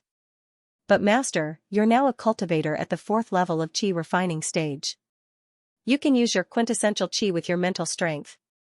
I think you'll have no problem after a few practice sessions." Xiao Ruofei frowned and said, "Then I'll have to practice first. If it doesn't work, I'll have to choose another gift. By the way, do you have any jade in the space?" If there was no jade stone, Xiao Ruofei would not have been able to make it appear in the middle of the night in Australia. Xiaoqing nodded and said, "Last time, when I set up the spirit gathering array for the spiritual heart tree, there are still a dozen pieces of jade left. If Master wants to use them, I can bring them to you at any time." Xiao Ruofei said, "I'll practice using my mental strength to construct the rune first. When I'm more familiar with it, I'll try using the jade again." "Okay, Master," Xiaoqing said, "if you need anything, feel free to let me know." Xiao Ruofei nodded and signaled Xiaoqing to go to the mountain sea realm first. He went to the recliner beside the spirit pool and lay down leisurely. He closed his eyes and began to read the ancient books in his mind. In fact, this information had already been imprinted in his mind. However, he still needed time to digest and absorb it, especially when it involved some mental strength usage techniques and medical skills. Understanding the theory was one thing, and putting it into practice was another. These were not things that could be done overnight. In the next few days, primordial realm time, Xiao Ruofei stayed in the primordial realm in the spirit map space. In the first few days, Xiao Ruofei was mostly digesting and absorbing the knowledge in the ancient books. Xiao Ruofei was very interested in these strange and magical cultivation knowledge. He didn't even have the mood to absorb and understand the vast amount of Chinese medicine knowledge in them. After reading these ancient books, Xiao Ruofei found out that even cultivation was divided into different systems. Like him, who had started by refining essence into qi, belonged to the cultivation system. There were also those who specialized in mental strength and ancient martial arts. Mental strength and ancient martial arts were also divided into realms. For example, ancient martial arts cultivators were divided into yellow stage, profound stage, earth stage, heaven stage, and above that were the Xiantian stage. Every realm of ancient martial arts was divided into the early, middle, and late stages. The early, middle, and late stages of the yellow stage were equivalent to the first, second, and third stages of the qi refinement stage. If an ancient martial arts cultivator could reach the Xiantian stage, they would be comparable to a cultivator at the 10th stage of the qi refinement stage. Xiao Ruofei was now at the 4th stage of the qi refinement stage. His strength was basically the same as a martial artist at the early stage of the profound stage. When he learned this part of the content, Xiao Ruofei felt that the title Profound Stage Martial Artist seemed a little familiar. He carefully thought about it for a long time before he suddenly remembered something. At that time, the evil young master Liang Hyaming coveted Ling Qingshua's beauty. He was so daring that he sent his subordinate, He Bao, to kidnap Ling Qingxue. At that time, Xiao Ruofei was just about to go on a date with Ling Qingxue. He witnessed the scene of Ling Qingxue being tied up in the car with his own eyes. Then, Xiao Ruofei drove all the way to chase after them and finally stopped He Bao's car. In a rage, Xiao Ruofei killed for the first time after retiring. After defeating He Bao, he stuffed all the people involved in the kidnapping into the car and created the scene of them driving drunk and falling off a cliff. Later, Xiao Ruofei also used the wasps raised in the space to send young Master Liang to the Western Paradise. When Xiao Ruofei saw the words profound stage martial artist, he finally thought of the desperate roar of He Bao, who was on par with him at that time, before he died. My master is a profound stage master, he won't let you go. At that time, Xiao Ruofei was full of hatred and only wanted to go back and kill Liang Haiming. He didn't take this sentence to heart. Now, Xiao Ruofei realized that He Bao's master should be an ancient martial arts practitioner. Moreover, He Bao himself should also be a practitioner of ancient martial arts. That's why his strength was so terrifying. Although there was no comparison, Xiao Ruofei felt that He Bao's strength was definitely at the next level. As for which level in the yellow stage, it was unknown. Xiao Ruofei couldn't help but frown slightly. He didn't expect that there really were practitioners on Earth. Moreover, he unknowingly made an enemy of a profound stage martial artist. However, he quickly felt relieved. That incident had happened so long ago. Even the Liang family in the capital didn't have any reaction. This meant that it was done flawlessly and didn't leave any traces. Taking a step back, even if He Bao's master realized that the cause of his disciple's death was fishy and finally found out that it was him, he would only be a profound stage martial artist. Xiao Ruofei's current cultivation was already equivalent to a profound stage martial artist. Moreover, Xiao Ruofei's strength was far more than that. He had never neglected the practice of the movements of the golden figurines. The strength of his body was definitely far beyond that of a cultivator of the same level. Furthermore, his mental power was extremely strong, and he also had a powerful weapon like the spirit map space. Just the inheritance in the human character Jade Talisman alone was unimaginable to people in the outside world, where spiritual energy was scarce in the cultivation desert. Combining true qi with spiritual power, Xiao Ruofei could use endless methods. Even if He Bao's master was a profound stage martial artist, Xiao Ruofei wouldn't be afraid. Xiao Ruofei stayed in the Ring 2 space for more than 10 days. For the first 7 or 8 days, he was immersed in studying a large number of ancient books. The contents of these ancient books were all imprinted in his mind, so his learning speed was quite fast. When he was hungry, he would eat some bread. When he was thirsty, he would directly drink the spirit pool water. When he felt sleepy, he would nap on the recliner for a while. In fact, after Xiao Ruofei entered the 4th level of qi refinement, even if he did not eat or sleep for a few days, it would not be a problem at all. It was more because of the biological clock that he had cultivated in the past. Xiao Ruofei also specially learned about the contents of mental strength. It turned out that in the cultivation system, there were also people who specialized in mental strength.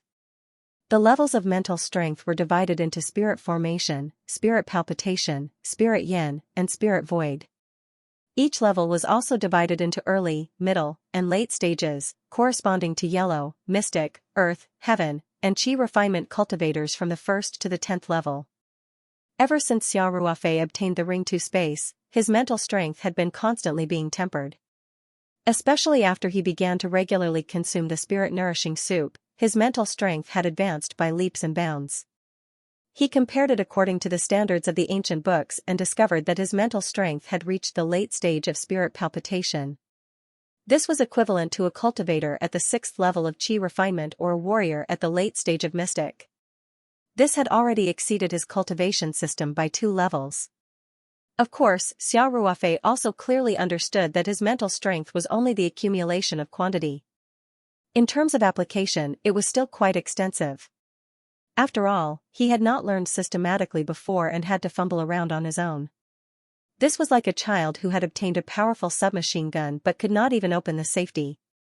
This submachine gun was no different from a poker in the child's hands. Fortunately, now that there were so many ancient books, many of which were related to mental strength, Xiao Ruofei's shortcoming had been fixed. In the past few days, he could be considered to have understood the mental strength system systematically. At the same time, he also learned a few small skills of mental strength application, mainly related to hypnosis. Just as Xiaoqing said, these little tricks tested the ability to control mental strength. Xiao Ruofei didn't know the method before, but now that he found the right way, he learned it quite quickly. In the last few days, Xiao Ruofei mainly practiced the unlocking rune of the human-shaped jade talisman.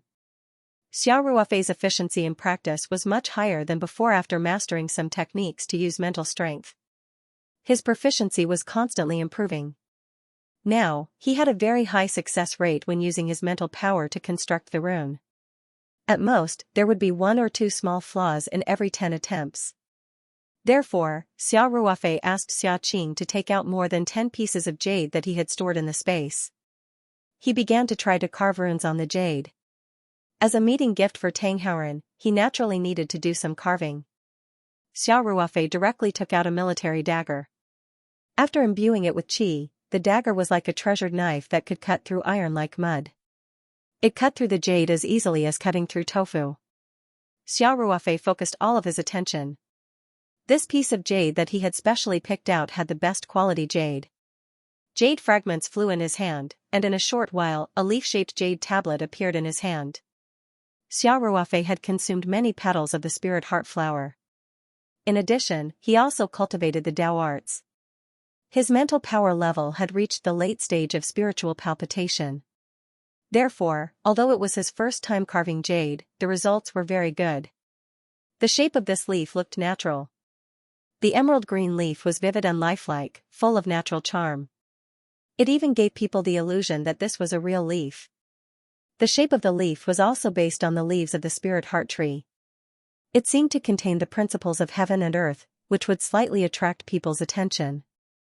This was only Xiao Ruofei's first time carving jade, but the work was quite stunning. If it were to be taken out, even the work of some famous jade masters would pale in comparison to it. After all, there weren't many people who could infuse their intent into jade works. Even if there were, their realm was much lower than Xiao Ruofei's. Compared to the works of those so-called masters that only had the shape but not the spirit, Xiao Ruofei's jade leaf was more than 1 level higher. After carving the jade leaf, Xiao Ruofei put it to the side. After all, it took a lot of effort to make this jade leaf.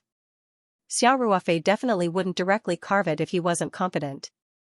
There were still more than 10 pieces of jade, so Xiao Ruofei naturally had to practice first. Xiao Ruofei casually picked up a piece of jade. Then he took a deep breath, and his finger quickly drew on the surface of the jade. On the surface, the jade didn't seem to have changed at all, but Xiao Ruofei's mental strength had quickly penetrated the jade, and then left a beacon according to the pattern of the rune.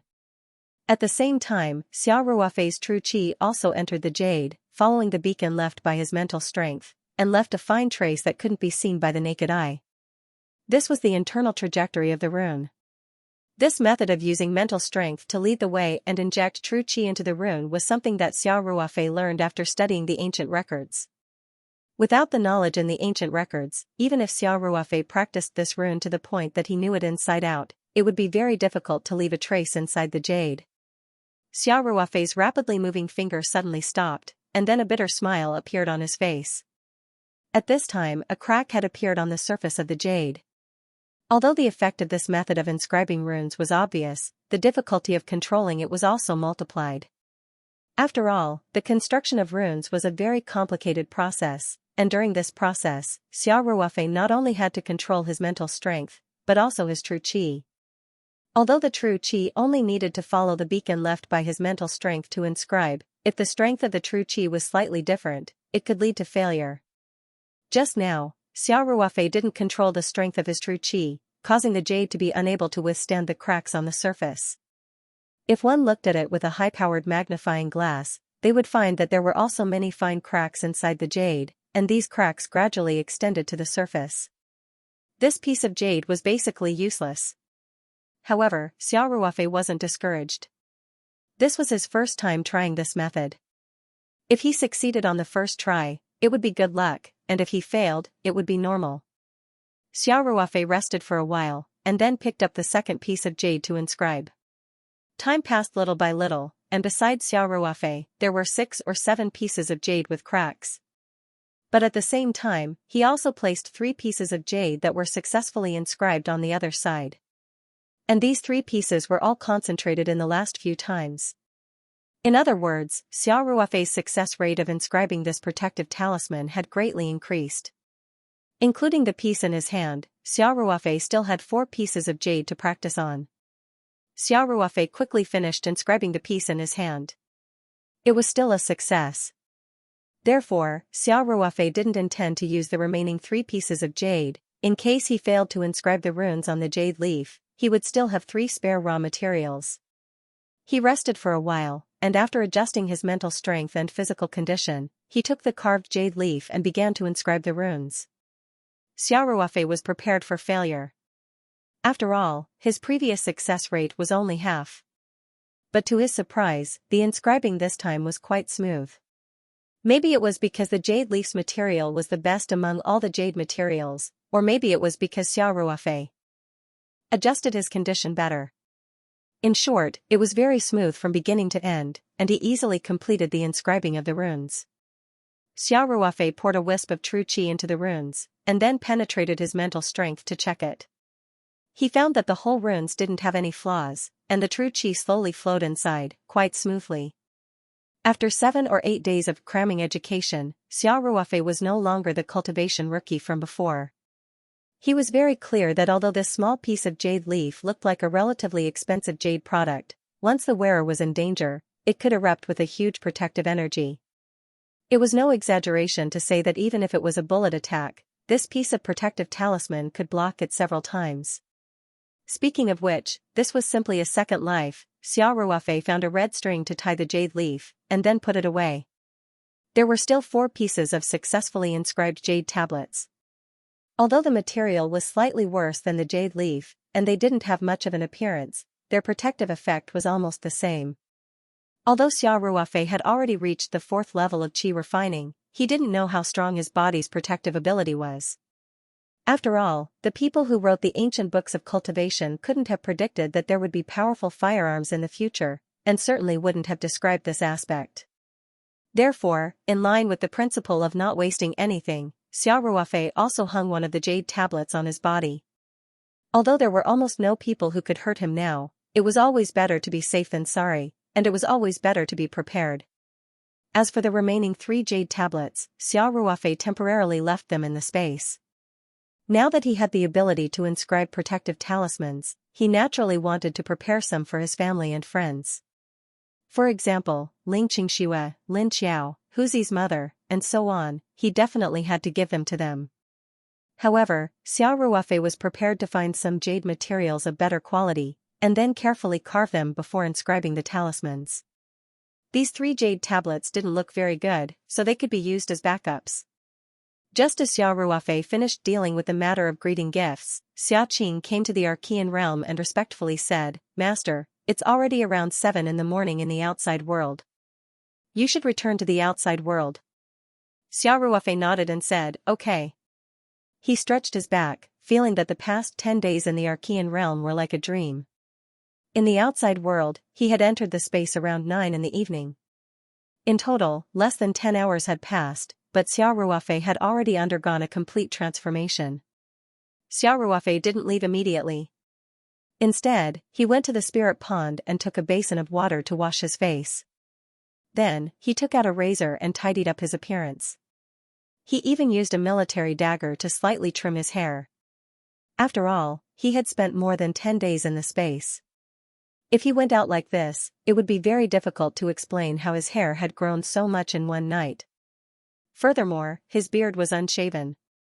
Xiao Ruofei was very cautious about any details that could reveal the secrets of the space. After dealing with his personal matters, Xiao Ruofei left the space with a thought and put away the spirit map scroll. He hadn't had the time to take a bath last night, and he had stayed in the space for more than 10 days. His body was almost rotten, so the moment he came out, he couldn't wait to rush into the bathroom and take a bath. After changing into a clean set of clothes, Xiao Ruofei raised his hand to look at his watch. It was exactly 7:30 in the morning. When Xiao Ruofei arrived downstairs, Lin Qiao was already up. She was stretching in front of the entrance of the farmhouse, facing the clear artificial lake. It had to be said that the environment of a mortal farm was really good, especially since the entrance of the farmhouse was facing the artificial lake. In the distance, there was an endless green field. Waking up early in the morning and looking out, it was really refreshing. When Lin Xiao stretched, the curves of her body were naturally highlighted. When Xiao Ruofei came down the stairs, he saw this scene. Almost instinctively, his eyes fell on her raised breasts. However, Xiao Ruofei immediately realized that something was wrong and immediately looked away. However, women were very sensitive to sensitive parts. Lin Xiao turned around almost at the same time.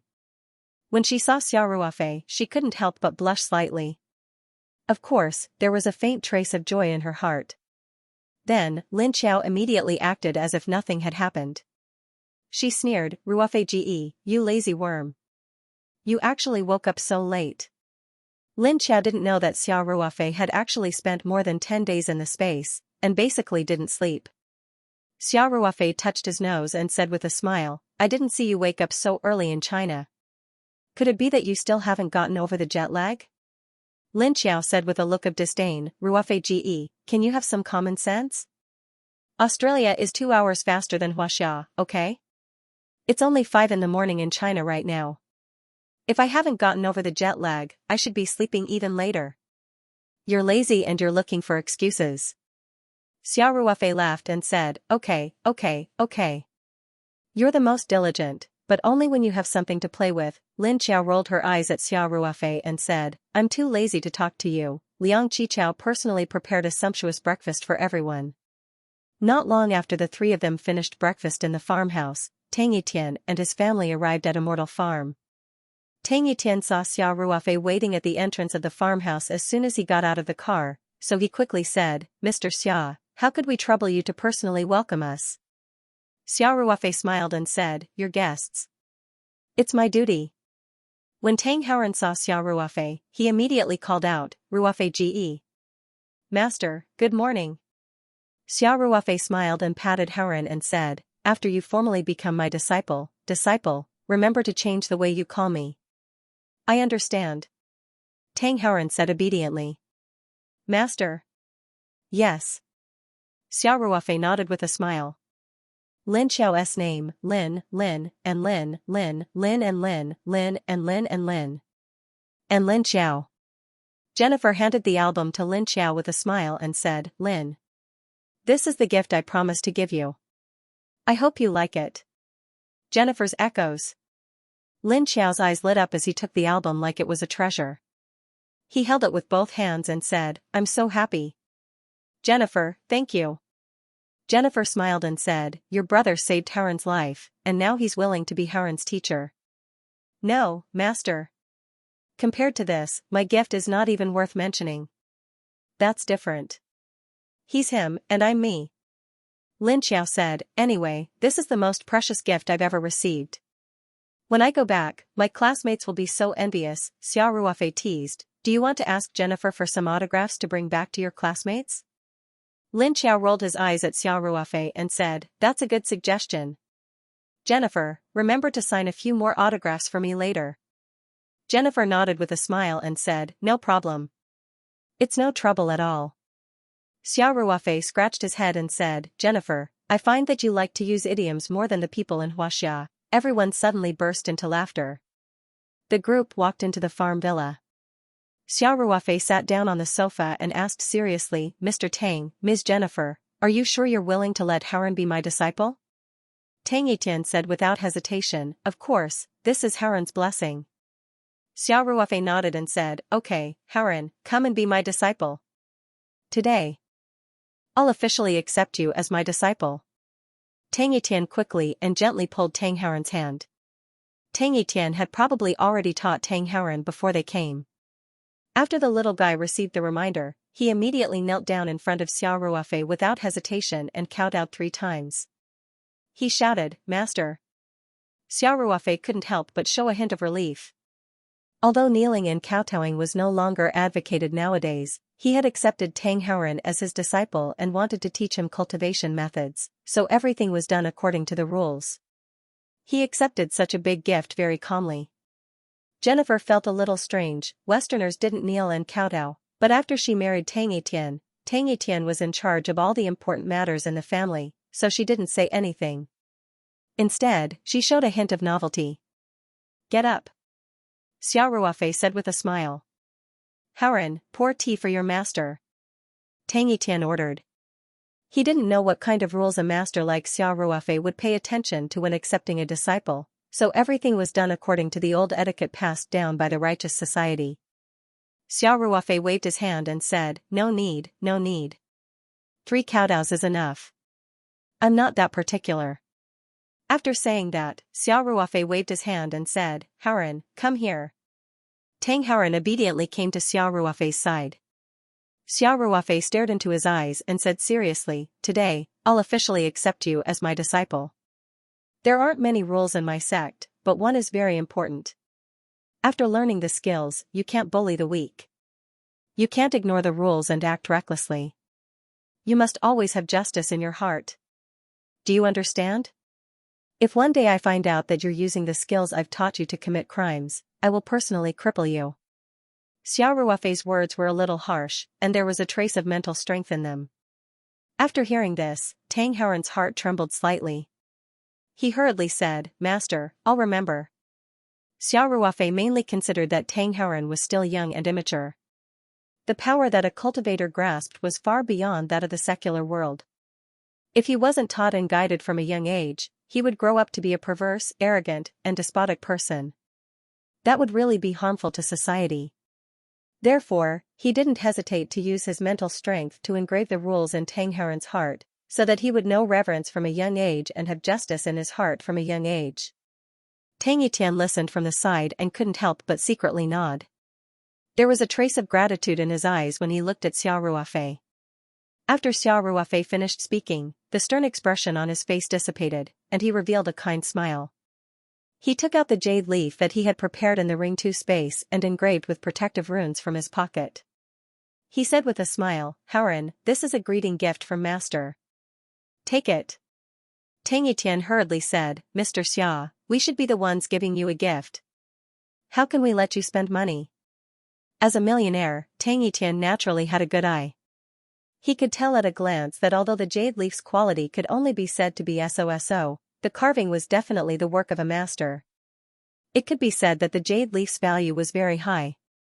Tang Haoran was about to reach out to take it very happily, but after hearing his father's words, he hesitated and retracted his hand. Xiao Ruofei smiled and stuffed the jade leaf into Tang Haoran's hand. Then, he said to Tang Etienne, "This is a greeting gift for my disciple, not for you." "Master, my father doesn't want me to accept it." Tang Haoran hesitated. Xiao Ruofei deliberately put on a sullen face and pretended to be angry. "Haoran, this is your first day as a disciple. How dare you not listen to your master?" Tang Etienne hurriedly said, "Haoran, since it's a gift from your master, you should accept it." Tang Haoran nodded happily and said to Xiao Ruofei, "Thank you, master." Xiao Ruofei was also very fond of this talented disciple. He smiled and said, "You're welcome, Haoran. Give me your hand." Although Tang Haoran didn't know Xiao Ruofei's intention, he still obediently stretched out his left hand, while his right hand held the jade leaf tightly. Xiao Ruofei flipped his hand and a silver needle for acupuncture appeared in his hand. He quickly extended his hand and immediately withdrew it. Tang Haoran felt a pain in his finger. Then, he realized that his master had just pierced his finger with a needle. The 10 fingers were connected to the heart, so it was naturally very painful. However, he still bravely gritted his teeth and didn't cry out in pain. Xiao Ruofei's eyes showed some approval and he said, "Quickly take out the jade leaf." Tang Haoran subconsciously stretched out his right hand and revealed the jade leaf. Xiao Ruofei gently wiped Tang Haoran's pierced finger. He didn't touch Tang Haoran's finger, but a drop of blood was squeezed out of thin air and flew directly toward the jade leaf in Tang Haoran's right palm.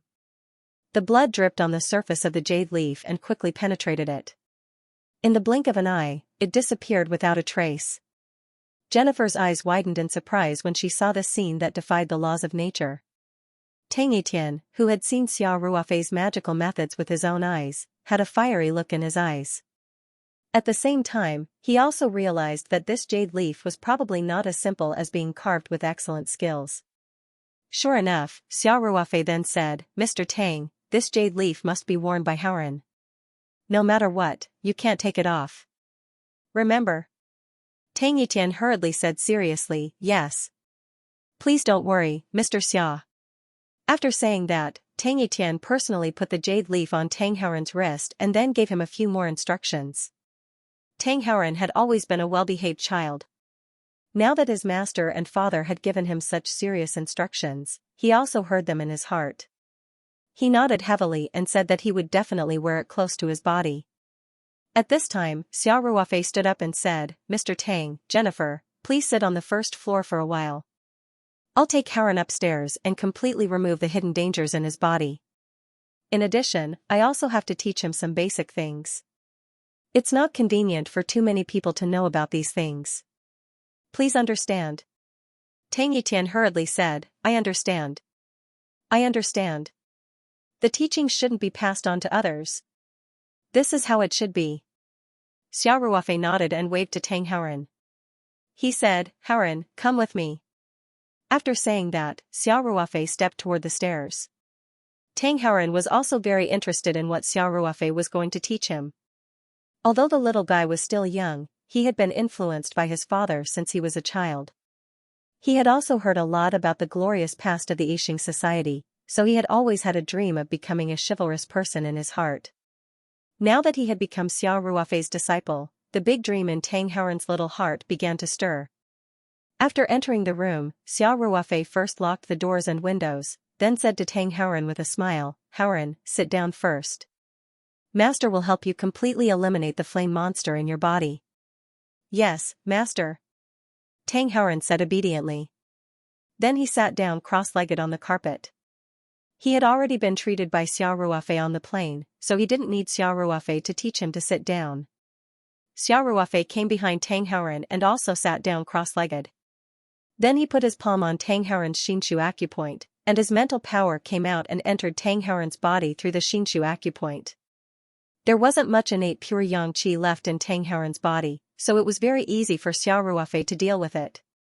His mental power wrapped around the strands of innate pure yang qi, which went along his meridians to the Xianxia acupoint, and then he absorbed it into his body through his palm. Xiao Ruofei focused on absorbing Tang Haoran's innate pure yang qi, so he didn't directly cultivate. Instead, he used a spell to temporarily suppress the innate pure yang qi in his dantian. The innate pure yang qi in Tang Haoran's body was decreasing little by little, and his face gradually relaxed.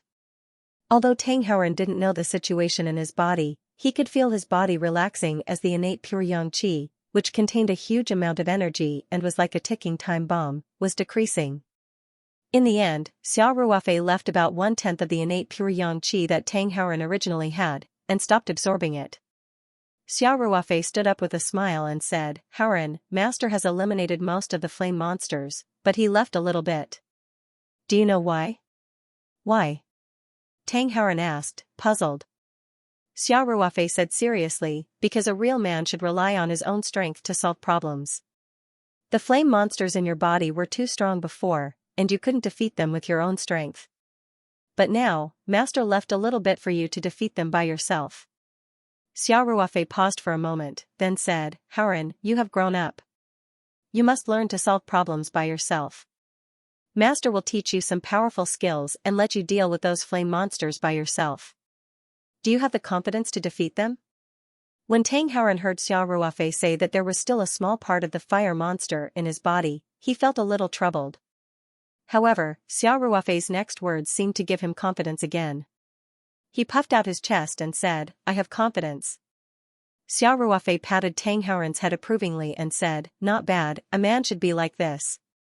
Xiao Ruofei did not simply tell Tang Haoran that leaving a little bit of innate pure yang qi in his body was for his cultivation.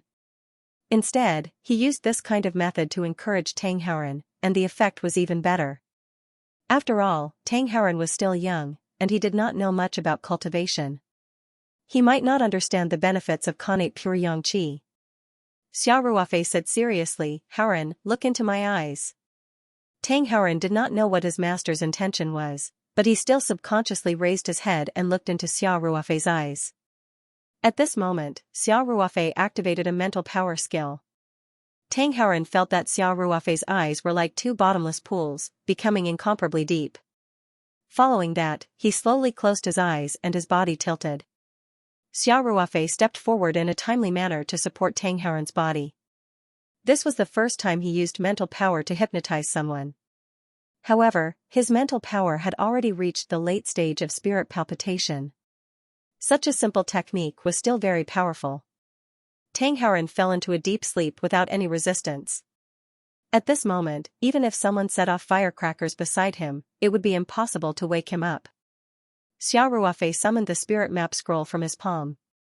Then, with a thought, he brought Tang Haoren into the Ring 2 Space's primordial realm.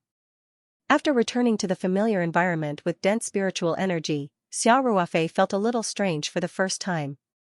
This was not the first time he had sent someone into the space. Previously, Liang Haiming had sent He Bao to kidnap Ling Qingxue. Xiao Ruofei wanted to kill He Bao and the others, so he had directly sent the unconscious Ling Qingxue and the pickup truck into the space.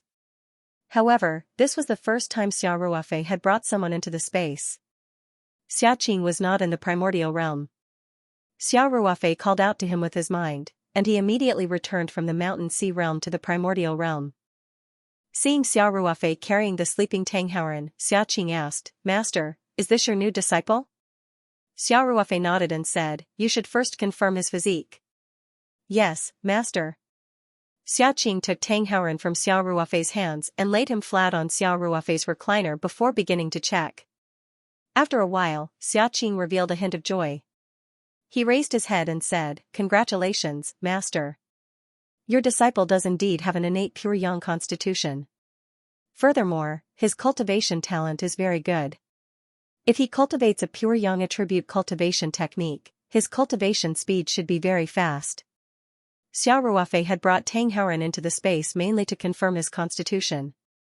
After all, in terms of cultivation experience, Xiaqing had his own database, which was much better than his. After hearing Xiaqing's judgment, Xiao Ruofei was very happy. He smiled and said, "Alright, then I'll choose a pure yang attribute cultivation technique suitable for building a foundation and impart it to Haoren." Xiaqing smiled and said, "Master, I suggest you choose the Scorching Sun scripture. This cultivation technique is simply tailor-made for people with a pure yang attribute constitution. Especially since your disciple has an innate pure yang constitution. This cultivation technique is very suitable for him." Xiao Ruofei naturally trusted Xiaqing's judgment, so he said without hesitation, "Then I'll choose the Scorching Sun scripture." Xiaqing looked at the sleeping Tang Haoren and said, "This child is really lucky to have met a master like master. Furthermore, he has the Scorching Sun scripture, a cultivation technique that is extremely compatible with his constitution. His future achievements are limitless." Xiao Ruofei laughed and said, "That depends on whether I'm qualified as a master or not. To be honest, I'm not confident at all. After all, this is my first time teaching a disciple, and it's even teaching someone cultivation." Xiao Ruofei had been a squad leader for 5 or 6 years in the army and had even acted as a platoon leader.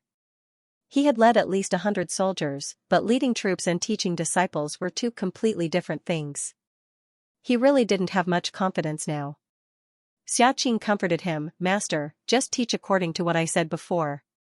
I believe that with this child's talent, he should be able to grasp the first level of the Scorching Sun scripture very quickly." Xiao Ruofei nodded and said, "Alright. Go ahead and do what you need to do. I need to familiarize myself with the Scorching Sun scripture cultivation technique first." "Alright, master. I won't disturb you any further." After Xiaqing finished speaking, he quietly left the origin realm. As for Xiao Ruofei, he quickly found the cultivation technique of the Scorching Sun scripture in his mind. This was because the information wasn't purely written information. It also included the circulation order of the meridians, the flow of qi, and even some cultivation insights. Furthermore, this information was completely engraved in his mind. Therefore, he quickly understood the Scorching Sun scripture. Of course, learning it was one thing. This didn't mean that Xiao Ruofei had to cultivate this cultivation technique. However, it was more than enough to teach Tang Haoren. Xiao Ruofei carried Tang Haoren and left the Ring 2 space with a thought. After returning to his room, he casually put away the spirit map scroll in his palm. Then, he released a wisp of mental energy to gently stimulate Tang Haoren. Tang Haoren immediately opened his eyes in a daze. Tang Haoren said somewhat embarrassedly, "Master, I don't know what happened just now. I suddenly felt very sleepy." Xiao Ruofei smiled and said, "Just now, I helped you clean up the flame monster in your body. Your bodily functions were also damaged, so you feel a little tired. Don't worry, this is normal." Oh. Tang Haoren didn't have any doubts. Xiao Ruofei asked, "How do you feel now? If there's no problem, I'll teach you the ability to cultivate." Tang Haoren immediately perked up. He puffed out his chest and said, "I feel very good now." Xiao Ruofei laughed and said, "Come. Sit cross-legged." "Yes, master." After Tang Haoren sat down, Xiao Ruofei still pressed his palms against his sinew acupoint. Then, he carefully released a wisp of mental energy and guided a wisp of qi into Tang Haoren's dantian. Then, Xiao Ruofei asked, "Haoren, how do you feel now?"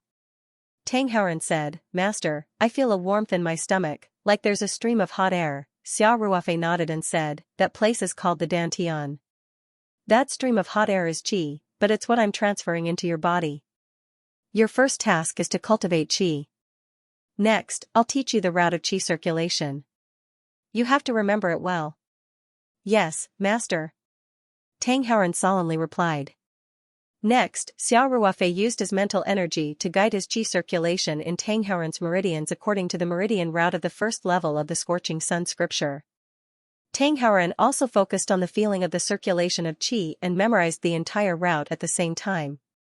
Xiao Ruofei ran it a dozen times in a row and then asked, "Haoren, have you memorized it?" "Master, it shouldn't be a problem," Tang Haoren said without confidence. Then, Xiao Ruofei withdrew his wisp of qi, stood up and turned on the computer. He downloaded a map of the meridians and acupoints of the human body and printed it out. Then, he took the map and a pen and handed them to Tang Haoren, saying, "Try it and mark the route of the qi circulation for me." "Yes, master." After Tang Haoren took the pen and thought about the map of meridians and acupoints, he accurately found the location of his dantian and then began to connect the lines. The first level of the Scorching Sun scripture would pass through 3 main meridians of the human body and involve more than 40 acupoints. Tang Haoren spent about 10 minutes and hesitated several times before finally completing it. Xiao Ruofei took it and looked at it. He was even more gratified when he found that there were no mistakes. It seemed that Xia Qing was right. Tang Haoren's cultivation talent was indeed very good. Otherwise, it would be hard to imagine that a 6 or 7-year-old child could memorize the true qi circulation route in such a short period of time. Moreover, it was in a situation where he did not understand or even recognize the names of those acupuncture points. Xiao Ruofei nodded approvingly and said, "Haoren, well done. Everything is correct." Tang Haoren beamed with joy. He was like a normal child who was praised by a teacher in school. Xiao Ruofei then took the map that Tang Haoren had marked and explained the names of the acupuncture points one by one. He also asked him to memorize the words that he did not recognize. Of course, Xiao Ruofei did not explain too deeply. He only asked Tang Haoren to memorize the names of the acupuncture points and the true qi circulation route. After all, he was still too young and did not know many words. It was impossible for him to understand anything too complicated. Tang Haoren followed Xiao Ruofei's request very seriously and memorized the names of the acupuncture points. Then, Xiao Ruofei once again separated a wisp of true qi and demonstrated the Scorching Sun scripture's route in Tang Haoren's meridians a few times. Then, he withdrew his true qi. However, he still left a wisp of his mental strength in Tang Haoren's body. Xiao Ruofei said, "Haoren, now imagine that there is a ball of true qi in your dantian. Then, follow the mental cultivation method I taught you and direct it to follow the route just now." "Yes, master." Tang Haoren nodded and said. The innate pure yang qi in Tang Haoren's body had been gathered by Xiao Ruofei into his dantian. Therefore, when Tang Haoren followed Xiao Ruofei's instructions and used the mental cultivation method of the Scorching Sun scripture, the innate pure yang qi in his dantian that had been agitated by Xia Ruofei's mental strength immediately calmed down and began to slowly rotate counterclockwise, forming a small cyclone. After a while, the innate pure yang qi began to obediently follow Tang Haoren's instructions and enter his meridians. Tang Haoren shouted happily, "Master, I can feel the heat." Xia Ruofei sternly scolded, "Stop first." Tang Haoren did not understand what was going on. He immediately stopped the circulation of the Heart Sutra and turned around to look at Xia Ruofei like a child who had done something wrong. Xia Ruofei suppressed the innate pure yang qi with his spiritual power and said seriously, "What did Master say before? When cultivating, one must be completely focused and not be distracted in the slightest. Otherwise, it would lead to very serious consequences." "What did you do?" Tang Haoren said in shame, "I'm sorry, Master. I felt the heat just now and forgot in a moment of happiness." Xia Ruofei said with a serious expression, "This is the first time and the last time. Otherwise, don't cultivate. You can live a peaceful and healthy life without cultivating. If you cultivate, you might suffer from qigong deviation. If it's light, you might become disabled. If it's heavy, you might lose your life. This is not a joke." When Xia Ruofei said this, he even used a trace of his spiritual power. It carried an unquestionable authority, which made Tang Haoren's heart tremble. These words were deeply engraved in his heart. Tang Haoren did not dare to look directly into Xia Ruofei's eyes. He lowered his head and said, "Master, I'll remember it. I won't do it again." Xia Ruofei's expression became slightly better. He nodded and said, "Rest for 3 minutes and then continue cultivating. I hope you won't disappoint me this time." "Yes." Unknowingly, Xia Ruofei's image in Tang Haoren's heart had changed from an amiable big brother to a strict and even harsh master. Although he still felt very close to Xia Ruofei, this closeness also carried a bit of reverence. This was also the effect that Xia Ruofei hoped to achieve. Tang Haoren was really too young. Once he grasped extraordinary power, if there was a problem with his temperament, it would be very easy for him to go to extremes. However, if he had a master that he respected and constantly reminded him, the possibility of him going astray would be greatly reduced. Soon, the break time was over. Tang Haoren carefully asked, "Master, can I try again? Have you remembered everything I said just now?" Xia Ruofei asked. "I've remembered it all," Tang Haoren quickly said. Xia Ruofei nodded and said, "Then let's begin." Tang Haoren immediately sat cross-legged and began to circulate the mental cultivation method that Xia Ruofei taught him. The innate pure yang qi in his dantian began to slowly rotate again. Then, a small trace of it separated and entered the meridians. Xia Ruofei left a trace of his mental power in Tang Haoren's body, monitoring the situation of his first cultivation. As soon as the innate pure yang qi moved, Tang Haoren once again felt the heat. However, this time, he remembered Xia Ruofei's words. He didn't have the slightest fluctuation in his emotions. From beginning to end, he tightly guarded his soul and concentrated on circulating the mental cultivation method of the scorching sun scripture. Xia Ruofei's mental power detected that the innate pure yang qi in Tang Haoren's meridians was also being converted into true qi. At the same time, it also began to warm and transform his meridians. Xia Ruofei had already experienced this process when he was cultivating. However, this time as a spectator, Xia Ruofei still had a slight understanding of cultivation. Tang Haoren was indeed a cultivation genius with an innate pure yang body. The speed at which he converted the innate pure yang qi was actually only slightly slower than Xia Ruofei's. Time passed. Minute by minute. When the last trace of innate pure yang qi was absorbed, Tang Haoren's cultivation speed suddenly slowed down. At this time, he had already cultivated true qi in his body. Xia Ruofei probed for a moment and found that Tang Haoren had steadily entered the first level of qi refining. For ordinary people, it was extremely difficult to enter the threshold of cultivation. However, Tang Haoren had extraordinary talent and the help of the innate pure yang qi. He easily completed the key first step of entry. Tang Haoren also felt that his cultivation speed had slowed down. He stopped cultivating and said, "Master, it seems that the increase of true qi is not as obvious as before." Xia Ruofei smiled and said, "That should be because you have defeated the flame monster in your body and absorbed it as nutrients for your body. Now that there are no flame monsters, you can only rely on the spiritual chi of the outside world to cultivate. Naturally, your cultivation speed has slowed down. So that's how it is. Tang Haoran said unsatisfactorily, Master, if you had known earlier, you would have left more flame monsters for me to deal with. Xiao Ruofei touched Tang Haoran's head and said, You still don't understand the principle of going too far is as bad as not going far enough.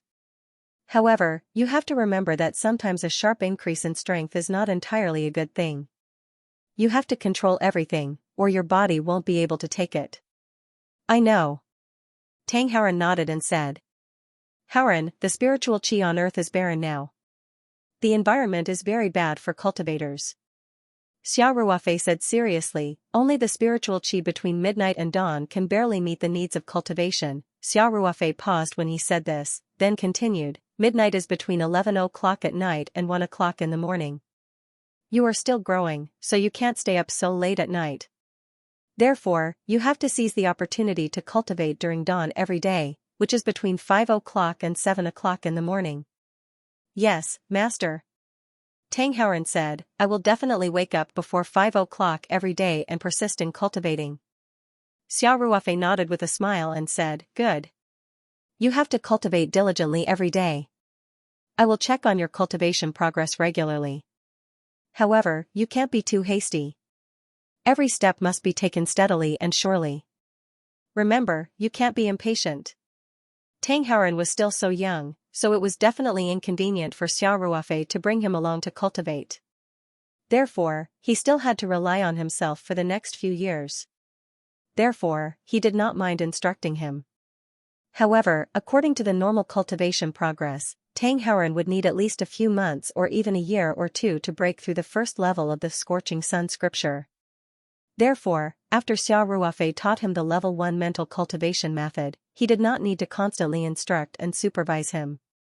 I understand, Master, Tang Haoran said obediently. Also, you can't be careless if there are any problems in your cultivation. If you are unsure or feel uncomfortable, you have to call me immediately. This is not a joke, Xiao Ruofei said very seriously. I will remember. Don't worry, Master. Tang Haoran nodded heavily. Xiao Ruofei smiled and said, I believe that you will definitely remember Master's words. Let's go and take a bath first. Bath? Tang Haoran said in confusion, Master, I took a bath before I left. Look at your body. Xiao Ruofei said with a chuckle. Tang Haoran lowered his head and only then did he smell the stench on his body. Moreover, his exposed skin was covered with a thin layer of black oil. These were the impurities expelled from his body after he stepped into the threshold of cultivation.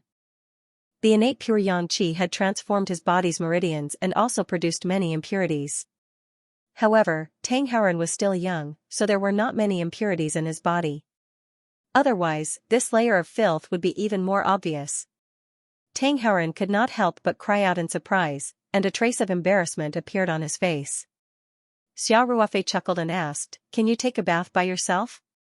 Do you need Master to help you? Tang Haoran immediately straightened his back and said, No need. Master, I am now a man who defeated the flaming monster. Of course I will take a bath by myself. Xiao Ruofei laughed and said, Then go to the bathroom. I will ask your parents to prepare a set of clean clothes for you.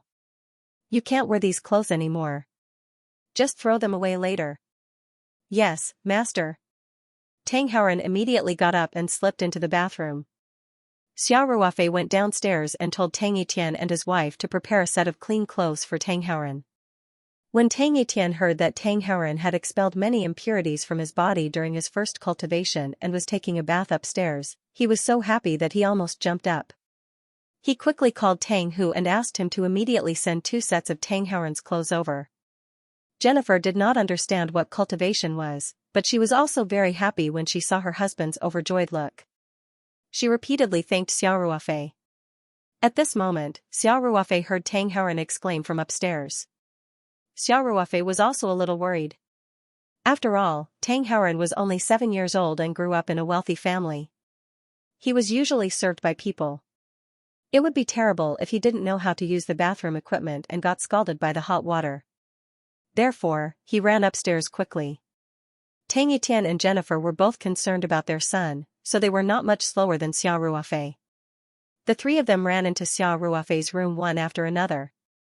Standing at the door of the bathroom, Xia Ruofei's slightly nervous expression disappeared in an instant. He didn't know whether to laugh or cry. At this time, Tang Yitian and Jennifer had already trotted to the door of the bathroom. In the bathroom, Tang Haoran held the showerhead in his hand. His face was filled with confusion and awkwardness because the showerhead had been detached from the metal hose. Judging from the fracture, it seemed to have been forcefully torn apart. "Haoran, what's wrong?" Tang Yitian asked subconsciously. Jennifer opened her mouth wide and said, "Oh my god. Haoran, how did you break the showerhead?" "I'm sorry, master, Tang Haoran also looked a little embarrassed. Xia Ruofei said with a smile, "It's okay, it's okay. It's my fault for not reminding you." Then, Xia Ruofei explained to Tang Yitian and Jennifer, "You can't blame Haoran for this. He has just stepped into the threshold of cultivation and hasn't fully adapted to his own strength, so, speaking of this," Xia Ruofei couldn't help but shrug helplessly. Then, he said, "He will naturally slowly adapt after a while." Then, Xia Ruofei said to Tang Haoran, "Haoran, go to the guest room next door and continue to take a bath. Remember to control your strength and be careful. I don't want to see you break the bathtub." Tang Haoran said with a red face, "I know, master." Xia Ruofei nodded and said, Go. You don't have to worry about this. I'll get someone to fix it. By the way, remember to put on a bath towel. Don't catch a cold." It wasn't until Tang Haoran left the room wrapped in a bath towel that Tang Yitian and his wife recovered from the shock. The two of them couldn't believe their ears when they heard Xia Ruofei say that Tang Haoran broke the showerhead because he couldn't control his strength. The stainless steel hose connected to the showerhead was very strong. Even if the showerhead was broken, the hose would not be damaged. But now, the showerhead in front of them, the hose connected to it. And Tang Yitian said excitedly, "Mr. Xia, Haoran, he.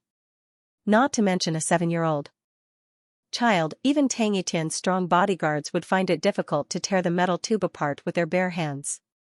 And two. This was simply too inconceivable. Xia Ruofei smiled and said, "Let's sit down and talk. You're Haoran's parents. You need to know about his situation, but remember to keep it a secret. Don't spread it around." Okay. Don't worry, Mr. Xia. We'll keep our mouths shut," Tang Yitian said quickly. Xia Ruofei invited the couple to sit on the sofa. Then, he briefly told them about Tang Haoran's current situation. However, Xia Ruofei didn't explain too much about cultivation. He just let them know that their son was no longer an ordinary person from now on. At the same time, he told them that while urging Tang Haoran to persevere in his cultivation, they must not forget to pay attention to the shaping and cultivation of his character. They must not go astray. Tang Yitian and Jennifer nodded in agreement. Tang Haoran was their biological son. They naturally didn't want to see their son become a perverse person who would endanger society. Jennifer's beautiful eyes were still filled with disbelief. She said to Xia Ruofei, "Xia, are you a legendary Eastern immortal? In just 2 hours, a 7-year-old child has grasped such great power. This is simply unbelievable." Xia Ruofei smiled and said, "Jennifer, I'm just a cultivator. If I'm an Eastern immortal, then strictly speaking, your son Haoran is also an Eastern immortal because he has also stepped into this threshold." Tang Yitian was extremely excited. He said, "Mr. Xia, thank you so much. Not only did you save Haoran's life, but you also guided him on the path of cultivation. I will never forget this kindness for the rest of my life." Xia Ruofei smiled and said, "Mr. Tang, the path of cultivation is difficult and lonely. Whether it's Haoran or me, we are destined to explore it with difficulty. So, to be honest, I don't know whether this is a good thing or a bad thing. However, since I've accepted Haoran as my disciple, I will definitely fulfill my responsibility as a master and do my best to teach him well." Yes. "Thank you, Mr. Xia," Tang Yitian said. Xia Ruofei said with a smile, "Don't call me Mr. Xia. I'm Haoran's master. You can call me by my name or Xiao Xia, I wouldn't dare." Tang Yitian quickly said, "That's too disrespectful, Xiao Ruofei smiled and said, "Isn't a name used to be called?" "It's settled then. I'll call you Brother Tang." Tang Etienne hesitated for a long time before he nodded and said with some apprehension, "Okay, Mr. Xia, then I'll be too polite." Xiao Ruofei raised his eyebrows, and Tang Etienne immediately came back to his senses. He smiled awkwardly and said, "Well, I'm used to calling you that. I'll call you Ruofei from now on." Xiao Ruofei nodded and said, That's good." At this time, Tang Houran had already finished showering. He wrapped himself in a bath towel and returned to Xiao Ruofei's room.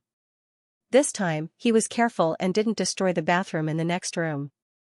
Xiao Ruofei asked Tang Houran to come over and sit down. He told him to pay attention to controlling his strength during this period. It didn't matter if he destroyed some things, but it wouldn't be good if he accidentally hurt someone. In addition, Xiao Ruofei told Tang Houran a lot of principles of life. He used this opportunity to instill positive values in him as much as possible to prevent him from going astray in the future. Tang Etienne watched from the side as Xiao Ruofei seriously educated Tang Houran, and the gratitude in his heart couldn't be any greater. Tang Hu quickly sent Tang Houran's clothes to Paradise Farm. After Tang Houran changed his clothes, the group went downstairs. It was already lunchtime. Liang Qichao called Uncle Bill over in advance and asked him to help prepare lunch. Xiao Ruofei and the others had a happy lunch with Tang Etienne's family. After the meal, Tang Etienne invited Xiao Ruofei and Lin Xiao to Sydney for a vacation. He also invited the two of them to stay in his manor in the wealthy district of Sydney. Originally, Xiao Ruofei's plan was to stay in a hotel after arriving in Sydney, take Lin Xiao around for a good tour, and then visit Tang Etienne. However, plans could not be changed. He met Tang Etienne and the others in Hunter's Valley in advance, and had officially accepted Tang Houran as his disciple. Under such circumstances, it was not appropriate to stay in a hotel. At the same time, Xiao Ruofei also thought that if he stayed in Tang Etienne's house directly, then he could also guide Tang Houran's cultivation during these few days in Sydney. After all, the little guy had just entered the sect, and it was best to have him by his side to look after him. Otherwise, it would be bad if something went wrong with his cultivation. Therefore, Xiao Ruofei thought for a moment and nodded in agreement. Lin Xiao was naturally very excited. To be able to stay in Jennifer's house and be in close contact with his idol at all times was something he had never dared to dream of in the past. Therefore, Xiao Ruofei and Lin Xiao simply packed a few sets of clothes and got into the extended Bentley with Tang Etienne's family. When the Bentley drove to the entrance of Paradise Farm, the sharp-eyed Lin Xiao saw 4 or 5 people standing at the entrance of the farm. They seemed to be looking forward to something, and among them were the dejected Brody and Jingpeng. Lin Xiao turned to look at Xiao Ruofei and said, "Brother Ruofei, I think it's the 2 people from last night." Xiao Ruofei frowned and said indifferently to the driver in the front seat, "Ignore them, drive over." "Yes, sir." The driver responded and drove out of the farm without slowing down. However, Brody and the others had already noticed the car driving over. When Brody's father, Robinson, saw that the car had no intention of stopping, he rushed to the middle of the road and waved his hands continuously.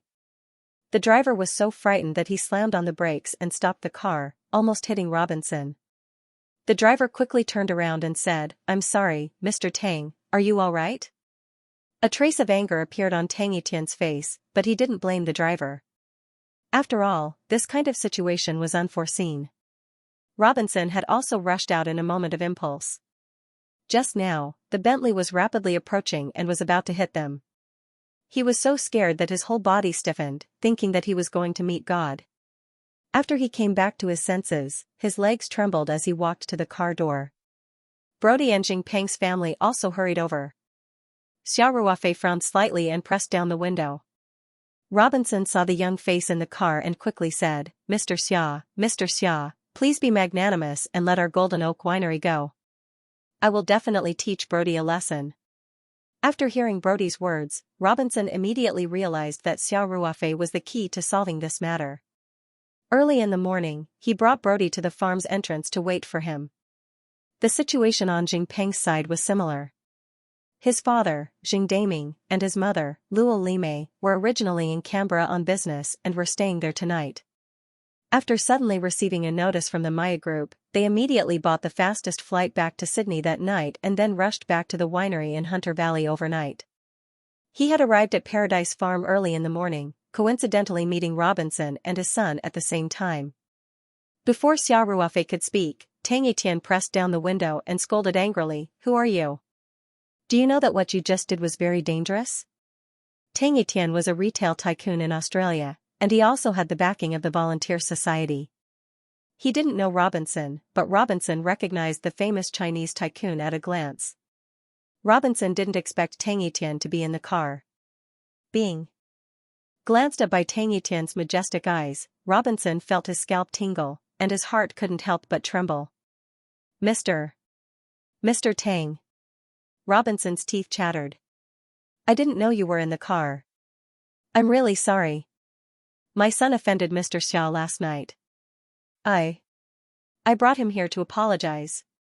Tang Etienne glanced at Brody, whose face was ashen, and said lightly, "If your son is Brody, then you don't have to say anything.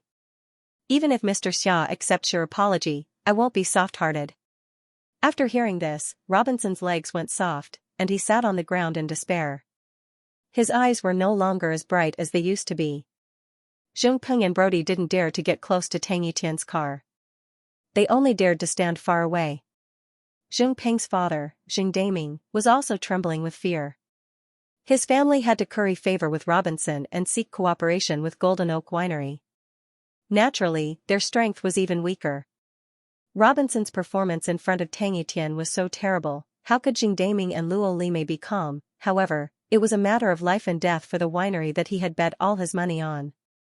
Although Zheng Daming was scared to death, he still mustered up the courage to come forward. However, Zheng Daming played a little trick. He walked directly to Xiao Ruofei's side of the window, so he didn't have to face the terrifying Tang Etienne directly. However, Zheng Daming didn't know that Xiao Ruofei was actually much more terrifying than Tang Etienne. Zheng Daming nodded and bowed to Xiao Ruofei with a flattering smile. He said in Chinese, "Hello, Mr. Xia. Let me introduce myself. I'm the owner of Wilkinson Winery. My name is Zheng Daming." Xiao Ruofei waved his hand and said, "I know you are Zheng Peng's father. If you are here to plead, don't waste your time. If I were you, I wouldn't come here to do such useless work. I would look for a suitable buyer and at least reduce the loss." Zheng Daming's expression changed slightly, and a look of resentment flashed across his eyes. He quickly lowered his posture and said, "Mr. Xia, I know Zheng Peng didn't recognize you and offended you, but young people don't think before doing things. Please do us a favor and give us a chance to turn over a new leaf." Xiao Ruofei faintly glanced at Zheng Daming. Zheng Daming's gaze could not escape his eyes, so Xiao Ruofei's impression of Zheng Daming became even worse. Xiao Ruofei directly said to the driver, "Sir, let's go." Zheng Daming's expression changed dramatically. He knew that if Xiao Ruofei did not relent, the Maya group would not stop suppressing him. Then, the only way was to sell the winery at a low price. He had been operating in Australia for so many years, and his domestic assets had all been transferred out. If he wanted to sell the winery at this time, even if someone was willing to buy it, the price would be greatly reduced. What happened at the reception party was right in front of everyone's eyes. Everyone knew the predicament that the Wilkinson Winery was facing. This was the result that Zheng Daming refused to accept in any case. At this time, the Bentley was slowly moving. Zheng Daming anxiously grabbed the window and said, "Mr. Xia, please be merciful." Xiao Ruofei did not do anything, but Zheng Daming suddenly felt as if the window was electrified. His hands were suddenly bounced away. At this time, Zheng Peng's mother, Luo Lime, could not bear it anymore.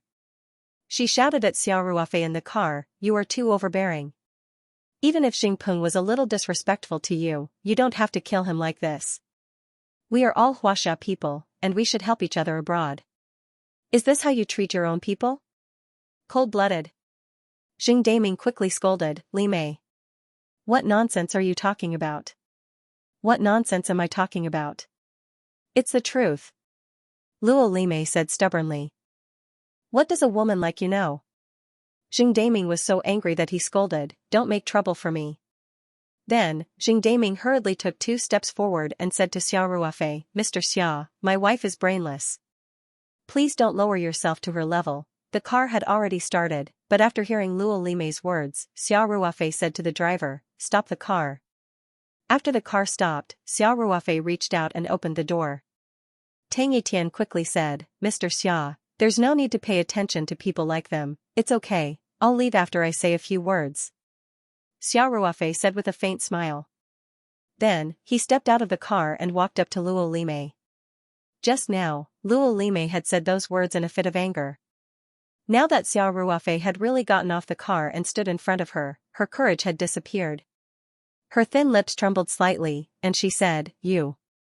What do you want to do?" "I'm telling you, it's illegal to hit people."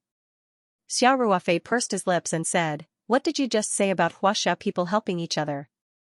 Am I wrong?" Luo Limei raised her chin and said, "We are all descendants of the Huaxia people. Don't you think it's a bit too much to be so ruthless? Even if Xingpeng made a mistake, shouldn't you give him a chance to correct it?" Xiao Ruofei coldly said, "There are some mistakes that must be paid the price for. If everyone had a chance to correct it, there wouldn't be people in jail or even shot." Luo Limei couldn't help but be at a loss for words. Her lips moved a few times, but in the end, she didn't say anything. Xiao Ruofei pointed at Xingpeng, who was not far away with his head lowered, and said coldly, "You said that I don't care about compatriots, but have you asked your son what he did? He coveted my female companion's beauty and mocked and ridiculed me. That's nothing. He deliberately tried to drive a wedge between us and sent that stupid Brody to threaten me. Did he not care about our friendship at all?" Luo Limei couldn't think of any rebuttal. When Jing Daming heard this, his heart almost stopped beating. He didn't expect that his son's so-called small conflict was actually related to a woman. Young people cared about their reputation the most.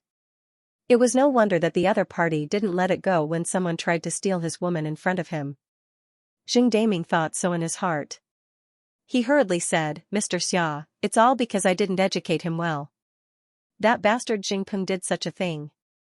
Please be magnanimous and give us a chance to turn over a new leaf. It's not easy for us to come out of China and work hard. Most of our lives have been invested in the winery. If we go bankrupt, our family will have to go out and beg." When Xiao Ruofei heard how pitiful Jing Daming sounded, he couldn't help but sneer secretly. Jing Daming was obviously exaggerating. The worst result was nothing more than losing some money and selling the winery. If that didn't work, they could just go and live in another country. "How could they live on the streets and beg?" Xiao Ruofei said lightly. "I can overlook Xingpeng's actions of dealing with me like a clown, but I really despise his behavior. That Japanese guy harassed his girlfriend, but not only did he not dare to stand up for his girlfriend, but he also persuaded his girlfriend to serve that guy. I think even if your winery goes bankrupt, Xingpeng won't be starved. He's very qualified to be a pimp in the red light district." Jing Daming's expression changed greatly when he heard this. He glared fiercely at Xingpeng, then said humbly, "Mr. Xia, I didn't expect Xingpeng to be such a bastard." "I'll definitely." Xiao Ruofei waved his hand and interrupted Jing Daming's words. He said, "You don't have to say any more. I've already promised Tan Lily that I'll give Xingpeng a memorable lesson. Let me tell you this. Even if I forgive that idiot Brody, I won't let Xingpeng go. That's all I have to say. You're on your own." After that, Xiao Ruofei didn't look at the mournful Jing Daming and Luo Limei anymore. He turned around and went back to the car. He said lightly, "Let's go." The Bentley slowly started and left Wonderland Farm. Robinson and Jing Daming stood there in a daze, while Brody and Xingpeng stood far away, their hearts filled with boundless regret. Unfortunately, there was no medicine for regret in this world. With their character, even if they hadn't met Xiao Ruofei, they would have met Ruofei Wang, Ruofei Li, and Ruofei Zhang in the future. One day, they would have been taught a lesson. After a long while, Jing Daming sighed and said, "Let's go. Go back and ask if anyone is willing to buy the winery." "Is there really no other way?" Luo Limei said unwillingly. "How can a young man like him have such great ability? I think he must have given some benefits to the Meiya group. Why don't we? Do you have a brain? Didn't you see that Tang Etian was so polite to him?" Jing Daming said angrily. "What benefits do you think we can give Tang Etian? Even if we gave him the whole winery, he wouldn't be tempted. But we can't sell the winery now.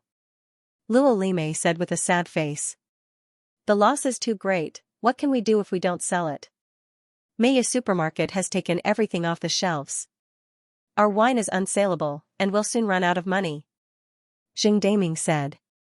It's all your fault. You've spoiled that B***** since he was a child. Now, you've spoiled him. Luo Lime didn't dare to refute. She cried and followed Xing Daming. Soon, the two families drove away from Wonderland Farm. In the face of a behemoth like the Maya Group, a winery of this scale had no ability to resist. The only thing they could do was to hurry up and find a buyer. Especially Xing Daming, who still had some rich friends in China. Now that it was popular for rich people to buy properties abroad, he couldn't wait to start contacting his friends to see who was interested in buying. Robinson also began to call some of his friends in the circle, hoping to sell the Golden Oak Farm as a package. Of course, in their situation, the price would definitely be lowered. A few days ago, Robinson had taken advantage of Old West's urgent need for money and tried to buy the West Winery at a low price. Only a few days later, everything had turned around. Now, he was facing the same situation as Old West, or even worse. Xiao Ruofei didn't take the incident at the entrance of the farm to heart. As for Tang Etienne, he didn't care about such a small fry, so everyone was in a good mood as they chatted and laughed along the way. More than 3 hours later, the group arrived at Tang Etienne's mansion in Vaucluse, a wealthy district in Sydney. Tang Etienne's manor was just one of his many mansions in Australia and even around the world. Because the manor was located in an excellent location by the sea, one could overlook the Sydney Harbour, the Harbour Bridge, the Opera House, and even a private beach. Considering that Xiao Ruofei and Lin Xiao were here for a vacation, Tang Etienne chose to receive them here. As the hostess, Jennifer was very enthusiastic to show Xiao Ruofei and Lin Xiao around their manor. The manor covered about 15 acres, and the building area reached more than 5,000 square meters. The manor had a large green space, a glass garden, a small gymnasium, a family video center, a swimming pool, and other facilities. The entire manor was designed by a well-known architect, Steve, who paid attention to every detail of the building, and the overall style was quite harmonious and natural. Lin Xiao felt dizzy, especially when everyone walked to the private beach. When they saw the almost pure white beach and the endless sea, Lin Xiao couldn't help but exclaim. Jennifer, your house is so beautiful. Lin Xiao looked at Xiao Ruofei with a smile and continued, I thought that brother Ruofei was already very rich, but compared to the real rich people, Xiao Ruofei said with a smile, your brother Ruofei started from scratch, okay? Even if I started doing business in my mother's womb, I couldn't have earned as much as brother Tang at such a young age. Tang Etienne said without hesitation, Ruofei, since Miss Lin likes this matter, I'll ask someone to take care of it and keep it for you. In the future, when you come to Sydney, you can come and stay at any time. Tang Etienne knew that if he directly gave Xiao Ruofei a manor, he would definitely not accept it. Therefore, he proposed this method. In fact, it was almost the same as giving it away. As long as Xiao Ruofei agreed, then Tang Etienne would definitely not come to live here in the future. He would send people to maintain the manor so that it could be used at any time. No matter when Xiao Ruofei came, he could live here. Tang Etienne had much more life experience than Xiao Ruofei. When he found out that Xiao Ruofei and Lin Xiao were not biological siblings, he could already tell that Lin Xiao's feelings for Xiao Ruofei were not purely that of a younger sister. On the other hand, Xiao Ruofei was very slow in this aspect and did not feel anything. Therefore, when Lin Xiao expressed his love for the manor, Tang Etienne didn't hesitate to offer the manor to Xiao Ruofei. Xiao Ruofei didn't know whether to laugh or cry. He said, Brother Tang, I might not even be able to come to Australia once a year. Why are you leaving me such a big manor? Isn't it a waste? Tang Etienne said indifferently, why would it be a waste? I'm keeping it as a backup. I have so many houses, and I can't live in all of them. Some of them might not even be able to live there once in a year or two. Xiao Ruofei said with a smile, Brother Tang, you're a rich man, but I'm not. Anyway, listen to me on this matter. There's no need to be so wasteful. Lin Xiao saw that Tang Etienne directly wanted to give the entire manor to Xiao Ruofei because of her sai. She couldn't help but stick out her tongue and say, Mr. Tang, I'm just saying it casually. Don't scare me. Besides, Brother Ruofei definitely won't accept it. Tang Etienne could only say helplessly, okay. But if you come to Australia in the future, remember to tell me immediately. I'll take care of all your food and accommodation. Xiao Ruofei said with a smile, okay. I promise I won't be polite with you. At this time, it was already evening. Everyone enjoyed the sunset on the beach for a while, and then returned to the manor. The main building of the manor was a 6-story villa with a total building area of more than 4,000 square meters. Tang Etienne had already ordered the servants to prepare dinner. Dinner was arranged in a beautiful garden. The long elegant dining table was full of delicious food. There were Australian specialties and authentic Chinese food. Tang Etienne was very careful. He was also worried that Xiao Ruofei and Lin Xiao wouldn't be used to Australian food, so he specially asked the chef at home to make Chinese food. Although he grew up in Australia, he had lived in the Chinese community for a long time and had once led the largest Chinese community in Australia.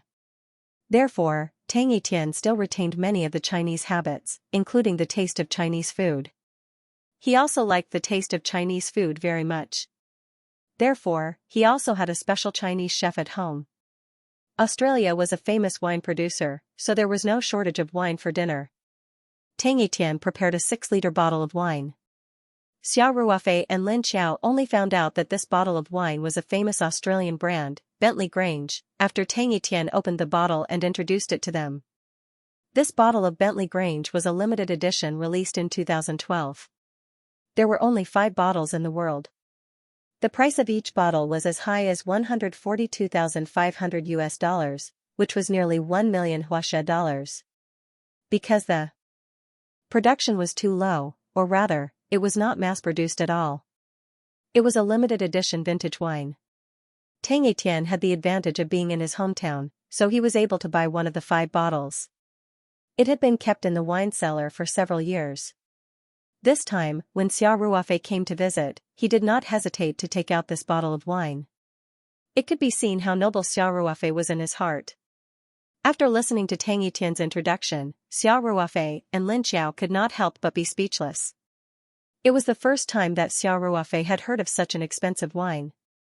It was nearly 1 million yuan per bottle. Even if it was a 6-liter bottle, a small cup would be 20 to 30,000 yuan. It was much more expensive than gold, Xiao Ruofei said with a smile. Brother Tang, if you had told me earlier, I definitely would not have let you open this bottle of wine. It's too extravagant. Jennifer said with a smile. Xia, even if the governor came to visit, Ethan would not be willing to take out this bottle of wine to entertain him. However, you are our most distinguished guest. Of course, we have to treat you with the best wine. Tang Etienne laughed and said, Jennifer is right. Ruofei, you are our most distinguished guests. Come, let's drink together. After saying that, Tang Etienne took the lead and raised his glass. Everyone raised their glasses one after another. Even Tang Hauran followed suit and raised his glass with a drink. After gently clinking glasses, Xiao Ruofei took a sip. Then, with an exaggerated expression, he said, I drank it for only a few thousand yuan? I don't feel anything different. Lin Xiao pursed his lips and said with a smile, Brother Ruofei, you don't know much about wine. It's such a waste to let you drink such an expensive wine. Xiao Ruofei looked at Lin Xiao with a smile and said, You speak as if you know much about wine. Lin Xiao raised his chin and said, I don't know how to, but I can learn. Jennifer immediately said with a smile, Lin, I'm willing to be your wine-tasting teacher. When Lin Xiao heard that, he immediately looked at Xiao Ruofei proudly and said, Did you hear that? Jennifer will teach me wine tasting personally. I'll definitely leave you far behind in no time. Xiao Ruofei smiled bitterly and said, Okay. My Xiao is the smartest. You can learn anything quickly. That's more like it. Lin Xiao said with a smile. Then, Tang Hauran sensibly raised his glass and said, Master, let me give you a toast. Xiao Ruofei laughed and said, I must drink this glass of wine. This is the first time a disciple has given me a toast. Tang Etienne happily patted Tang Hauran's head and said, Ruofei, my Hauran will have to trouble you in the future. Xiao Ruofei clinked glasses with Tang Hauran.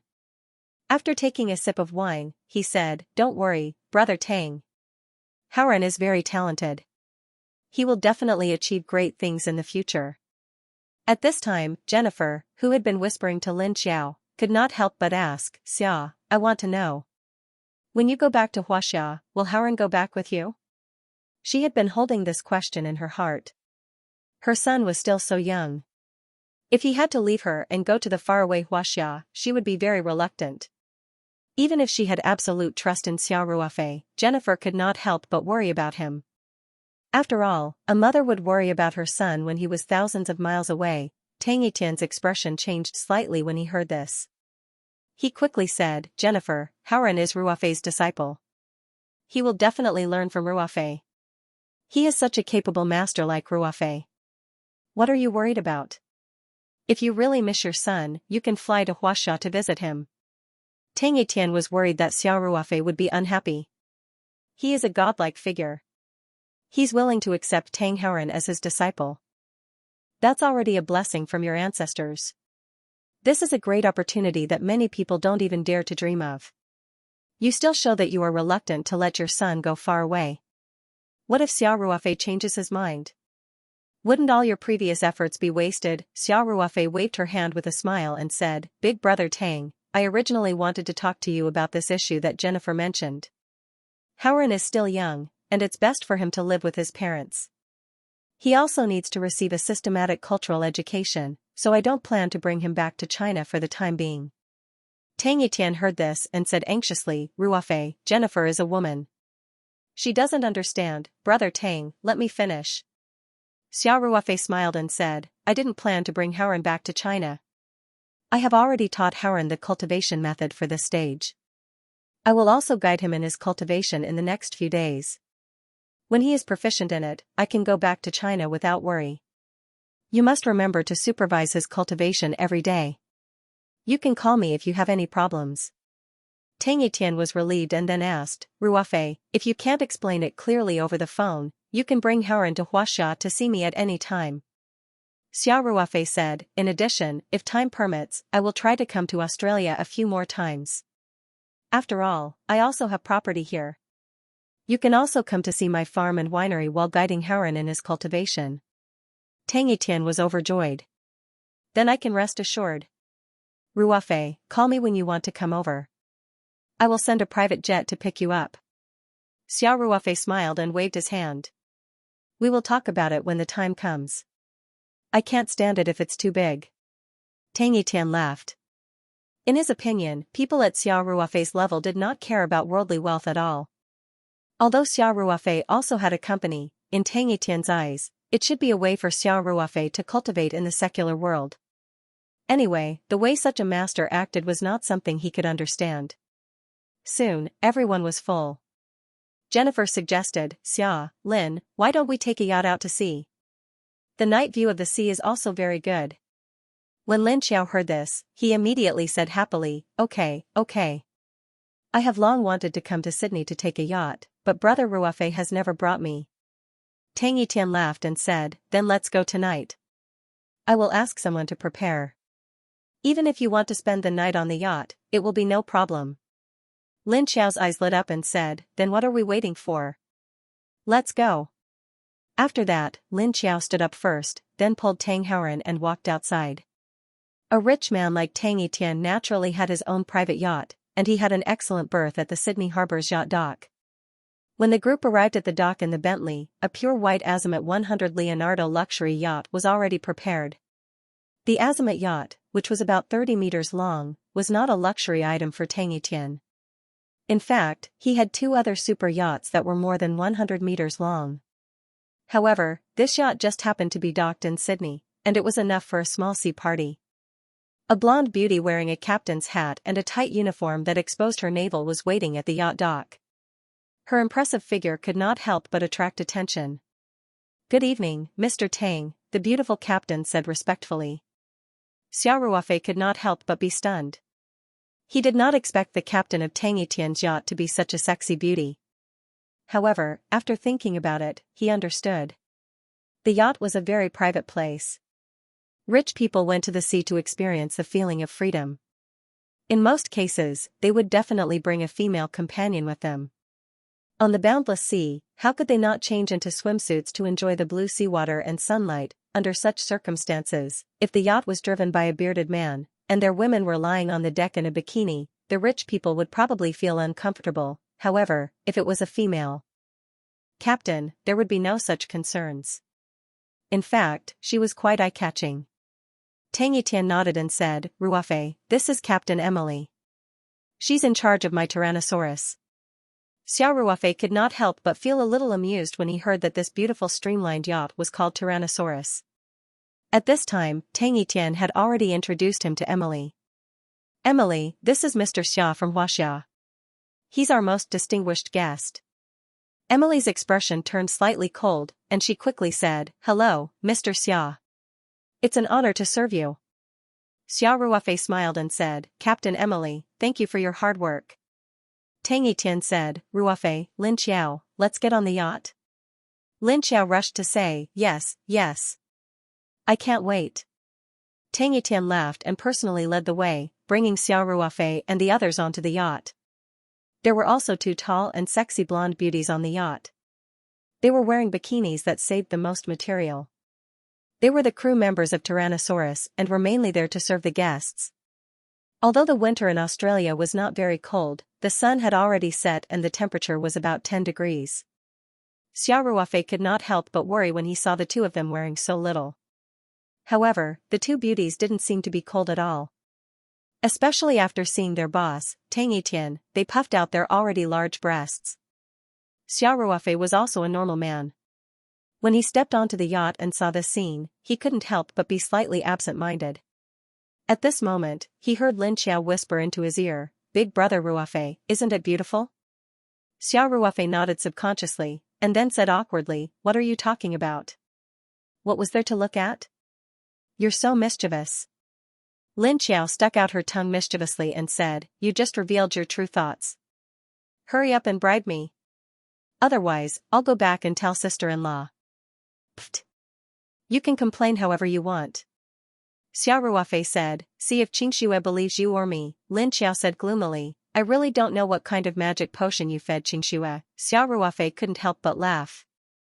After everyone had boarded the yacht, Emily drove the yacht slowly away from the dock and towards the sea.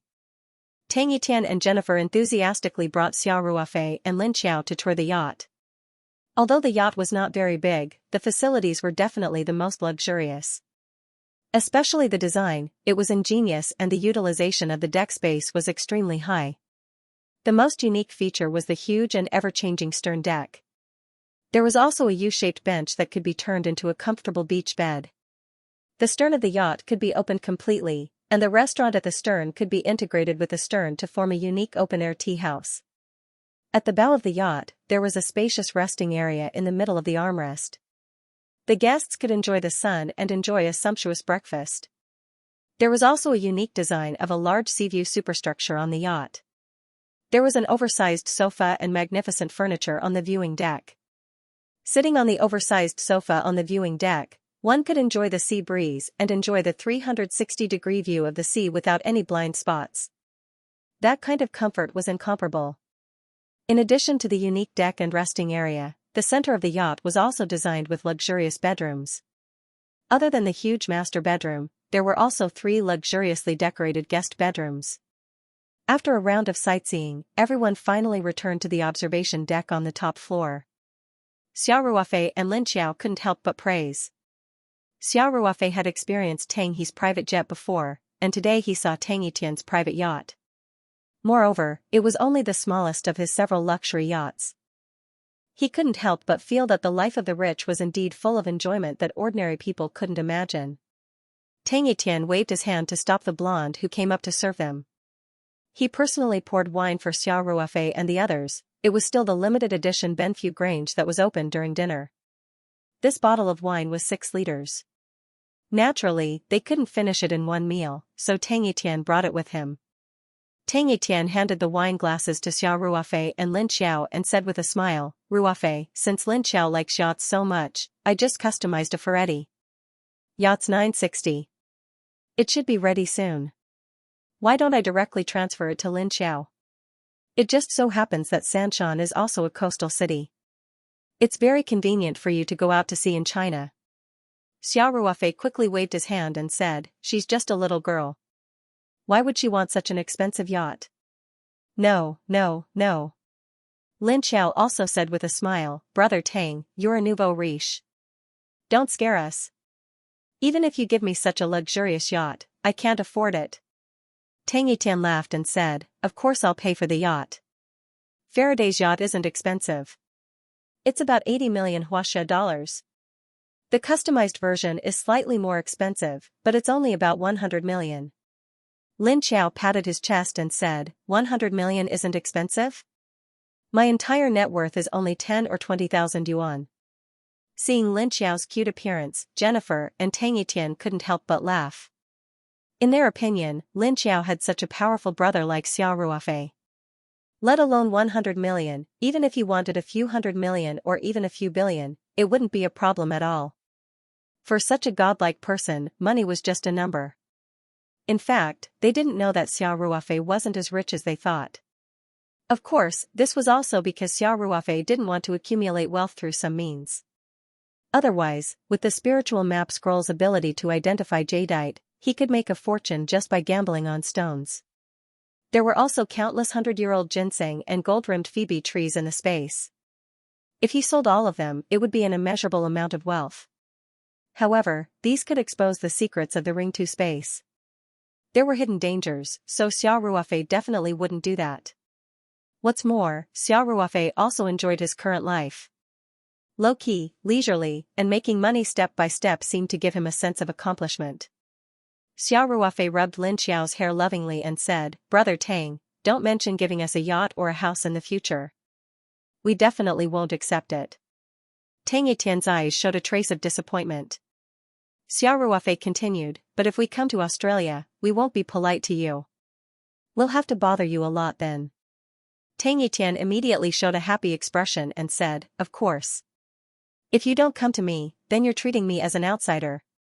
Don't forget that you're Haren's master. Yes, yes, yes.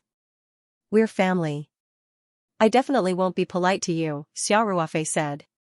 Tang Yitian was overjoyed, yes, yes, family, family. The yacht came to the open sea and anchored, gently rising and falling with the waves. Everyone sat on the observation deck, drinking wine and chatting. In the distance, where the sea and sky connected, a bright moon slowly rose, sprinkling a little bit of brilliance on the sea. Jennifer couldn't help but sigh, Xia, Lin, the culture of Huaxia is really broad and profound. Just like the beautiful scenery in front of us, I don't know how to describe it in English, but Huaxia has a very appropriate poem hundreds of years ago. Speaking of this, Jennifer cast her gaze to the sea and recited in not very standard Chinese, the bright moon shines on the sea, from the ends of the earth we share this moment. What beautiful words. Xiao Ruofei said with a smile, Jennifer, I found that you're really talented. If you have the time, I really recommend that you study Huaxia's language and literature system. Tang Yitian said. Proudly, my wife was influenced by me. She didn't even know the simplest Chinese before. After marrying me, she enrolled in Chinese cram schools. Are you praising the power of love? Jennifer asked with a smile. Tang Yitian said with a smile, of course. Actually, I'm also influenced by you. Although I started an entertainment company before, I didn't know much about the entertainment industry. Now, I know it like the back of my hand. Jennifer smiled and said, in Chinese, one is marked by the company one keeps. And I'm influenced by you, that's the same as the company one keeps. Ha ha ha, Tang Yitian didn't expect his wife to use what she learned and inadvertently make fun of him. He couldn't help but smile bitterly. Lin Xiao looked at Tang Yitian and Jennifer's loving faces and couldn't help but show a hint of envy. She couldn't help but glance at Xiao Ruofei. Unexpectedly, Xiao Ruofei happened to turn his head at this time. Lin Xiao quickly looked away, her heart beating wildly. Xiao Ruofei didn't notice Lin Xiao's embarrassment. He said with a smile, Xiaoer, these two are showing off their affection.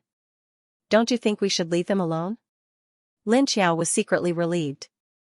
She smiled sweetly and said, are you regretting that you didn't bring sister-in-law with you? Otherwise, you can compete to see who can show off more affection. Xiao Ruofei smiled bitterly and said, I want to. But she's been busy opening branches and running hotels recently. It's impossible for her to be away for so many days. Yeah. Xianxia's sister seems to be getting busier and busier recently, Lin Xiao said. Who says she isn't? Xiao Ruofei was a little depressed. Ling Xianxia was so busy recently that she couldn't even squeeze out time for dates. Ever since she became the company's vice president, my future father-in-law has been giving her more responsibilities. I wonder if he wants to retire early, Lin Xiao chuckled and said, isn't that better? Then you can directly marry a rich woman. I'd rather Xianxia not be so busy, Xiao Ruofei said, isn't it good to be more carefree? Lin Xiao couldn't help but roll her eyes at Xiao Ruofei and said, do you think that everyone has such a good life like you? You're the boss, but you don't even show up at the company for 10 days to half a month.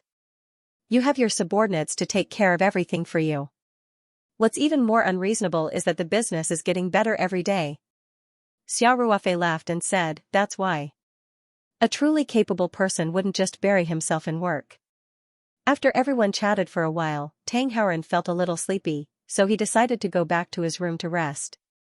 Lin Xiao wanted to enjoy the sunrise over the sea, so Tyrannosaurus wouldn't return that night. Everyone stayed on the yacht. Originally, Tang Etian wanted to leave the spacious master bedroom for Xiao Ruofei, but Xiao Ruofei firmly refused. Tang Etian was the master, and it was most appropriate for the family of 3 to use the master bedroom. Tang Etian had no choice but to agree. He personally escorted Xiao Ruofei and Lin Xiao back to their rooms before returning to his bedroom. At night, Xiao Ruofei sat on the guest bed and absorbed all the innate pure yang qi that he had absorbed from Tang Houran's body in the morning, transforming it into his own true qi. Although the amount of innate pure yang qi absorbed this time was much less than the previous 2 times, it still allowed Xiao Ruofei's cultivation to advance by a large margin. He could already faintly feel the bottleneck of the 4th level of qi refining. In the future, even if there was no more innate pure yang qi to absorb, Xiao Ruofei was confident that he could break through to the 5th level of qi refining within 2 or 3 months. Of course, the premise was that he tried his best not to destroy the foundation of the Ring 2 space and cultivate inside the space. At 11 o'clock in the evening, Xiao Ruofei sat cross-legged on the bed and began his first cultivation in the outside world. At midnight, Xiao Ruofei clearly felt that the spiritual qi between heaven and earth seemed to have become much more active. He immediately activated the Tao formula and began to absorb the spiritual qi in the air. After the spiritual energy of heaven and earth and the moonlight entered his meridians through his acupoints, they were converted into pure true qi under the circulation of his mantra. Xiao Ruofei was completely focused on cultivating, and time slowly passed by. Unknowingly, Xiao Ruofei felt that the spiritual energy of heaven and earth suddenly decreased and became very heterogeneous. He stopped cultivating and opened his eyes. He raised his hand to look at his watch. It was already 1 o'clock in the morning, and the hour had passed. This was Xiao Ruofei's first time cultivating in the outside world. Overall, he felt that it was slightly better than he had expected, and his cultivation had also improved a little. Although this improvement was almost negligible compared to absorbing the innate pure yang qi in the Ring 2 space, and the energy absorbed was like a big river compared to a small stream in the mountains, it was still effective. As long as he could cultivate in the outside world and his cultivation would not stagnate, Xiao Ruofei was quite satisfied. Of course, he was mainly thinking about Tang Houran. After all, he could occasionally enjoy a big meal in the Ring 2 space, but Tang Houran could only work hard in such a harsh cultivation environment. Xiao Ruofei also secretly decided that he would speed up the cultivation of his spiritual energy and true qi, and strive to be able to inscribe the spirit-gathering talisman as soon as possible. This way, the cultivation resources of the master and disciple would be much more abundant. After getting up and taking a shower in the bathroom, Xiao Ruofei lay down on the bed to rest. At 5 o'clock in the morning, Xiao Ruofei punctually opened his eyes. The red sun rose at the hour, and it was also the best time of the day for cultivation. He got up and first released his spiritual energy. He quickly sensed a familiar aura, and his face could not help but reveal a gratified smile. It was Tang Houran, who was resting in the master bedroom next door. Xiao Ruofei sensed that Tang Houran had also gotten up early and was cultivating the scorching sun scripture. Xiao Ruofei sensed for a while and found that Tang Haoren's aura was very stable, so he was relieved and also began to cultivate on the bed. It was not until 7 o'clock in the morning that Xiao Ruofei stopped cultivating. He stood up and washed his face, then opened the cabin door and walked out. During breakfast, Xiao Ruofei was inevitably mocked by Lin Xiao again because she had gotten up early to enjoy the magnificent sunrise over the sea. However, Xiao Ruofei had already planned to cultivate at Z hour, so he told Lin Xiao last night that he was going to sleep and did not want to watch the sunrise. Therefore, Lin Xiao did not disturb Xiao Ruofei in the morning. After breakfast, Xiao Ruofei said to Tang Haoren, "Haoren, come with me." "Yes, master." Tang Haoren immediately stood up. The master and disciple went straight back to the cabin Xiao Ruofei stayed in yesterday. Tang Etienne, Jennifer, and even Lin Xiao knew that Xiao Ruofei was teaching Tang Haoren a cultivation method. Although they still could not understand the magic of the cultivation method, the scene of Tang Haoren losing control of his own power and breaking the metal hose of the shower head yesterday was enough to shock them. Therefore, they were not unhappy that Xiao Ruofei called Tang Haoren away alone. In their opinion, Tang Haoren was already lucky to be able to learn such a magical cultivation method. Xiao Ruofei naturally wanted to avoid them. In fact, Xiao Ruofei's thoughts were not that complicated. However, Tang Etienne and the others, including Lin Xiao, were not cultivators, so it was better for them to know less about cultivation. Moreover, Xiao Ruofei was a person who liked to keep a low profile, so he was not used to teaching his disciple in front of others. After returning to the cabin, Xiao Ruofei smiled and asked, "Haoren, how was your cultivation today?" "Master." "It seems like the effect was very ordinary," Tang Haoren said with a bitter face. Xiao Ruofei laughed and scolded, "Brat, do you think every time you cultivate will be like the first time you absorbed the innate pure yang qi? Today is the normal state of cultivation. The path of cultivation is not that easy, so I want you to persevere every day. You must not slack off at all." Tang Haoren said sensibly, "Yes. I understand, master." Xiao Ruofei waved his hand and called Tang Haoren over to check on his cultivation. After probing with his mental power, Xiao Ruofei found that the true qi in Tang Haoren's body was also very pure. It did not become impure because of the morning's cultivation. Compared to yesterday, there was some improvement. He could not help but nod in satisfaction. Although the scorching sun scripture was not as good as the Tao formula, it was still a superior cultivation method. As long as Tang Haoren cultivated it steadily, the possibility of something going wrong was very low. Judging from the results of the first day of cultivation, Xiao Ruofei was quite satisfied. "Haoren, you did well in today's cultivation." Xiao Ruofei said, "You're still young, so you can't rush your cultivation. You have to build a solid foundation. Sharpening your axe won't delay your work, understand?" Xiao Ruofei would leave Australia in a few days, so he would instruct Tang Haoren whenever he had the chance, whether it was the principles of cultivation or the principles of life. After all, Tang Haoren was too young and was at the age to establish his own outlook on life. Xiao Ruofei did not want any deviation in Tang Haoren's growth. This was his first disciple, and also his first disciple so far. Tang Haoren immediately said, "Master, I will remember. Don't be impatient. Build a good foundation." Xiao Ruofei laughed and said, "That's a good summary. It doesn't matter if your cultivation progress is slow in the early stages. Don't worry about the lack of spiritual qi. I will find a way to solve it in the future." Tang Haoren's eyes lit up when he heard this. He said happily, "I understand. Thank you, master." "Okay, go out and play," Xiao Ruofei said with a smile. Tang Haoren was still a child after all, and he was quite playful. When they were eating breakfast, Lin Xiao said that he wanted to go fishing. So when Xiao Ruofei said that, Tang Haoren could not wait to say goodbye to Xiao Ruofei and then ran out. Xiao Ruofei smiled and shook his head, then stepped out of the cabin. Lin Xiao had already taken a fishing rod and was fishing on the stern deck excitedly. Xiao Ruofei was also lying down on the deck chair, enjoying the Australian winter sun. Lin Xiao played for a while and did not catch much. She only caught 2 finger-sized clownfish in total. In the end, she finally lost her patience. So, Jennifer suggested that they go swimming in the sea. This suggestion was immediately accepted by Lin Xiao. Lin Xiao grew up in a fishing village by the Sea of Sanchon since she was young. Naturally, swimming was not a problem for her. However, she had never swum in the beautiful sea of a foreign country, so naturally, she was very interested. Although it was still winter in Australia, the temperature was still very high near noon. Young people were in good health, so swimming in the sea was naturally not a problem. However, Lin Xiao frowned and said, "Jennifer, I didn't bring a swimsuit." Jennifer said with a smile, "There are swimsuits on the yacht. Come with me and pick one." Lin Xiao subconsciously looked at Jennifer's proud chest. Jennifer immediately understood and said, "Don't worry, I have swimsuits of all sizes here. Come with me." Lin Xiao's pretty face suddenly turned slightly red. However, she did feel a little inferior. Although she had developed very well, there was still a racial difference. Compared to Jennifer's big breasts, hers were at least 2 sizes smaller. She just subconsciously glanced at them. She did not expect Jennifer to see through her thoughts.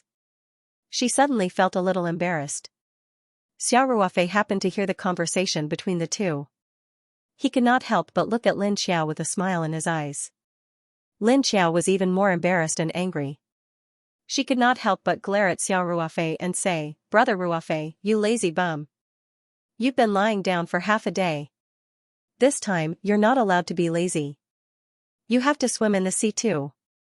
Xiao Ruofei said with a wry smile, "I don't know how to swim, who are you lying to?" Lin Xiao pouted and said, "My brother told me before that you guys were going to do some armed swimming training. How could you not know how to swim?" Xiao Ruofei laughed awkwardly and said, "Can I not go into the sea? I'm too lazy to move." "No." Lin Xiao and Jennifer said at the same time. Then, Jennifer said with a smile, "Xia, the sun and the sea are so good. How could you not swim in the sea?" Okay. Xiao Ruofei shrugged and stood up. "But if I drown, you guys have to save me." Lin Xiao could not help but laugh and said, "Don't worry. You won't drown." Then, Lin Xiao held Jennifer's hand and said, "Jennifer, let's change into our swimsuits." Then, Lin Xiao turned around and said to Xiao Ruofei, "Hurry up and change. Don't let the girls wait for you." "Got it." Xiao Ruofei said lazily and waved his hand. Tang Yitian laughed and took Xiao Ruofei to find him a new pair of swimming trunks. Xiao Ruofei returned to the cabin and changed quickly. Then, he walked to the stern deck. At this time, Tang Yitian and Tang Haoren had already changed into their swimming trunks, but Jennifer and Lin Xiao had not come out yet. It was always more troublesome for women in this area. Xiao Ruofei and Tang Yitian both expressed their understanding. The two of them sat at the stern and waited patiently.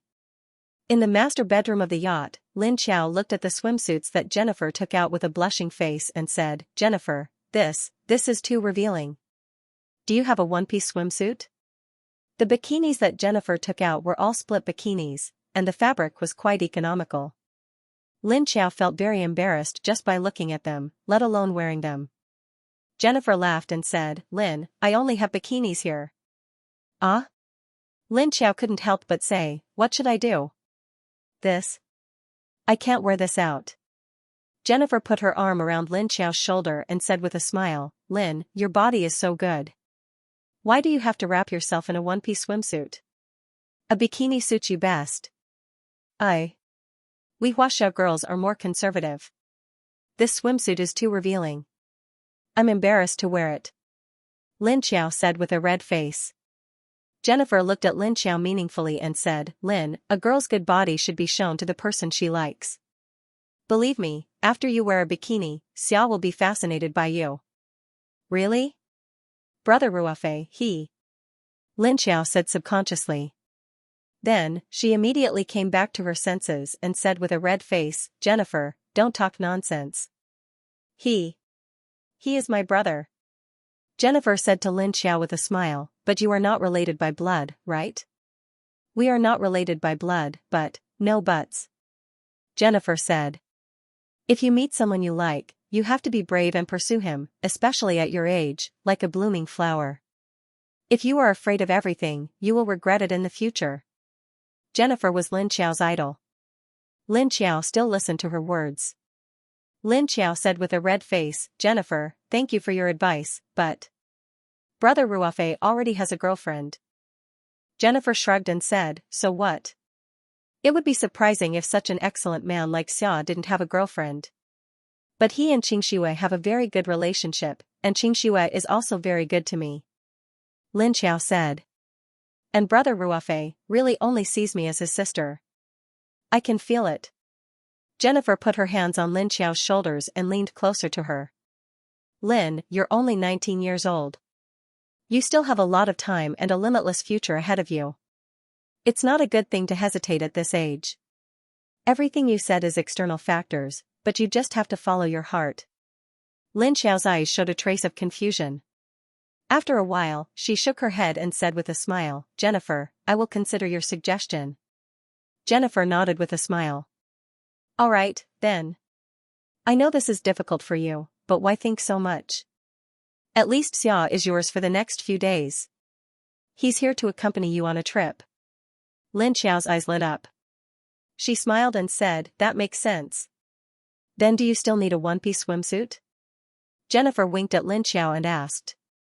Lin Xiao blushed and said, didn't you say you didn't have one? Then it's better than a bikini. That's right. Jennifer said. Let me pick one for you. Your skin is fairer, I think this one is more suitable. Xiao Ruofei and Tang Yitian waited for more than 10 minutes before Jennifer and Lin Xiao finally arrived. Both of them had white bath towels draped over their shoulders and walked barefoot to the deck. When Lin Xiao took off her bath towel and laid it on the deck chair, Xiao Ruofei's gaze couldn't help but freeze. Lin Xiao was wearing a pink bikini with polka dots. Her straight and firm long legs and slim waist were completely displayed in front of Xiao Ruofei. Her faintly discernible perky but was even more alluring. Lin Xiao's figure was actually very good. It was just that she usually dressed more conservatively, so it wasn't very obvious. After changing into the bikini today, the extremely economical fabric wrapped tightly around her towering breasts, squeezing out a seductive ravine between her breasts. Her white and tender skin gave off a sparkling and translucent feeling under the sunlight. Although Xiao Ruofei only glanced at it subconsciously, he couldn't help but feel his heart skip a beat. He quickly looked away. Xiao Ruofei didn't know what to think, but he immediately turned his head to look at Tang Yitian. When he saw that Tang Yitian's loving gaze fell on Jennifer and didn't steal a glance at Lin Xiao, he felt a lot better. Lin Xiao naturally felt Xiao Ruofei's gaze. She, who was originally a little shy, felt a wave of shyness. She almost wanted to escape back to the cabin to change her clothes. However, she gritted her teeth secretly and insisted on staying on the deck. She couldn't help but feel a trace of joy in the depths of her heart. Jennifer cast an encouraging look at Lin Xiao. Lin Xiao also glanced at Jennifer, then nodded gently. Xiao Ruofei was absent-minded for a moment, and then his eyes regained their clarity. In his heart, Lin Xiao was like a sister to him, and he couldn't have any improper thoughts about her. Even if there were moments when he felt a rush of excitement, Xiao Ruofei immediately pushed those thoughts out of his mind. Xiao Ruofei scratched his head awkwardly and said, how about, you ask Jennifer to help you later? Although Lin Xiao would usually hold his arm, and her body would be close to him, and he would sometimes rub Lin Xiao's hair intimately, these were all within the normal boundaries between a brother and a sister. But if he were to apply sunscreen on Lin Xiao's almost naked back like today, it would be a bit too much. Lin Xiao pouted and said, Jennifer also wants to apply sunscreen herself. Can't you see that, mister? Tang is helping her? Brother Ruofei. Xiao Ruofei saw Lin Xiao's somewhat aggrieved expression, and his heart softened for no reason. He said helplessly, okay, lie down. Lin Xiao suddenly smiled and said, I knew that Brother Ruofei wouldn't leave me alone. After saying that, the little girl immediately lay down on the recliner and said, Brother Ruofei, you have to apply it evenly. Otherwise, it won't have any effect. Got it. Xiao Ruofei said with a wry smile. He squeezed out some sunscreen onto his hand, hesitated for a moment, and finally put his hand on Lin Xiao's smooth back. Lin Xiao's body obviously trembled, and when Xiao Ruofei touched Lin Xiao's back, which was as smooth as silk, his heart couldn't help but tremble. He quickly shook his head and began to apply the sunscreen on Lin Xiao without looking sideways, and the distracting thoughts in his mind were also forcibly removed. Lin Xiao's bashful face also revealed a joyful smile. From her shoulders to her back, and finally to her slender waist, Xiao Ruofei dutifully applied the sunscreen on Lin Xiao's body. It was Lin Xiao's first time being touched so intimately by someone of the opposite sex. She felt her body go soft, and her skin flushed red. She couldn't help but secretly clamp her legs together. After applying the ointment to his waist, Xiao Ruofei straightened up as if he had been pardoned and said, "All right, you can do the rest yourself." If he continued, it would be the two perky buttocks that were wrapped in a thin piece of cloth. Xiao Ruofei did not dare to continue smearing it. In fact, Xiao Ruofei already felt like he was treading on thin ice during the process of applying the ointment on his back. He was not a saint. When he touched Lin Xiao's youthful body, it was impossible for his mind not to have any distracting thoughts. However, he had to constantly remind himself not to have any messy thoughts. For Xiao Ruofei, this was simply torture. Lin Xiao was not any better. When Xiao Ruofei's large hands rubbed her back, she couldn't help but feel hot all over. Her face was flushed as if she had a fever, and she buried her head in the cushion of the chair, not daring to lift it up. When Xiao Ruofei finished applying the sunscreen on her, she said in a mosquito-like voice, "Thank you, brother Ruofei." Xiao Ruofei smiled bitterly and waved his hand. "It's nothing. Hurry up and apply it. Get ready to go in the water." "Oh." Lin Xiao secretly stuck out her tongue. A shy smile appeared on her flushed face. Lin Xiao began to apply the sunscreen on her perky buttocks and beautiful legs. Xiao Ruofei quickly turned his back. The scene was too tempting. Xiao Ruofei did not dare to look anymore. Lin Xiao raised her head and looked at Xiao Ruofei. He was wearing dark blue swimming trunks. His skin was very white, but his muscles were very toned. They were full of strength under the sun. She shyly glanced at him and quickly looked away. At the same time, she couldn't help but feel a little puzzled. Lin Xiao knew that when Lin Hu came home to visit his family, his body was tanned until it was shiny. According to Lin Hu, they trained very hard every day and were often exposed to the scorching sun. She just didn't know why Xiao Ruofei's skin was still so white. Could it be that he recovered so well after a year of retirement? Xiao Ruofei's current skin really made a lot of girls jealous. In fact, dark melanin couldn't be recovered so quickly. Moreover, Xiao Ruofei had never used any skincare products. He became like this because he took the body tempering soup and practiced the body tempering posture demonstrated by the golden figure. The impurities in his body were expelled. In fact, Xiao Ruofei himself was also quite depressed sometimes. He was clearly a special forces elite full of strength and explosive power, but he had turned into a pretty boy. On the other side, Jennifer was applying sunscreen for Tang Etian. Lin Xiao was a little envious of the loving couple. She shyly asked, "Brother Ruofei, do you need me to apply some sunscreen for you? The ultraviolet rays are quite strong today." Xiao Ruofei quickly said, No, no, no, no. My skin is rough and thick. I'm not afraid of the sun." "Oh, got it," Lin Xiao said, a little disappointed. After everyone was ready, they went into the sea one by one from the stern deck. Even Tang Haoran excitedly went into the sea with a lifebuoy. Tang Haoran had learned to swim when he was very young. Moreover, Jennifer and Tang Etian's swimming skills were not bad. In addition, Captain Emily and the two beautiful female crew members were professional sea lifesavers, so they didn't have to worry too much about him. Lin Xiao grew up by the sea and had a lot of fun in the sea. Xiao Ruofei also excitedly took Tang Haoran to swim a few laps around the yacht. Swimming in the endless sea, there was a feeling of freedom and unrestrained. It made people feel as if the whole world was peaceful. Xiao Ruofei lay on his back on the sea and looked at the sky-blue dome. He couldn't help but feel like he was floating in the air. It wasn't until Lin Xiao felt a little tired that everyone returned to the yacht. After having a lunch at sea, the yacht weighed anchor and returned to the sea. For the next 2 days, Xiao Ruofei and Lin Xiao stayed in Tang Etian's manor. During the day, Xiao Ruofei took Lin Xiao to visit the major attractions in Sydney. At night, he gave Tang Haoran appropriate guidance on his cultivation. Every day, Xiao Ruofei also persisted in cultivating at midnight and dawn. Especially at dawn, Xiao Ruofei usually checked on Tang Haoran's cultivation. After confirming that there were no problems, he entered the state of cultivation. On the third day, Xiao Ruofei took Lin Xiao out of Sydney and went to Melbourne. In the next 10 days, Xiao Ruofei took Lin Xiao to almost all the places in Australia that were worth visiting. They went diving at the Great Barrier Reef and experienced the unique natural scenery. They drove to Melbourne's famous coastal road, the Great Ocean Road. They went to Penguin Island to see the world's smallest penguin, the fairy penguin. They went to Namberg National Park to see the strange living fossils and the spectacular limestone pillars. They even went to Tasmanian Asia's Tasman Peninsula to visit Port Arthur Prison and explore Australia's history.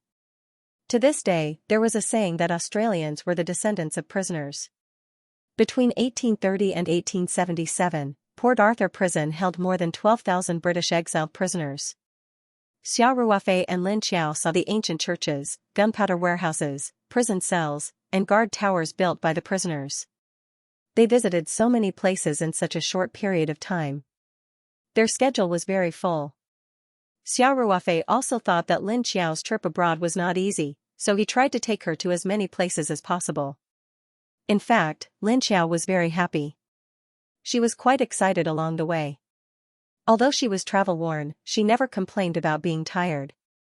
However, as the trip came to an end, Lin Xiao's mood began to become a little depressed. Xiao Ruofei did not think too much about it. It was normal for a girl to have mood swings. After all, it would be a few days every month. As a man, it was not convenient for him to ask about it. Fortunately, they had basically visited all the places worth visiting. In the end, they returned to Sydney. After staying in Sydney for a day to check on Tang Hauran's cultivation and give him some pointers, Xiao Ruofei brought Lin Xiao back to Paradise Farm in Hunters Valley. This trip to Australia was coming to an end. During this time, there were two things that happened. One was that when Xiao Ruofei left Sydney for Melbourne, he received a call from Old West. Old West excitedly told Xiao Ruofei over the phone that the person in charge of Maya Group's sales channel contacted him and said that he would provide the best display space in Maya's supermarkets for West's winery products. Xiao Ruofei did not let Liang Qichao tell Old West about his relationship with Tang Etian, so Old West thought that his luck had changed. He kept nagging over the phone and advised Xiao Ruofei to expand the scale of the plantation and not improve the grape varieties for the time being to ensure the grape yield next year. Xiao Ruofei chuckled and told Old West to run the winery according to his own ideas. There would be progress on improving the grape varieties soon. Regardless of whether it was successful or not, it would not affect the grape yield next year. Only then did Old West put aside the idea of persuading Xiao Ruofei for the time being. His company's affairs were almost done, and the good news from Maya Group was like a shot in the arm. It filled him with motivation and made him want to put all his energy into the winery's operation.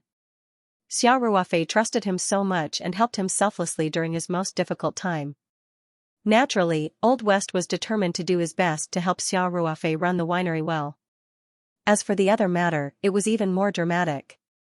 Robinson and Jing Daming had been trying to sell the winery for the past few days. They were already mentally prepared for the price to be lowered. However, what made them dumbfounded was that the winery owners and farm owners in Hunters Valley knew that Maya Group wanted to deal with the two unlucky bastards. So, even though they could buy the winery at a low price, no one dared to buy it. After all, Maya Group had already spoken. They were worried that if they went to join in the fun, they would be blacklisted by Maya Group. That would not be worth the loss. Jing Daming was fine. He still had some connections in China. After some persuasion, he finally found a rich buyer in China. Although he sold the winery in a hurry, and some of the equipment that he had just bought with a loan were all discounted, he lost a lot of money. It could be said that it was a serious blow, but at least he was not completely bankrupt. After his family got the money, they did not dare to stay in Australia. After all, the Vigilante Association was too powerful. Small people like them could not afford to offend them. So, Jing Daming's family quickly left Australia and ran to New Zealand with the money. As for whether they could make a comeback in New Zealand, Xiao Ruofei did not care at all. Anyway, he had already fulfilled his promise to Tan Lily. In his opinion, Zheng Peng had received enough punishment. After all, he did not have a grudge against him for killing his father or stealing his wife. He would not kill him. Robinson, on the other hand, was in a terrible fix. There was almost no sales there. In Australia, the three retail giants almost controlled all the sales channels.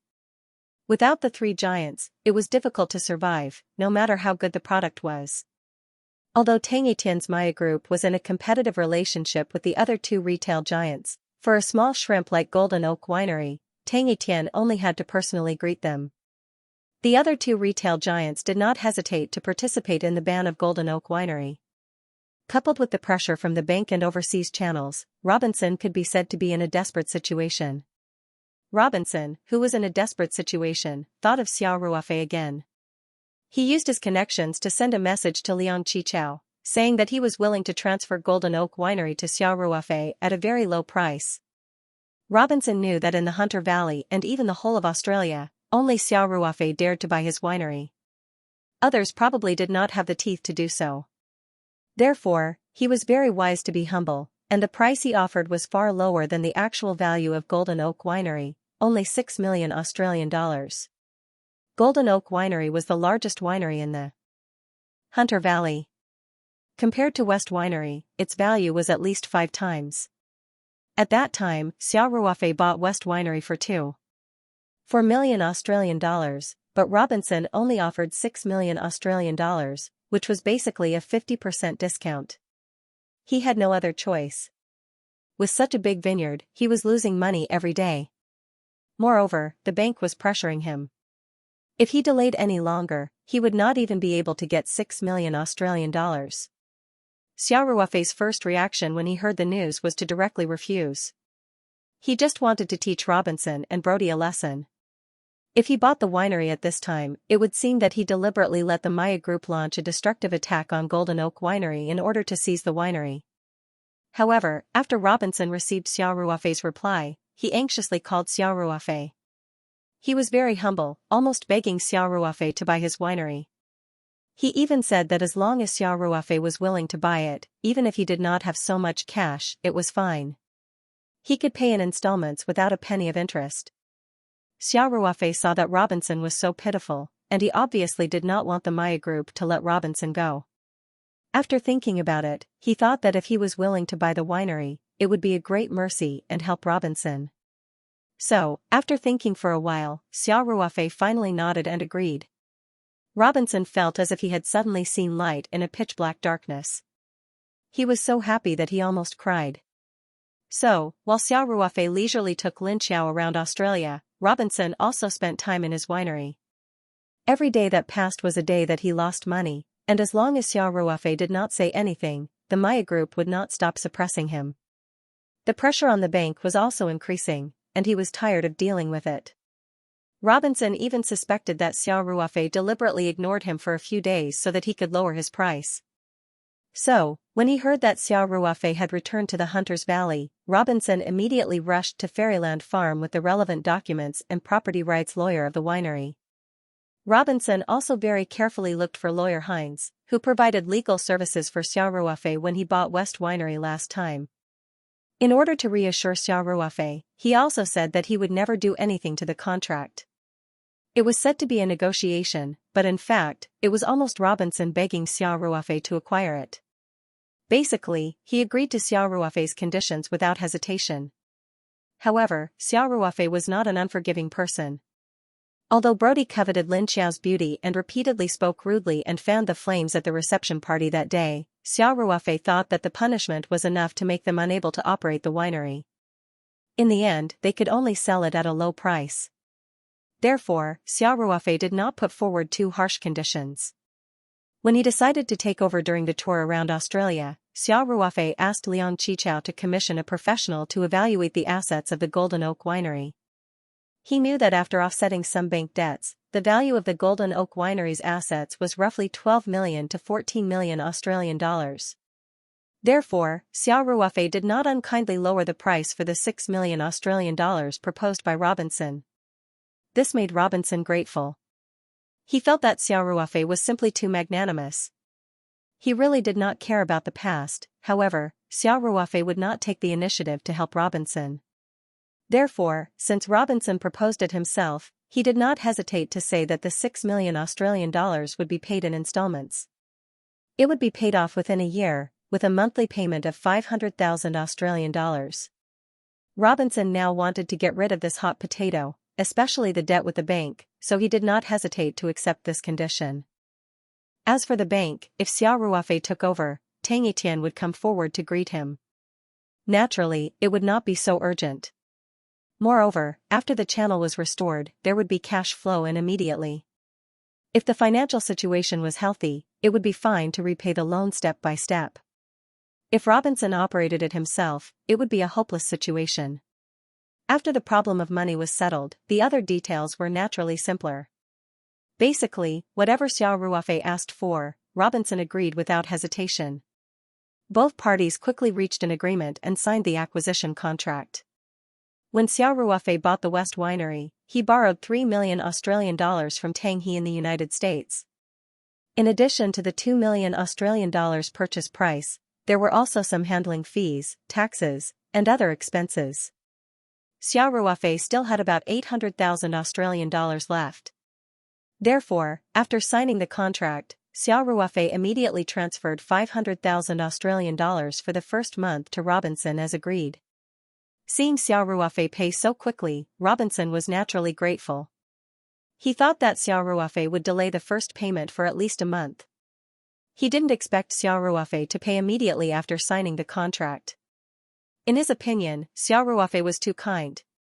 If the remaining 300,000 Australian dollars were not enough to cover the processing fees and other expenses, he could temporarily divert some from Paradise Farm's account. As for the wages of Old West and the other staff, as well as the winery's operating costs, Xiao Ruofei didn't need to worry about it. With the support of a large channel like the Maya Group, the two wineries would soon be profitable. When Old West received Xiao Ruofei's notice to take over the Golden Oak Winery, he felt like he was dreaming. 10 days ago, his capital chain was broken, and Robinson wanted to take advantage of the situation to buy the West Winery at a low price. How long had it been? Robinson was already forced to sell the winery at a low price. The two situations were completely reversed. He naturally didn't have any sympathy for his former love rival, West, who had never given up on suppressing him for decades. When Old West heard Xiao Ruofei say that the Golden Oak Winery was also under his management, he was overjoyed. He immediately brought people to take over the winery, as if he was 10 years younger. In this way, the two wineries were placed under Xiao Ruofei's name. The work of improving grapes in his space was also in progress. When the grape planting season came, he would make a trip to Australia and plant the grapes in the space. With the help of the Maya Group, the two wineries would definitely be able to flourish. The trivial matters of the wineries would naturally be taken care of by the Old West couple, so Xiao Ruofei didn't need to worry. He and Lin Xiao stayed at Paradise Farm for 2 days, and the return trip was also on the agenda. Sydney. Kingsford Smith International Airport. If there were people from the New South Wales underworld here, they would definitely be shocked. This was because the famous tiger of the Volunteer Society, Tang Hu, was personally dragging 2 large suitcases behind a group of people. Walking in front was naturally Xiao Ruofei and Lin Xiao, as well as Liang Qichao and Tang Etienne's family. Xiao Ruofei still only had simple luggage, while Lin Xiao's luggage went from 1 large suitcase to 2 large suitcases. The new suitcase wasn't inferior to the one she brought.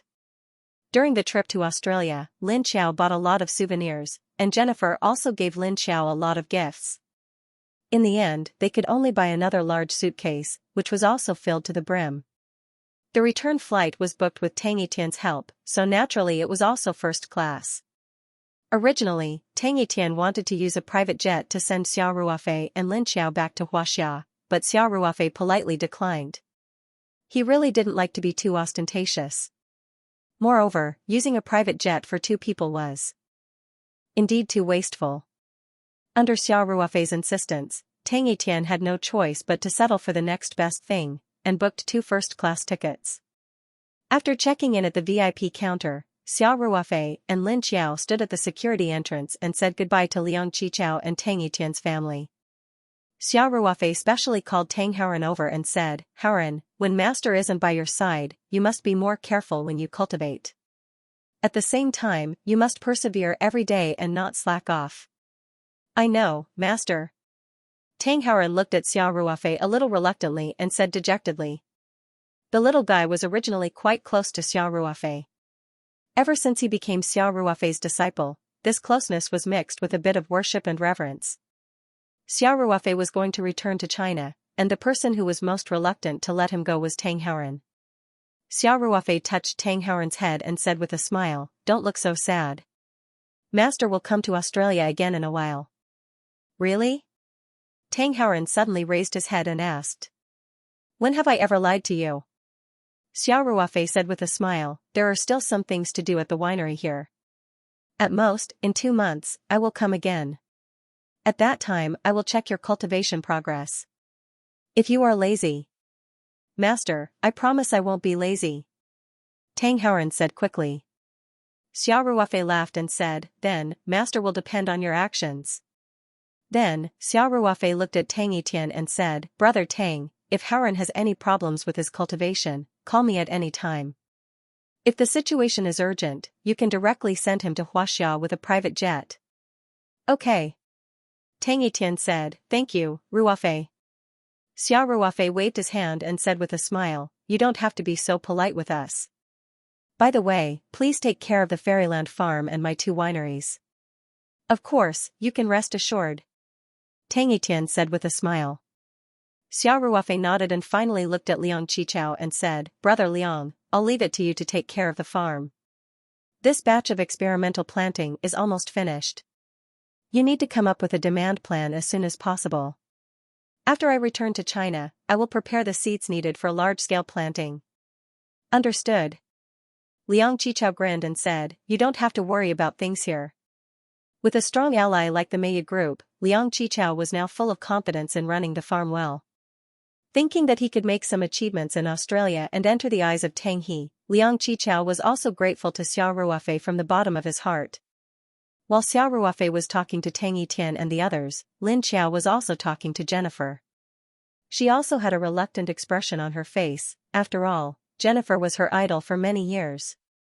And after this period of time together, her friendship with Jennifer had also quickly warmed up. Now, they were like best friends. Xiao Ruofei said with a smile, "Qiao, it's time to go." "Oh." Lin Xiao said reluctantly. Then, she seized the time to say a few words to Jennifer, and then walked towards Xiao Ruofei. The large suitcase had been checked in. Xiao Ruofei took his simple luggage and waved goodbye to everyone with Lin Xiao. Then, they walked through the international security checkpoint.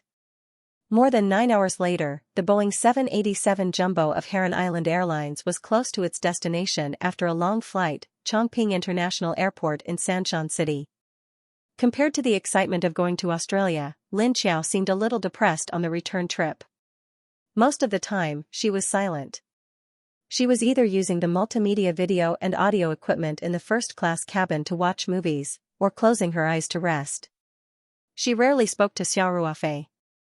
The experience of these 20 days was like a dream to Lin Xiao, a very dreamy and beautiful dream. In this dream, she met the female star she admired the most, Jennifer, and even became her best friend. This was something that she didn't even dare to dream about before. Of course, the most important thing was that in these 20 days, Xiao Ruofei belonged to her alone. The two of them traveled all over Australia. Whether it was the beautiful and enchanting Great Barrier Reef, the gloomy Port Arthur Prison, or the exotic Namberg National Park, they left their footprints and laughter in every place. However, one had to wake up from the dream. As the plane approached Sanshan City, Lin Xiao felt like she was losing Xiao Ruofei bit by bit. After the plane landed, Xiao Ruofei would become Ling Qingxia's boyfriend again, and she could only be a naughty and even unruly sister. Lin Xiao knew very well that although Xiao Ruofei spoiled her to the extreme, it was completely the love of a brother for a sister. She had never walked into the depths of Xiao Ruofei's heart. Xiao Ruofei also noticed Lin Xiao's silence, but he just thought that Lin Xiao was a little depressed because the trip ended and she left her idol, Jennifer, at the same time, so he didn't take it to heart. No matter how reluctant Lin Xiao was, the plane finally landed smoothly on the runway of Chongqing International Airport. After a short wait, the cabin door opened. Xiao Ruofei took his small suitcase from the luggage compartment and said with a smile, "Xiao, why are you in a daze? It's time to get off the plane." Lin Xiao seemed to wake up from a dream. Her eyes flashed with a touch of disappointment. She stood up and said, "Oh. Then let's go."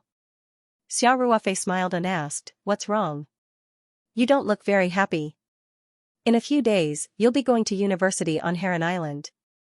A new, rich life is waving at you. Why do you look so sad?"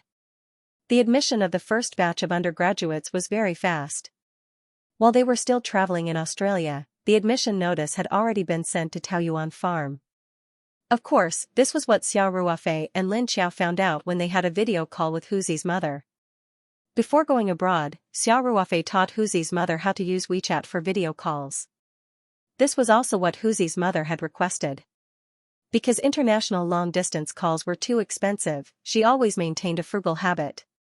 It was fine if Xiao Ruofei didn't mention going to university on Heron Island, but when he did, Lin Xiao felt even more depressed.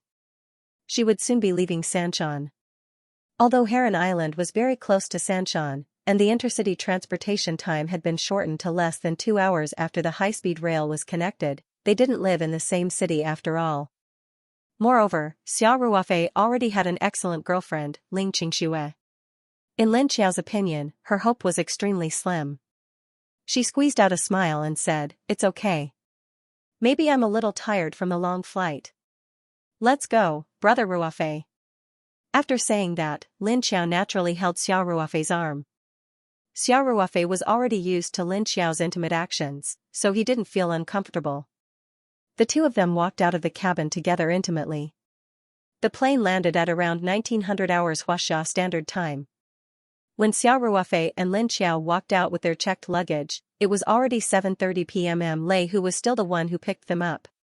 He had been waiting at the International Departure Hall for a long time. When he saw Xiao Ruofei and Lin Xiao, he immediately greeted them and took the luggage from Xiao Ruofei's hands.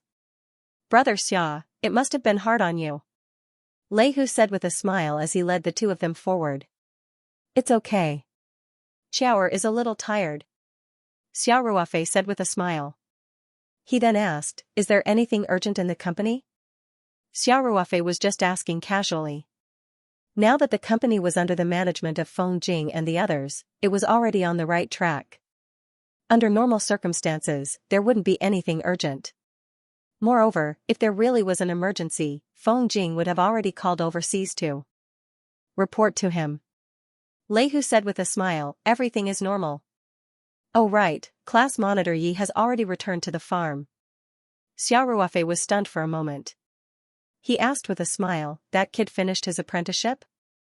Could it be that he didn't perform well and was chased back by elderly Jifu?"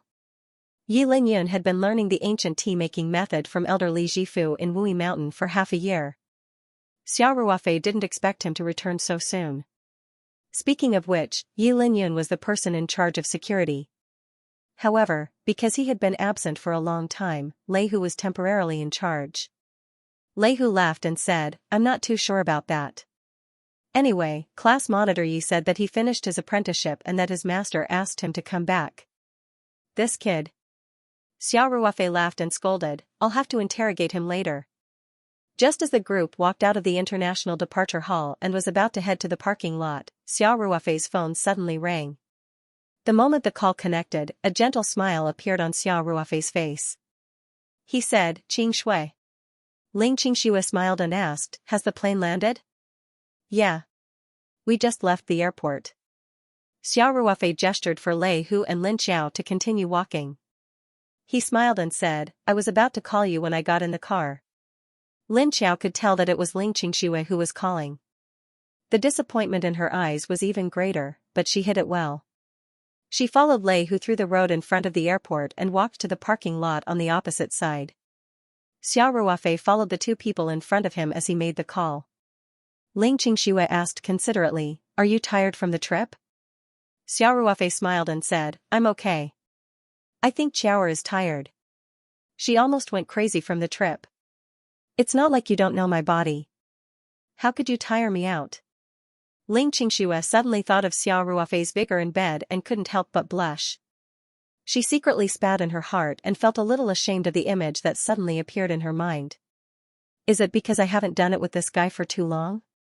Ling Qingxue couldn't help but have this thought. Qingxue, why aren't you talking?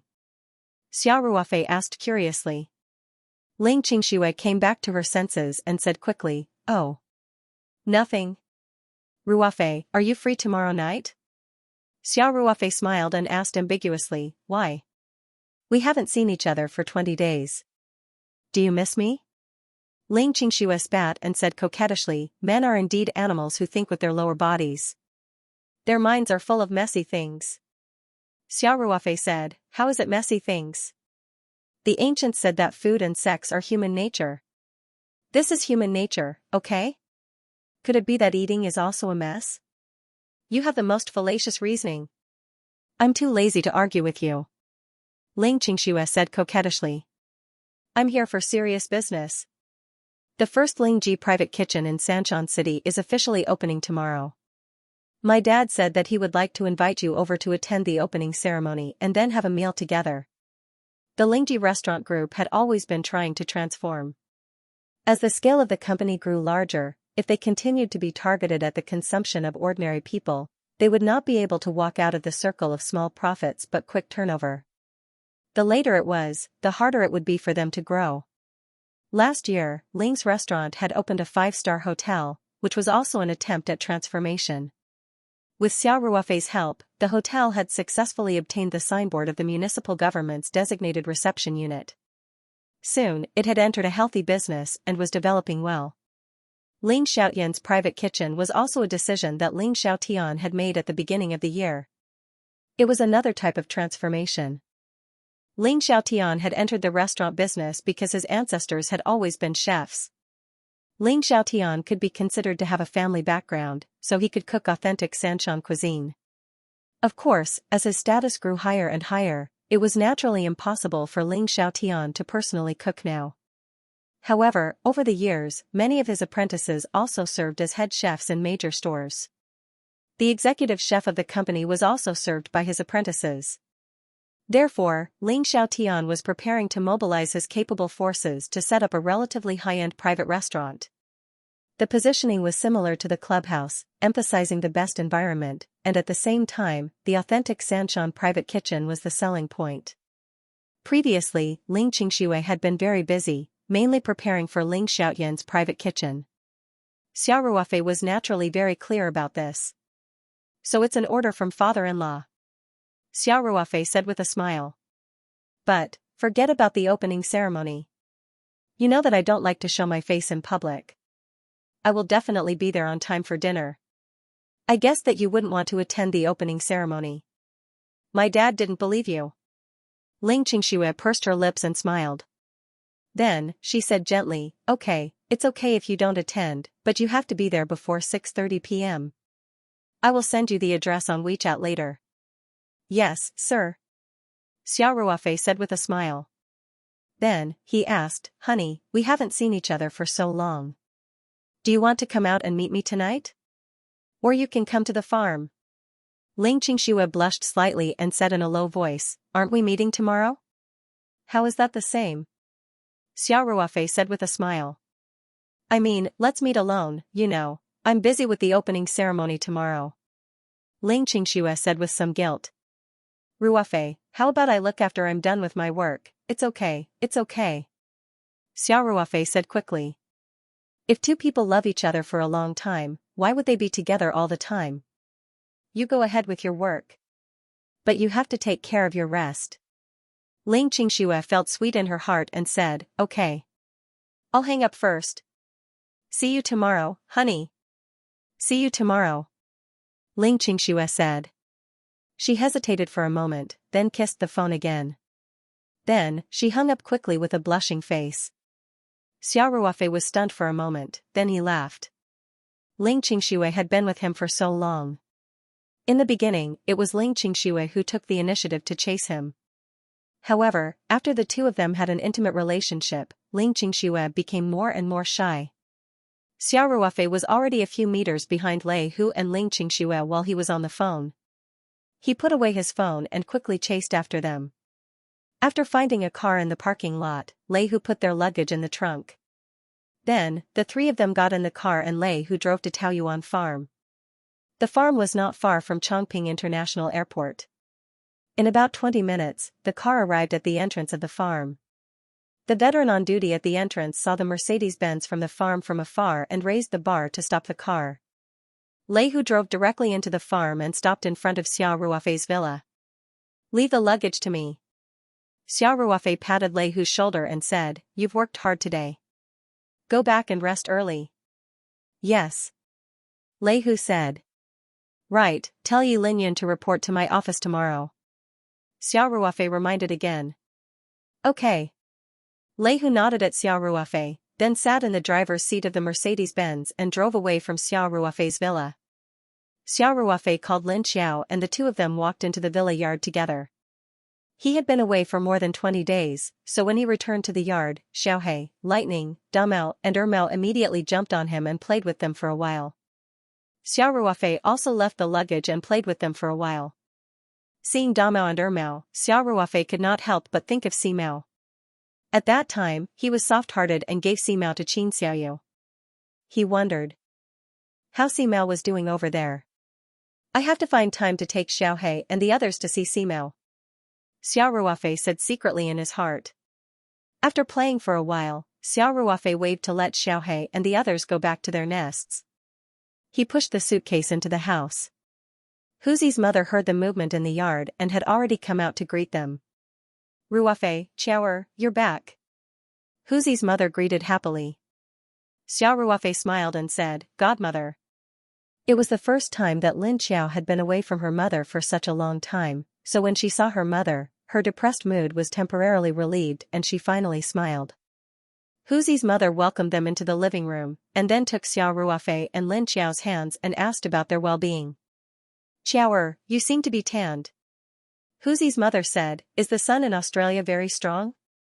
Lin Xiao said with a smile, "It's still winter in Australia. But the weather is good, it's not cold or hot, and the ultraviolet light outside is still very strong. You must be outside every day." Huzi's mother said reproachfully. Xiao Ruofei said with a smile, "Godmother. Of course, I have to travel more when I'm traveling. What's the point of staying in the hotel every day?" "That's right. It's better to live on the farm. The environment here is so good." Lin Xiao said with a smile, "But speaking of farms, Ruofei's farm in Australia is even better. It's huge, about 200 or 300 Taoyuan farms, and you can't see the end of it. If you have the chance, you must go and see it." Then, Lin Xiao chattered about some of her experiences in Australia, especially meeting the famous celebrity Jennifer. She was very familiar with it. However, Xiao Ruofei had warned Lin Xiao in advance, so she didn't say anything about cultivation. During this trip to Australia, Lin Xiao more or less found out that Xiao Ruofei was different from ordinary people, especially when it came to cultivation. Xiao Ruofei had also accepted Tang Haoran as his disciple, so he didn't hide this from Lin Xiao. However, Xiao Ruofei had also specifically warned Lin Xiao not to tell anyone about cultivation. Lin Xiao listened to everything Xiao Ruofei said, and she didn't even tell her mother. Xiao Ruofei saw that the mother and daughter were chatting happily, so he said goodbye and went upstairs to his room. Crescent Lake, in the villa area of the Municipal Party Committee. Sanjiang Municipal Committee Secretary Song Qiming and his family were sitting on the sofa in the living room. Song Qiming's wife, Fang Liyun, poured some tea for Song Qiming and said, "Old Song, Weiwei's illness doesn't have any indicators to check, so we don't know how the treatment is going. Why did Dr. Xia go abroad at this time? What if Weiwei?" Xiao Ruofei had prepared 15 pills for Song Wei the last time he came, which was enough for her to take for half a month.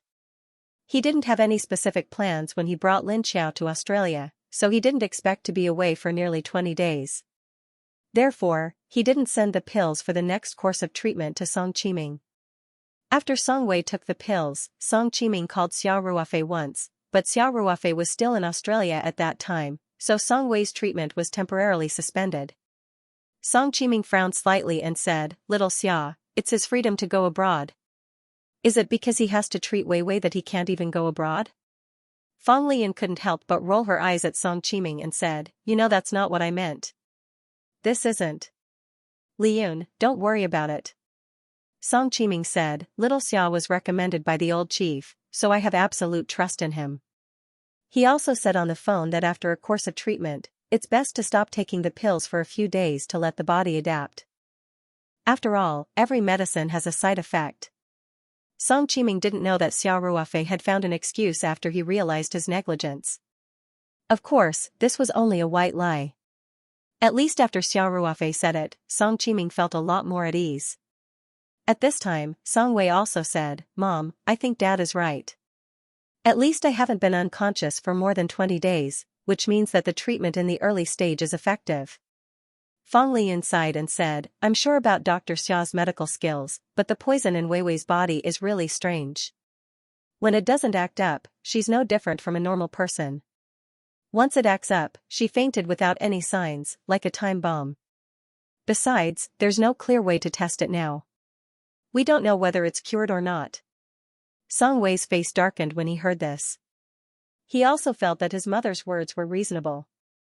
For so many years, everyone had been used to the detection methods of Western medicine. Whether the disease was cured or not, they could directly perform blood tests, biopsies, X-rays, CT, MRI, and so on. It was clear at a glance. Now, there was no way to detect the poison. Although Xiao Ruofei said that he could grasp the situation of the poison by taking the pulse, as a patient, they still didn't have any confidence. It seemed that they would only be completely relieved when they saw all the normal test results.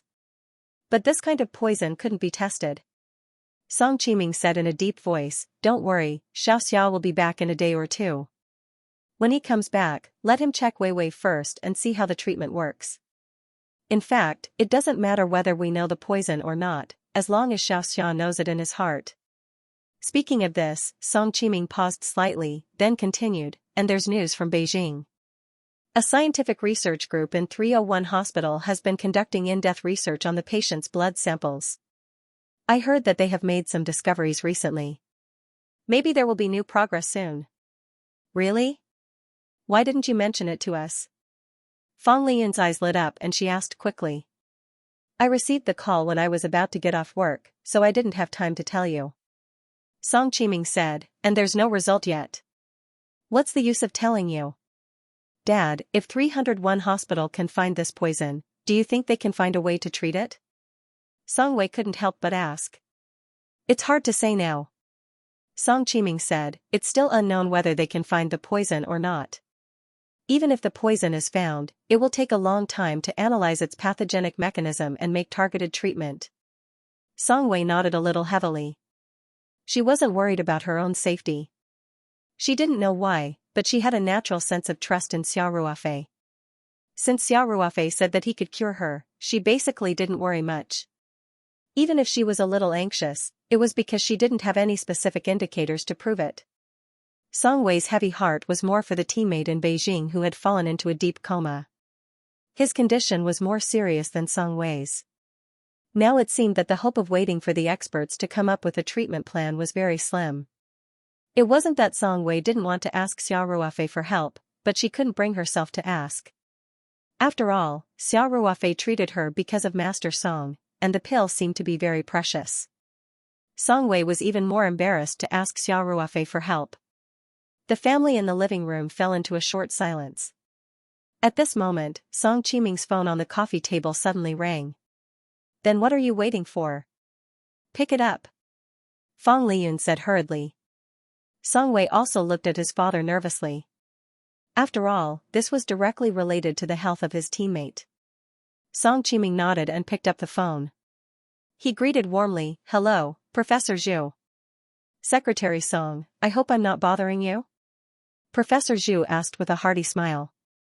No. Song Qiming said. He then asked, Professor Zhu, is there any new progress in the research you mentioned this afternoon? Oh. You can say that. Professor Zhu said. Actually, they already found this direction a few days ago, but they basically verified the results tonight. Song Qiming suddenly perked up and said hurriedly, Professor Zhu, please tell me more about it. Secretary Song, it's like this. Professor Zhu began to briefly explain the work of the research team over the phone to Song Qiming. It turned out that the research team of 301 had conducted an in-depth analysis of the blood sample of Song Wei's teammate and found that the index of one of the trace elements was somewhat abnormal. Of course, the amount of this trace element in the blood was very small, and it had no index effect on most diseases. Therefore, in normal tests, the content of this trace element was not measured. Even in the laboratory, to analyze this trace element from a blood sample required expensive and extremely precise equipment. With this discovery, the research team confirmed the direction of their research. They mainly focused on the content of this trace element for analysis. At different times, different blood samples were collected from patients. At the same time, they also collected blood samples from dozens of patients with different diseases, as well as blood samples from healthy people. After a large number of comparisons and data analysis, the research team finally came to a conclusion that the content of this trace element was indeed the only indicator of the condition of the strange toxin in the body. In other words, whether it was a healthy person or a patient with various diseases, the content and ratio of this trace element in the blood was very fixed. Only the blood samples of Song Wei's teammate and his teammate who had died of the same cause were abnormal in the ratio of this trace element. The research team even analyzed the blood samples left behind by Song Wei when he received treatment in room 301, and the results were the same. Professor Zhu tried his best to explain their research results to Song Qiming in simple terms. He then said, in other words, we can basically use this trace element index to confirm whether the patient has been infected with this strange toxin. At the same time, it can also provide an indicator for the patient's recovery. At this point, Professor Zhu said guiltily, Secretary Song, unfortunately, we haven't found an effective treatment for the time being. The only progress is that we can use this indicator to diagnose the case and determine the severity of the illness, Song Qiming said excitedly. Professor Zhu, your research is very important and timely. How about this? I'll tell my family about the good news first. I'll call you later. Okay, I'm free anytime tonight. Professor Zhu said with a hearty smile. I'm working overtime in the lab with the guys. Everyone is also very excited. Thank you, Professor Zhu. Song Qiming said. After he hung up the phone, he told his wife and daughter about the situation that Professor Zhu had just introduced. Fang Liyun was also very excited. She quickly said, Old Song, what are you waiting for? Arrange for Vivian to go to Jing City for another blood test immediately. Song Qiming said calmly, Liyun, don't worry. Xia should have returned to Sanshan by today. I think it's safer for Vivian to stay in Sanshan. If the illness suddenly acts up, we won't be helpless. Also, if Xia comes to check on Vivian in the next 2 days, it won't be good if Vivian isn't at home. Fang Liyun was a little puzzled. She said, but if we don't test it, Song Qiming waved his hand and said, I didn't say that we won't test it. 301 hospital only needs a blood sample and they can immediately test it and analyze the data. Vivian will stay in Sanshan, but the blood sample can be sent over. Fang Liyun's eyes lit up. She said, yeah. We just need to send the blood sample over. Song Qiming finally made up his mind. He nodded and said, I'll arrange it right away. Then, Song Qiming went back to his study and began to make a series of phone calls. First, he called Professor Zhu in Jing City and said that he would fly his daughter's latest blood sample to Jing City overnight. He hoped that they could work overtime and do the data analysis tonight. Professor Zhu naturally wouldn't refuse Song Qiming's request. He readily agreed. Then, Song Qiming called his secretary, Chao Guangji, and asked him to immediately contact the Provincial People's Hospital, Sanshan City Airport, and other units. Song Qiming was the secretary of the Municipal Committee of Sanshan City. At the same time, he was also the deputy secretary of the Provincial Party Committee. He was the third most powerful person in Southeast Province. If he wanted to do something, his subordinates would naturally be very efficient. Soon, the doctors from the Provincial People's Hospital came to Song Qiming's house. They took Song Wei's blood sample and put it in a freezer. Then, they rushed to the airport without stopping. The next flight from Sanshan City to Jing City was about to be pushed out, but because of this incident, the plane had to wait for another 10 minutes. It wasn't until a doctor and a nurse from the Provincial People's Hospital, who were temporarily added to the passenger list, hurriedly boarded the plane that the plane was pushed out. However, because the waiting time wasn't very long, and the airport had given priority after the plane was pushed out, the flight wasn't delayed at all. More than 2 hours later, the doctor and nurse from the Provincial People's Hospital took Song Wei's blood sample and left through a special passage.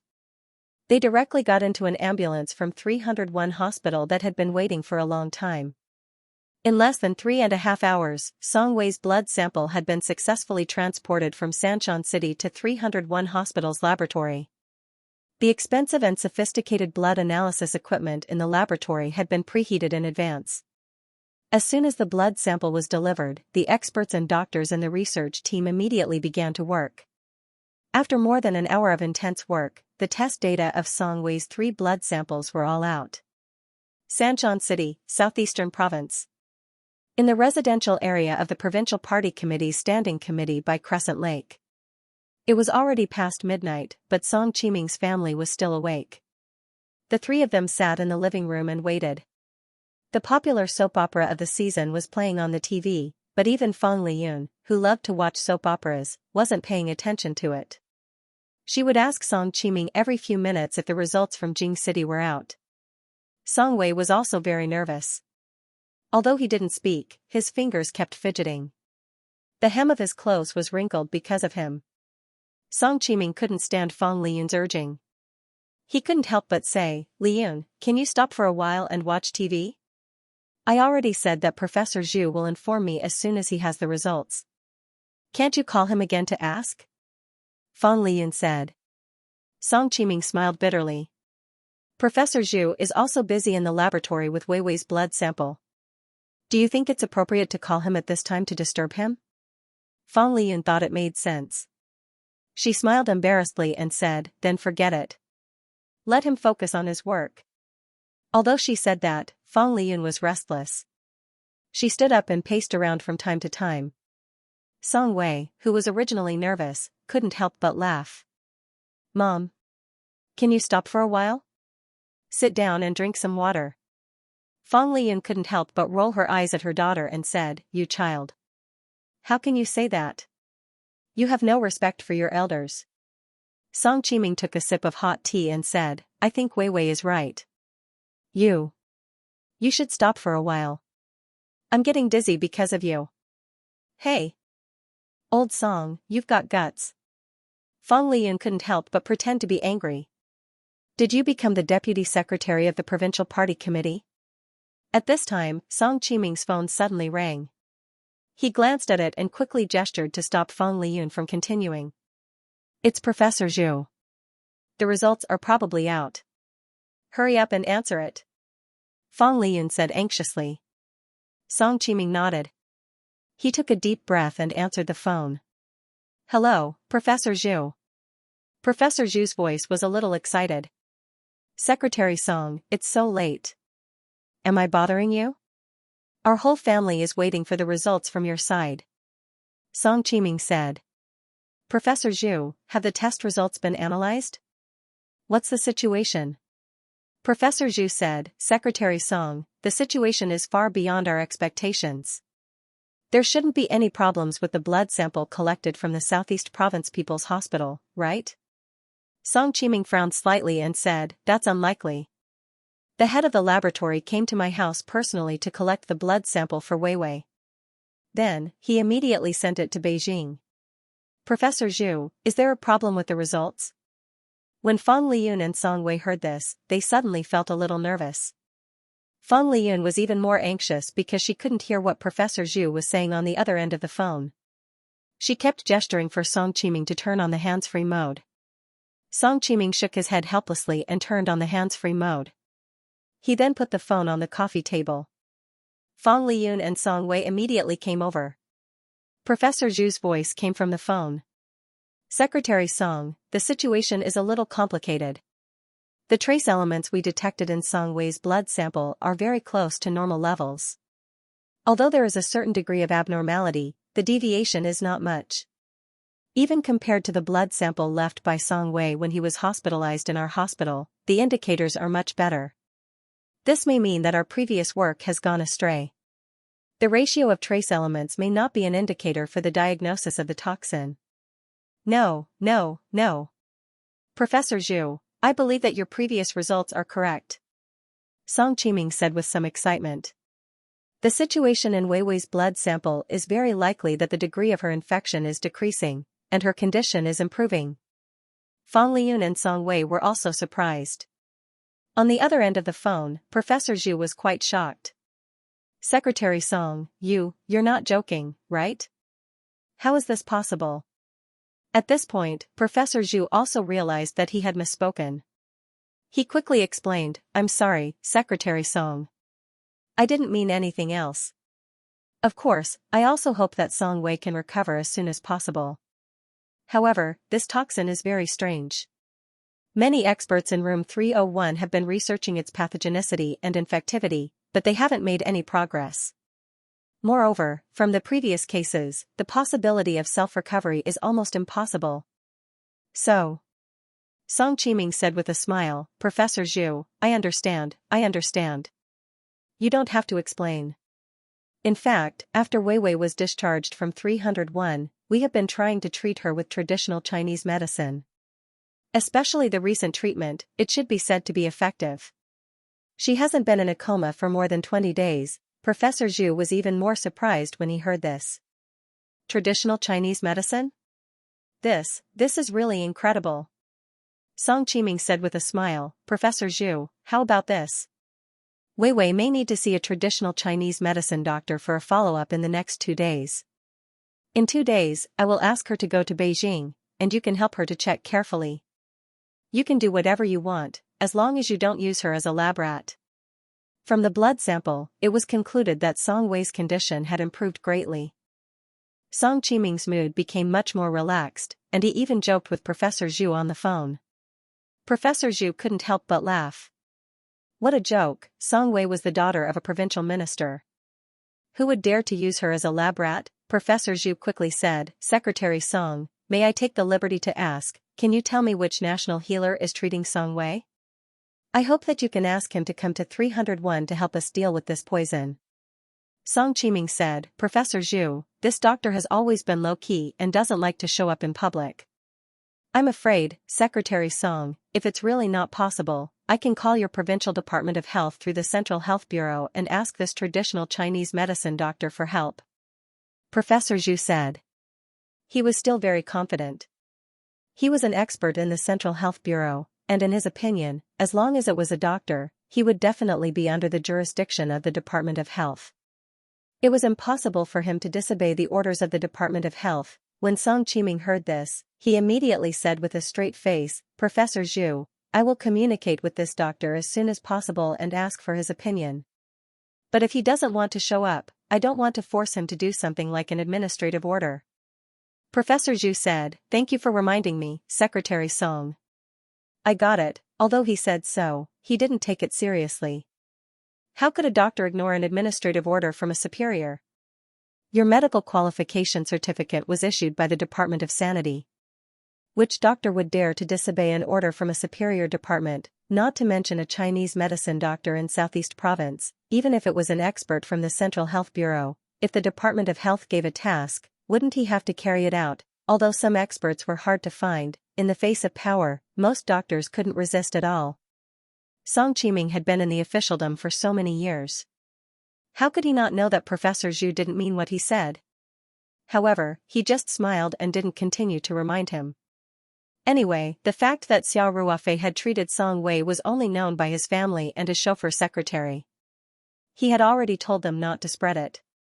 As long as he didn't say anything, even if Professor Zhu wanted to find Xiao Ruofei, he wouldn't be able to find him.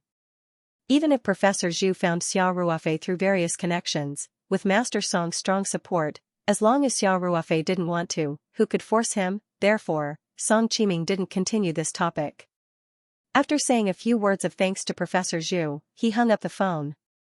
Fang Liyun and Song Wei had already heard the test results. When Song Qiming was talking to Professor Zhu just now, Fang Liyun had been suppressing her excitement.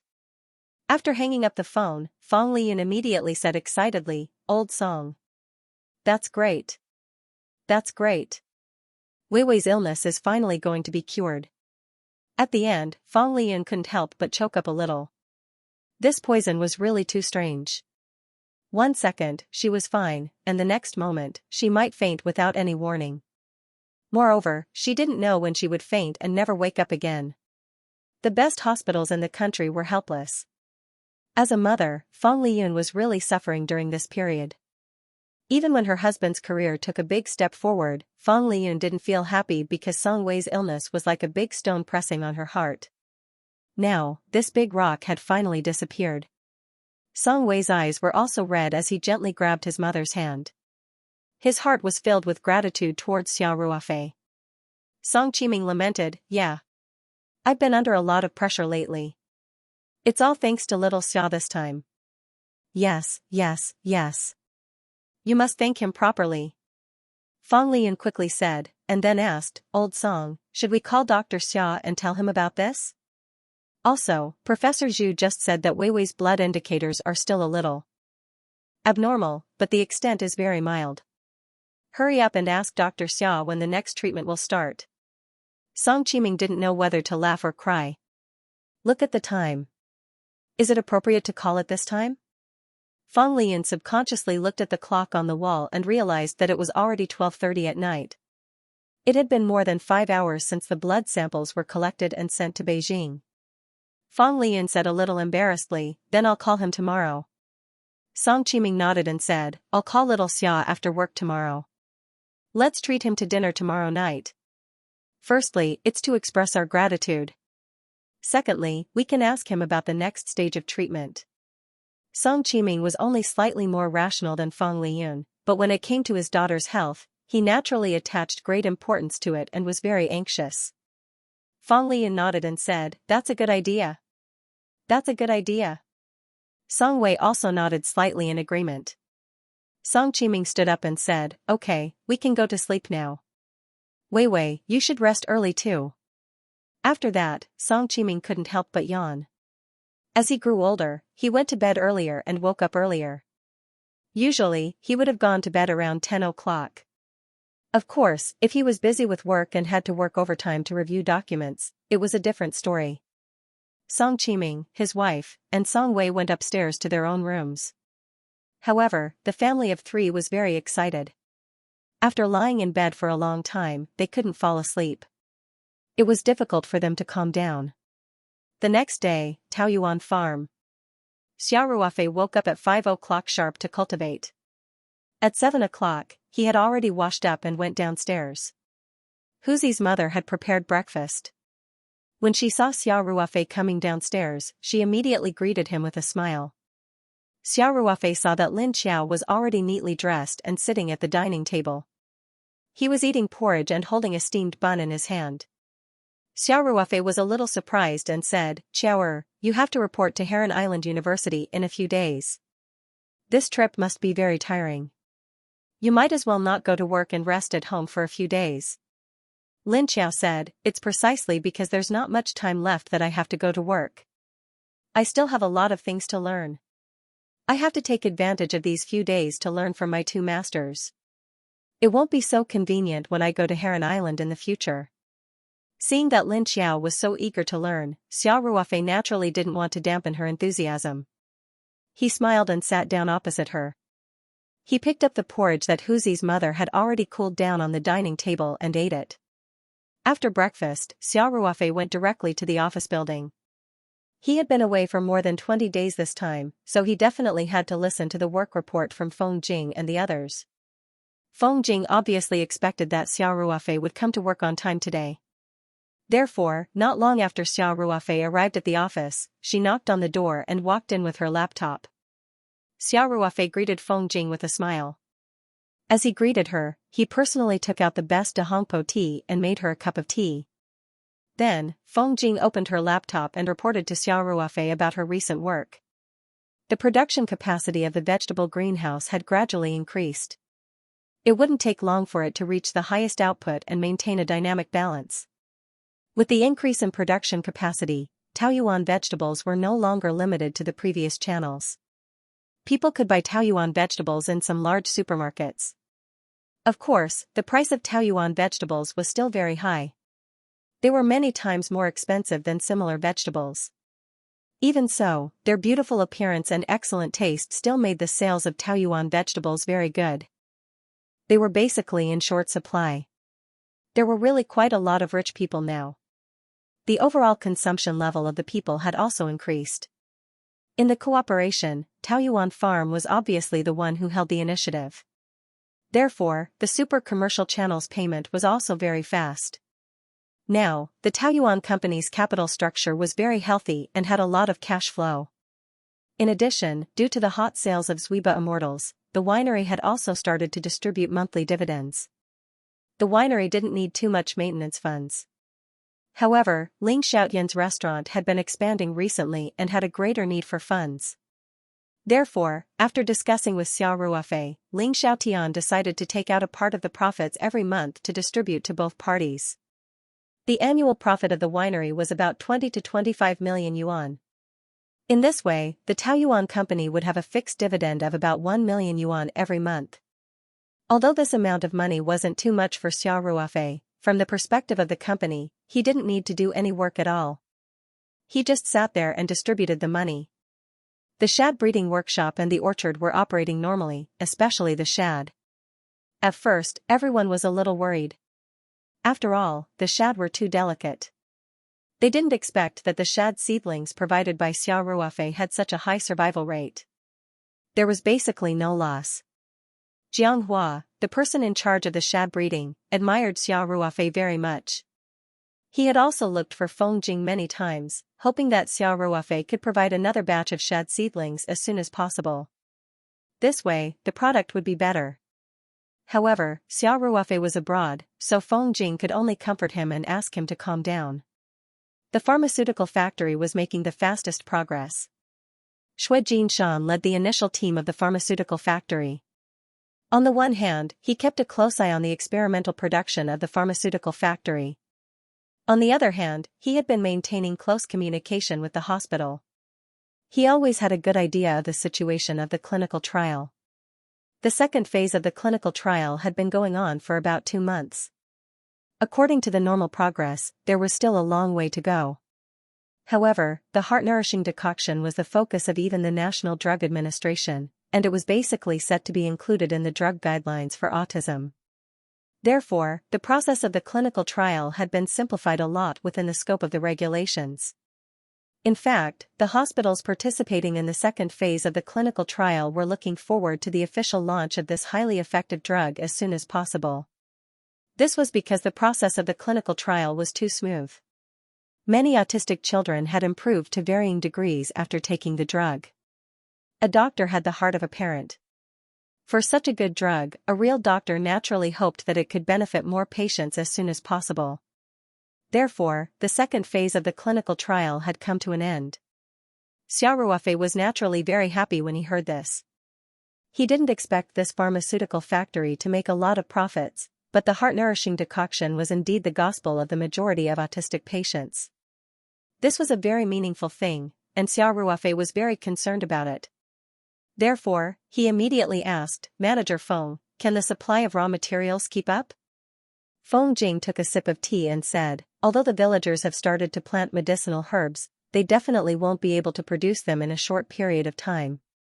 Therefore, Shui Jinshan has contacted some foreign medicinal herb merchants and signed a purchase agreement. The supply of medicinal herbs in the short term is not a big problem." Xiao Ruofei nodded and said, "That's good. However, the heart-nourishing decoction's popularity is foreseeable. In the future, the demand for raw materials will definitely increase.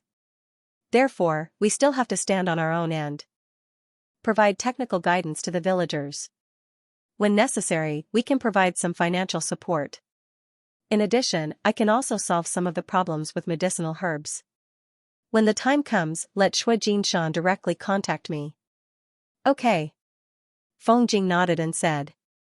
After talking about work, Xiao Ruofei opened the drawer of his desk and took out a small bag from inside. He smiled and handed it to Feng Jing and said, "This is for you." Feng Jing's heart was slightly warmed. She took the bag and said, "You even brought me a gift when you went abroad." "Of course." Xiao Ruofei said with a smile, "You are my company's right-hand woman. I have to win you over. Feng Jing chuckled. When she opened it, she saw that it was Australia's specialty sheep oil. Moreover, it was sheep oil with lavender essence. It was very good for girls' skin care. Although the value of this small gift wasn't very high, it was specially brought back by Xiao Ruofei from Australia. Feng Jing's heart was still very touched. Her eyes narrowed into a line as she said happily, Chairman, thank you. I really like your gift. Xiao Ruofei said with a smile, I don't know about these things. This gift was chosen for me by Qiaoer. It's good that you like it. Xiao Ruofei couldn't help but smile bitterly. Feng Jing really couldn't forget about the mass production of the Yuji cream. Originally, when the boss gave a small gift to the employee, it should be a heartwarming scene. But when it came to Feng Jing, the scene suddenly changed. She could even link this to work. Xiao Ruofei was speechless. In his heart, he was relieved that Feng Jing wasn't his girlfriend. The feeling of being in a relationship with a strong career woman like her was amazing, but Ling Qingxue was also a strong career woman. She was quite cold in front of the opposite sex. Only in front of Xiao Ruofei would she act like a little girl. Xiao Ruofei smiled bitterly and said, Director Feng, that. I am still researching the mass production method. I already have some ideas. Don't worry, really? Feng Jing looked at Xiao Ruofei with her big eyes. It was as if she could see through Xiao Ruofei's thoughts. If I didn't remind you, you would have forgotten about this. Feng Jing said in her heart. Xiao Ruofei said seriously, of course it's true. When I was in Australia, I didn't forget to research the formula. There are still many problems to be solved in mass production. It still needs some time. Feng Jing nodded and said, all right. Chairman, hurry up. This skincare product is definitely a product that will revolutionize the market. The sooner it is launched, the sooner it will be profitable.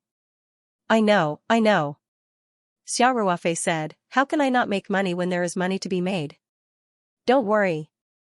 Feng Jing thought for a while, smiled and asked, Chairman, and, looking for an office in the city, right?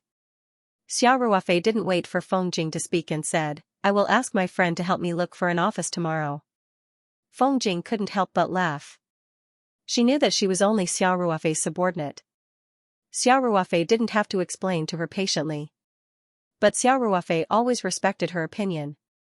He was even a little afraid of her on some issues. This made Feng Jing's heart feel warm. At this time, Xiao Ruofei's phone rang. Feng Jing quickly stood up and said, Chairman, you can answer the phone. Then I won't disturb you. After that, Feng Jing showed the bag of lavender sheep oil in her hand. She smiled and said, thank you for your gift. Xiao Ruofei chuckled and waved her hand at her. When Feng Jing left, she carefully closed the door of Xiao Ruofei's office. After returning to her office, Feng Jing's cheeks were still a little warm, like a peach blossom. She looked at the set of lavender sheep oil in her hands, which was worth at most 1 or 2,000 RMB, and a slight smile appeared on her face. Chairman's office. Xiao Ruofei picked up the phone after Feng Jing closed the door. He smiled and said, Secretary Song, good morning. Song Qiming called early in the morning. In Xiao Ruofei's opinion, it must be about Song Wei. Xiao Ruofei still felt a little guilty about this matter. Before going abroad, he didn't calculate the time properly. As a result, after Song Wei's first course of treatment, the follow-up pills didn't follow. Although Xiao Ruofei came up with that excuse in a hurry, regardless of whether Song Qiming believed it or not, Xiao Ruofei still felt a little guilty in his heart. Since he had made a promise, he should do it well. He felt that he wasn't responsible enough for this matter. If it had been someone else working for the municipal committee, they wouldn't have known how attentive they would have been. Xiao Ruofei was different. He actually went abroad for a trip. If it hadn't been for Song Qiming's call, he would have even forgotten about this matter. Therefore, after greeting Song Qiming, Xiao Ruofei immediately took the initiative to say, Secretary Song, if it's convenient today, I'll come over to give Song Wei a checkup. At the same time, I'll also prepare the next stage of the medicine. Song Qiming said with a smile, Xiaoxia, the checkup isn't urgent. We'll talk about it when you have time. If it had been before the results came out yesterday, Song Qiming would have been more anxious. However, now that he knew that Song Wei's condition had improved substantially and was even better than when he was in the early stages of the toxin infection, he naturally wasn't anxious at all. Xiao Ruofei was slightly stunned. He didn't expect Song Qiming to call him so early in the morning to tell him not to worry. This was really beyond his expectations. At this time, Song Qiming continued, Xiaoxia. I'm calling you today to thank you. Wei Wei's condition has improved greatly. Then, Song Qiming told Xiao Ruofei about the new progress in the study of toxins in the 301 hospital in Beijing, as well as the results of the test on Song Wei's blood sample last night. Xiao Ruofei suddenly understood. He said with a smile, so that's how it is. That's a good thing I didn't fail you. I have more confidence in the next treatment. Song Qiming laughed and said, You, Xiaoxia. I think you've always been very confident. We're the ones who don't have confidence. After all, we're used to the diagnosis methods of Western medicine. In fact, the Chinese medicine passed down by our ancestors is really extensive and profound. Song Qiming couldn't help but sigh with emotion. Xiao Ruofei said with a smile, Secretary Song, since the treatment is effective, we should continue to work hard. After I check on Song Wei later, let's hurry up and start the second treatment. Okay. Song Qiming said happily, but we want to treat you to a meal first to express our gratitude. That's not necessary, Secretary Song. Xiao Ruofei said with a smile, since we're all on the same side, there's no need to be so polite. Of course. Song Qiming said, this is a task that Comrade Feng personally assigned to me. If I can't complete it, I'll be criticized when I go back. Xiao Ruofei originally wanted to decline, but he suddenly had an idea, so he said with a smile, Secretary Song, since it's Auntie Feng's order, I'll accept it respectfully. But let's not stay at home tonight. It'll be too much of a hassle. Let's find a place to eat outside.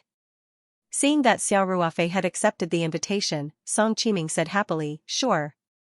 It's convenient to eat outside, then tonight. Secretary Song, I'll decide on the place. Xiao Ruofei said first, today, I'll treat you to authentic Xianxia local dishes. Song Qiming was stunned for a moment, then he said with a smile, Okay, you decide on the place. But when the time comes, Xiaoqiao will pay the bill. You can't fight with us. Okay. I'll send the address to Director Qiao after I've made the reservation. Xiao Ruofei said readily. Xiao Ruofei naturally wanted to invite Song Qiming to Lingji Private Kitchen for dinner. Lingji Private Kitchen was opening for business today. Although there was only one store, it was the beginning of Ling Xiaotian's high-end catering business. As the prospective son-in-law, Xiao Ruofei couldn't help much, but pulling the city committee secretary over for a meal was very meaningful. This could be considered as Xiao Ruofei's support for Lingji Private Kitchen. After ending the call with Song Qiming, Xiao Ruofei immediately called Ling Xianxia. Ruofei, don't tell me you can't come tonight because you have something to do. Ling Xianxia said coquettishly as soon as she picked up the phone. I've already told my dad. If you don't come, I'll lose face. Xiao Ruofei laughed and said, How would I dare? Even if I have something important to do, I have to reject it. This is a high-end catering business that my daughter-in-law has personally set up. It's the first in the history of Lingji Private Kitchen. It's very meaningful. Ling Xianxia giggled and said, Not bad. Little comrade, you're quite smart. Tell me, why are you looking for me? I'm busy here. Xiao Ruofei immediately said seriously, Xianxia, I've invited an important guest over tonight. Help me prepare a private room, preferably one with a good environment. There are about 5 or 6 of us. Ling Xianxia smiled and asked, What guest is so important to our boss Xia? Didn't you say you'd eat with us tonight? Why did you bring a guest? Are you going to rush to both places? Xiao Ruofei didn't keep her in suspense and said directly, the newly appointed Provincial Party Committee Deputy Secretary and Sanshan City Committee Secretary, Song Qiming. Ling Xianxia was stunned for a moment. Then, she immediately reacted and said excitedly, Secretary Song of the Municipal Party Committee? Ruofei, you invited Secretary Song of the Municipal Party Committee to our Lingji Private Kitchen for dinner? He has already accepted the invitation? Xiao Ruofei said with a smile, Yes. My father-in-law's new restaurant is opening. As his son-in-law, I have to support him. How about it? This big shot should be able to support the scene, right? Ling Xianxia was so excited that she even ignored the words father-in-law and son-in-law that Xiao Ruofei had said. She asked nervously, Ruofei, what should we do to prepare for Secretary Song's arrival? Xiao Ruofei said casually, just receive him as usual. This time, they're the ones treating me to dinner, not the other way around. Ling Xianxia said coquettishly, I'm talking to you about something serious. You're talking nonsense again. Forget it, I won't talk to you anymore. I have to tell my dad to reserve the best private room in the restaurant. Also, it's best if my dad personally cooks 2 dishes tonight. Xiao Ruofei didn't know whether to laugh or cry. He said, Xianxia, you don't have to be so anxious. Before he could say the word Zhang, Ling Xianxia had already hung up the phone in a hurry. Xiao Ruofei could only smile bitterly and shake his head. If it had been when Tian Huilan was the secretary, Ling Xianxia probably wouldn't have paid so much attention to it. After all, she knew that Xiao Ruofei and Secretary Tian's family were close. Last time, when someone deliberately came to her company to cause trouble, it was Xiao Ruofei who invited Tian Huilan, the great god, to clean up the mess. However, Song Qiming was different. He was the newly appointed secretary. Regarding this new secretary, which official and business person in the 3 mountains didn't think of ways to get close to him? Also, what was the new secretary's temper like? Almost no one knew what he liked, so Ling Xianxia was a little nervous. Xiao Ruofei originally wanted to call Ling Xianxia to explain things, but he thought about it and felt that it wasn't a bad thing to be well prepared, so he didn't call. He sat behind his desk and began to think about a problem. Today was the grand opening day of Ling Xianxia's private kitchen. As Ling Xianxia's boyfriend, he definitely had to prepare a gift when he went over tonight. What gift to prepare was very particular. They were all family. 2 expensive things would seem tacky, and 2 ordinary things would seem insincere. Therefore, Xiao Ruofei had to think carefully. What should I give her? Xiao Ruofei muttered to himself. Ling Xianxia's private kitchen's main focus is authentic Sanshan cuisine. Then, Xiao Ruofei's mind suddenly flashed. His eyes suddenly lit up, and a touch of joy appeared on his face. Which dish was the most famous in Sanshan City, or even the entire southeastern province? Most people would say Buddha jumps over the wall. This famous dish had a long history and was known for its complicated preparation process and mellow taste. In the last century, Buddha jumps over the wall had hosted Prince Sihanouk, the President of the United States, the Queen of England, and other heads of state. It was famous both at home and abroad. The gift that Xiao Ruofei thought of was this legendary dish, Buddha jumps over the wall. The authentic Buddha jumps over the wall required 18 main ingredients and 12 supplementary ingredients. Chicken, duck, pig bones, hoof tips, hoof tendons, fish belly, shark fin, sea cucumber, abalone, dried scallops, pigeon eggs, flower mushrooms, and other raw materials and auxiliary materials were separately processed by various methods such as frying, stir-frying, boiling, and deep frying, and then packed in layers into the jar. Since Buddha jumps over the wall was made by simmering dozens of ingredients in one jar, it had the same meaty taste and maintained its own unique characteristics. A scholar had a poem, when the jar opens, the fragrance of meat wafts all around. When Buddha hears it, he abandons Zen and jumps over the wall. In layman's terms, when Buddha smelled the fragrance of this dish, he couldn't help but return to the secular world and jump over the wall to eat it. This was the origin of the name Buddha jumps over the wall. If this was only a famous dish from Sanshan City, Xiao Ruofei wouldn't have chosen it as a gift for the opening of Lingji private kitchen. Moreover, as a famous chef in Sanshan City, Ling Xiaotian definitely knew how to make Buddha jumps over the wall. Although Xiao Ruofei didn't know the details, as a private kitchen that specialized in Sanshan City, it would be unimaginable if Buddha jumps over the wall didn't exist. However, Xiao Ruofei still chose this special gift. The reason was very simple. Xiao Ruofei had obtained from the human word jade talisman. Apart from the Tao Sutra, there was a very special piece of information. It was a cookbook. The secret recipe of Buddha jumps over the wall was placed at the top of the list. Although Xiao Ruofei didn't know how the traditional Buddha jumps over the wall was made, he faintly realized that this recipe wasn't simple. In reality, How could something that could be sealed within the human character Jade Talisman along with the Grand Tao technique, various miraculous cultivation techniques, and medical scriptures be simple? Hence, when Xiao Ruofei thought of the secret recipe of Buddha jumps over the wall, he didn't hesitate at all and decided to use it as a gift for tonight. After making his decision, Xiao Ruofei turned on his computer and searched for the traditional method of making Buddha jumps over the wall. There was a lot of information on the internet, and the methods were all similar. Xiao Ruofei quickly browsed through a few and compared them with the secret recipe in his mind. He immediately discovered that the secret recipe was different. The secret recipe had a few more herbs than the traditional recipe found online. According to the description of the secret recipe, these medicinal herbs could remove some of the fishy smell of seafood. At the same time, they could also replenish qi and nourish the blood, clear the lungs and moisten the intestines, and prevent the deficiency of cold, etc. The most amazing thing was that although this small change made Buddha jumps over the wall technically a medicinal cuisine, it wouldn't have the slightest bit of medicinal taste after being cooked. On the contrary, the taste of the main dish would be more distinct. Of course, other than this change, there were some details such as the processing method of the ingredients, the order in which they were placed, and so on. The secret recipe was slightly different from the traditional method of making Buddha jumps over the wall. Xiao Ruofei didn't know what kind of changes these slight differences would bring. He continued to look for a few more pieces of information. In the end, he basically confirmed that the method of adding a few herbs into Buddha jumps over the wall was created by his secret recipe. He carefully went through the secret recipe of Buddha jumps over the wall in his mind again. This information had already been imprinted in his mind. Hence, Xiao Ruofei had already grasped the cooking method of this famous dish in a very short period of time. At this moment, Xiao Ruofei was eager to try it out.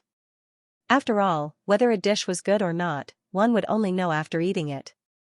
Even if it was exaggerated and the taste was average, no one would buy it. Hence, Xiao Ruofei wasn't just going to give the recipe to Ling Ji private kitchen. He was going to personally cook Buddha jumps over the wall. The cooking process of Buddha jumps over the wall was very complicated. The processing of the ingredients was also quite time-consuming. For example, the preparation of the sea cucumbers would take more than 10 hours. The preparation of the dried abalones would take up to 2 to 3 days. Even if all the ingredients were processed in advance, it would still take at least 10 hours to simmer them in the end. Under normal circumstances, Xiao Ruofei definitely wouldn't have enough time. However, he had the Ring 2 space, so time wasn't a problem at all. Xiao Ruofei tidied up his desk a little. He quickly looked through the documents that Feng Jing's assistant, Lu Qian, had sent over and signed what needed to be signed. Then, he tidied up the documents, took his handbag, and left the office. Xiao Ruofei went to the office next door first and handed the documents to Lu Qian. Then, he bid farewell to Feng Jing and left the office building. For Xiao Ruofei, the most troublesome thing was the procurement of ingredients. This was because Buddha jumps over the wall had high requirements for the quality of the ingredients, and there were many types of ingredients. Hence, Xiao Ruofei thought for a while and decided to go home and get Huzi's mother to bring him to buy ingredients. Huzi's mother used to live in the fishing village by the sea in Chongping County. She was very familiar with the area and had a good understanding of the seafood. With her leading the way, they would definitely be able to buy the ingredients faster. The facts proved that Xiao Ruofei's decision was absolutely correct. Huzi's mother brought Xiao Ruofei around town a few times and bought most of the ingredients. They were all from the same village, so Huzi's mother was very clear about which family had treasured scallops and which family had high-quality sea cucumbers. Soon, Xiao Ruofei checked the list. He was only missing shark fin, abalone, and pig trotters. Huzi's mother brought Xiao Ruofei to a pork stall and bought 2 pig trotters. It was already close to noon. Xiao Ruofei smiled and said, "Godmother, I basically have everything I need. This time, it's all thanks to you. Otherwise, I wouldn't know how much more effort I would have to spend." Huzi's mother smiled and asked, "Ruofei, are you preparing the ingredients for Buddha jumps over the wall?" As a native of Sanshan, Huzi's mother had already guessed Xiao Ruofei's intentions when she saw the ingredients he bought. Xiao Ruofei smiled and said, "Yeah. I'm preparing it for a friend." Huzi's mother was somewhat puzzled and said, It seems that you are still missing abalone and shark fin, right? These are the two most important ingredients for Buddha jumps over the wall. Xia Ruofei smiled and said, my friend has already prepared these two ingredients. Godmother, let's go. I'll send you back to the farm first, and then I'll send these things to my friend. Huzi's mother said reproachfully, it's just a few steps away. Why are you sending me back? I'll take the minibus back. You should go and do your business. No, no. Xia Ruofei said quickly, how can I let you squeeze in the minibus? Huzi's mother smiled and said, Ruofei, Godmother's body is not that delicate. In the past, we would walk directly for such a short distance. Now, our conditions are better, so we can take the bus. Go and do your business. Don't worry about me. I'm very familiar with this place. Xia Ruofei could only nod helplessly and said, okay. But don't take the bus. I'll call a taxi for you. After that, Xia Ruofei ignored Huzi's mother's objection and directly waved his hand to stop a taxi. Basically, the taxi in the small county didn't have a meter. From the county to Taoyuan farm, the taxi driver asked for 50 yuan. Xia Ruofei didn't bargain. He directly took out his wallet, took out a 50 yuan bill, and handed it to the driver. He said, Sir, drive slowly. After that, Xia Ruofei opened the door and let Huzi's mother get in. Huzi's mother originally didn't want to take a taxi, but Xia Ruofei had already paid the money. She could only helplessly shake her head and get in the car. She muttered while getting in the car, you child, isn't this a waste of money? Xia Ruofei smiled and waved at Huzi's mother. After watching the taxi leave, he also turned and got in his Night 15 off-road vehicle. Now, he only lacked shark's fin and abalones. Xia Ruofei had the best reticulated abalone in his space. However, the ingredient needed to make Buddha jumps over the wall was dried abalone. Because dried abalone was very different from fresh abalone in terms of taste, when Xia Ruofei decided to make Buddha jumps over the wall in the office in the morning, he directly used his telepathic thoughts to inform Xiaoqing in the space to catch 5 reticulated abalones in the sea of space. Although the abalones in the sea of space were still far from one-headed abalone and two-headed abalone, they were more than enough to make Buddha jumps over the wall. The process of making dried abalone wasn't complicated. It wasn't difficult for Xiaoqing. Even if the dried abalone didn't reach the level of a master abalone maker, it was enough to make Buddha jumps over the wall. Moreover, the reticulated abalone grew in the ring 2 space, which was rich in spirit energy. When dried abalone was dried, it was also in an environment rich in spirit energy. This was enough to make up for the unfamiliarity of the production process. It would take at least 10 days to make dried abalone. Therefore, Xia Ruofei informed Xiaoqing in the morning to start making the abalone in the space. After making the dried abalone, he would use the spiritual pond water to make it. The time was just right. As for the remaining ingredient, shark's fin, Xia Ruofei directly drove to the county town's largest Walmart supermarket and bought the most expensive shark's fin from the brand's counter. With this, all the ingredients were gathered. Then, Xia Ruofei went to the market and bought small wine jars for Buddha jumps over the wall, old Shaoxing wine, and some other seasonings. Of course, he didn't forget to buy a bag of charcoal and a few charcoal stoves. Everything was ready, except for the east wind. Xia Ruofei drove back to the farm. On the way, he stored all the things into the space. Some of the ingredients needed time to be made, so he used his telepathic thoughts to inform Xiaoqing to start making them first. When he returned to the farm, it was almost lunchtime. When Huzi's mother saw Xia Ruofei come in empty-handed, she naturally thought that he had sent all the ingredients to his friends. Therefore, she smiled and called out to Xia Ruofei for lunch. Lin Qiao might have felt that time was tight, so he didn't come back for lunch. Instead, he ate in the company's cafeteria. After that, he didn't rest at noon and went back to the office. Xia Ruofei quickly ate 2 bowls of rice and drank a bowl of soup. He pulled out a tissue and wiped his mouth. Godmother, I'm done eating. Please take your time. After saying that, Xia Ruofei ran upstairs. Huzi's mother smiled and said to herself, this child is always in a hurry. I don't know what he's busy with. When Xia Ruofei returned to his room, he locked all the doors and windows. Then, he took out the spirit map scroll and entered the space with a thought. He still had about 5 hours. If he stayed in the Archean realm, he would have about 12 to 13 days. It was enough for him to prepare all the ingredients and make the Buddha jumps over the wall. When he arrived in the space, Xiaoqing was busy processing the ingredients. When he saw Xiao Ruofei, he hurriedly stopped and greeted Xiao Ruofei. Xiao Ruofei nodded and asked, "Are the sea cucumbers and other ingredients ready?" It took about 20 minutes to drive from the county city to the farm. After that, Xiao Ruofei had lunch.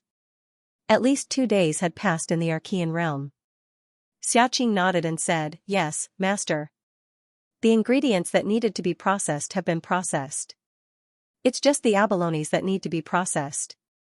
The abalones needed to be made into dried abalones before being processed. It would take at least 10 to 20 days." They were still in the process of drying the abalones. Xiao Ruofei said with a smile, "It's fine. There's still time. I'll process the other ingredients first." The ingredients that Xiaoqing had processed were neatly placed on a long table by the side. In the Ring 2 space, as long as they didn't touch the ground directly, they wouldn't go bad no matter how long they were placed there. Therefore, Xiao Ruofei didn't have to worry about keeping them fresh. He began to process the pigeon eggs, pig trotters, flower mushrooms, and other ingredients. The pigeon eggs were as thin as paper, so they had to be processed very carefully. However, Xiao Ruofei's mental strength was very powerful, so there was no problem with his control. He steamed the pigeon eggs with the Jinhua ham core, emitting the flavor of the ham. At the same time, he steamed the flavor of the ham into the pigeon eggs. Following that, he cut the ham into pieces and peeled the pigeon eggs. Then, he fried the pigeon eggs in warm oil and turned them into tiger skin pigeon eggs. Xiao Ruofei was very fast. He had the demeanor of a chef. He put the processed ingredients aside and began to process the next ingredient. Chicken, duck, hoof tip, lamb's elbow, pig stomach, duck gizzard. There were dozens of ingredients in the Buddha jumps over the wall soup. Each ingredient had a different processing method, including frying, stir-frying, boiling, and deep frying. It could be said that just processing the ingredients was a very huge project. After processing everything, he just had to wait for the abalones. Xiao Ruofei said to Xiaoqing, "I'm going out to take a nap. When the dried abalones are ready, you can directly process them. Inform me when you're done." "Yes, master," Xiaoqing replied respectfully. Therefore, Xiao Ruofei left the space with a thought. After keeping the spiritual map scroll in his palm, Xiao Ruofei went to bed and slept for a while. At 4 o'clock in the afternoon, Xiaoqing reported to Xiao Ruofei with his mental strength that the abalones had been processed. After all the ingredients were prepared, Xiao Ruofei entered the Ring 2 space. He immediately rolled up his sleeves and began to cook this extremely complicated dish from the southeast for the first time in his life. He washed the Shaoxing wine jar and added about half a kilogram of water. The charcoal stoves on the side were already lit. Xiao Ruofei placed the wine jar on a small fire to heat it up and poured all the spirit pond water away. Then, he placed a small bamboo stick that he had already prepared at the bottom of the jar. Next, he wrapped a few medicinal herbs that he had already prepared with gauze and placed them at the bottom. This was also the essence of the secret recipe for simmering the Buddha jumps over the wall soup. After placing the medicinal herbs, Xiao Ruofei first placed the cooked chicken, duck, lamb, elbow, pig's trotters, duck gizzard, pig stomach, flower mushrooms, and winter bamboo shoots. Then, he wrapped the shark's fin, ham slices, dried scallops, and abalone slices into a rectangular shape with gauze and placed them on top of the chicken, duck, and other ingredients. Then, he poured in the soup of the chicken, duck, and other ingredients. The first step of placing the ingredients was completed. Xiao Ruofei used a lotus leaf to seal the jar tightly and placed a small bowl upside down. Then, he placed the wine jar on the charcoal stove and simmered it on a small fire for a full 2 hours. After opening the jar, he quickly placed the spiky ginseng, pork tendons, fish lips, and fish belly into the jar. Then, he immediately sealed the jar to prevent the fragrance of the Buddha jumps over the wall soup from leaking out. After adding the following ingredients, he simmered it on a small fire for more than 3 hours. The Buddha jumps over the wall soup was considered complete. Although the cooking process was nothing more than simmering, There were many tricks involved in the Chinese medicine formula, the order of the ingredients, the time to add them, the control of the fire, and so on. If he didn't master them well, this famous dish would lose a lot of its luster. Xia Ruofei's mental strength had already reached the late stage of spiritual palpitation, which was equivalent to a cultivator at the 6th stage of qi refinement. Therefore, his control of the fire could be said to be at the pinnacle. Moreover, he didn't even need to open the jar to clearly detect the changes in each ingredient during the cooking process. Therefore, Xia Ruofei was very clear that he had succeeded in making the Buddha jumps over the wall soup.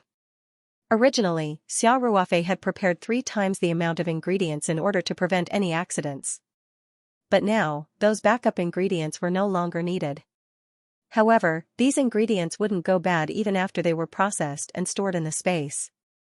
Furthermore, Xia Ruofei was also looking forward to the taste of the Buddha jumps over the wall, described in the secret recipe. He didn't have enough time today, and he didn't want to ruin this feeling of anticipation in advance.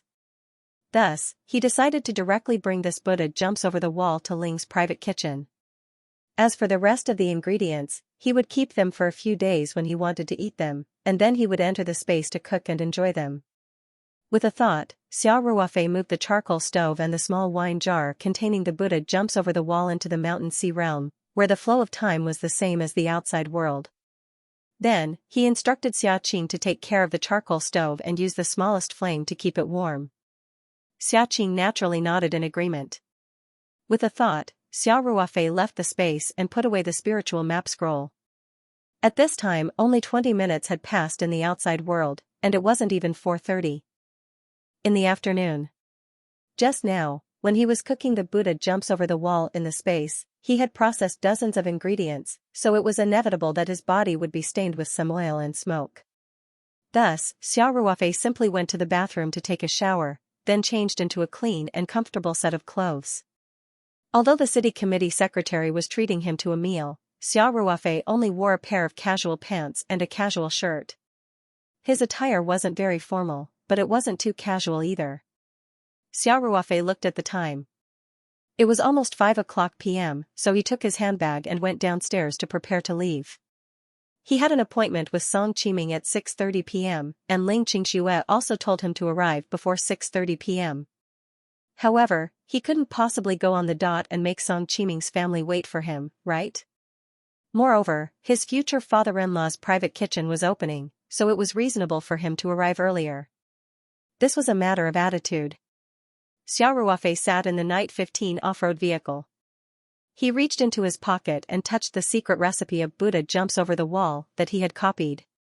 Then, he started the car and drove toward the city. At the center of Sanshan City, Wanbao Plaza, 2 beautiful girls were sitting on a long bench, each holding a cup of Starbucks matcha frappuccino in their hands. One of them was a tall girl with snow-white skin, wearing a sleeveless chiffon dress. Her pretty face had a trace of guilt as she said, I'm sorry. I still have something to do tonight, so I can't accompany you shopping today. I'll take you shopping tomorrow. The other girl was wearing a navy blue Dickies t-shirt, a pair of jeans, and a pair of white shoes. She was full of youthfulness from head to toe. She slightly pouted and said, Wei, you're too disloyal. It's my first day in Sanshan City, and you didn't even accompany me for dinner. You just left me behind and ran away. The girl in the sleeveless chiffon dress was Song Qiming's daughter, Song Wei, and the other girl was her college classmate, Shui.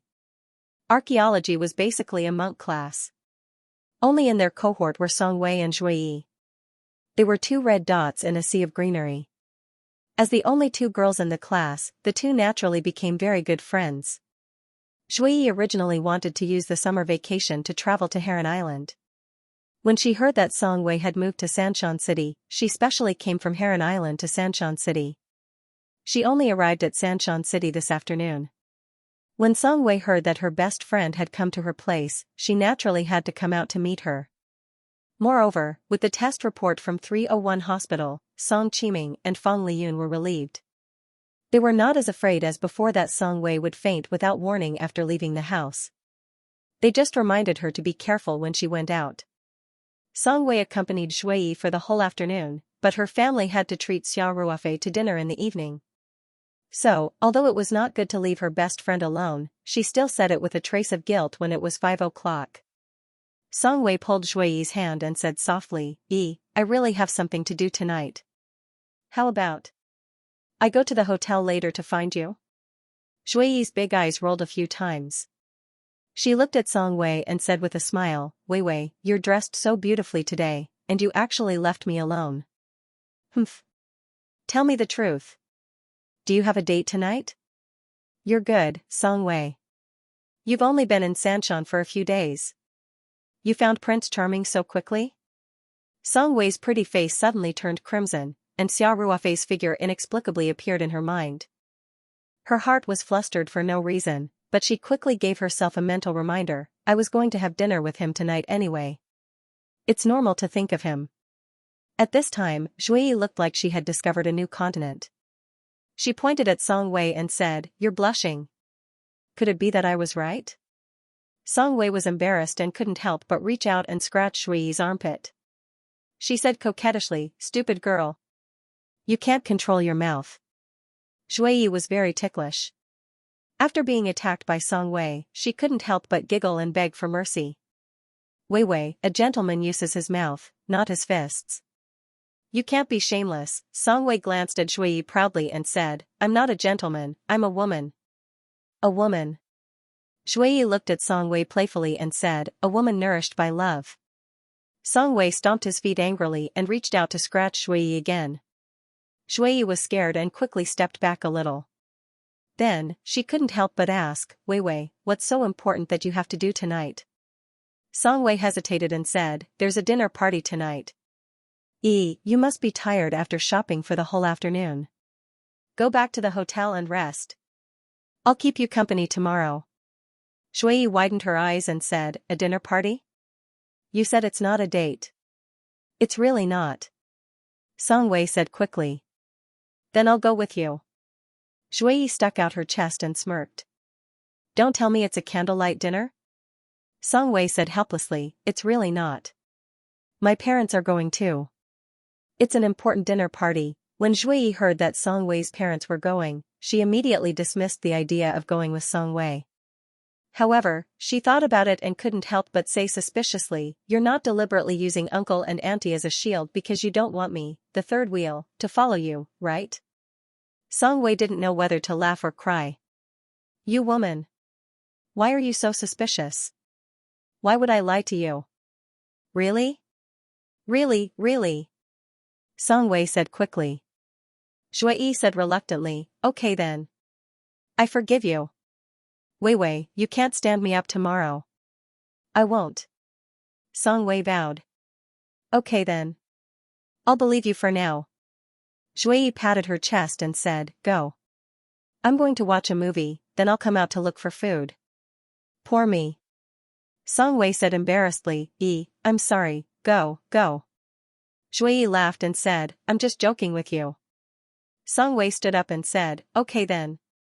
Take care of yourself. Call me if you need anything.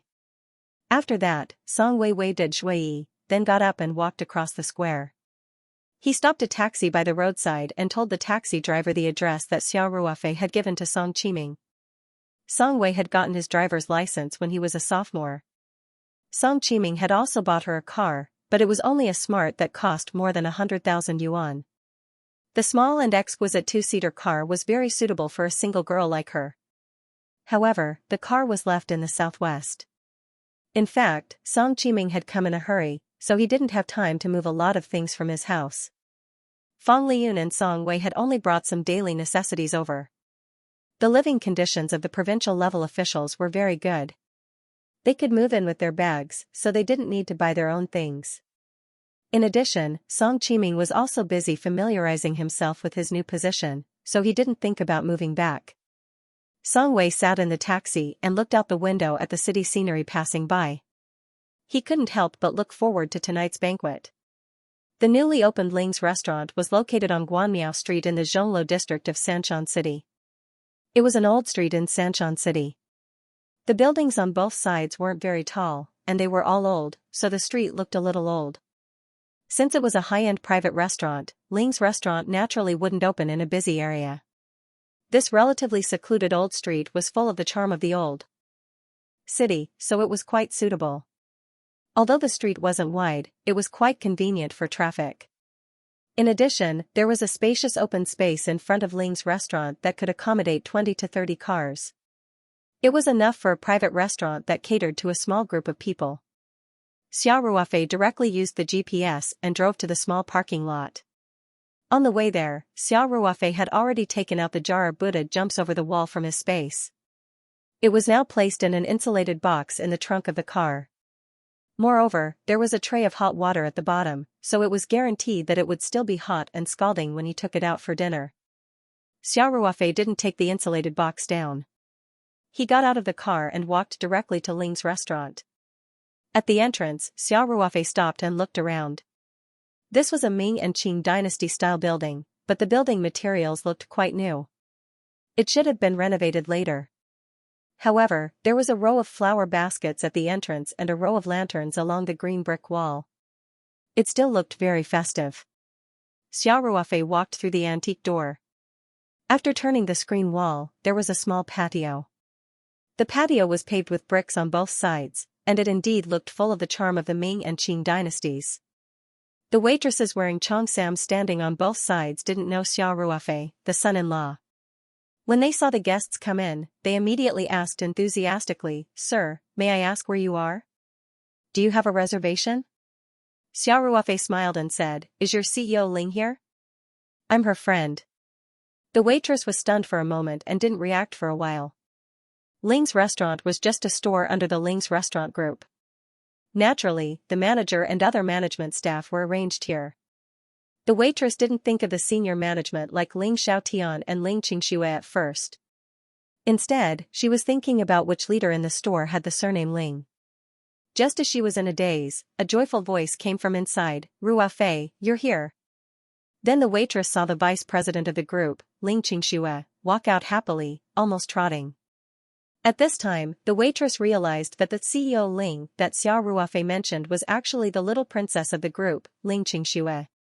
Ling Qingxue walked quickly to Xiao Ruofei in the waitress's surprised eyes. She said with a smile, "You're quite early. Good job."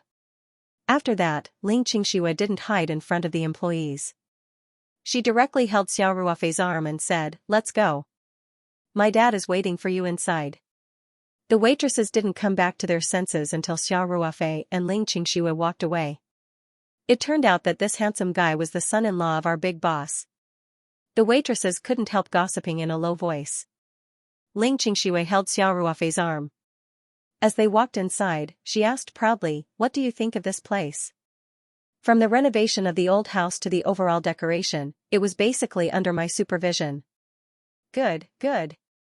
My wife is really capable. Xiao Ruofei immediately praised her. Of course. Ling Qingxue raised her smooth and tender chin. End of chapter 630. Don't forget to subscribe, like, and share the video to support the channel.